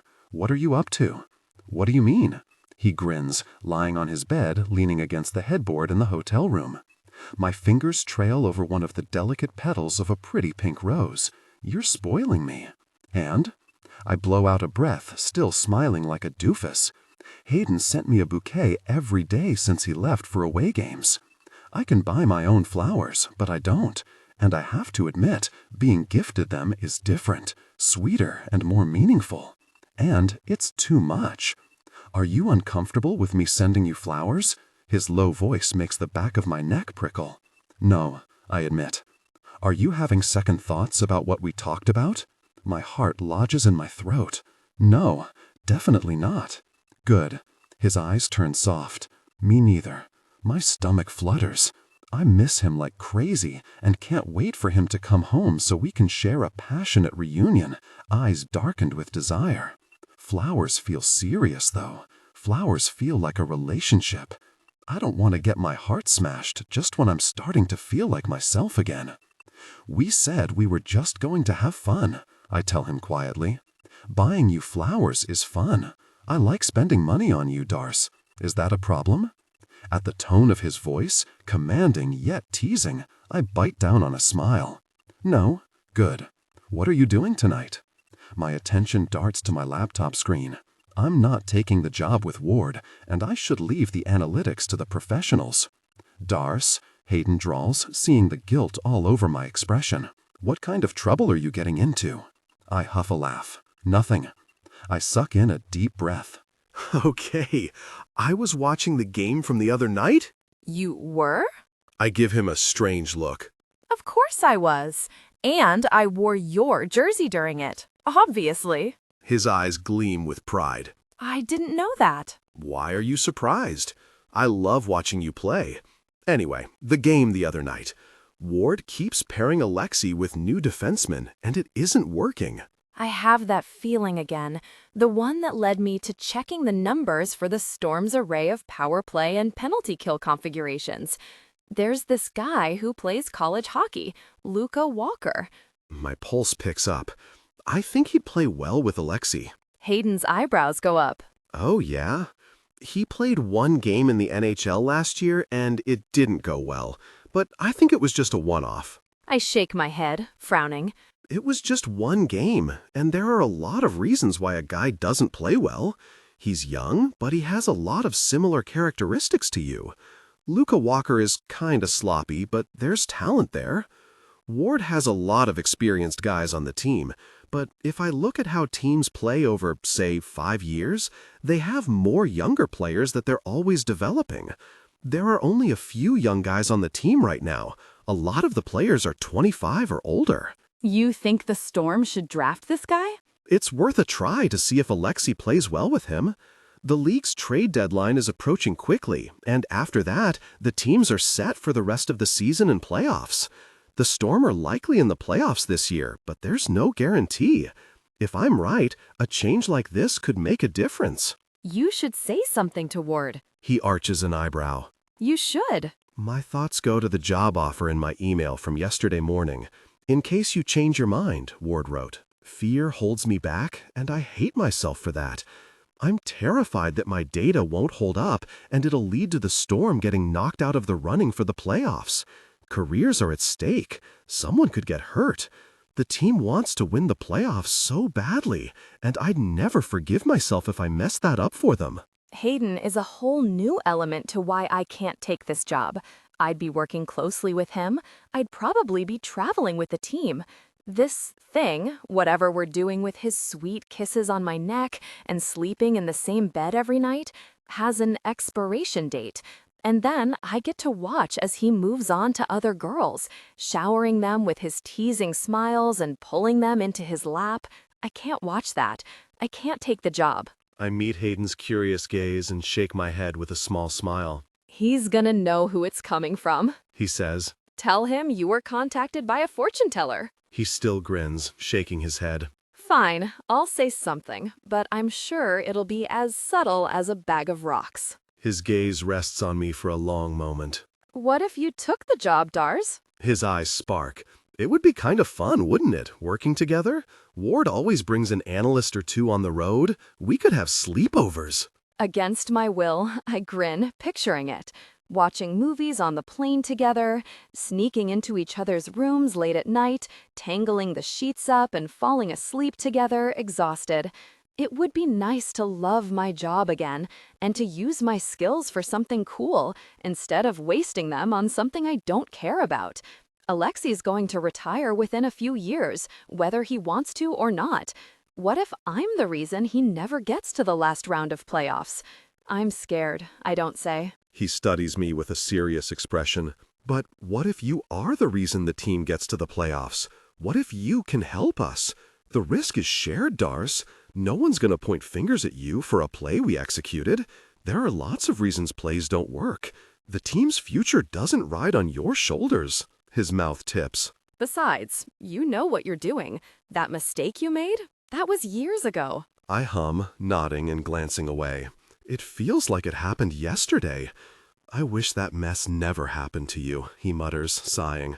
You're brilliant, Andersen. Everyone can see it but you. And you deserve to have the life you want. He shifts onto his side, leaning his head on his elbow and propping the phone against the pillow. As he does, I catch sight of something on the night table behind him. Wait, I lean in, squinting at it, and sparklers go off in my chest. What's on the nightstand behind you? I ask, even though I can see it perfectly well. His expression stills, and he doesn't even glance over his shoulder. The photo you gave me, he says with a guilty grimace, like he's done something wrong. My heart beats harder. You took it with you? He rubs his jaw, looking away. I always take it on the road with me. Oh God, he's so sweet. There's no relationship in my life like the one I have with Hayden. My eyes prick with emotion. If we screw up this having fun thing, I'd never forgive myself for losing him as a friend. I slept in your bed last night, I admit, and the night before, and I'll probably sleep in his bed tonight. I'm staying detached, I am, but I sleep better in his bed with his scent in my nose. I'm not expecting it to last forever. A pleased smile curls onto his mouth. Really? Mm-hmm. My face goes warm. Is that okay? Yes, his grin broadens. It's more than okay. I love the thought of you in my bed at home, waiting for me. His eyes fall closed as he sighs. Really, I'm so full of desire. A surprised laugh slips out of me. Hayden. Sorry. He grins, but there's a shard of agony in his expression that my stomach tumbles with anticipation. I just miss you. I miss you too. There's a beat of silence where we just look at each other. God, I wish we were together right now. I wish I could sink my fingers into his hair and help him relax. We should go furniture shopping this weekend, he says. I make a funny face at him. He has a whole apartment full of furniture. We don't need anything. Yeah, but... He shrugs, smiling. It's all the furniture I had when you moved in. It should look like our place, right? I want it to look like you live there too. But what about after Jamie and Pippa's wedding? I want to ask. If we go back to being just friends, I can't go back to sleeping in my own bed and keeping my hands to myself like nothing happened. Is this because of my list, I ask? The player-worthy pad item? It feels like I made that list ages ago. The idea of inviting some strange guy into our place makes me recoil. His jaw ticks. No, he glances away, and the tightness in his expression clears. I had a designer buy all that stuff, but I want something that feels like us. The corner of his mouth slides up. I want it to look like our home. There's a warm pull in my chest, and I swallow past my warring emotions.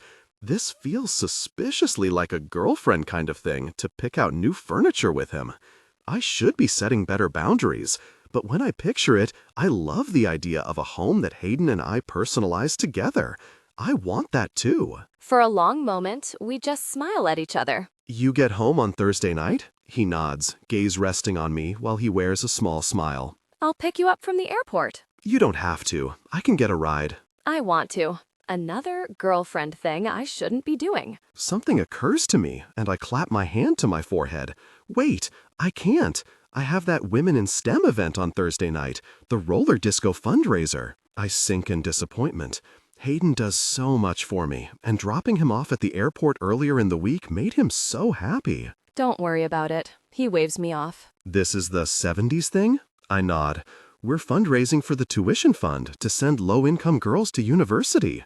Too bad you can't make it. My mouth twists. You'd love it. You could say we're trying on false teeth we found on the beach, Darcy, and I'd probably have fun as long as you're there. I gad and he laughs. He's in love, the delivery guy said. That goal was for you, Hazel said. And he brings the photo of us on the road with him. My heart thumps harder in my chest. I bought some more lingerie, I blurt out. His brows shoot up. You did? His eyes darken, and the strong line of his throat moves as he swallows. For me? For me, I tell him with a teasing grin. But yes, also for you. Show me. My face goes pink, but I'm delighted. No. He sits up on the bed, focused on the screen with fascination. Please. I laugh. You'll have to wait to see it when you get home. His head falls back and he groans. Darcy, when I get home, we'll share a lot of special moments. A thrill runs through me, and I bite back my excited grin, my mind racing with anticipation. I can't wait. Darcy. Hey, Darcy, Carmelita asks at the Vancouver Women in STEM event on Thursday. ABBA plays over the sound system, and a disco ball hangs high above the rink while members of the organization roller skate with girls from local schools and their parents, many of them wearing ridiculous 70s costumes. Phoebe needs help at the front, she says. Will you be okay here for a few minutes? You bet. Go do your thing. She squeezes my arm. Thanks, hon. I take in the rink and smile at Georgia, who is talking to a group of teenage girls about her job. They're watching with rapt attention, and even though I can't hear what Georgia's saying, I can see how contagious her enthusiasm for her work is. She insisted on attending the event, so she had a place to wear the knee-high white boots she bought on a whim last year. But I think it's a cover. She loves her job. So does Carmelita, who designs fuel cells for hydrogen vehicles. A lot of the women here light up when talking about work. It's the whole purpose of events like these, with girls in elementary and high school, to show them options and make it possible for them to pursue a career path they love. Near the end of the event, Carmelita will hand out the scholarships, which we hope will help someone on a path to doing what they love. A weird longing feeling sits in my chest. Everyone loves their job but me, it seems. The Storm still hasn't signed Luca Walker. I've been bugging Hayden for daily updates, but still nothing. His plane should be arriving around now. Excitement flutters in my stomach, and even though I'm having fun here, I can't wait to get home and be with my hot, ripped hockey player.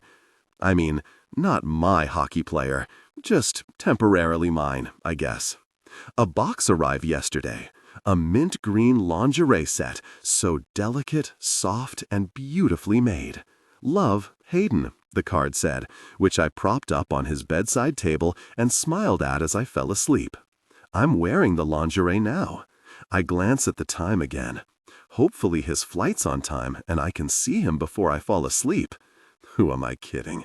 I'll stay up until dawn to see him. That's how much I miss him.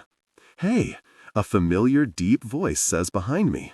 Can I get some help lacing up my skates?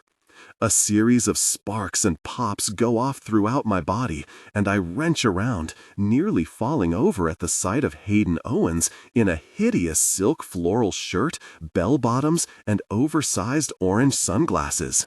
He's grinning big and holding a pair of rented roller skates. He shaved a mustache. It's not fair how hot he looks, even like this. Christ, it's good to see you, he murmurs, stepping into my space and leaning his palms on the railing behind me, caging me in. You look so freaking cute. Good enough to eat. He kisses the corner of my mouth, and my pulse stumbles, drunk and disoriented. You're here. I blink at him in disbelief. I sink my hands into his hair, and his eyelids fall halfway before I pull his lips to mine. He groans, and I inhale him, kissing him, showing him how much I missed him as he claims my mouth. His arms are around me, and I sink against his broad, solid warmth. Someone whistles at us, but I don't care. I just want Hayden. We gotta slow down, Darce, he says against me, smiling. We're making a scene, and there are kids here. I huff a laugh and pull back to look at his outfit. You look like Austin Powers. If Austin Powers was played by a life-sized Ken doll with perfect teeth. He winks. Oh, behave. You're supposed to be on a plane. My gaze snags behind him, and I burst out laughing. Is that Rory? Rory's wearing a full Elvis jumpsuit with a black wig and aviators, and he's taking a photo with a group of teenage girls. Hayden grins. Yup, the entire team is here, all dressed up to some degree. Even Alexei is wearing big, sparkly sunglasses someone probably forced on him. I feel like I'm full of hot air, like I could float. I thought your flight didn't get in until now. Darcy, you should have seen this guy at the hotel this morning, Rory says as he passes, jostling Hayden. He was a drill sergeant, knocking on doors to get people up at the crack of dawn. Hayden rolls his eyes. Whatever. Rory does a fake cough, smirking at Hayden. I think he needs a bit of extra attention tonight. He's sick. Lovesick, he mouths. Hayden shoves him away, then smiles down at me. My face goes hot, but I can't stop beaming. Don't listen to him, Hayden murmurs. He hits his head a lot. I laugh, but my attention catches on Alexei, where he's signing a jersey with Carmelita. Hayden follows my line of sight.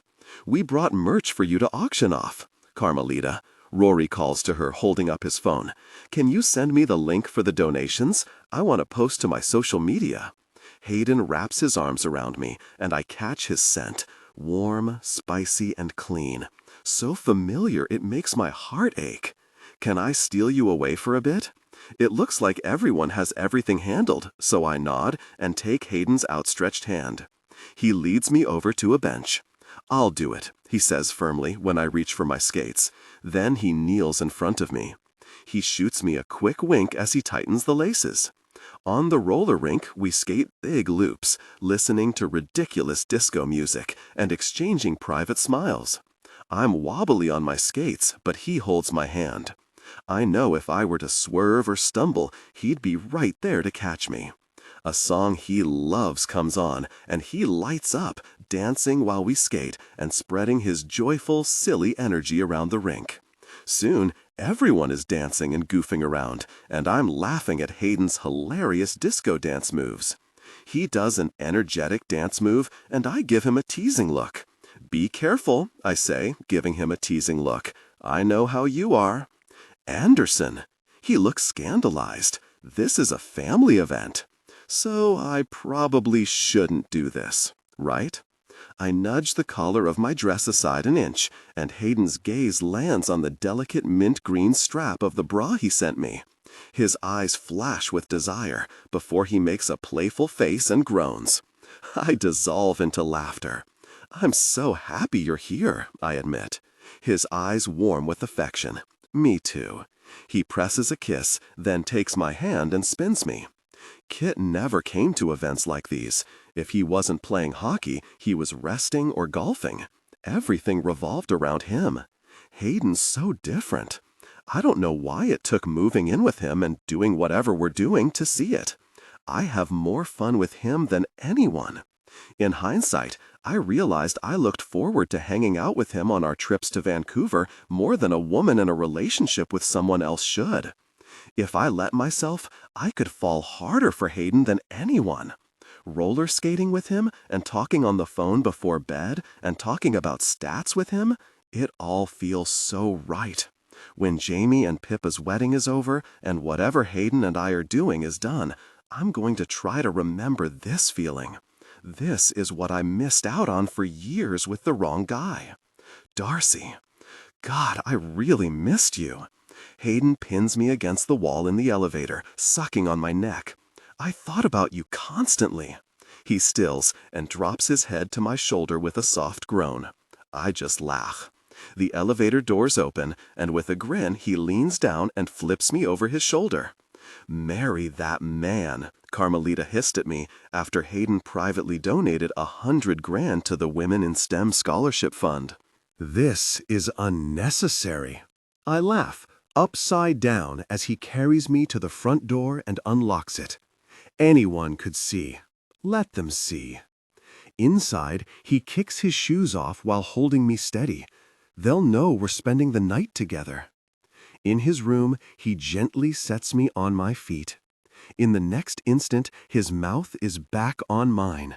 Then his hands are on the hem of my dress and lifting it over my head. When he sees the lingerie he bought me, his eyes darken with desire. Are you okay? I laugh. They came together in passion. Afterwards, breathless, molten heat courses through me, gathering and pooling between my thighs. He whispered his intense desire. Hayden. I blush. He drops his head to my breast and pulls my nipple between his lips. A choked noise slips out of me at the drugging pull of his lips, the hot slide of his tongue. He murmured a question about reaching a peak of pleasure. I laugh, trying to focus on the conversation. Don't be embarrassed. He reaches around, unhooks my bra, and pulls it off. And then his mouth is back on the stiff point, his fingers on the other.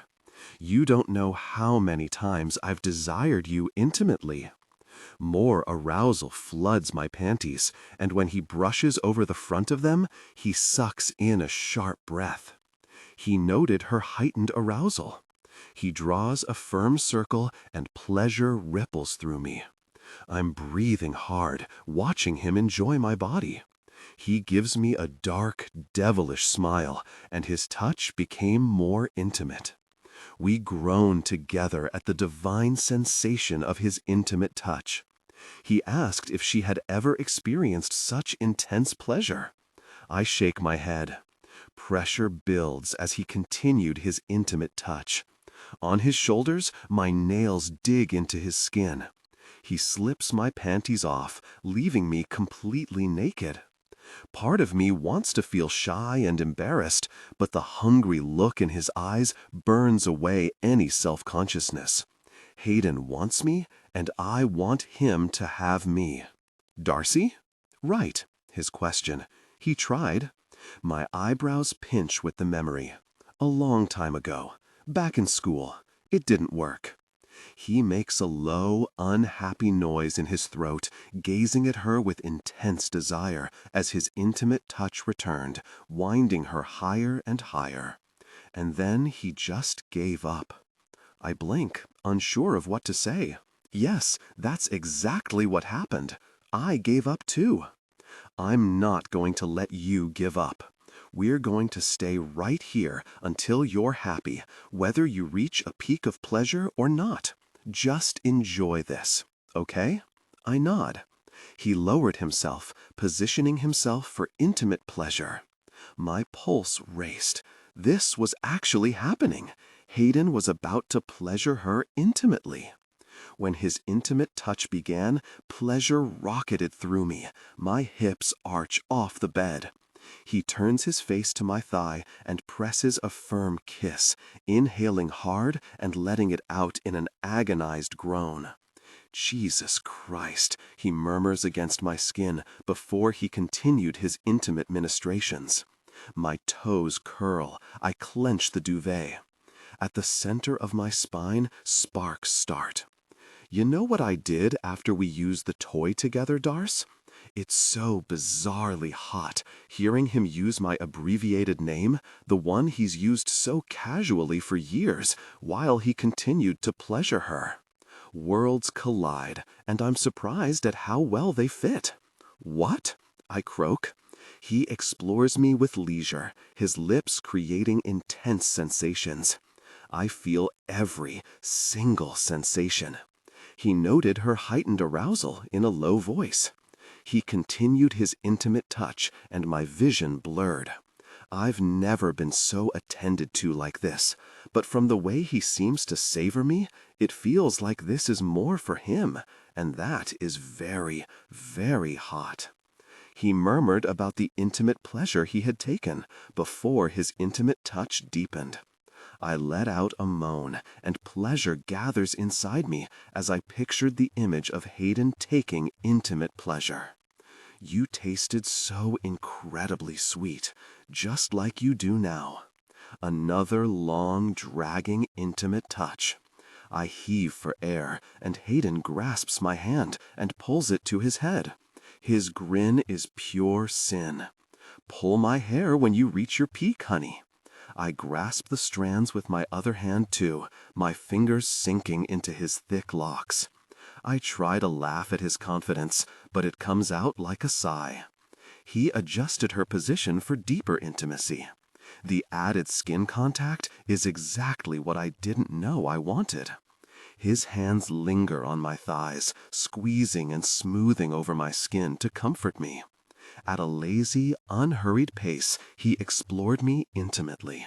He toyed with me, teased me, winds me higher, and holds me there. I don't care if I reached a peak of pleasure. I could lie here forever under Hayden as he continued his intimate ministrations like he needed it. He returned to her most sensitive point and continued his intimate actions, meeting my fascinated gaze with intense focus. My eyes roll back, and the air whooshes from my lungs in a choked gasp. And low in my body, my nerves begin to fracture. I'm pretty sure I'm going to reach a peak of pleasure. He makes a pleased noise at my reaction and does it again, continuing his intimate touch. I blink 1,000 times in a row as sparkles burst across my vision. "That's so good," I moan, like the smug heat in his eyes doesn't tell me he knows exactly how good it feels. His hand moves to between my legs, and a moment later, his intimate touch deepened. "Hayden," I gasp. The intense sensation of his intimate touch ached in the most delicious, mind-bending way. I'm starting to spin out, nerves pulling tight and fraying. With my heels digging into his back, I tug his hair, and he groans in appreciation. My pleasure built low inside me. "What's the matter, Darce?" he croons, but I pull his hair gently again, and he shuts up with a happy hum. "This is what I wanted to do last week," he grits out, continuing his intimate touch, moving his fingers, creating intense friction like the toy did. "This is how I really wanted to help you reach a peak of pleasure." He continued his intimate ministrations. The intense sensations combined with his intimate touch, working me, sending me to the brink of release. Pleasure tightened through my body, and my hips bucked against Hayden's intimate ministrations as I reached a powerful peak. Wave after wave of heat and sensation rolled through me. My thoughts evaporated. I'm just a collection of nerves firing as he continued his intimate actions, guiding me through it with low, encouraging noises.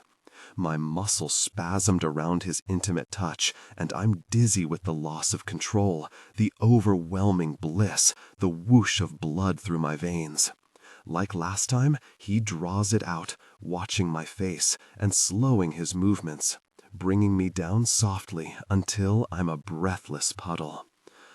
"Oh my God," I breathe as he climbs up beside me and gathers me against him. Blood still pounds in my ears, but a luxurious, sated, heavy feeling settles through my body. "You're so good at that," I swallow, closing my eyes. "I didn't know it could be like that." His lips find my temple, and he presses a kiss to my hairline. His voice is low in my ear, making my skin prickle. Trust me, the pleasure was all mine. Against my hip, though, his desire was evident. His body heat seared me through the fabric of his boxers. I'm sick of waiting. I want to make him feel the way he just made me feel. Deep down, in the most secret part of my conscience, my heart aches at the knowledge that this will end, this easy, effortless, thrilling dynamic we found, and I'll never find something like it again. Which means I have to make it worth it while it lasts. Wearing my own wicked smile, I initiated an intimate touch. His lips parted in surprise, and desire glazed his eyes. It's my turn. Hayden. Don't say not tonight. Her eyes gleamed with interest and curiosity as her gaze lingered with desire and initiated an intimate touch. My body tightened with need. Gosh, I want to see you. She trailed her fingers with intimate intent. Just like last time, I can feel the coiling pressure around the base of my spine, the heavy ache of desire. Fooling around with Darcy gets me there 10 times faster. I'm so really close already. Prove it. I let out a tight laugh at her determined but playful expression. You're going to really kill me. You know that. Her pretty mouth twisted into a happy smile, and I slid my boxers off. My body responded with intense arousal, and the first brush of her fingers against my bare skin had my hips arching off the bed. Wow, she breathes, staring with a reverence that should embarrass me, but instead makes the blood beat harder through my veins. I knew you were proportional. She studied him with intimate curiosity, smoothing her fingertips with a gentle touch, and I struggled to breathe. It feels so really good. But it sounds cliché. Say it. I can barely get the words out. You're really big, and I wish you'd be intimate with me. Her mouth tips. Happy? My body responded to her touch as my desire intensified. Lying here with her like this, with her making those interested eyes at me, yeah, Darce, I'm happy. She explored and played with him intimately, and I wrapped an arm around her to keep her close. Is this okay? She asks. That I'm just going slow like this? It's really incredible, I rasp as she continued her intimate touch, winding me higher and higher. Kiss me? She makes a sweet little pleased hum and brushes her lips over mine again. My pulse thickens at the sensations of our lazy kiss, and the unhurried, loving way she touches me melts my brain, leaving only thoughts of her and this moment. It's so different with Darcy. A million layers of new and better. I can feel our relationship changing, and I can feel myself changing. This right here, us lying tangled together and enjoying each other's pleasure, is beyond anything I've experienced. And we're not going back to the way things were. Arousal thrums through me, and my body responded intensely to her touch as my desire stirred and gathered around the base of my spine. She just keeps kissing me. The unfamiliar intimacy of this should terrify me, but it doesn't. I sink my hand into the back of her hair, kissing her harder as she tightened her intimate hold, and she moaned into my mouth. My body ached. My hips canted into her grip. Like this? She whispers. I nod, my heart pounding and my head spinning. I feel like I'm drunk, just like that. I'm so really close, I mumble, voice rough and low. I've been thinking about what you look like when you reach your peak, she whispers between kisses, and the thought of Darcy fantasizing about me sends electricity crackling through me. The tension between them reached a peak. They shared a moment of intense intimacy, connecting deeply. Afterwards, breathless and content, they lay together. Darcy smiles against my shoulder. Feeling smug about yourself, Andersen? She arches an eyebrow, lips curving more. Very. A dark, possessive urge soared through me. My gaze travels up her body, over the delicate curves of her chest, and I pictured making her mine. I felt a renewed desire. She bites her lip with a coy smile. I'm so very gone for her. I don't think I can stand, I admit, with an embarrassed grin, chest still heaving as I catch my breath. She laughs. Is that a good thing? Yes, honey. I lower my lips to hers, kissing her soft and gentle. It's a good thing. Darcy, Hayden, and I are walking home from breakfast at a nearby greasy diner when he points at a store window. You would look so good in that. I stop in my tracks. It's similar to the dress I bought last year, the tangerine one that hung in my closet with the tags on until I donated it. The one Kit said was too loud. The one I wish I hadn't gotten rid of. By giving it away without wearing it, I let him win. It's so bright, I say, as if I'm able to take my eyes off it, as if I don't feel an urgent tug in my chest toward it. Just try it on. I have nowhere to wear it. I don't know why I'm fighting this so hard. It's just a stupid dress. It's not just a stupid dress, a voice insists in my head. It's more. It's that part of you that wasn't enough for him. You can wear it to Jamie and Pippa's wedding. I do need a dress for their wedding. If Georgia were here, she'd already be hauling me into the store. Hayden doesn't even know about the dress I bought and donated. That must mean something, right? Okay, I nod resolutely. I'll try it on. You look beautiful, is the first thing Hayden says when I step out of the dressing room. He leans against the wall, gaze raking up and down my form, wearing a stunned expression. I feel beautiful. Just like the dress I tried on with Georgia that time, the dress is a perfect fit, like it was designed just for me. But it's more than that. Wearing this dress feels like victory.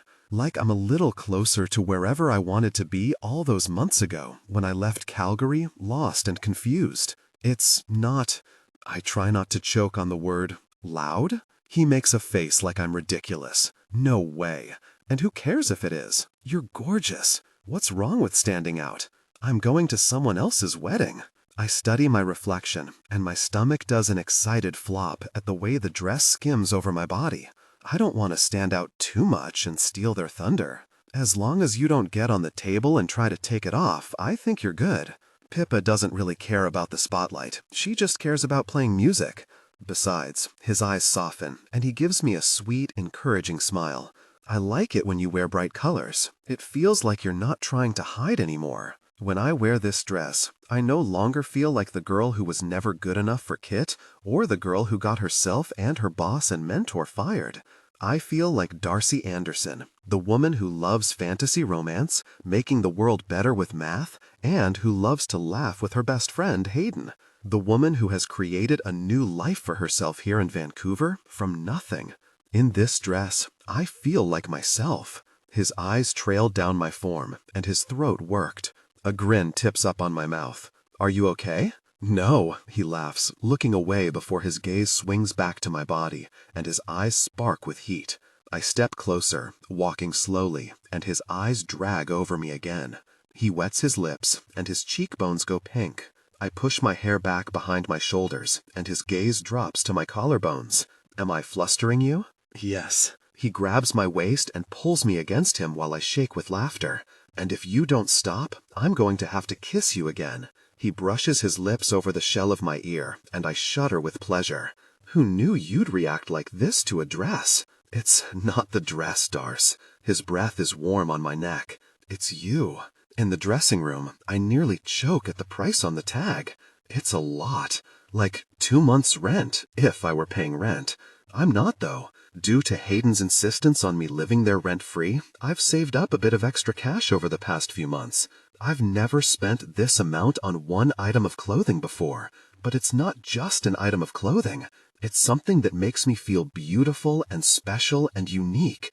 It makes me feel like myself. I'll take it to the front for you, Hayden says through the curtain, and I hand him the hanger. When I head to the front, he's waiting, holding a thick paper bag with a white box inside. It's so weird, he says, shaking his head with a puzzled frown, but his eyes sparkle. They gave it to us for free. Behind him, the sales associate pretends to look busy, but smiling to herself. I sigh, smiling.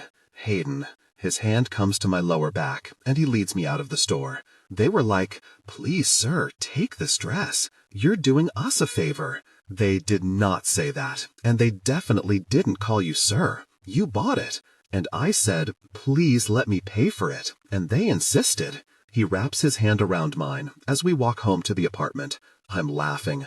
I'm trying to be stern, but I'm laughing.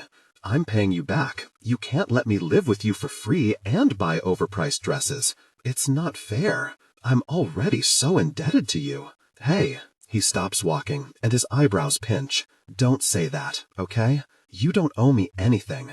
Let me buy it for you. He gives me a patient, amused smile. Consider it an early birthday present. Right, it's in 2 weeks. Nerves twist in my stomach. I was supposed to have everything figured out by then. Between my growing worries about things with Hayden and the job offer I think about at least 4 times a day, nothing feels figured out.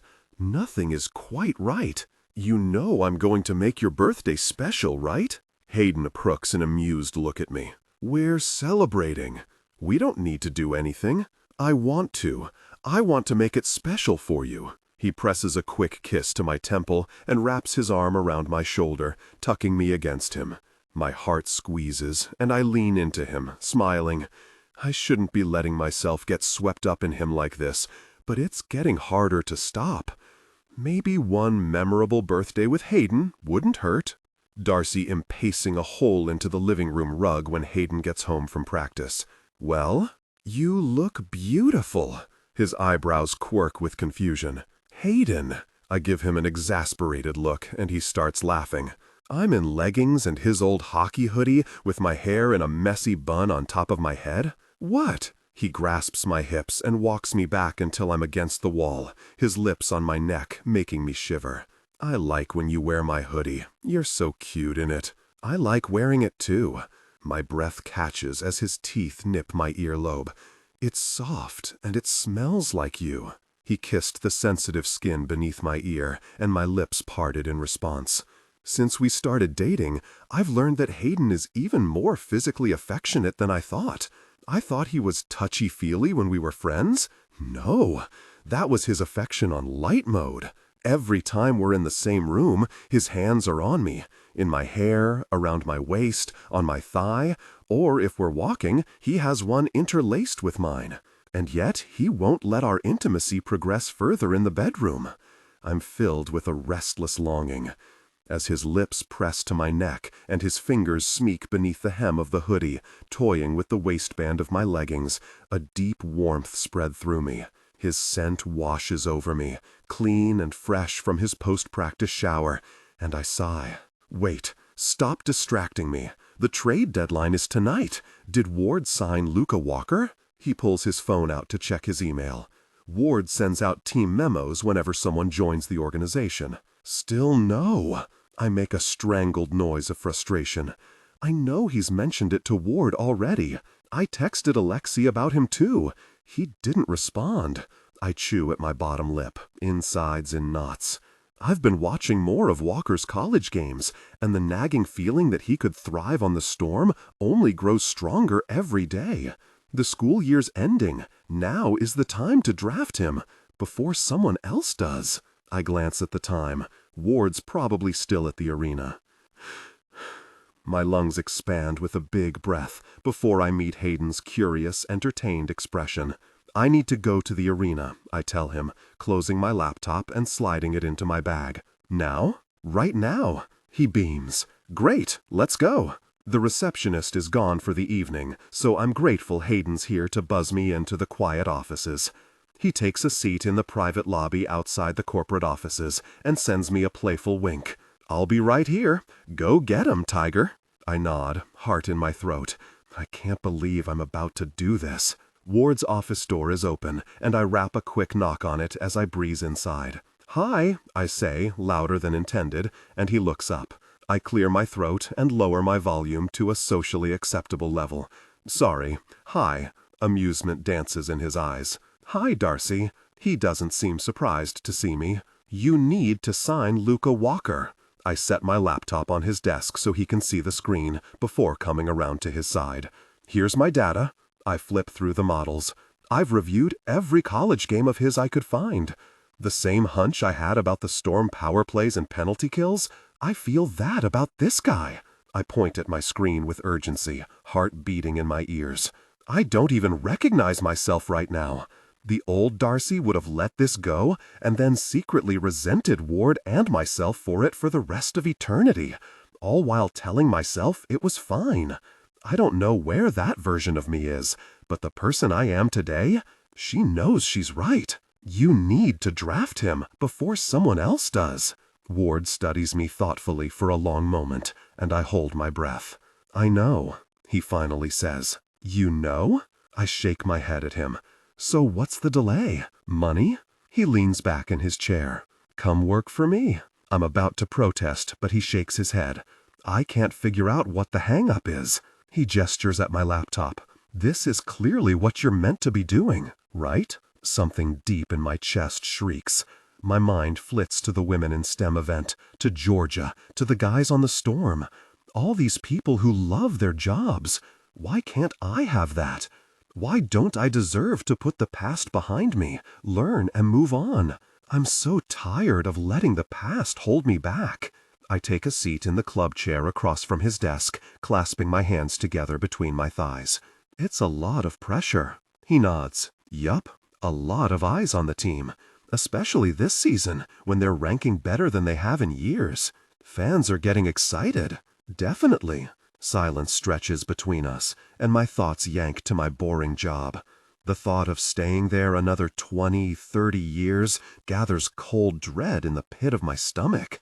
Would I hate myself if I looked back on my life and wished I had done it differently? Would I regret not taking a job that sends an excited thrill through me? We're a team, Ward says quietly. I'm never going to hang you out to dry alone. Win together, lose together. I'm so afraid of failing again. But what about all the things I could lose out on? What if it's the best job of my life, and it's exactly where I need to be? I could help people in this role. Something occurs to me, and my gaze snaps towards. Something that could torch this whole thing. I have a conflict of interest. His eyes narrow. Go on. I search for the words to explain what's happening with Hayden and me, and come up empty.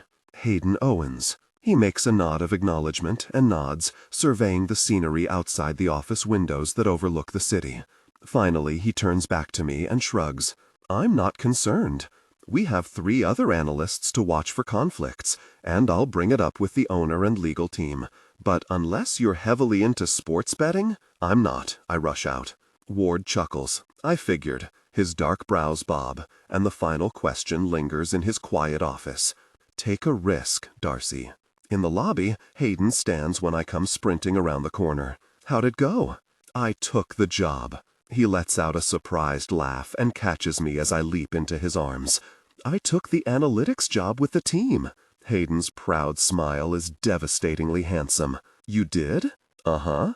I feel like I'm flying, like my heart is about to explode into a cloud of sparkles. That's my girl. He wraps his arms around me, and I yelp in surprise as he spins me around before pulling me close. His mouth crashes to mine. We're a tangle of lips and moans and teeth, my hands in his hair. I'm so really proud of you, he says between devouring kisses. It feels so really good to be free, like I'm finally soaring after years in a cage. Someone clears their throat, and we freeze. Ward stands 10 feet away, eyebrows sky high, holding my laptop. You forgot this. My face goes molten hot. Thanks, I squeak. Ward just laughs and shakes his head. The second he turns the corner, Hayden and I look at each other and burst out laughing.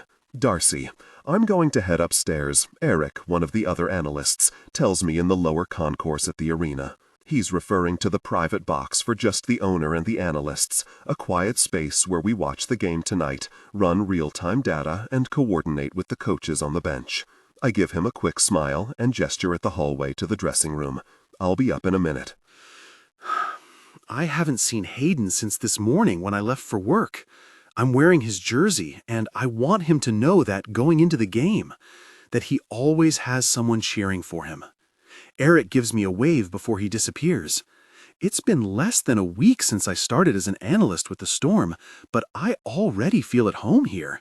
The other analysts, Eric, Craig, and Jerome, unexpectedly took me for lunch my first day to celebrate my arrival on the team, and we've spent the entire week either holed up in the conference room as I showed them the models, watching old game tape, or observing practices. They're all retired players, but with how eager they are to work with me to tackle problems, I feel like we're a team. I don't feel like an outsider at all. It's been so freaking fun. I didn't even know work could be like this. A young player walks past in his suit, heading to the dressing room, but his gaze snags on me, and he stops.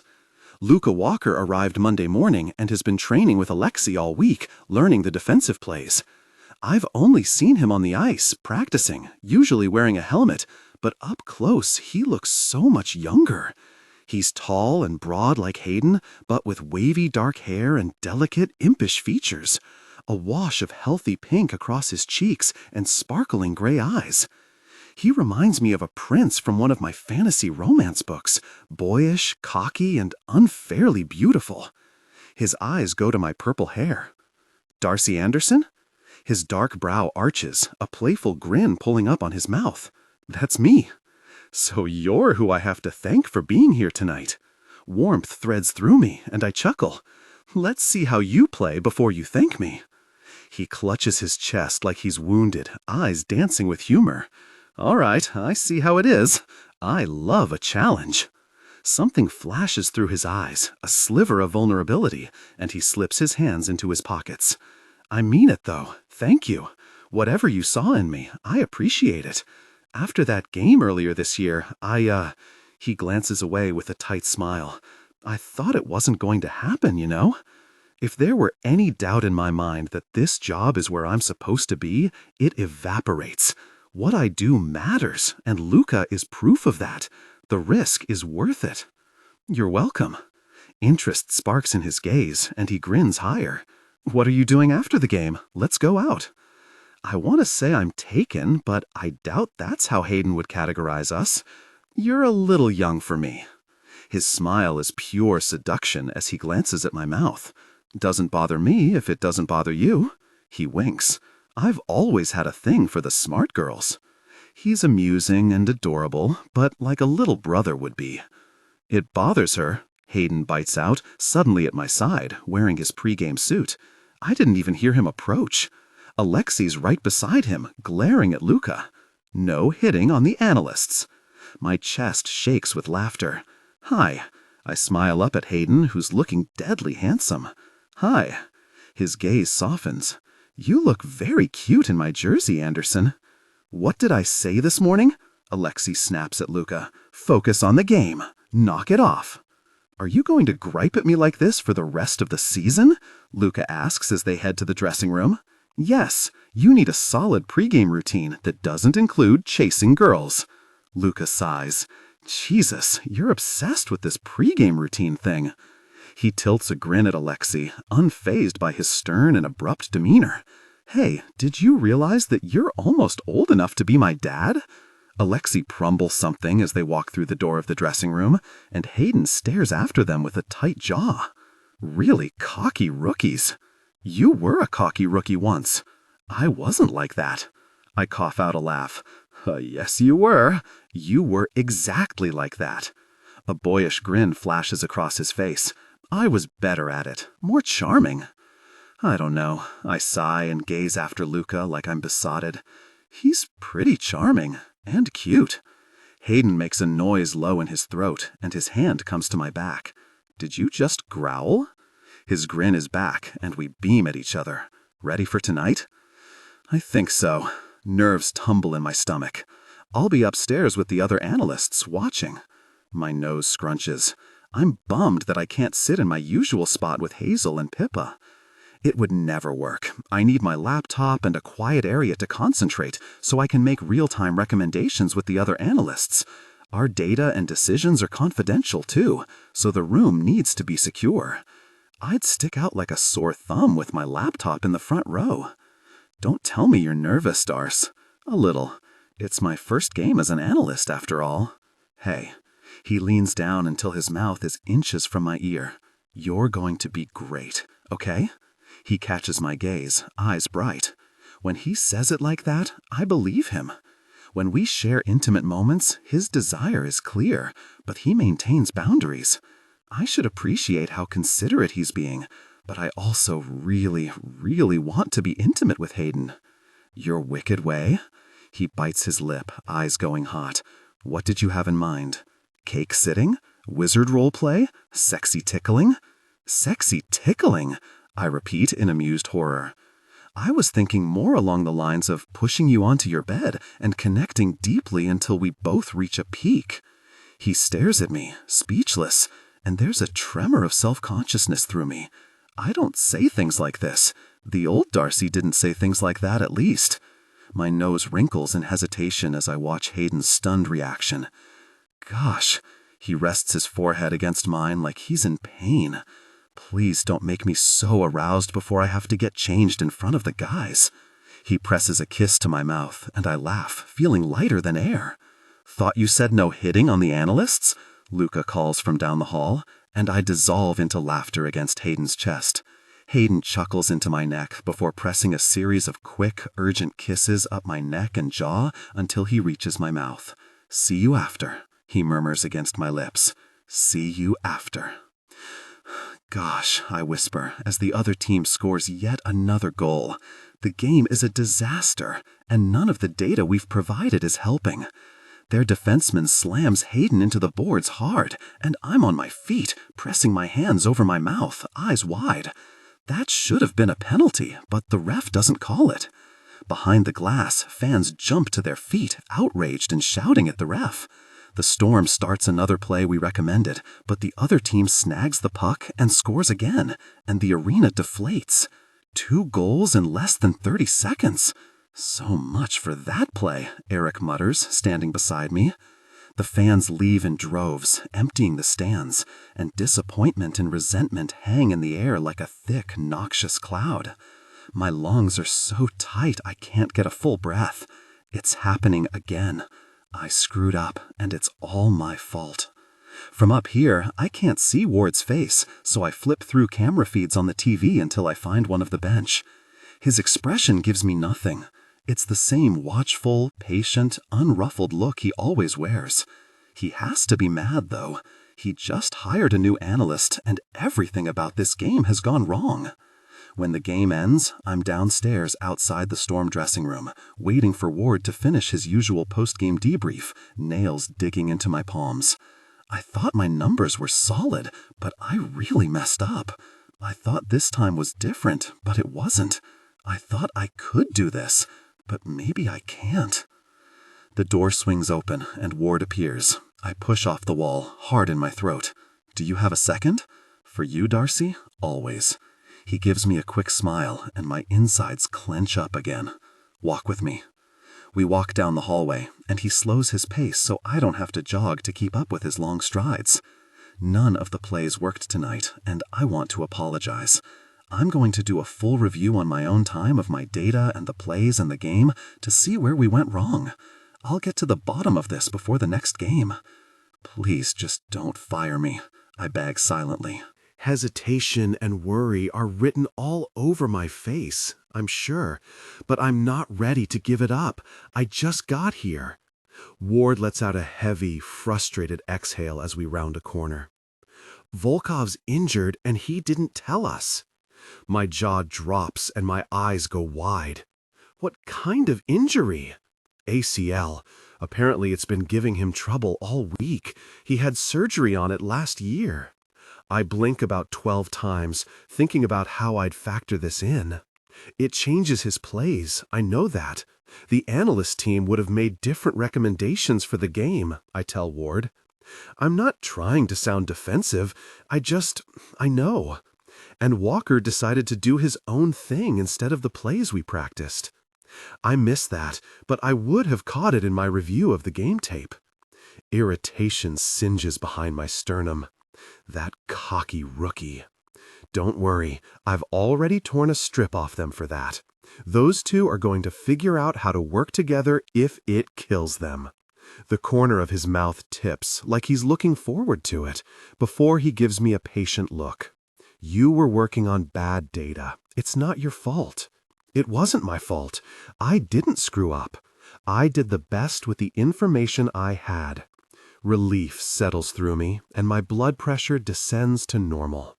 It was a bad game, Darcy. Ward shrugs. We learn from it, and we do our best, but we're not going to let one night knock us down. That's how one game turns into a losing streak. He holds my eyes. We fall down, but we get back up and try again tomorrow. Understood? Something in his words and the way he believes in not just his team, but me as well, bolsters me. Understood. Good. He gestures down the hall. I'm wanted in post-game press. He waves goodbye, and I stand there, replaying the conversation. It wasn't my fault. I did my due diligence. Losing isn't the end of the world. No one got hurt, and no one's career is over. Darcy.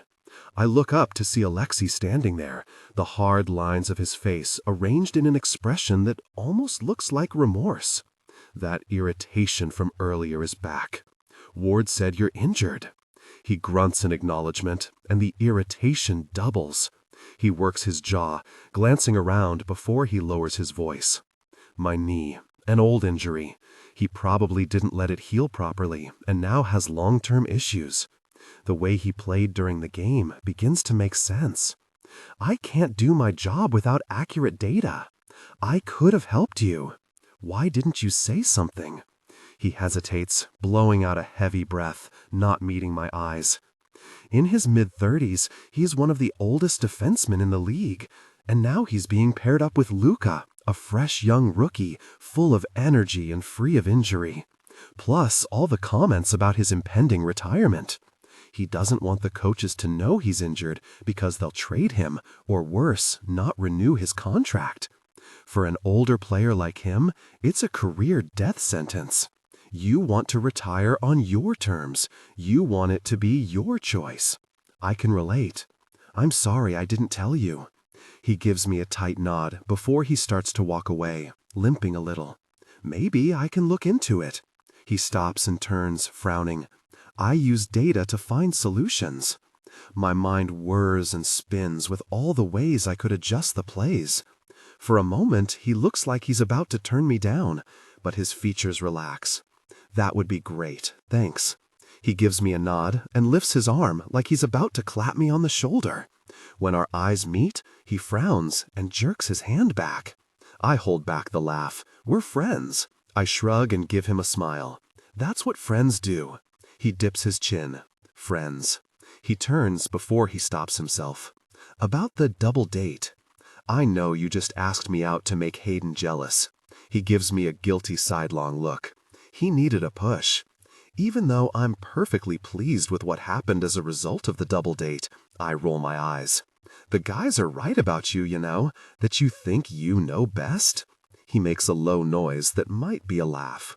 I do know best. Yeah, I grin. Whatever. Hayden appears at the other end of the hall, heading toward us.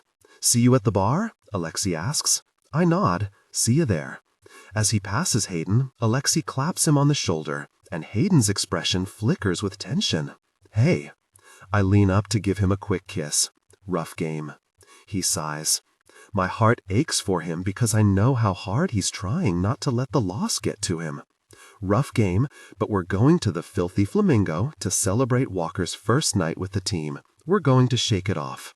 Sounds good to me. We start walking down the long concourse to the exit. I lean against his shoulder, but catch the muted wince as he sucks in a sharp breath. I frown up at him. What's wrong? A tight shake of his head. Nothing. My eyes move over him, studying the tension in his shoulders. You're hurt. I stop walking. That hit from the third period. He waves me off, pulling my hand to keep walking. I'm fine. Let's have fun. I poke his shoulder, and he stifles a groan of pain. See? Hayden, you need to go home and rest. I'll rest later. He winks, but it feels forced. It's Walker's first game. We need to celebrate. I can't bail. The team needs me there. The team needs you to take care of yourself. He presses his mouth into a tight line, glancing down the hall where we came from, as more players leave the dressing room, talking and laughing. He's always the life of the party, ensuring other people have fun. I think about how we've shared intimate moments, up until now, always Hayden focused on my pleasure, him putting his needs second. We're going home, and I'm putting you to bed, I tell him, surprising myself with how firm I sound. And I'm going to take care of you. The strong line of his throat moves as he swallows and meets my eye, letting out a heavy breath. Please? I ask. He gives me a quick nod. Okay. Relief loosens the worry in my chest, and I rise up on my toes, careful not to touch his shoulder, and press a soft kiss to his cheek. His skin is warm and scratchy with stubble. Thank you, I whisper. Now let's go home. Darcy. In his bedroom, Hayden carefully pulls his t-shirt over his head before tossing it onto the chair. His hands come to his belt. I'll do it. I push his hands aside, and he lets out a long, heavy exhale, watching me with heat flickering behind the exhaustion in his eyes. I unbuckle his belt, and emotion expands in my chest. My fingers slip into the waistband of his boxers. When I push them off, his desire is evident, and a wave of anticipation washes over me. Hayden's form is beautiful. A sense of anticipation grew, a little intimidating, but also exciting. I reached for him, and his breath stutters. Beneath my fingers, his form was firm. You're so warm. My other hand found him, and he let out a rough exhale. Darce. His hand covers mine, pausing my movements. Do you want me to stop? Really, no. Our eyes meet, a question rising in his. He's not used to being put first. All those years supporting others, making sure others are okay, and having fun. Let me focus on you first, he says. I shake my head. Not tonight. I give him a soft, encouraging smile, my touch a fraction harder, and his eyelids dip. Please. He laughs, probably because he's learning at the same time that I am that he has no defense against me when I use that word. Okay, if you're sure. I am really. I moved my hand, and his breath hitches. Really sure. Can you take the jersey off? My mouth curves. What's the matter? You don't like it?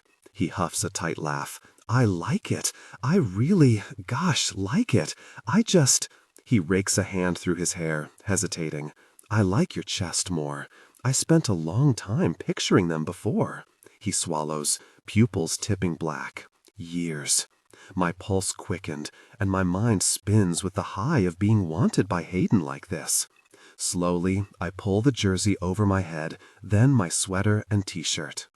I take my jeans off at a criminally slow rate, fizzing with delight at the tortured, desperate look on Hayden's handsome face as I stand there in a new lingerie set, a dark maroon, and sheer enough for him to see the delicate points of my chest.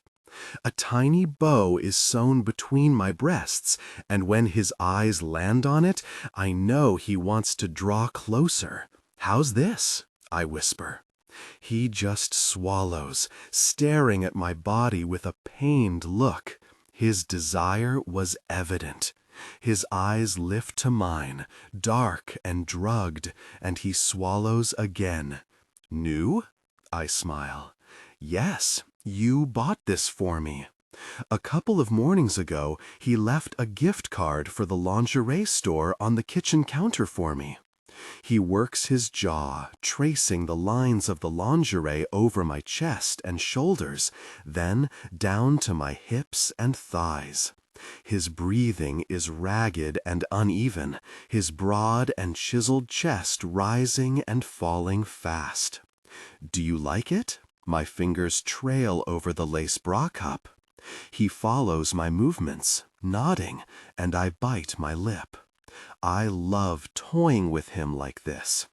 Do you want to come with me to the shop sometime and help me pick a few things out? He nods again, and I try not to chuckle at the way his desire was clear. I pictured us shopping for lingerie, Hayden shoving the velvet curtain of the dressing room aside and whispering at me to be quiet so the others in the store don't overhear as he brings me to a peek. Do you think you could sit nicely outside the dressing room while I tried on lacy things? With a helpless expression, he shakes his head. I laugh. His mouth tilts in a boyish, playful grin. Take it off, please. Hayden's gaze follows my every movement as I slip my bra and thong off until I'm standing naked in front of him, goosebumps rising on my skin under the weight of his adoring gaze. I wish we could do this forever, but I know we can't. That isn't who he is, isn't what he wants. I wish things were different, though. You are so really beautiful, Darcy, he says, like a curse and a prayer. I've always thought that. My skin flushes, and my gaze drops to the wide expanse of his chest. A red and purple bruise is already blooming under the skin on his shoulder, and worry lodges in my throat. Once he gets in bed, I'm not letting him out of it. He's going to sleep for 12 hours minimum. First, though, I'm going to bring him to a peak so intensely he passes out. So intensely he remembers it for years, long after we're done. My knees hit the floor, and he mutters an "oh gosh." I just smile. It's time for Hayden to get the attention he deserves. They shared intimacy, eyes darkened, afterwards breathless. Do you want your present now or later? He asks after, lounging on the bed beside me, looking like a Greek god in the morning light. Is it that we can finally be intimate? He chuckles. No, not yet. I groan with frustration. The intimate moments were heaven, but I needed so much more from him. I want to feel connected in the ultimate way. A little part of me is grumpy. He's been intimate with every girl in town, but not me? What's going on? I shove the thoughts from my head. I'd like the present now, please. He moves closer, pressing a kiss between my breasts, nipping the sensitive skin. Are you sure? I laugh, squirming away from him. Yes, now. Okay. He slides off the bed, and I get to admire his magnificent physique as he heads into his closet. He returns a moment later with a small package. What could it be?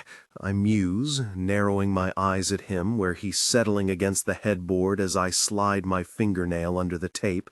It's clearly a book. Dating for total losers, maybe? His gaze is steady and warm. You're not a loser. How to pick up guys, bring them home, and share intimacy? His grin widens. You don't have any trouble getting me into bed.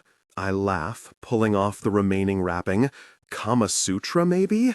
Oh, my jaw drops. The Emerald Queen by A.R. Haddington. It's the next book in the Northern Sword series, due to be released later this year. It can't be. How did I give Hayden a searching look, but he just smiles wider. Hayden, how? It's impossible to get an early copy. A.R. Haddington's publisher doesn't send out early copies for fear of spoilers leaking. Tickets to the midnight release parties for her new books are sold out the day they go on sale. Who did you kill to get this? He lets out a tight laugh, and there's something in his expression that catches my attention, like he's nervous. Is it too much? No. I shake my head hard. I love it. I flip the cover open to check the print date, and my pulse halts at the loopy signature on the title page. Oh my God! For Darcy, brave like the Northern Sword. A.R. Haddington. I blink at it, stunned. Hayden, my voice sounds strange. She's notoriously reclusive. No social media, no public appearances. No one knows what she looks like, what her initials stand for, or even what country she lives in. And she definitely doesn't sign books. Seriously, how did you get this? He lifts his big shoulder in a casual shrug, but a pleased smile toys at his mouth.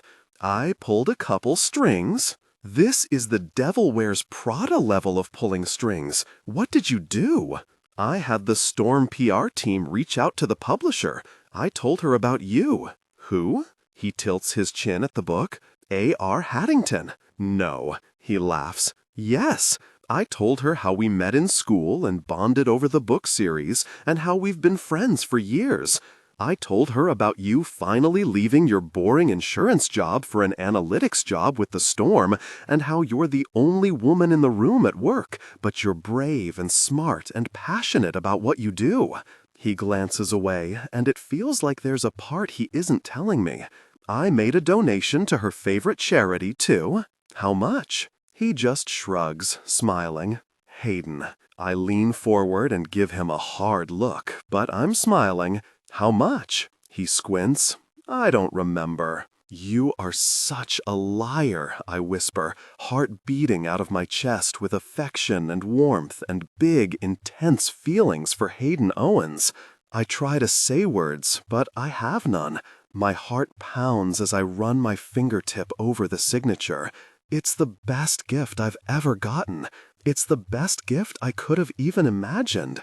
Only Hayden would get me something like this, something I didn't even know I wanted. Only Hayden sees me like this. Thank you, I manage, and my eyes sting, sharp and sudden. Sorry. I turn away, blinking away the tears. Immediately he reaches for me, turning me back to him with strong, warm hands. Hey, hey. His voice is gentle, calming, making it so much worse. It's okay. Come here. He pulls me against his chest, his comforting scent and the warm planes of his torso flooding my senses. He trails slow strokes against my back while I lean into him. So, I guess you like it? I huff a laugh. Yes, Hayden, I like it. I think I like it more than anything else I own.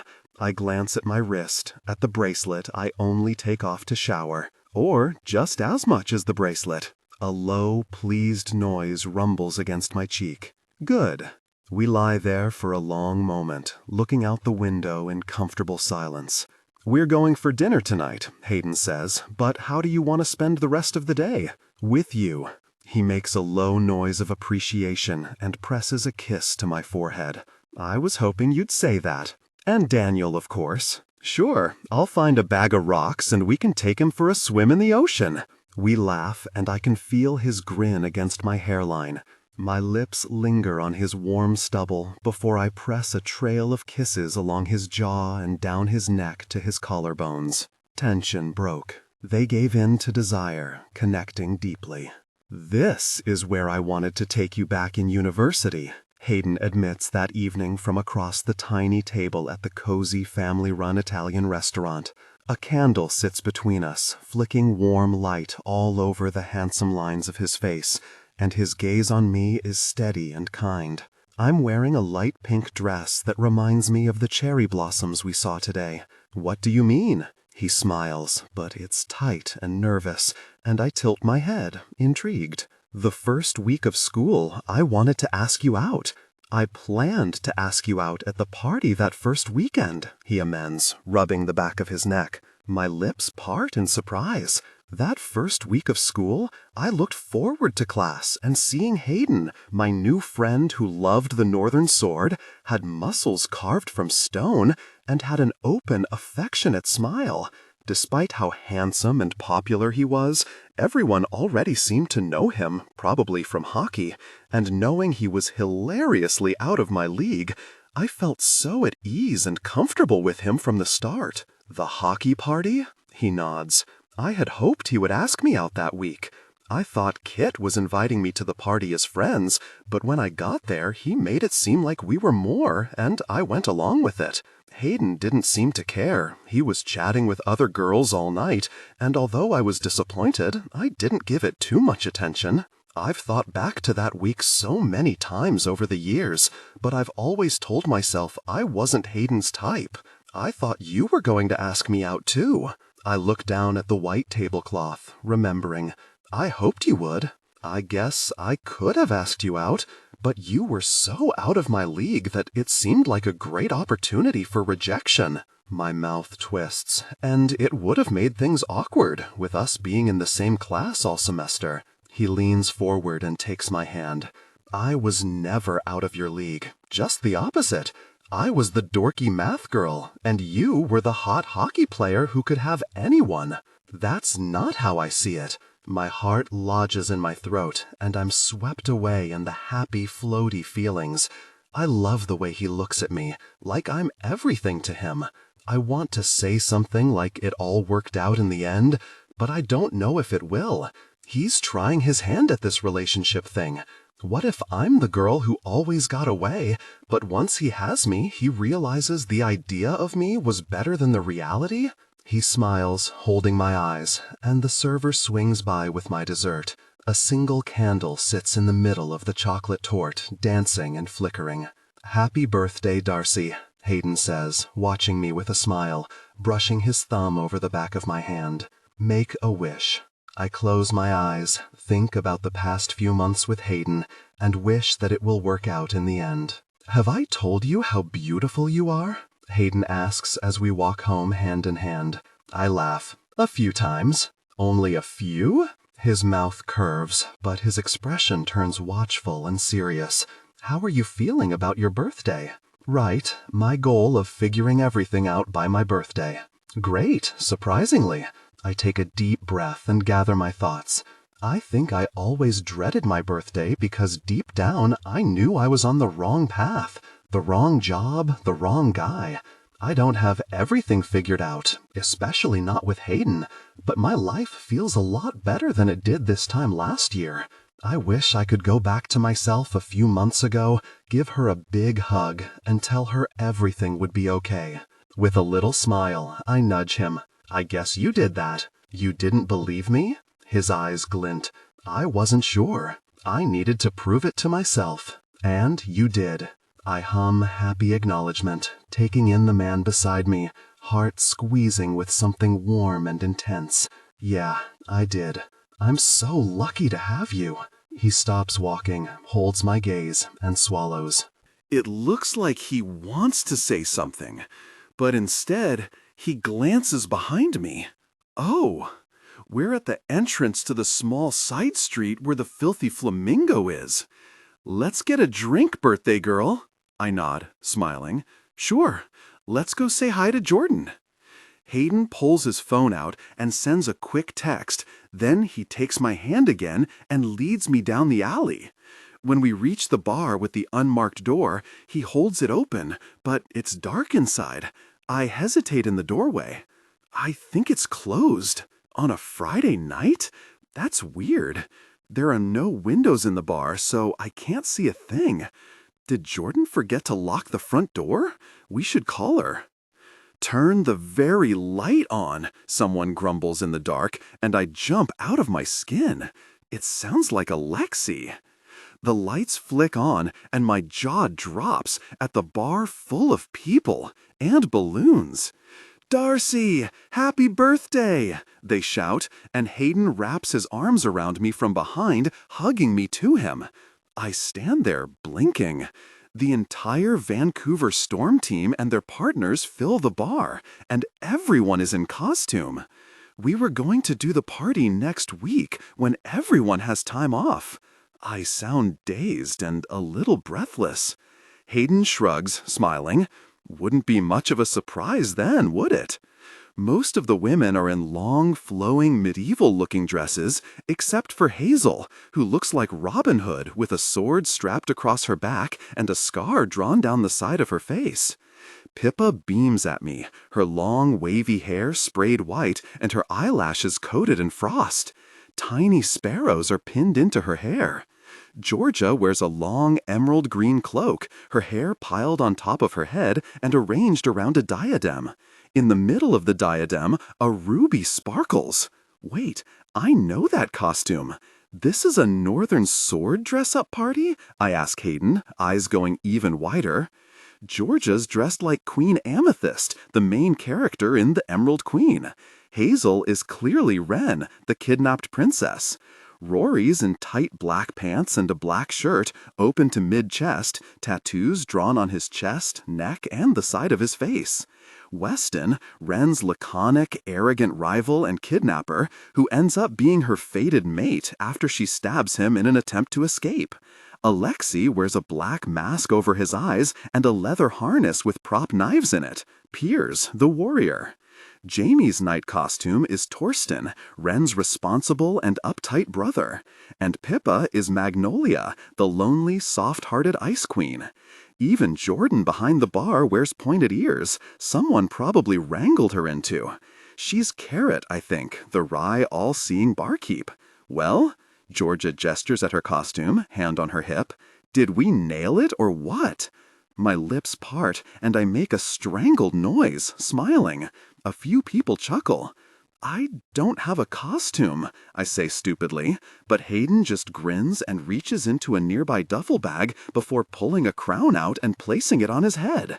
You're Prince Claudius, I sound dazed as I stare up at him. He looks so perfect and right with the crown on top of his slightly mussed hair. He looks just like I envisioned the character when I read the books before Patrick Grant was cast as him on the show. Golden blonde, more handsome than I thought possible, and smiling ear to ear. He wraps a red cloak around his shoulders. After rummaging back in the bag, he pulls out a slinky, silvery cape. I stand there in awe as he drapes it around me. And you, he lifts another crown, this one more delicate and spindly with sparkling gemstones, are Aurora. He places it on my head. It's so much lighter than I would have expected. Aurora, the secret queen, the loyal, brave maid who rescues her kidnapped princess, the one everyone underestimated. Pride and delight clench in my chest at stepping into the shoes of my favorite character. His crown, his cape, my cape. These props look so real. I messaged the cast and they hooked me up. Shut up! My hands fly to the crown on my head. This is the one she actually wore on the show? Shut up! There are rumors A.R. Haddington worked directly with the props department to design the props. Except for Volkov. Georgia smirks, gesturing at his leather harness. He brought those from his personal collection. He glares at her before turning to me. These are also props. Happy birthday. I roll my lips so I don't laugh. Every fan of the series hopes Queen Amethyst and Piers finally hook up in The Emerald Queen. You all look amazing. Thank you so much. My words break off as I choke up. I didn't expect this. Someone turns the music back on, and as the laughter and conversation resume, I take in all the people gathered in the bar for me for my birthday. I've built a life for myself here in Vancouver. I have people. Hayden kisses my cheek, grinning against my skin, and I lean back against his chest, beaming. The door opens, and we turn. Luca waltzes in wearing his Storm jersey and a waist-length wavy pale purple wig. Everyone goes silent and stares at him. Sorry I'm late. He shoots me a quick, boyish grin. Girl trouble. His gaze lifts to my crown, and he smiles wider. Birthday crown. I like it. Happy birthday, Darcy. Thanks, Luca. I cover my mouth to stifle my laughter at his growing confusion as he notices everyone's costumes. What are you wearing? Alexei demands. Luca gestures at his wig. I'm Darcy. Look. He turns, and his name on the back of the jersey is covered in masking tape, with the letters Owens written in black marker. Alexei stares at him. Why? You said we're dressing up as Darcy's. I said we're dressing up as Darcy's favorite TV show. Georgia's laughing so hard she has to grip my arm to hold herself up. Walker, you look like a mermaid. Luca shoots me a quick grin, not the least embarrassed. Sorry. I shake my head, smiling wide and laughing. Nothing to be sorry about, Luca. You look great. Right? He bobs his head, making the wig dance. I'm feeling this hair. Hayden tugs me to the bar to get a drink, and my gaze catches on the chalkboard with the daily specials. A pink cocktail is drawn with an umbrella and a scribbly something above it. The Darcy, bright, sweet, bubbly, and surprisingly strong. My heart squeezes. A special drink? For me? I beam at the sign, then glance at Hayden in surprise. He just grins and winks. Really?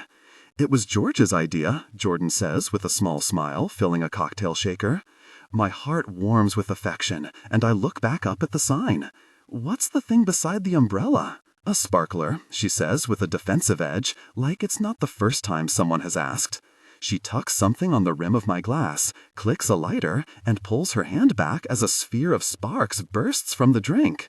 My eyes are probably glowing. Like it? Jordan asks with a wry smirk. I lean back against Hayden, smiling so hard my cheeks hurt, as he presses a kiss to my neck. Love it. Later, I sit with Hayden at the bar, watching our friends enjoy the party. Between challenging people to fake sword fights, Rory keeps unbuttoning his shirt lower to make Hazel roll her eyes and laugh. Pippa's perched on Jamie's lap in the corner while he murmurs in her ear. Georgia and Alexi stay on opposite sides of the bar.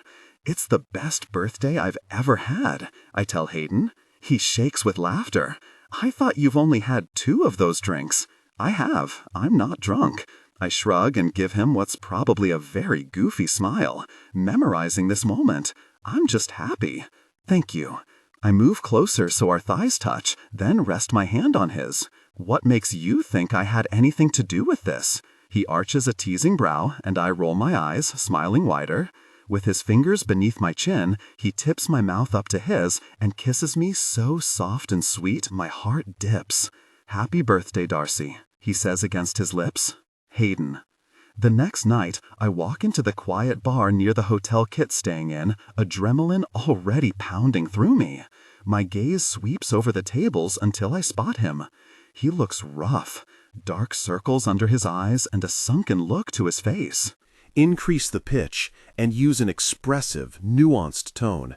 Differentiate Nicole, warm, maternal, from Kimberly, tough, introspective. The server drops a beer off and Kit drains half of it. He isn't having a good season.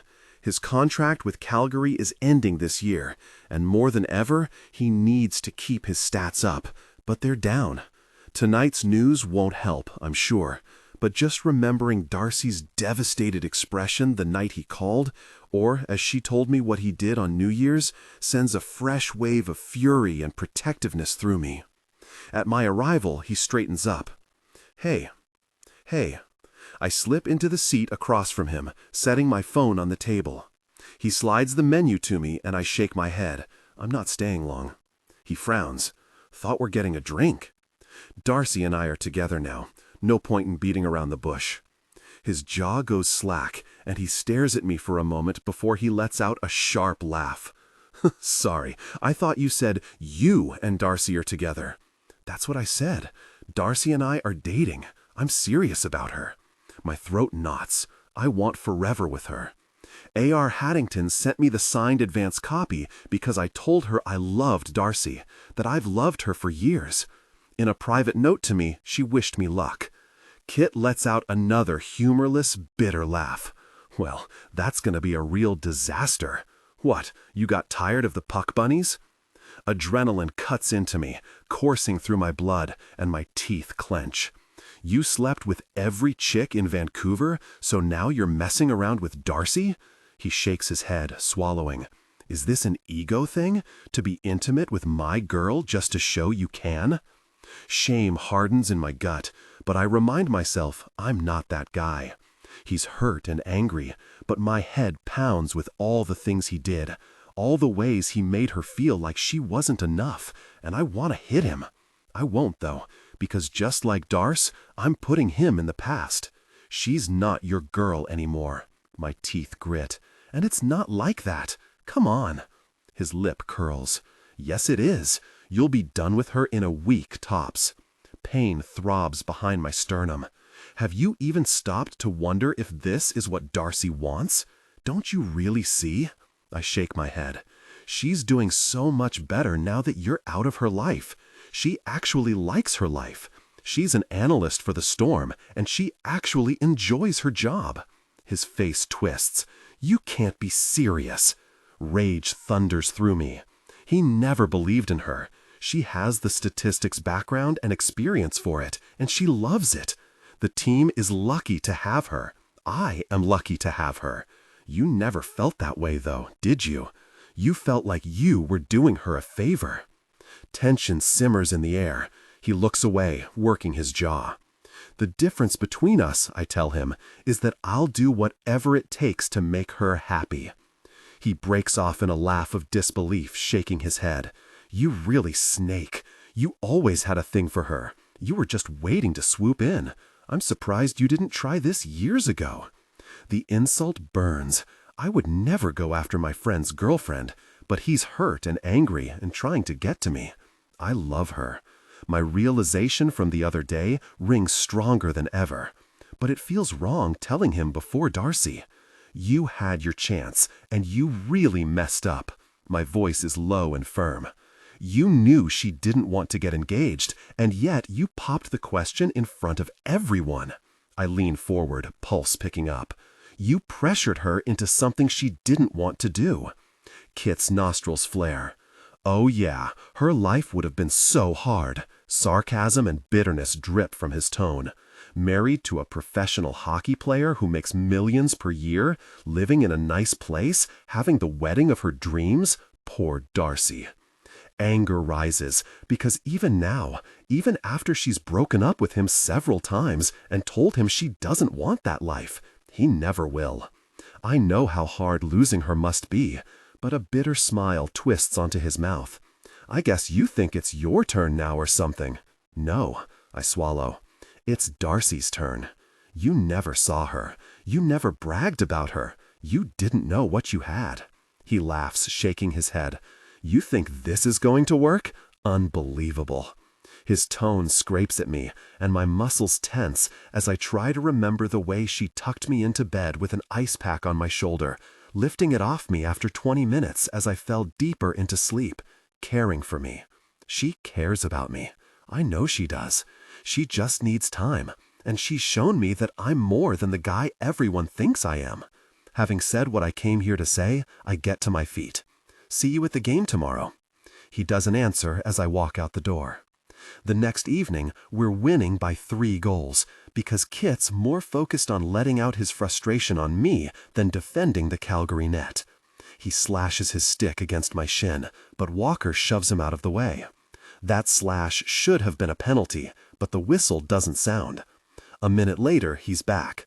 Volkov blocks him, knocking him down, and the crowd cheers. Player targeting happens sometimes when a team wants to take the other team's star out. This isn't about me scoring goals, though. This is personal.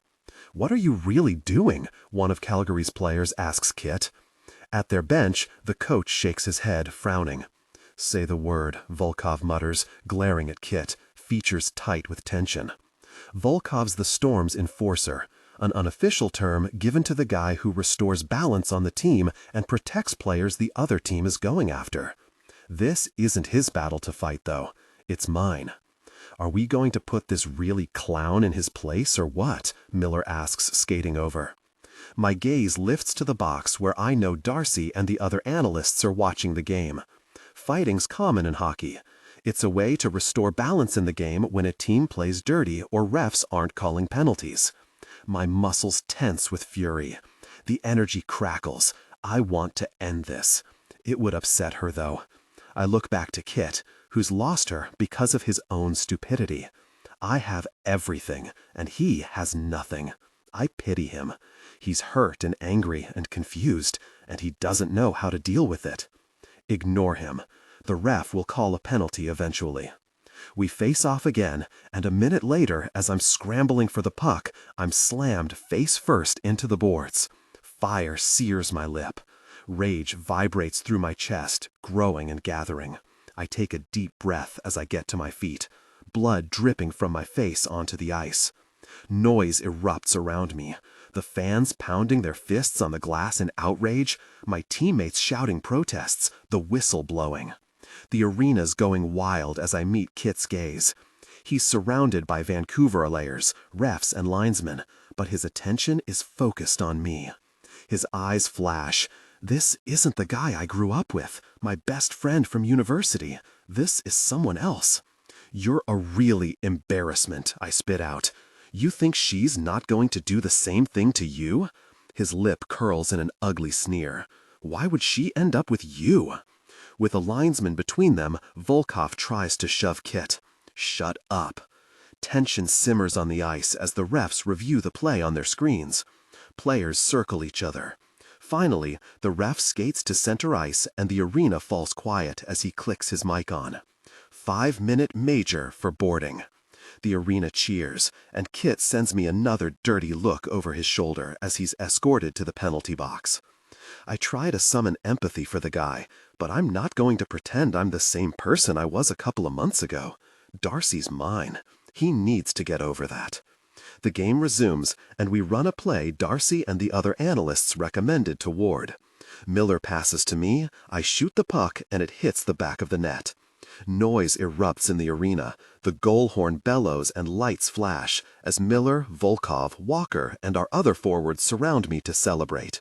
I love proving her right, I yell to Volkov over the noise, grinning ear to ear. My gaze meets Kit's in the penalty box, and his nostrils flare. I stand taller, straightening my shoulders, and level him with a challenging look. I won, my eyes say. You lost, and you're done.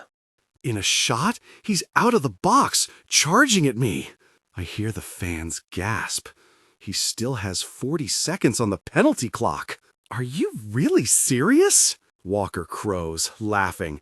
This guy's got a death wish. Owens, what did you do?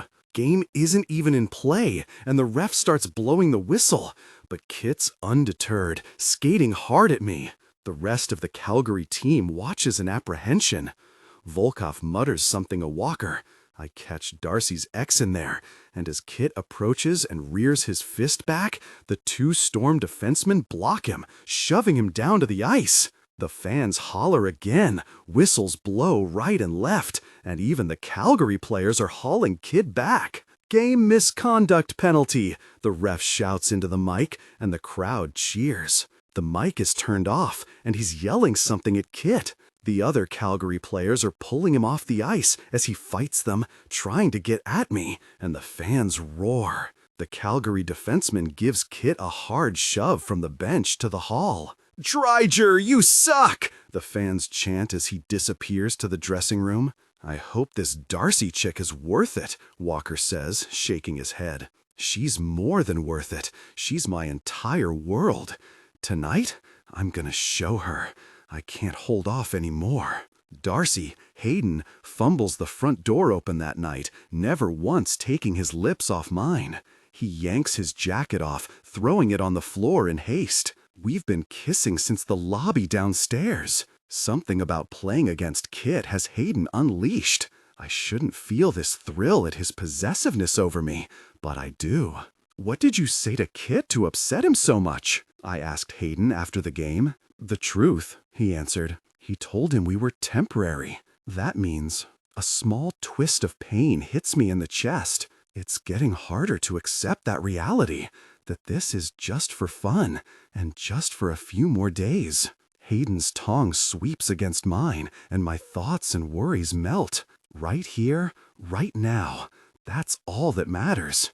I'm not going to worry about the future when I can enjoy the present with Hayden. He shoves my jacket off, and I can barely get enough air. We're kissing so hard. I like this side of him, where he goes after what he wants, whether that's on the ice or right now, as he's kissing me intensely. Tonight? I gasp, and we both know what I mean. Something's changed, and it doesn't seem like Hayden's interested in waiting anymore. He walks me back until I bump against the wall. Then he dips his head and kisses me hard. My knees go weak at the sensation of his tongue against mine. If he didn't have me pinned against the wall, I'd be sliding to the floor. He pulls back, breathing hard and resting his forehead against mine, eyes flashing with heat. Tonight, the promise in that one word has desire growing within me.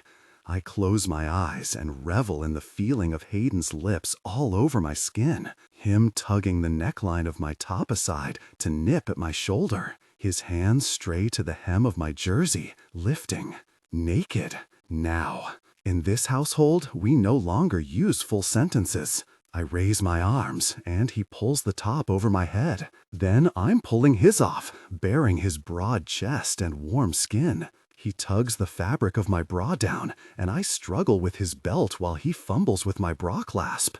The intense sensation has my head falling back against the wall and my eyelids dropping closed. My pulse quickens. He makes a low, frustrated noise of urgent impatience before his mouth returns to mine, and his tongue delves between my lips, like even 60 seconds was too long to go between kisses. I love this side of you. I huff a laugh as he gets frustrated with my bra and rips the clasp apart. Did you just tear it? Probably. A quick grin appears on his face. He's flushed and breathing hard. I'll buy you more. He loses his pants and boxers, his desire evident as he pulls a condom from his wallet and rolls it on. He lowers his mouth to mine again, kissing me hard, taking my breath away. You didn't even stop to admire the present you bought me. Next time. He undoes my pants, shoving them and my panties down in haste, and I'm distracted by his scent, so fresh, clean, masculine, and familiar. I squeak in surprise as he lifts me up like I weigh nothing, and instinctively my legs wrap around his trim hips. I loop my arms around his neck, but his hold on me is firm, hands cupping my rear, and their bodies pressed intimately together. At the firm press of him against my nerves, I'm overrun with need. He takes a step, so my back is pressed against the cool wall, and my eyes go wide. Like this? I'm breathless, eyes darting around the foyer. The spontaneity of their intimacy here in the dim apartment, with just the lights of the city sparkling through the big windows, makes my stomach dip with excitement. Like this? His mouth tilts in a dark, seductive smile that makes my body tense with anticipation. God, this is gonna be good. That's what you wanted, isn't it? That's what you said that night at the bar, that you wanted intense intimacy against the wall? My thoughts blur in a rush of desire, and I nod. God, yes, I want that.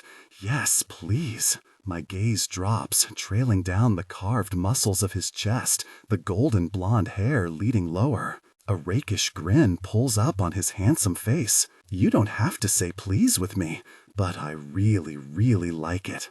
With one hand, he holds me up, toned arm flexing in a riveting display of masculine strength. Forget the spectacular marble lines of Michelangelo's David. Hayden Owens is the perfect depiction of male beauty. My train of admiration derails, though, as he palms my breast. Our lips meet again, and he touches me, pulling an aching sweetness from deep inside me like there's a cord connected to my center. He shifts his hips, and their bodies connect intimately. I moan when their closeness intensifies. Molten heat swirls inside me.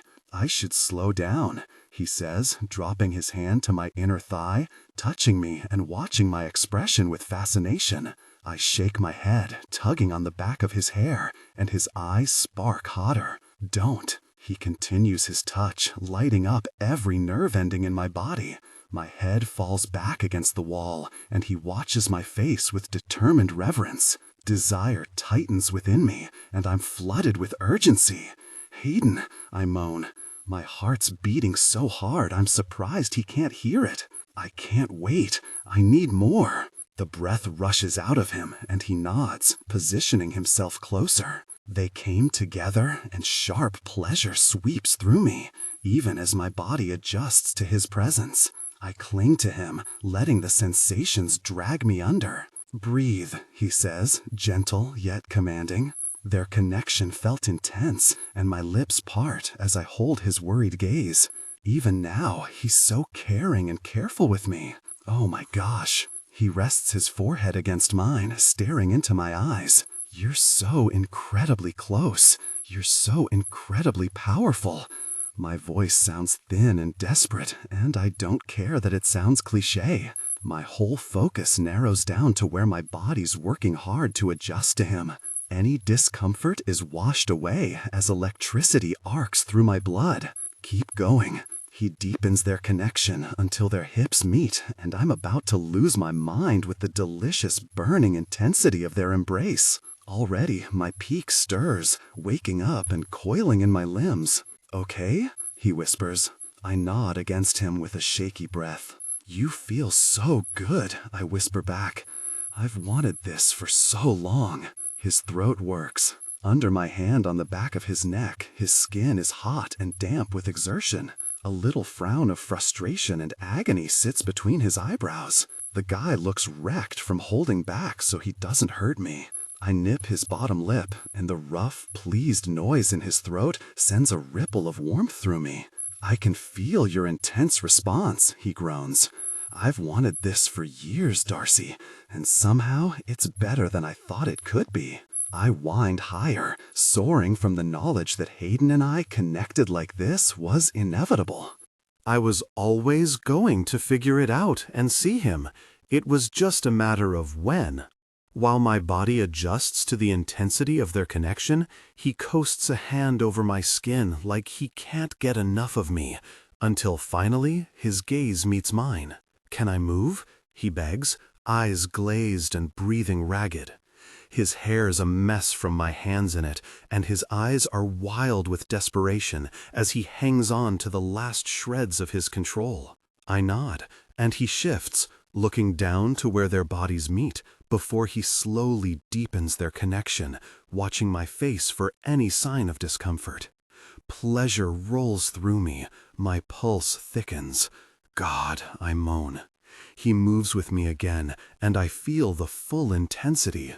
You don't know how many times I thought about this. He closes his eyes, expression strained, and swallows.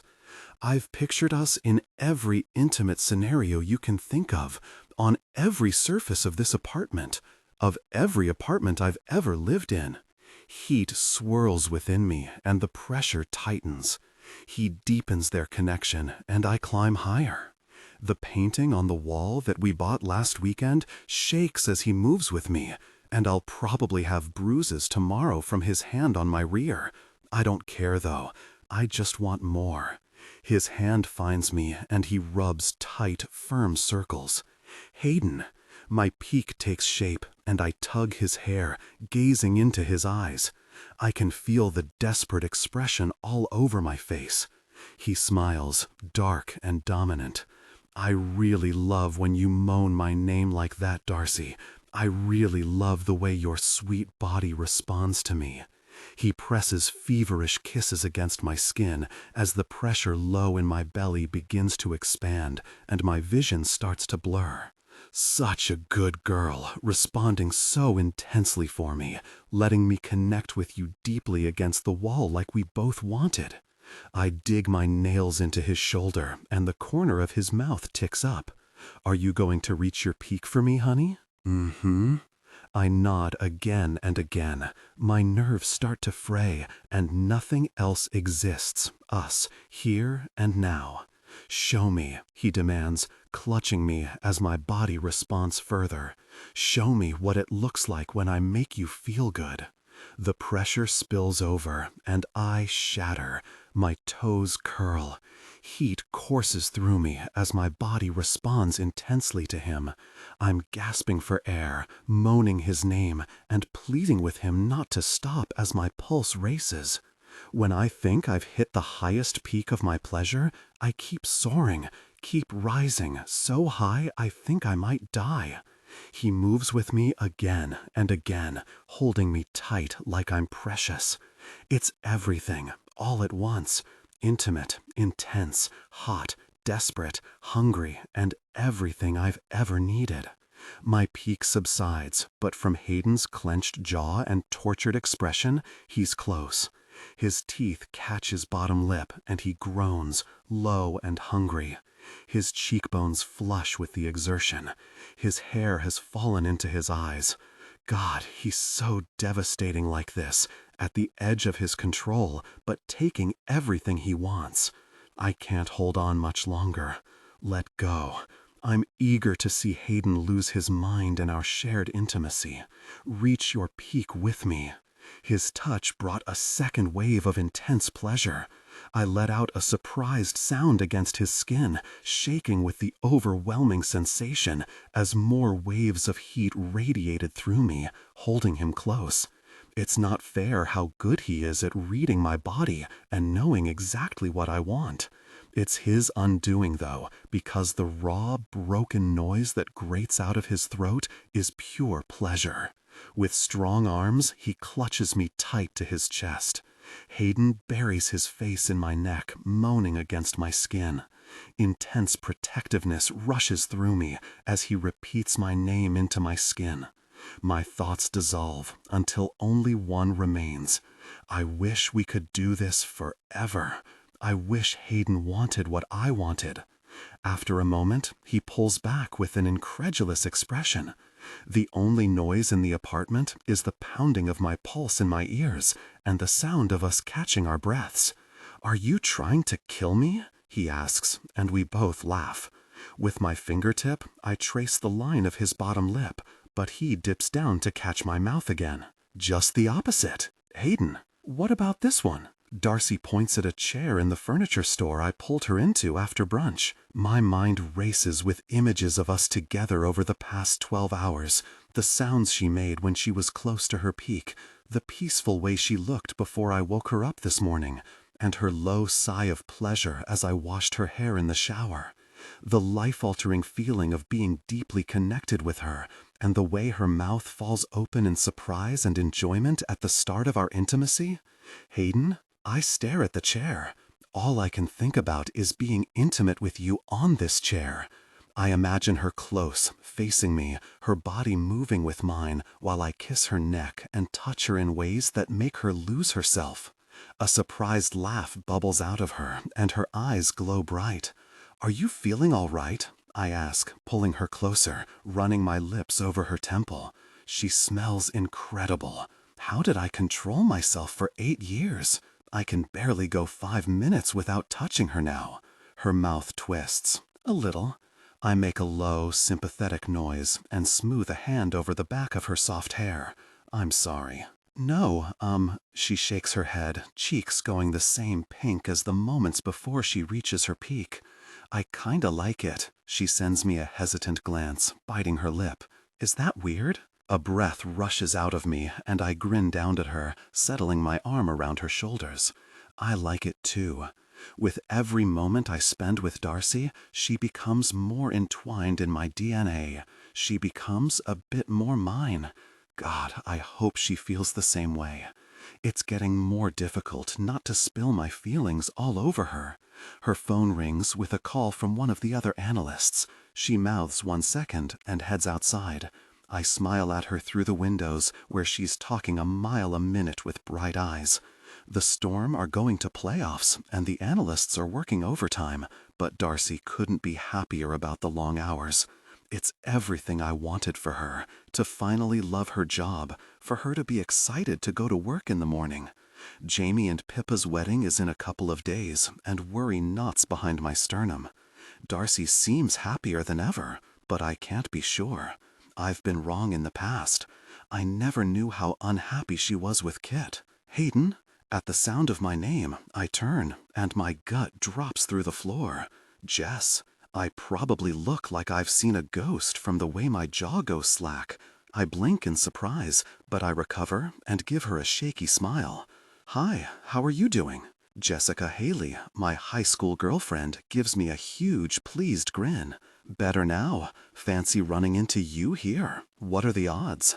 My pulse picks up, and uncertainty weaves through my gut. "Yeah, life's funny like that. I just moved back to Vancouver from Saskatoon," she says with a smile, attention lingering on my arms and chest.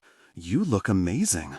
Her gaze drags up and down my form, and an unwelcome, uneasy feeling settles in my stomach. "What's new?" "You know, hockey." I glance to the windows where Darcy is still on the phone. I've just started to shed the player stereotype with her, and I don't want her to look over and think that the second her back is turned, I'm hitting on other women. I'm trying to show her I'm boyfriend material. I don't even see other women. Jess nods, eyes moving over me with admiration. "Yeah, I've watched you on TV with the Storm." She laughs to herself. All my girlfriends know that I had my first intimate experience with Hayden Owens.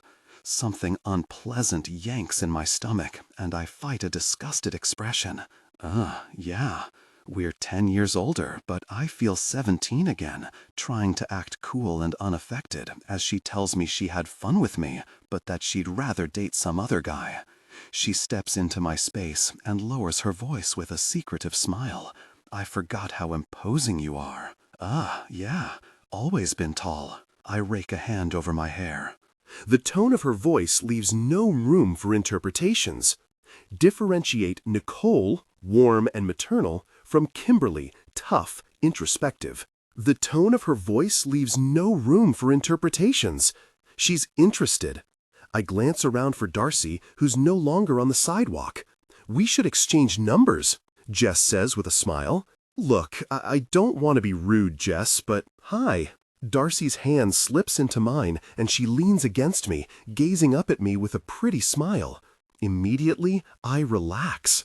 She doesn't even look at Jess. She just keeps her affectionate gaze locked on me. I missed you, baby, she says in a soft voice. Baby? My brain starts to slur, wading through warm, sluggish feelings as I grin down at her, probably wearing a dopey, stupid expression. I missed you too, I say. What is happening? I'm not sure, and I don't really care. I just want Darcy to call me baby again. Darcy turns and meets eyes with Jess. Hi. She sticks a hand out. I'm Darcy, Hayden's girlfriend. Confusion rolls through me, but I'm still smiling, and when I catch the hardened edge of Darcy's faux friendly smile, it dawns on me. She's staking her claim. She's jealous. Amusement whirs through me, and I smile, feeling the back of my neck go warm. I stifle the urge to laugh. Finally, she's getting a taste of how it feels to watch her get hit on. I shift her hand to my other palm and bring my arm up around her shoulder, tucking her into my chest. Jess. She sticks out her hand to shake Darcy's and looks between us. Her eyes bug out. You have a girlfriend? She repeats to me. Against me, Darcy stiffens, and a sick feeling spikes inside me.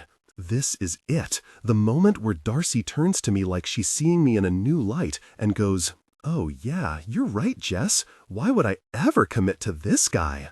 Instead, she smiles at Jess, and something in her gaze feels predatory. We're just looking for some things for our apartment, she holds Jess's gaze, where we live, together, and share a bed. The knots in my chest loosen with relief. Not mad, not changing her mind about us, but territorial, like I've never seen her. I like this side of her. My grin widens as I look down at her. What a little tiger. Okay, Jess says, looking weirded out, glancing between us. I didn't think you were the girlfriend type. I am. I suck in a deep breath, squeezing Darcy's hand. I mean, I know you thought you were, Jess starts, laughing a little. But a guy like you? Her eyes move over me, eyebrow arched, and I tense. No way. But, she shrugs, perking up, giving Darcy a bright smile. Maybe people change. Nausea gathers in my gut, and I swallow hard.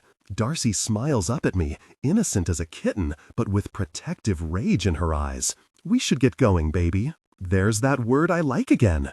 I swallow the weird feelings and nod. You bet. I give Jess a tight smile. Nice running into you. You too. Jess watches us with a puzzled expression as Darcy gives her a quick wave, slips her hand into mine, and pulls me out of the store. Girlfriend? I ask on the sidewalk. She shrugs like it was nothing, but she doesn't let go of my hand. I didn't like the way she was talking to you.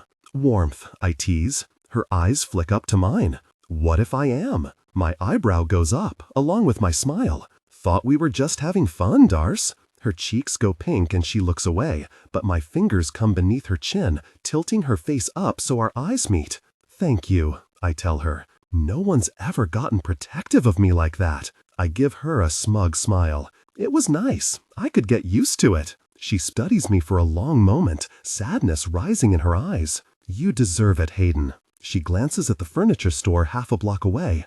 Who was that? And what did she mean she didn't think you were the girlfriend type? The muscles in my chest pull tight, but her hand smooths over them, and the look in her eyes is so caring and curious that my heart aches. It's time to tell her the truth. Darcy, Jess was my high school girlfriend. I blink, thoughts reeling. Girlfriend? Girlfriend? He's never spoken about her. Kit never mentioned her. I didn't know you had a girlfriend in high school. Uh-huh. He chews his bottom lip. Or, I thought I did. After we had our first intimate experience, she wasn't interested in more. Apparently, I was fun enough for her to tell her friends about, though. His expression turns wry. I wanted to be good at intimacy, but I turned out to be... He swallows. Too good, I guess. I'm the casual guy, not the boyfriend guy. I stand on the sidewalk in silence, processing this and watching his face. That was a long time ago. You were just a teenager. He shakes his head. No, Darce, don't you see? I thought I could leave it behind in high school, but the reputation followed me to university. It almost sounds like he's upset about it, like he never wanted this reputation. You said you cut it off before it gets serious. You always tell women up front that you're not interested in a relationship. I'd rather be clear from the beginning than get my hopes up. Oh God, the rules are for him, not for the women he dates. My heart sinks. Fierce protectiveness floods me at the idea of those girls hurting Hayden, making him feel like he wasn't worth more than a casual encounter. Hayden's spectacular. He's the whole package, kindness and humor and looks. How could they have not seen that? And you see me like everyone else, he says quietly. Pain wraps around my chest, tightening, and I shake my head. No, Hayden, I don't. You do, he says with more force, eyes sharp and vulnerable. You saw it as soon as you met me. Remember that party, first week of school? The hockey party. Kit said I was the biggest player he knew, and you agreed with him. You said I can totally see that. He crosses his arms and glances away. I remember it. My voice is soft, barely above a whisper, as the memory replays in my head. I remember him talking about how easy you have it with women. He was so handsome and funny and friendly, and all week I'd been hoping he'd ask me out. I was disappointed when he didn't. When Kit said that Hayden was a player, I clung to it as a reason. It wasn't a reflection of me, it was just the way he was. A few months ago, I called him King of the Players. You're like their leader, I said. When he tested the waters and said having a girlfriend didn't look so bad, I basically told him he wasn't cut out for it. I'm sorry, I whisper. I shake my head. I'm sorry. It's fine. His voice is tight. It's not fine. How could I have not known? I've known Hayden for years. I saw what I wanted to see because it was easier that way. My mind flicks to the game against Calgary and how furious Kit was. What did you tell Kit? Last time I asked this, he said he told him the truth, but we were too caught up in the moment for me to push him to elaborate. Hayden's eyes meet mine, and he sucks in a tight breath. That I was serious about you. That I'll do whatever it takes to make you happy. My skin is tingling. How could I have been so really wrong about Hayden? All these years, I saw what everyone else did. I'll be turning over this information in my head all night, all week, for years, probably. I was so wrong. But right now, I need to make this situation right. I step in front of him and set my hands flat on his chest, looking up into his ocean blue eyes. He gives me a confused look. Hi. I give him a small, friendly smile. You're Hayden, right? His mouth slants and his expression is confused, but he nods. I'm Darcy. I step closer until I'm almost pressed against his body. I've had a crush on you from the second I saw you in class. His mouth tips up and something wavers in his eyes. His hands come to my elbows, holding me. Is this how you normally introduce yourself, Darcy? I shake my head. Just to you. Don't think you can fool me with your good looks, Hayden Owens. His eyes glint with amusement. Oh yeah? Uh-huh. You may be the hottest guy I've ever seen, but I can tell you're kind and funny, and you have a good heart. You're an incredible hockey player, not just because of how fast and strong you are, but because you care about your team and making your coach proud. And you probably like fantasy romance, don't you? I do, actually. His mouth tips higher, and my chest feels so much lighter. Incredible how you know all of this, and we've just met. I smile. And I bet you always make sure everyone feels included at parties and stuff. My mom says that people always remember how you made them feel, he adds quietly, stroking a thumb over the back of my hand. The way people treat you is a reflection of them, not you. Emotion clogs my throat.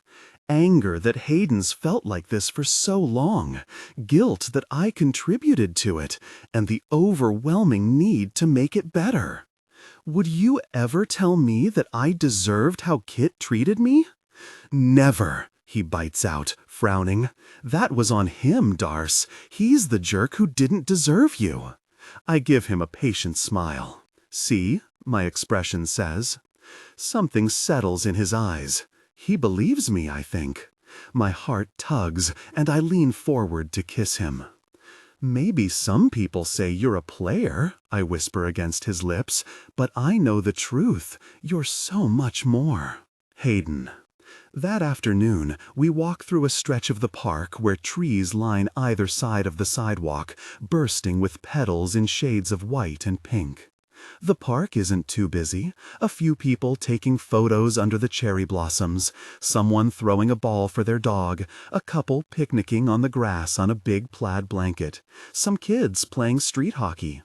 A breeze sweeps blossoms off the trees and they swirl around us. She stops and tips a serene smile to the sky, watching them flutter. A few fall in her hair, and I take a mental picture. I want to remember this forever. You're beautiful, Darcy. I ever tell you that? Darcy turns her smile to me, staring up into my eyes. I've never felt so connected to someone. Once or twice. Let's sit, she says quietly, gesturing to an empty bench, and we take a seat against the cool metal. You're so much more, she said this morning, and my heart does a weird thump. I can't believe I told her all that stuff, but I'm weirdly relieved that I did. An urgent, insistent rush hits me. I don't want this to end, Darce.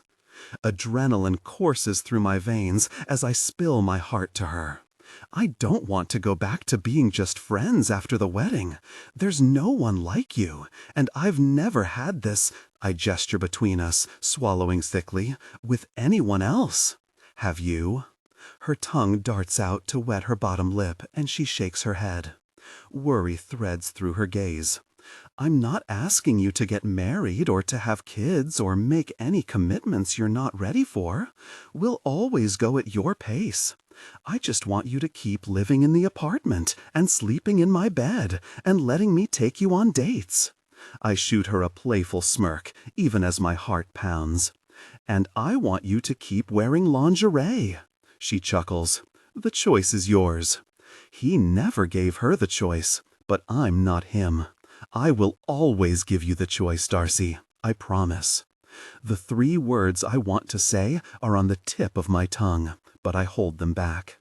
And there it is, my heart placed into the palm of her hand. She could crush me. She could toss me aside and break me in half with just a few words or a facial expression. But she's worth the risk. I'm asking her to be brave, so I need to be too.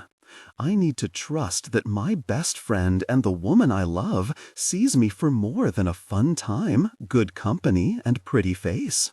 That I'm not just the life of the party to Darcy. I'm the guy she wants to wake up with every day. The guy she believes when I tell her she can do anything. The guy she can't wait to talk about books with and share hockey models with. What if you change your mind? She plays with her fingernails, and her voice is so small and scared that I want to scoop her up and never let her go. The breath whooshes out of my lungs in a laugh of disbelief. I won't. I know I won't. She swallows, staring at her hands. You're the one for me, I want to say, but that's too much pressure to put on her. Let's take the risk, I say instead. Excuse me, a kid interrupts, standing in front of us with a few others, and our heads whip up. They look about 9 or 10 and are holding hockey sticks. Are you Hayden Owens? You bet, bud. You guys playing hockey over there? The kid nods and looks like he wants to say more. Ask him, one of the kids whispers, nudging the first boy. Do you maybe want to play hockey with us? The boy asks. My arm tightens around Darcy. Normally I'd say yes, but with her under my arm, sitting in such a beautiful setting, I don't want to ever move. I don't know if I'm good enough to keep up with you guys, I tell them, glancing at Darcy. She gives me an encouraging smile. You should play. One of the kids claps in excitement, unable to contain himself. Are you sure? She nods, smiling wider.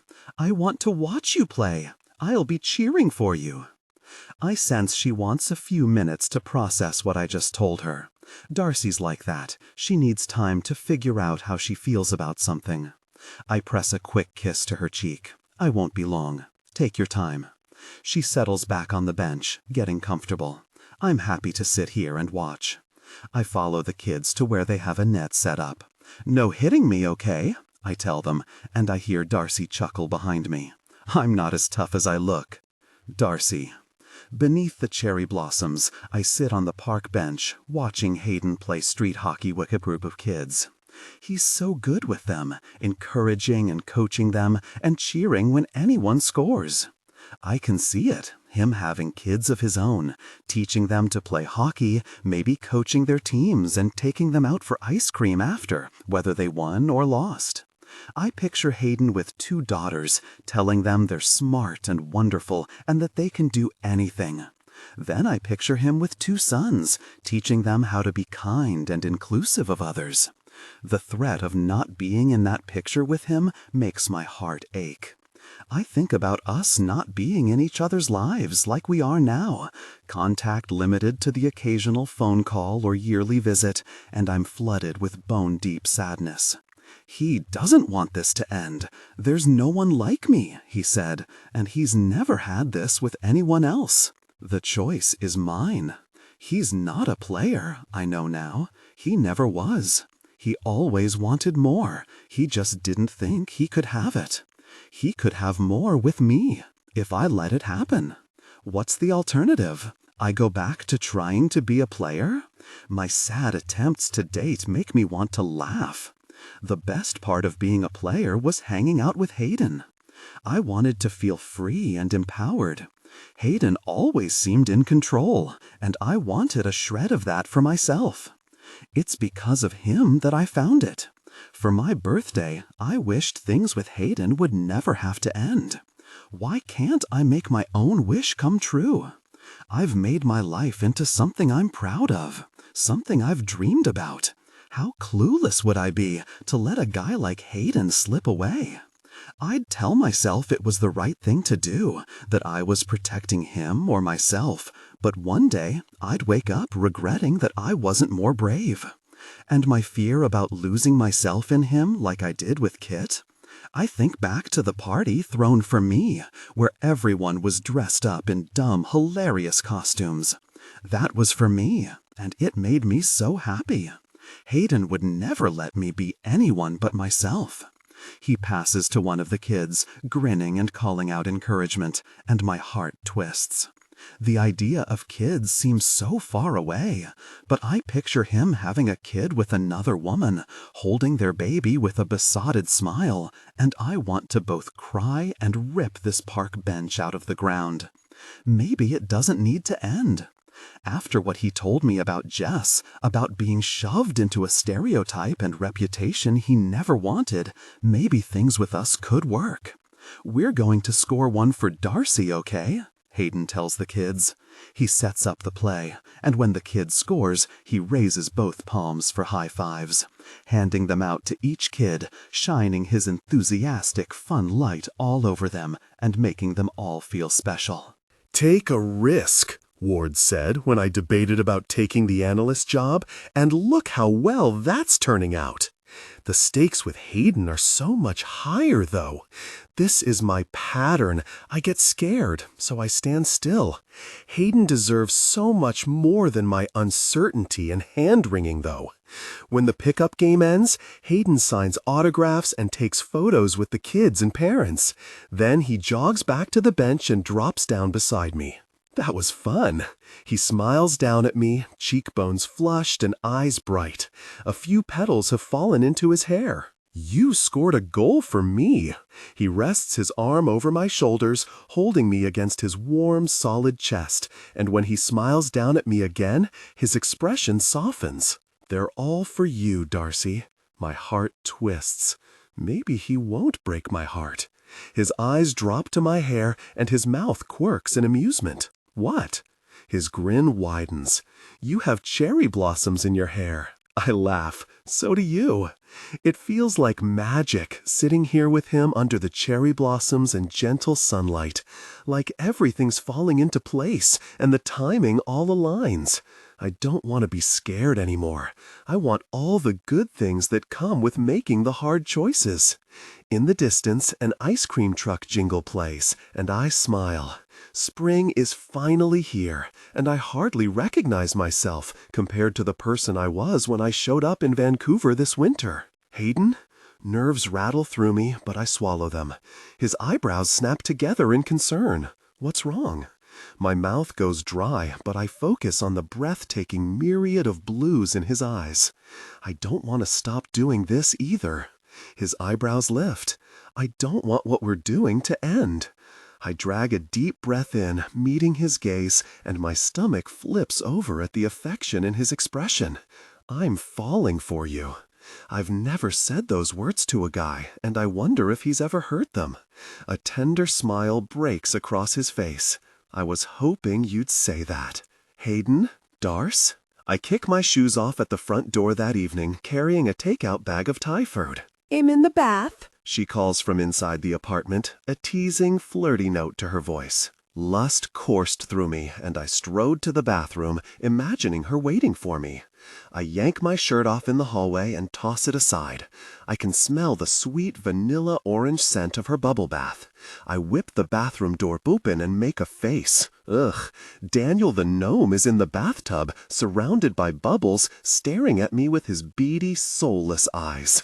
No, I groan. Darcy stands behind the door, fully clothed and doubled over, laughing. Why do you torture me like this? He just wants to relax after a long day. She can hardly get the words out. She's laughing so hard, and her eyes are watering. You're sick. You know that? I chuckle, shaking my head. How long were you waiting in here? About 10 minutes. I pick the stupid gnome up out of the water and set it on the floor before I turn on Darcy, smiling a wicked grin. Her eyes light up and she takes a step back. Her words from earlier today replay in my mind. I know the truth. You're so much more. Maybe she's right. Maybe I'm not the guy everyone says I am. Maybe I am the striker or the miller who can make his partner happy. You're gonna get it. I scoop her up and she shrieks with laughter. Maybe I can make Darcy happy. God, I want to be that guy so really badly. No, she laughs as I carry her to the bath, fully clothed. Please. She clutches at my neck, shaking with laughter, while I dip her down half an inch above the surface of the water. She's laughing so hard she can barely breathe. Please, she begs again, and I beam down at her. The gnome is creepy as anything, but I love seeing her like this, happier than ever. I never want this to end. What do you say? Sorry, she gasps, clutching me and trying to wiggle away from the water. I'm sorry. And what else? Daniel's sorry too, she says, eyes sparkling, but she yelps when I dip her an inch lower. Hayden? Darcy. On Saturday, I walk into the main area of the suite Hayden booked at the upscale Whistler Lodge, wearing my tangerine dress. He arranged for a hair and makeup artist to stop by this morning, so my hair is half up, half down in loose flowing curls, and my makeup is done in a way I could never achieve. Around my wrist, my favorite bracelet, my most prized possession, is clasped. I feel like my best self, my most true self, like I'm not hiding or pretending to be someone else. Hayden's lounging in the living room, and with his handsome features, the sharp cut of the suit over his powerful form, and the backdrop of the lake, mountains, and endless blue sky through the windows behind him, the image looks like a shoot from a magazine, from a movie, like it couldn't possibly be real. He looks up from his phone and his mouth drops open. What do you think? I give him a small smile. He stares. What? I look down, frowning, scanning for makeup smudged on my dress. Hayden just continues to stare at me with a dazed expression. You're so gorgeous, Darce, he swallows, eyes dragging up and down my form. When his gaze settles on my face, his eyes soften. So pretty it hurts. I've always thought that. My heart swells. I don't want this to end, he said. I don't want this either, I told him. It almost feels too good to be true that a girl like me could end up with a guy like him. When I stand here in this dress, with this hair, with what I've achieved over the past few months, I don't feel like that awkward, dorky girl I used to be, though. Something sweet and sparkling swells in my chest, flowing through me, and I stand an inch taller. I feel worthy of the way Hayden's looking at me right now. He stands and reaches into his pocket. When he pulls his hand out, he's holding a pale pink velvet box. I got you a present. You're spoiling me. His eyes warm. My favorite activity. He cracks the box and hands it to me. A pair of sparkling earrings, pale gemstones in the same tiny clusters as my bracelet. They're beautiful. Hayden just watches with a smile, standing behind me with his hands on my hips as I slip them on and admire my reflection in the foyer mirror. You deserve the best, and buying you presents is a pleasure I didn't know I had. I chuckle and kiss him on the cheek. Thank you, baby. He makes a low, pleased noise and runs his lips over my jaw. My breath catches. Love it when you call me baby, he murmurs. I bite my lip. I love it when he uses that tone of voice with me, like he's about to draw me closer. We should get going, I whisper. At the front door, I reach for my heels, but he takes them from me.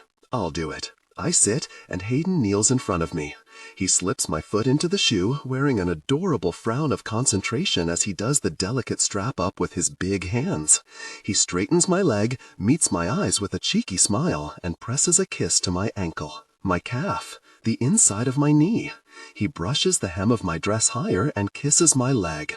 We're going to be late, I laugh, pulse stumbling. You're right. He exhales a heavy breath. We need to leave now, or we never will. At the door, he pauses, gaze trailing over me again, followed by the slow bob of his Adam's apple as he swallows. What is it? He lets out a light laugh, shaking his head.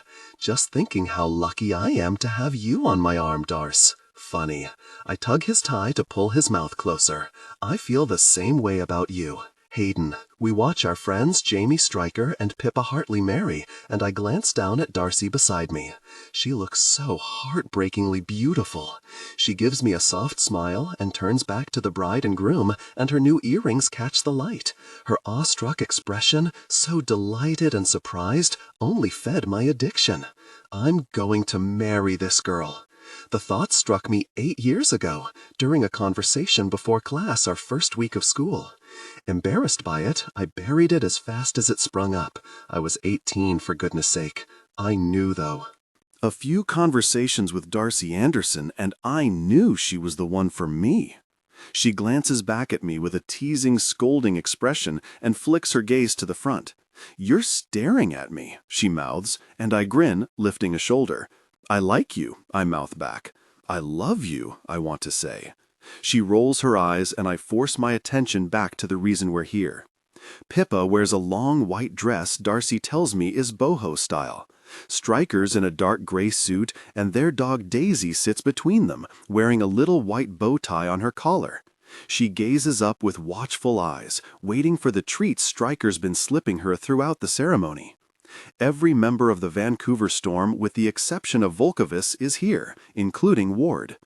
Hazel and Miller stand at the front as maid of honor and best man, exchanging private smiles throughout the ceremony, probably thinking about their own upcoming wedding. Stryker's mom, Donna, and Pippa's parents, Ken and Maureen, sit in the front row, beaming at the couple. When Pippa and Jamie say their vows, my eyes sting and my chest expands with warmth, not just because I'm happy for my friends to take the next step in their life and relationship, but because I want that too, and finally, for the first time in my life, it's within reach. Beside me, Darcy wears the orange dress, looking so beautiful and happy, it makes my heart ache. "I'm falling for you," she said on the park bench beneath the cherry blossoms. I look around at Jamie and Pippa's loved ones, and I want this for us. I want my Darcy, in the dress that makes her feel beautiful, the people who mean everything to us watching with smiles and tears in their eyes, and a big raucous party after to celebrate. I sniffle. "Are you crying?" Darcy whispers, tucking her hand in mine. "No," I whisper back. Her mouth tips up, eyes sparkling. "It's okay if you are." "I'm not," I insist, smiling. "And even if I were, everyone else is too." She smiles again, squeezes my hand, and rests her head on my shoulder for the remainder of the ceremony. "Alexei didn't show?" Darcy asks in my ear when we make our way to the banquet room overlooking the lake. I shake my head, glancing around. I thought he might change his mind at the last minute, but I shrug. "Guess not." She hums, mouth twisting with concern. "He was engaged once," I admit, wincing. "He doesn't like to talk about it." While we eat, the wedding party and parents make speeches. "Upon first impression," Miller says into the microphone, "my surly, serious best friend appears to be a jerk." He glances at Pippa for confirmation, who nods hard in agreement. Everyone laughs, and even Stryker cracks a smile. But everyone in his life knows he'll do anything for the ones he loves. "Pippa," Miller smiles at her, "with your strength and bravery, your work ethic, and your creativity and kindness, everyone in this room can see why he loves you more than life itself."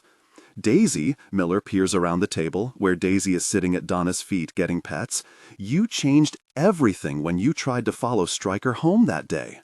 Daisy lets out one high bark, and everyone laughs again. Hazel narrows her eyes at Stryker during her speech. "I wasn't sure about you, Jamie, but you won me over when you encouraged Pippa, built her up to her full height, and told her she could do anything." Her expression warms. "You'd do anything for my baby sister, and I love you for that. I'm proud to call you my brother-in-law." She looks to Pippa, and her eyes shine with love. "I once told you I wished you knew how incredible you were, because you'd be unstoppable." Her throat works, and she blinks hard. "Now you do know, and now you are unstoppable. I love you. I'm so proud of everything you've accomplished and the person you are, and I thank the universe every day that we're sisters." My eyes sting, because Hazel normally keeps her emotions locked down. "Crying again?" Darcy whispers with a teasing grin. "I'm not crying," I whisper back, blinking fast. She smooths a hand down my thigh in a comforting motion, and I slip mine into hers, holding it tight. "I'm crying a little," I admit. "It's okay," she leans up and kisses my cheek. "I like that you're secretly a sappy romantic." I huff an embarrassed laugh. "I guess I am. I guess I always was." "Jamie, you've been part of the Hartley family since that first Christmas you joined us," Ken, Pippa's dad, says with pride, chest puffing out. Maureen stands beside him at the podium, beaming. "Everyone says Jamie and Pippa are the lucky ones, but it's Maureen and me who are counting our lucky stars, and not just because we're welcoming 2 members of the Storm at family holidays." Everyone chuckles. On top of being a friendly, open-hearted guy, Ken is a rabid hockey fan. "You're a good man. Donna did an amazing job raising you," he tells Stryker and Donna, and Stryker leans forward, watching with his elbows on his knees. His throat works. Donna dabs at her eyes. "Pippa chose well when she chose you." "I knew Jamie liked you," Donna says to Pippa with a smile during her turn, "when I asked if you were pretty, and he wouldn't look me in the eye." Pippa laughs and Jamie grins, shaking his head. After dinner, Pippa plays a song she wrote for Stryker on the guitar he bought her for their first Christmas. And when I see the look they exchange, him so proud of her and her so openly loving, I tighten my arm around Darcy's shoulders. After, we dance to love songs, and I hold her tight, breathing in her sweet, familiar scent. I love her, and it's getting harder to keep it in. Every day, I wonder if she's ready to hear the depth of my feelings for her. You want to go back to the room, Andersen? She holds my eyes and nods, and I take her hand, pulling her to the door. Darcy. In the elevator up to our room, Hayden smiles at me, then down at our joined hands. His smile is so soft and yearning, and he's so deadly handsome in his gray suit that I can't get a full breath. When the elevator dings at our floor, he leads me to our room and unlocks the door and holds it open for me. We step inside the suite overlooking the lake. The room is way too big and luxurious, but when I told him this when we arrived, he backed me up into the bedroom and kissed me on the bed until I forgot how to speak. He kneels to help me with my shoes, and I smile as I bring my hands to his shoulders for balance. He's so careful with the thin strap around my ankle, and the caring gesture tugs at my heart. All the birthday gifts he gave me over the years, all the times he smiled at me and his gaze lingered a moment longer than other people's gazes would. Weddings stir up emotions within people. I know this, and I know Hayden and I are new and fresh. I watched Jamie and Pippa get married, and I thought about Hayden and me up there instead. Why did you agree to be my wingman? I ask, barely above a whisper. He sits back on his knees, regarding me, resting his warm, strong hands on the back of my calves. Because he never gave you choices. His brow furrows like he's remembering it. How could you possibly say no in that situation? His throat works. I agreed to wingman you and teach you to be a player because I wanted you to have choice and control. I wanted you to feel strong and make decisions for yourself. He huffs. Even if it really killed me to watch you date other guys. My throat tightens with emotion. For the first time, I feel truly seen. No matter what, Hayden's watching out for me. He always was. He's so selfless. The universe used all the best ingredients when they made Hayden Owens. He gets to his feet and takes the seat beside me. His lips press to my forehead, hands framing my jaw. What's wrong? Nothing, my heart trips. Everything's better than ever. Too good to be true, I think. His mouth tilts into a smile. I know the feeling. I told myself you were a player and didn't want a girlfriend or commitment, because if you did want those things, you'd be perfect. My heart beats harder as he watches me, listening, absently playing with my hair. And then I'd have no reason not to feel all the things I feel for you. Like what? My hands settle on his firm chest, toying with the seams of his shirt. I'd realize how kind and loving you are, how you light up every room with your sense of humor and your smile, how you're so much more than a pretty face and a good companion. My stomach twists in anger that anyone could have ever said that to him. You care about people and you make people feel seen and special. You grew my confidence and helped me find myself when I didn't know how. If he ever wanted those things that Jamie and Rory have, the fiancé, the settled-down life, he'd make someone deliriously happy. Yearning yanks tight in my chest. I want that someone to be me. I love him. His mouth tips up into a gentle smile, and he tucks a lock of hair behind my ear. Watching you become who you want to be, Darce, has been the best experience of my life. I blink, and my pulse stumbles. Oh gosh, I love Hayden. Of course I love him. How could I not? He's wonderful, kind, affectionate, funny, optimistic, and hard-working. But it's more than that. It's that we love so many of the same things. That I love how he cringes when I hide that stupid gnome around our apartment. That he gets me the perfect gift I didn't know I wanted. I take another deep breath, trying to settle my racing heart, and inhale a lungful of Hayden's scent. My skin tingles where he's touching my hair, tucking it over my ears, and pushing it back behind my shoulders, and I'm flooded with impatience. I don't want to spend another moment sitting here and talking. I'm not ready to tell him how I feel, but I can show him. I slip my hand into his and pull him to the bedroom. Hayden, she loves me. Darcy sees past all the ideas people have put into my head about who I am, and she loves me. She hasn't said it, but I know she feels it. She holds my heart in the palm of her delicate hand. In the bedroom, I press soft kisses to her neck, letting her sweet scent wash over me. She's trying to undo the buttons on my shirt, but I suck the sensitive skin beneath her ear, and her fingers fumble. "Can't think when you do that," she murmurs, so I do it again, and she moans. Our lips meet, and I tease her tongue with mine, savoring her, coaxing her, claiming her. Darcy's mine. I tell her that with every stroke of my tongue against hers, with every brush of her skin, with every breath we share. She nips my bottom lip, pushing me further, and my pulse thickens. My fingers come to the side zip, and I slide it down.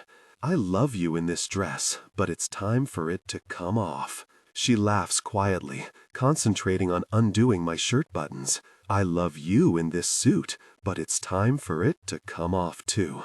A playful grin tugs at her pretty mouth, and I catch it with mine. The dress falls to the floor around her ankles, leaving her in a strapless corset with tiny flowers on it and a wisp of a thong. My mouth waters. It'll never get old, seeing you wear something I bought for you that makes you feel beautiful. She gives me a private smile. My shirt flutters to the floor, and her hands go to my belt, undoing it. Every brush of her hands against me intensified the moment, until she finally pushed my pants and boxers down. My eyes go wide. Wait. Oh gosh. They shared intimacy. Eyes darkened.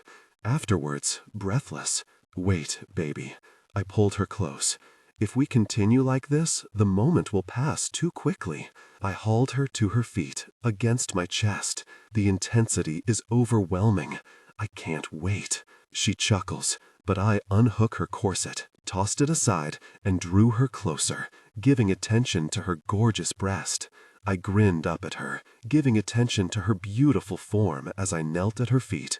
"You are perfect. Must be meant to be," she breathes, but her words catch when my finger finds the other, toying and teasing her. I gave attention to her, drawing soft gasps from her.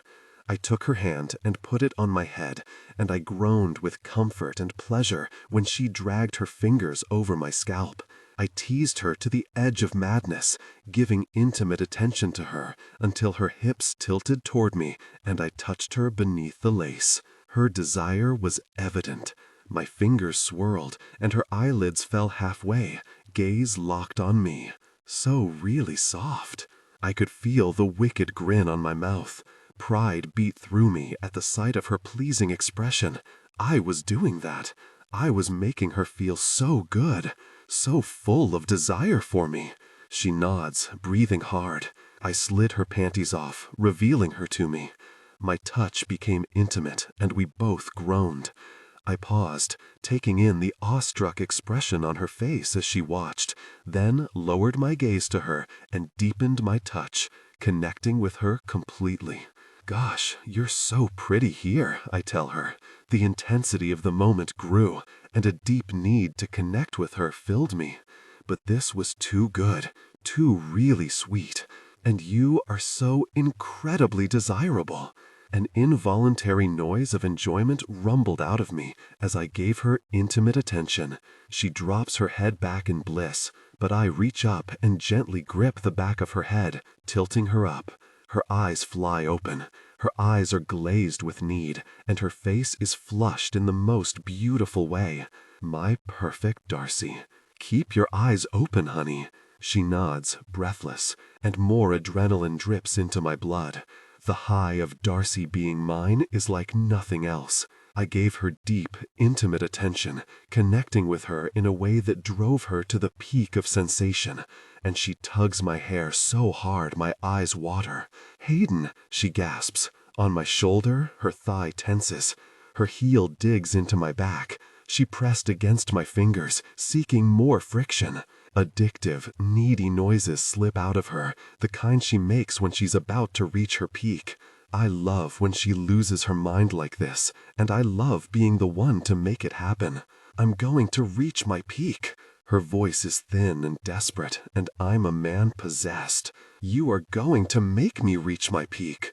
Sweeter words don't exist. Darcy's muscles tightened around my fingers, pulsing as she gasped and said my name over and over. And I continued to give her intimate attention, soaking up every drop of her life-affirming presence. My heart raced so hard as she holds on to me, shaking. I drew out her peak as long as I can, as long as she'll take it. Long enough to flood every inch of her body with pleasure and wipe every thought from her head except me. When she relaxes, I rise, pulling her against my chest, and she tips her face to me, gazing at my mouth, asking for a kiss.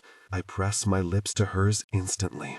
I'd give her anything she wanted or needed. She kissed me deeply, and my brain melted. Between us, desire pulsed with lust, need pounded through me. Gosh, I scooped her up and deposited her on the bed. Blood roared in my ears as I climbed over her, kissing down her neck. I need to connect with you completely, Darce. I can't wait. Hayden, she nods quickly, and I reach to the nightstand for my wallet, but her hand settles on my arm, stopping me. There's a question in her gaze. What if we didn't? She searches my eyes, and the blush across her cheeks is so really endearing, my heart aches. Didn't use a condom? My eyebrows knit together. She nods, and heat sears down my spine. The primal idea of connecting deeply with Darcy flooded my body with crackling electricity. I've never gone without one. Me neither, she whispers. I'm on birth control. I started it last month. I can't get a full breath. Are you sure? She nods, biting her lip with a coy, embarrassed smile. I want it, Hayden. I've been thinking about it. Jesus. I bury my head against the crook of her neck, letting out a dry laugh. She fantasized about me connecting deeply with her? I'm not going to last more than 10 seconds. We've had so many firsts together, she says, toying her fingers in my hair, and I smile and nod. Increase the pitch and use an expressive, nuanced tone. Differentiate Nicole, warm and maternal, from Kimberly, tough, introspective. All the important ones have been with Darcy, and nothing before her mattered. I positioned myself at her warm, inviting entrance. Her eyes are electric, and she's breathing hard. When I connected with her, I was home. Oh my God, she whispers, closing her eyes. Am never getting used to how completely you fill me. Pleasure rushes up my spine, tingling and tightening. I shouldn't love hearing those words so much, but I do. I pause so she can adjust. Are you okay? I grit through clenched teeth. Mm-hmm. She sighs, eyes rolling back. You feel so good. Her body pulses around me, and I scramble for control. A hoarse noise scrapes out of me, and I can feel the pleasure on my face. The way Darcy feels around me, gripping me, so warm and soft and responsive, it flattens every thought in my head. I'm running on pure need, pure love for her. So really tight. Already I can feel the pressure coiling around the base of my spine. I won't last. Do you need me to bring up Daniel? I burst out laughing, collapsing with my face against her neck.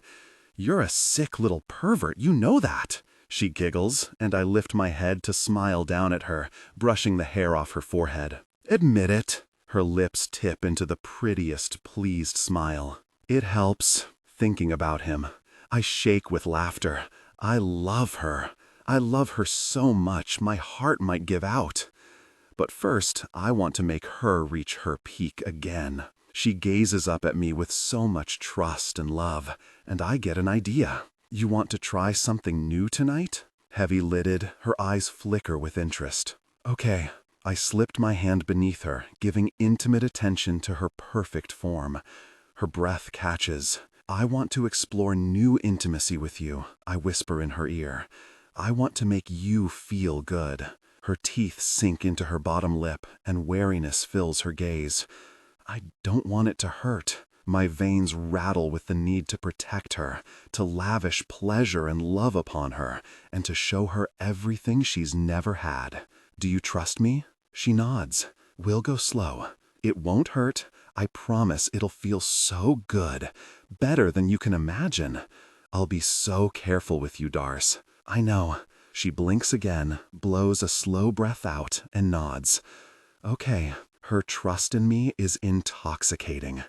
I catch her mouth, nipping her bottom lip, kissing her, before I continued our intimate exploration, gently deepening our connection a millimeter at a time. Does that feel good? I watch her expression like a hawk. Yes, she gasps, blinking with wide eyes as I continued our intimate connection, winding her higher. Oh my God, yes. Satisfaction courses through me. What did I say? Her eyes close and her lips part. Then she tenses around me. You said it would be good. Tell me I'm right, honey. You're right. Her eyes roll back. She's starting to shake. You're so right. Oh, really? Hayden? I grit my molars as I drag a deep breath in through my nose. Her glazed eyes spark with mischief. They came together in passion, connecting deeply. Tension broke, and they gave in to desire. Afterwards, breathing hard against each other, I pressed my lips to her temple, holding her tight. I tuck her against my chest, where she belongs. I feel like I won something. With you, I confide to her like a secret. She hums, smiling, trailing her fingers over my flat stomach. I feel the same way. Darcy. I wake the next morning with a spectacular view of Hayden sleeping, bare-chested, golden skin, and a soft, relaxed expression on his handsome face. He sleeps soundly, broad chest rising and falling, and lips parted slightly. Through the giant bedroom windows, mountains soar out of the lake, and I'm filled with an overwhelming sense of peace. I'm careful not to wake him as I slip out of bed to make coffee in the hotel suite kitchen. Everything is perfect until I check my phone. On the counter behind me, the hotel room's espresso maker whirs and drips as I stare at my phone screen, rubbing the sleep out of my eyes. I'm just wearing one of Hayden's t-shirts, my hair's a mess, and I'm barefoot, but my relaxed sleepiness clears like I've been doused in ice water. I have so many notifications, I don't know where to start. My pulse skyrockets. A new group chat with Georgia, Hazel, Pippa, Jamie, Rory, Alexi. Hayden's in it too, but obviously hasn't responded. Direct texts from Georgia, Hazel, Pippa, Alexi. Texts from my parents, a bunch of old coworkers, and the other analysts.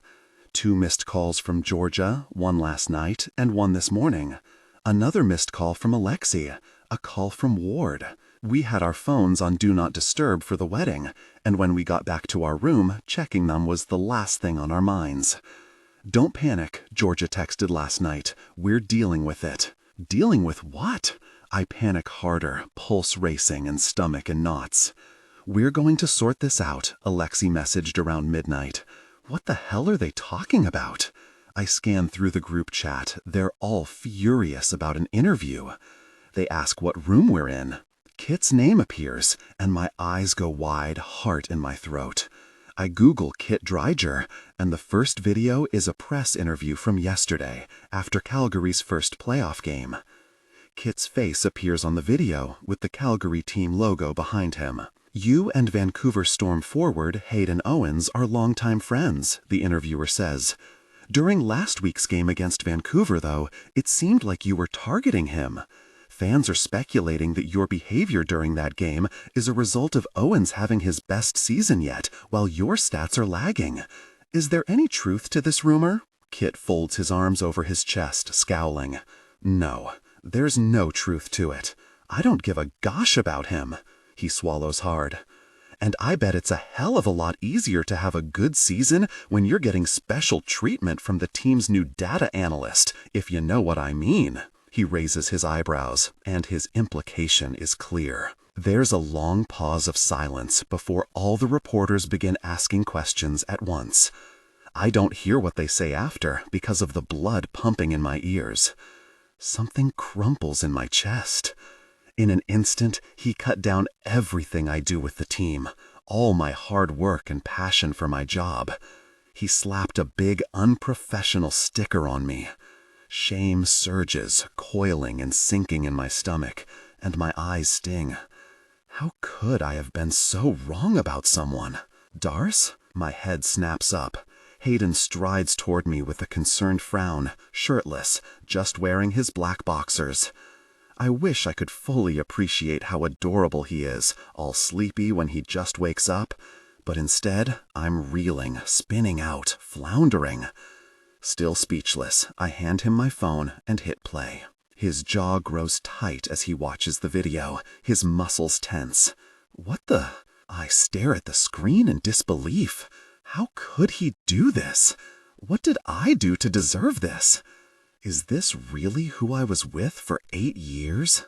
Darce? Hayden sets the phone down and places his hands on my shoulders, turning me to face him. I'll deal with this. I scan through the rest of the messages, and one sticks out. Call me, Ward texts. I call him, but it goes straight to his voicemail. Hayden makes his own phone call while I stare out the window. I don't think Ward would fire me for this. I've done nothing wrong. But drawing this kind of attention to the team isn't good. I've met the owner once, a nice man in his 60s with a kind smile. While he seems like the kind of patient guy I can see Ward turning into one day, I doubt he's pleased with this either. My mind goes to 4 years ago, when I sat in my boss's office as he fired me for my mistake. I was so focused on not repeating the past that I didn't even see this coming. I was looking in the wrong direction the whole time. The pain of taking someone down with me rings sharp and clear like it was yesterday. Hayden's proven himself as an incredible forward without my help. But now that the media has gotten a hold of our relationship, he'll never get full credit for the work he's put in. Yup, okay, Hayden says into the phone. It'll be there in 2 hours. He says goodbye and hangs up before turning to me. I need to talk to Ward, I tell him. He's already in his office. Hayden rakes a hand through his hair. He must have driven back last night to deal with this. While everyone else was dealing with my mess, I was wrapped up in Hayden and our own little world. Let's leave. I swallow and glance around at the hotel suite. We plan to spend the day in bed and drive back tomorrow, but we can't hide anymore. I know what I need to do.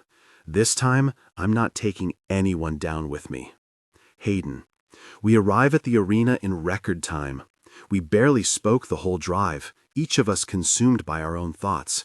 But outside Ward's office, I pause, touching her arm. Can you wait outside? I ask her. Her jaw is set. No, I want to talk to Ward. I want to talk to him first. I swallow past the knives in my throat, barely keeping my gosh together. I'm so freaking mad at Kit, but more than anything, I need to protect Darcy. Please? No. Her eyes flash with determination. I sigh. She can be so stubborn when she wants something, which I still find cute, even if it's inconvenient. We'll go in together. After knocking, we hear a muted, "Come in," and open the door to a tired-looking Ward behind his desk. He waves us in. Let's tackle this. We take a seat, and I rest my elbows on my knees, watching him. This is my fault. I pissed off Kit. I kept my feelings for Darcy from him for years. He's retaliating against me, but she's getting caught in the crossfire. I love her, and I'll protect her forever. I don't want to do this, but I don't see any other way. Once playoffs are over, I'd like to formally request a trade. Trades are allowed again as soon as playoffs end. She's worked so hard for her dream, and I won't be the reason it's over. I won't compromise her happiness. What? Darcy pitches forward to look at me, jaw dropping and eyes flashing with anger. No. Behind his desk, Ward's eyebrows lift in surprise. Yes, I tell her, before turning back to Ward. Trade me. I'll go anywhere, and I don't care if I play defense or offense. Not the complete truth. I've come to love playing offense, and I'm good at it. My whole way of playing has changed in the past few months, my personal life mirroring it. But I'll take whatever I can get, and I won't complain. This way, Darcy can stay in her dream job. I'm not thinking about how things were so perfect until this morning. I'm not going to dwell on how things could have been, how it could have been forever. You can make the announcement today, I add, but Darcy's shaking her head. Darcy can keep her job. There's no conflict of interest, and the whole thing goes away. Every part of me revolts at the idea of moving out, leaving her, not seeing her for long stretches during the season, but I can't see another solution. No. I've never heard Darcy use this stern, commanding voice. She looks Ward dead on. Let me go. It's my turn to look at her in shock. Ward starts to say something, but I cut him off. That's your solution, Darcy? To leave the job you're perfect for after years of hating your career? I can easily find a new job in Vancouver, she tells Ward, ignoring me. The media mess goes away, and you can hire another analyst. There are plenty of us out there. I stare at her, furious. How could she think this was an option? I'd never agree to this. You're finally happy again. So are you, she shoots back. Ward clears his throat. Can I just... That's because of you. My voice is loaded with urgency and frustration. I'm finally happy because we're together, and I'd do anything for you. When our eyes meet, she looks at me with such love and care that my heart cracks in half. You love this team. You love living here. You finally found your spot. I'd never let you go to a new team just for me. I would. For you, Darcy, I'd do anything. I know. She presses her lips together and sucks in a tight breath. And that's why I can't let you do it. I can find a job in Vancouver, and we can stay together. But if you get traded, she swallows hard, frowning down at her hands, it's a death sentence for us. It's not. It is. It'll be so hard, Hayden. 8 months apart, with both our schedules. We'll barely talk on the phone or text, let alone see each other. She looks so really sad. I want to kill Kit for doing this. You have years left in your career. How long can we really do that for? Within her words, I hear her actual question. All those things we saw at Streicher and Pippa's wedding, the life we want together, that's all on hold until we can be together again. Some guys, like Volkov, play until their mid to late 30s. It's rare, but it happens. I can't ask her to wait until then. To wait for me? Something in my chest wrenches with pain. I hate both options. Both of them take something away from us. I don't know what to do, I admit, scrubbing a hand down my face. Ward sighs. Both of you be quiet for a moment, he says, not unkindly. You've each made up your mind, but it isn't your decision. He cuts each of us a sharp look. Either of you.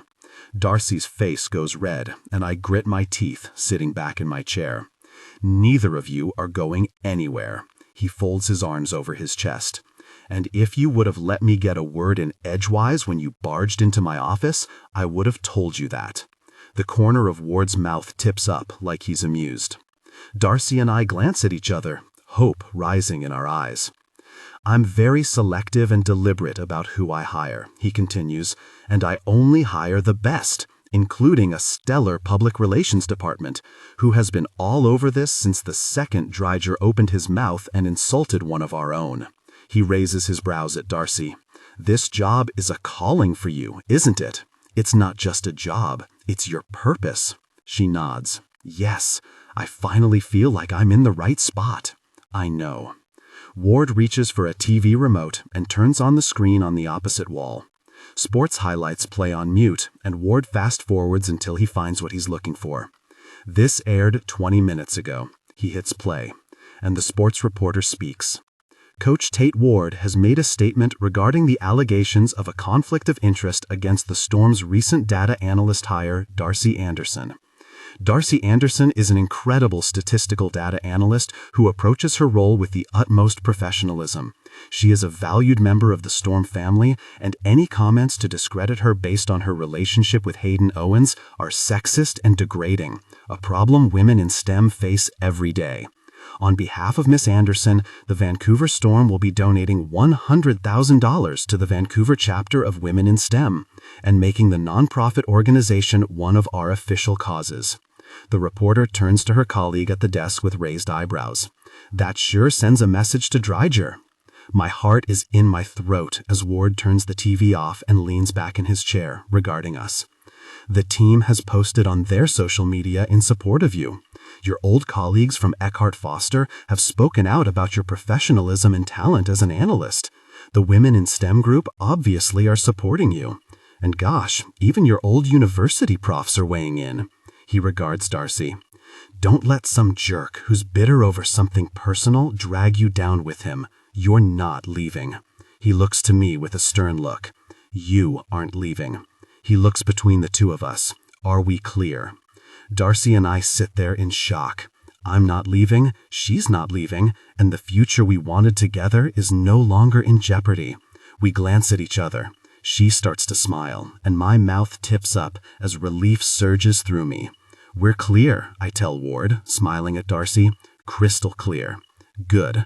Now please get out of my office. He nods at us. See you Monday. I stand and hold my hand out to Darcy. When she takes it, I pull her out of his office. When we're finally outside the arena, walking through the park under the cherry blossoms, Darcy stops walking and turns to me with a worried expression. There's something I need to tell you, Darcy.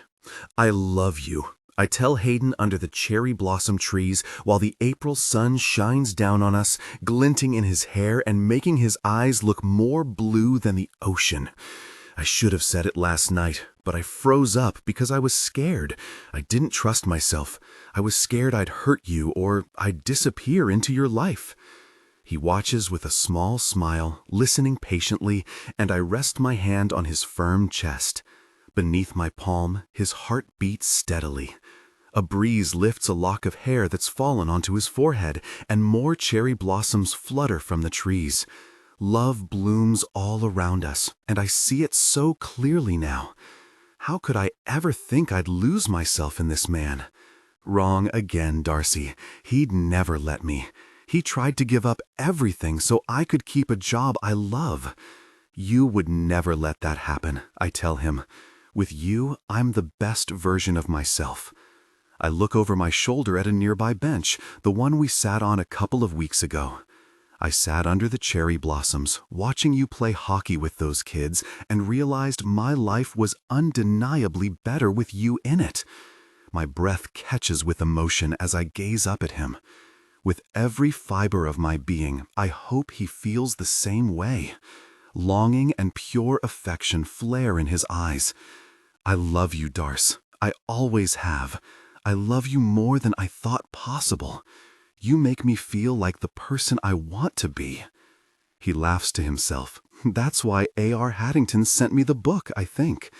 I told her the story of us, how we bonded over her books, but I told her that I love you and that I've loved you for a long time. We know she's a romantic. Hayden wraps his arms around me, pulling me against him, and I rest my head on his chest, listening to his heartbeat. His lips find my temple, and he gives me a kiss. Always? My pulse skips a beat as I lean back to look up at him, so tall and gorgeous. The man of my dreams who was right in front of me the entire time. Always. I never loved you like a friend, Darcy. It just took me a while to figure that out.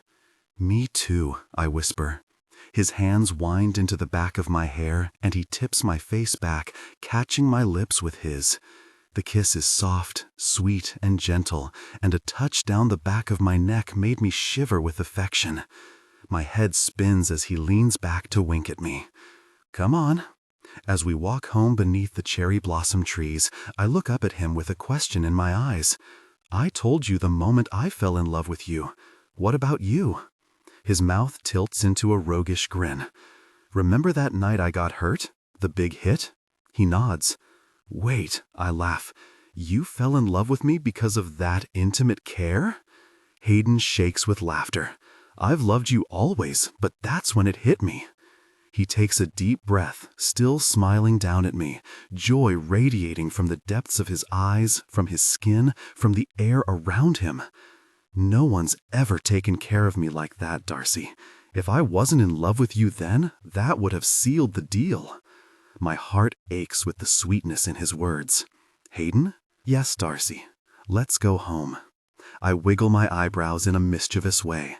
His eyes light up, and he reaches down before tossing me over his shoulder, and I yelp in surprise, laughing as he starts jogging down the street. Darcy. One morning in early September, Hayden and I lie in bed, catching our breath after a passionate morning. Ready for preseason? I ask. Leaning back against the headboard, he smiles to himself like he just thought of something. I used to dread the end of summer, I think because it always meant I wouldn't get to see you as much. I hum, resting my chin on him. Me too. I'd always miss you during the season. He skims a hand up and down my bare back, toying with my hair and sending tingles down my spine. At the end of last season, the Storm were eliminated in the second round of playoffs, further than the team has made it in years. The guys were disappointed, but Ward assured them a slow, steady incline is the way to go, and that next season they'll be even better. He told them he was proud of how they played, and he was proud to be their coach. He looked at Hayden when he said that, and I couldn't help the proud, expanding feeling in my chest. Along with the players, Ward gave the analyst team the summer off, but I'm on my laptop every day, tinkering with the models, reviewing game footage, following the data, and looking for patterns. Hayden pulled me away for a trip to Hawaii with Jamie, Pippa, Rory, Hazel, Alexei, and Georgia, who still won't speak to each other, except for snarky comments. On weekends, we take our new boat out, meandering through the Gulf Islands, watching the sun sparkle off the water. After the media upheaval, rumors that Kit didn't get along with his teammates anymore were only amplified when his contract ended without renewal. He's a free agent now, but no team has picked him up. He created this mess, but I still pity him. Hayden and I have so much, and in comparison, Kit's life has gone down the toilet.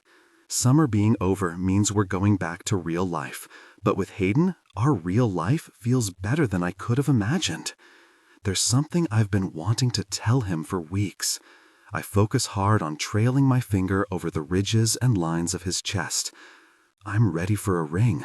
I mean, if you want to, or when you're ready to give me one. His eyes spark, but they narrow like he's confused. What do you mean? I mean, I suck in a deep breath. When you're ready to give me a ring and take the next step, I'm ready to say yes. He scratches his head, making a confused face. That thing we talked about at the end of last season?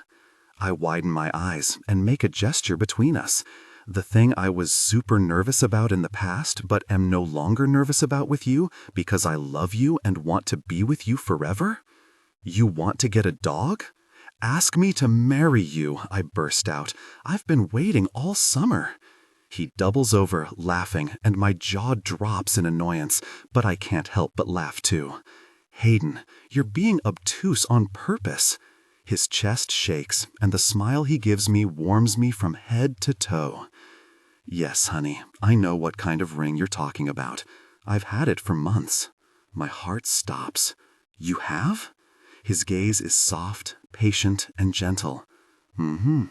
Where? I try to get out of bed, but he locks me against him. None of your business. Can I have it now? No, he snorts. You can wait.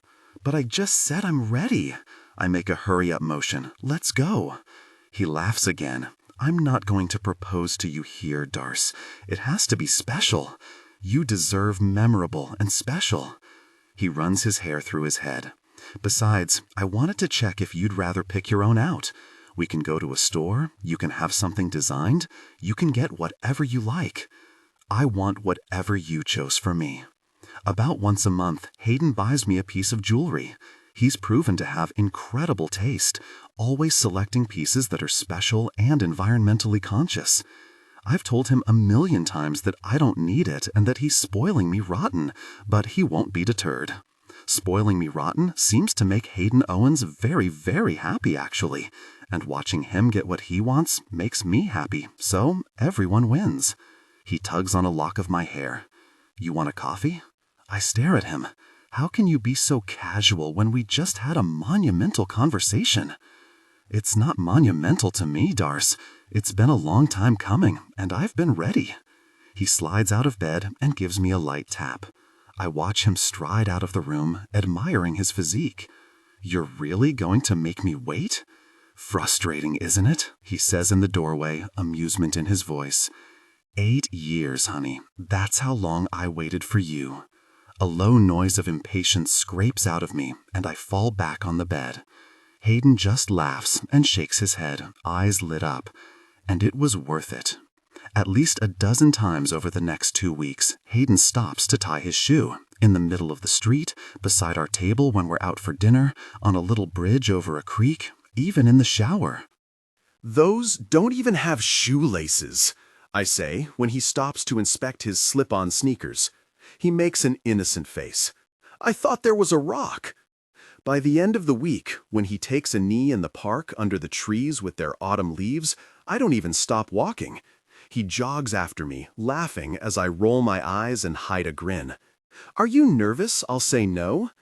I ask one morning as he washes my hair in the shower, massaging conditioner into my scalp and melting my brain. Is that why you're torturing me like this? I don't know what you're talking about. I'll probably say yes. Probably? Hayden grins down at me, glancing at my chest as water runs down my skin. You're kidding, right? 2 can play at this game. Finally, near the end of September, Hayden and I walk through our favorite park in the cool autumn sun. We approach the bench we always sit on, and his warm hand slips around mine, tugging me toward it. Let's sit, he says. I plop down on the bench. Hayden doesn't sit, though. Hayden reaches into his pocket. My pulse skips, but this isn't the first time he's tried to fool me. My smile is indulgent. Reaching into the pocket now? I see you're leveling up. I squint around the park. Where's the photographer hiding, huh? Hayden grins. About 100 feet away. Very funny. He sinks to one knee, and my confidence falters.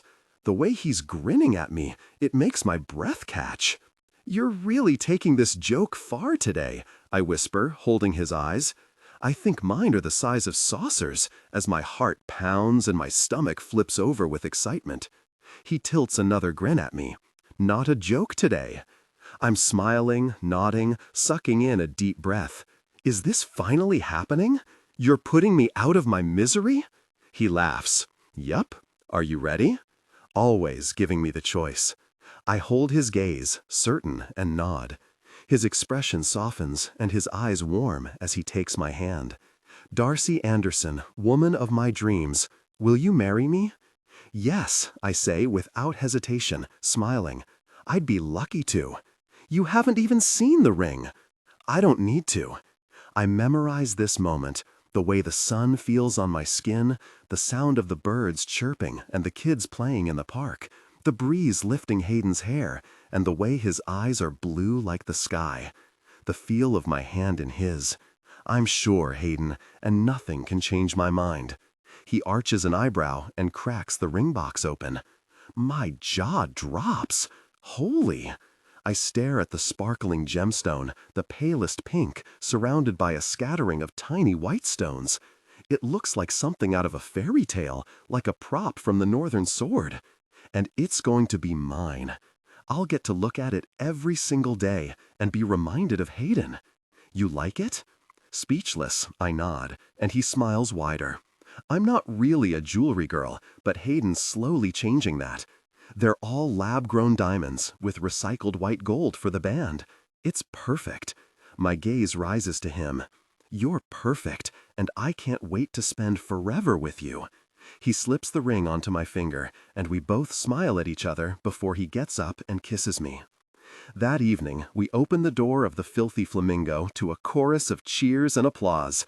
"Congratulations, lovebirds," Rory says, grinning and handing us flutes of champagne. Everyone is here, our friends, our parents, the team, and my colleagues, even Ward. There's a blown-up photo of us from the park today someone must have taken, of Hayden kneeling in front of me, holding the ring while I stare in delighted shock. From behind the bar, Jordan winks at me, mixing cocktails, and on the specials board above her, there's a new cocktail. The Wingman, strong, sweet, and cheeky. The drink you didn't know you needed. After everyone has congratulated us, Georgia pulls me away to inspect the ring. It turned out beautifully. Her smile is wistful as she tilts my hand back and forth, making the diamonds sparkle in the bar lighting. Just beautifully. My eyebrows lift in a teasing smile. Did you know about this? She scoffs. Of course. Everyone helped. Even the grumpy Russian. Her eyes dart down the bar. Hayden's talking with Rory, Jamie, and Alexei, who frowns in our direction, then quickly looks away. Georgia sighs another happy sound and squeezes my hand, a smile softening her features. I'm happy for you. Thanks, friend. We probably have you to thank for this whole situation. You and your obsession with lingerie. Her mouth tilts, smug and amused. You both just needed a little encouragement. I shake my head, grinning. I can't even be mad. You know who you sound like? Alexei. She pretends to gag, taking a sip of her drink, and light glints off her hand, snagging my attention. My eyes go wide. There's a ring on George's left-hand ring finger. Wait. I catch her hand to look at the band. What's this? She doesn't usually wear rings, and definitely not on that finger. She shifts, shrugging. Oh, that. She clears her throat, gaze darting across the bar to something. Yes, this. She taps her upper lip with her tongue. I got married, she says lightly. Married? My jaw drops. To who? When? Why? I didn't even know you were seeing someone. I will never get married, she said last year during our double date. Her pale throat works as she swallows, and finally she meets my gaze. Volkov. Hayden and I walk home hand in hand, buzzing from happiness and the promise of what's to come. Probably those Wingman drinks too. I guess I didn't make a very good player, did I? He laughs. No, you didn't, and thank really for that. His mouth hitches higher as he looks down at me. I wasn't either. I was always hung up on you. I'm okay with that. I bumped my shoulder against him. It worked out in the end. I can't wait to marry my best friend, Hayden Owens. Emotion flickers in his eyes. I can't wait to marry my best friend, Darcy Andersen. He stops walking, and with his hand beneath my chin, tipping my face up, he gives me a soft kiss. I love you. I love you. And even though I was terrible at it, asking you to teach me to be a player was the smartest thing I ever did. He laughs against my lips. I rise up on my toes to kiss him back, my heart so full of love for Hayden Owens. Pippa Hartley is standing in my living room, playing with the dog, and I can't breathe. When I opened the door, I thought I was hallucinating. Her hair is longer. Same shy smile, same sparkling blue-gray eyes that make me forget my own name. Same soft, musical voice that I'd strained to hear back in high school while she was talking and laughing with the other band kids. Grown up, though, she's really gorgeous. A knockout. Freckles over her nose and cheekbones from the summer sun, and strands of gold in her caramel hair that's neither brown nor blonde. Although her braces were cute back in high school, her smile today nearly stopped my heart. I'm Pippa, she said at the door, like she didn't remember me. I don't know why that made me so disappointed. Do you want me to help you unpack? She asks, playing tug-of-war with the dog. Or I can get groceries or meal prep for you. I watch the pretty curve of her mouth as she speaks. Her lips are soft-looking, the perfect shade of pink. They always have been. Gosh, no. The word comes out harsher than I mean, but I'm rattled. I can't really think around Pippa Hartley. It's always been like this. In an instant, my mind is back in that hallway outside the school music room, listening as she sang.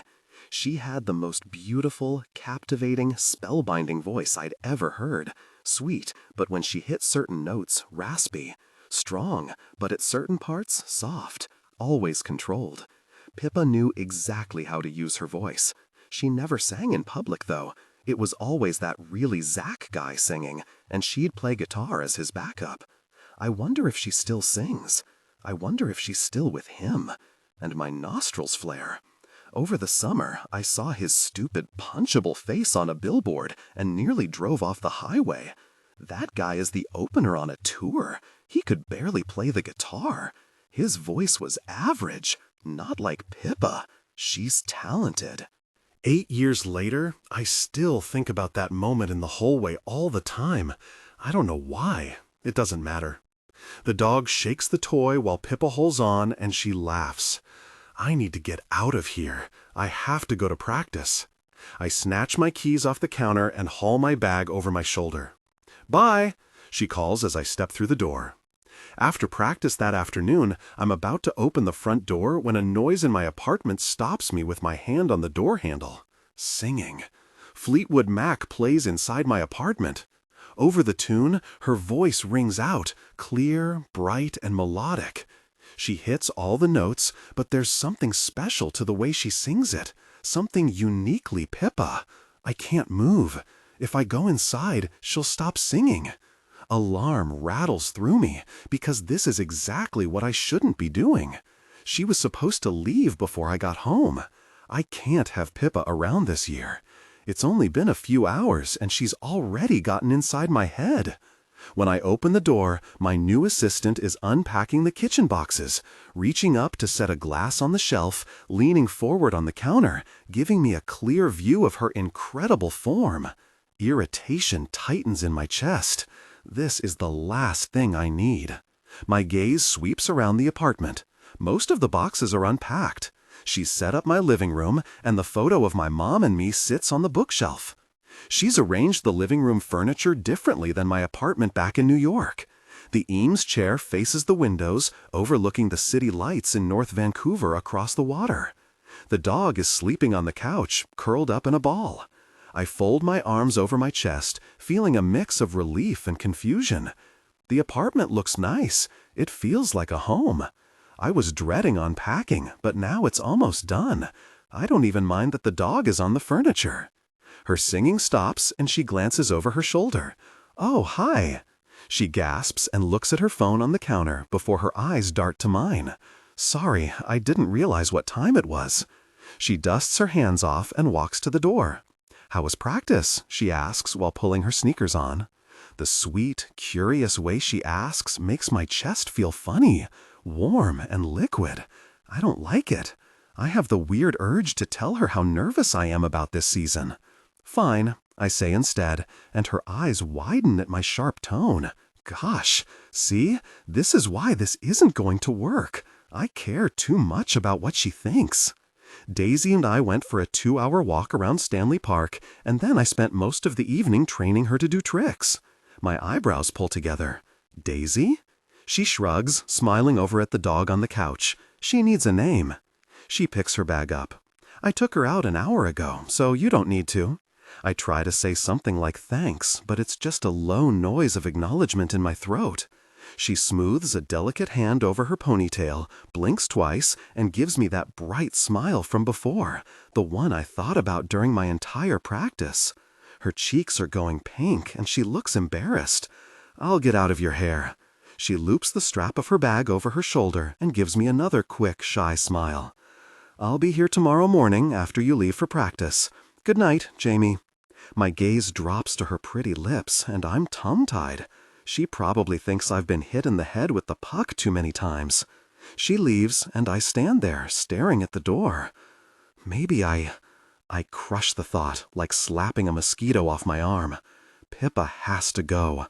I know from my mom, and from the one relationship I attempted in my first year in the NHL, that if there are too many balls in the air, I'm going to drop one. I always do. The second she leaves, I pull my phone out and call Ward. Stryker, he answers. Coach. I rake my hand through my hair. I need a new assistant. Okay, I am ready. Please paste the content you want me to rewrite.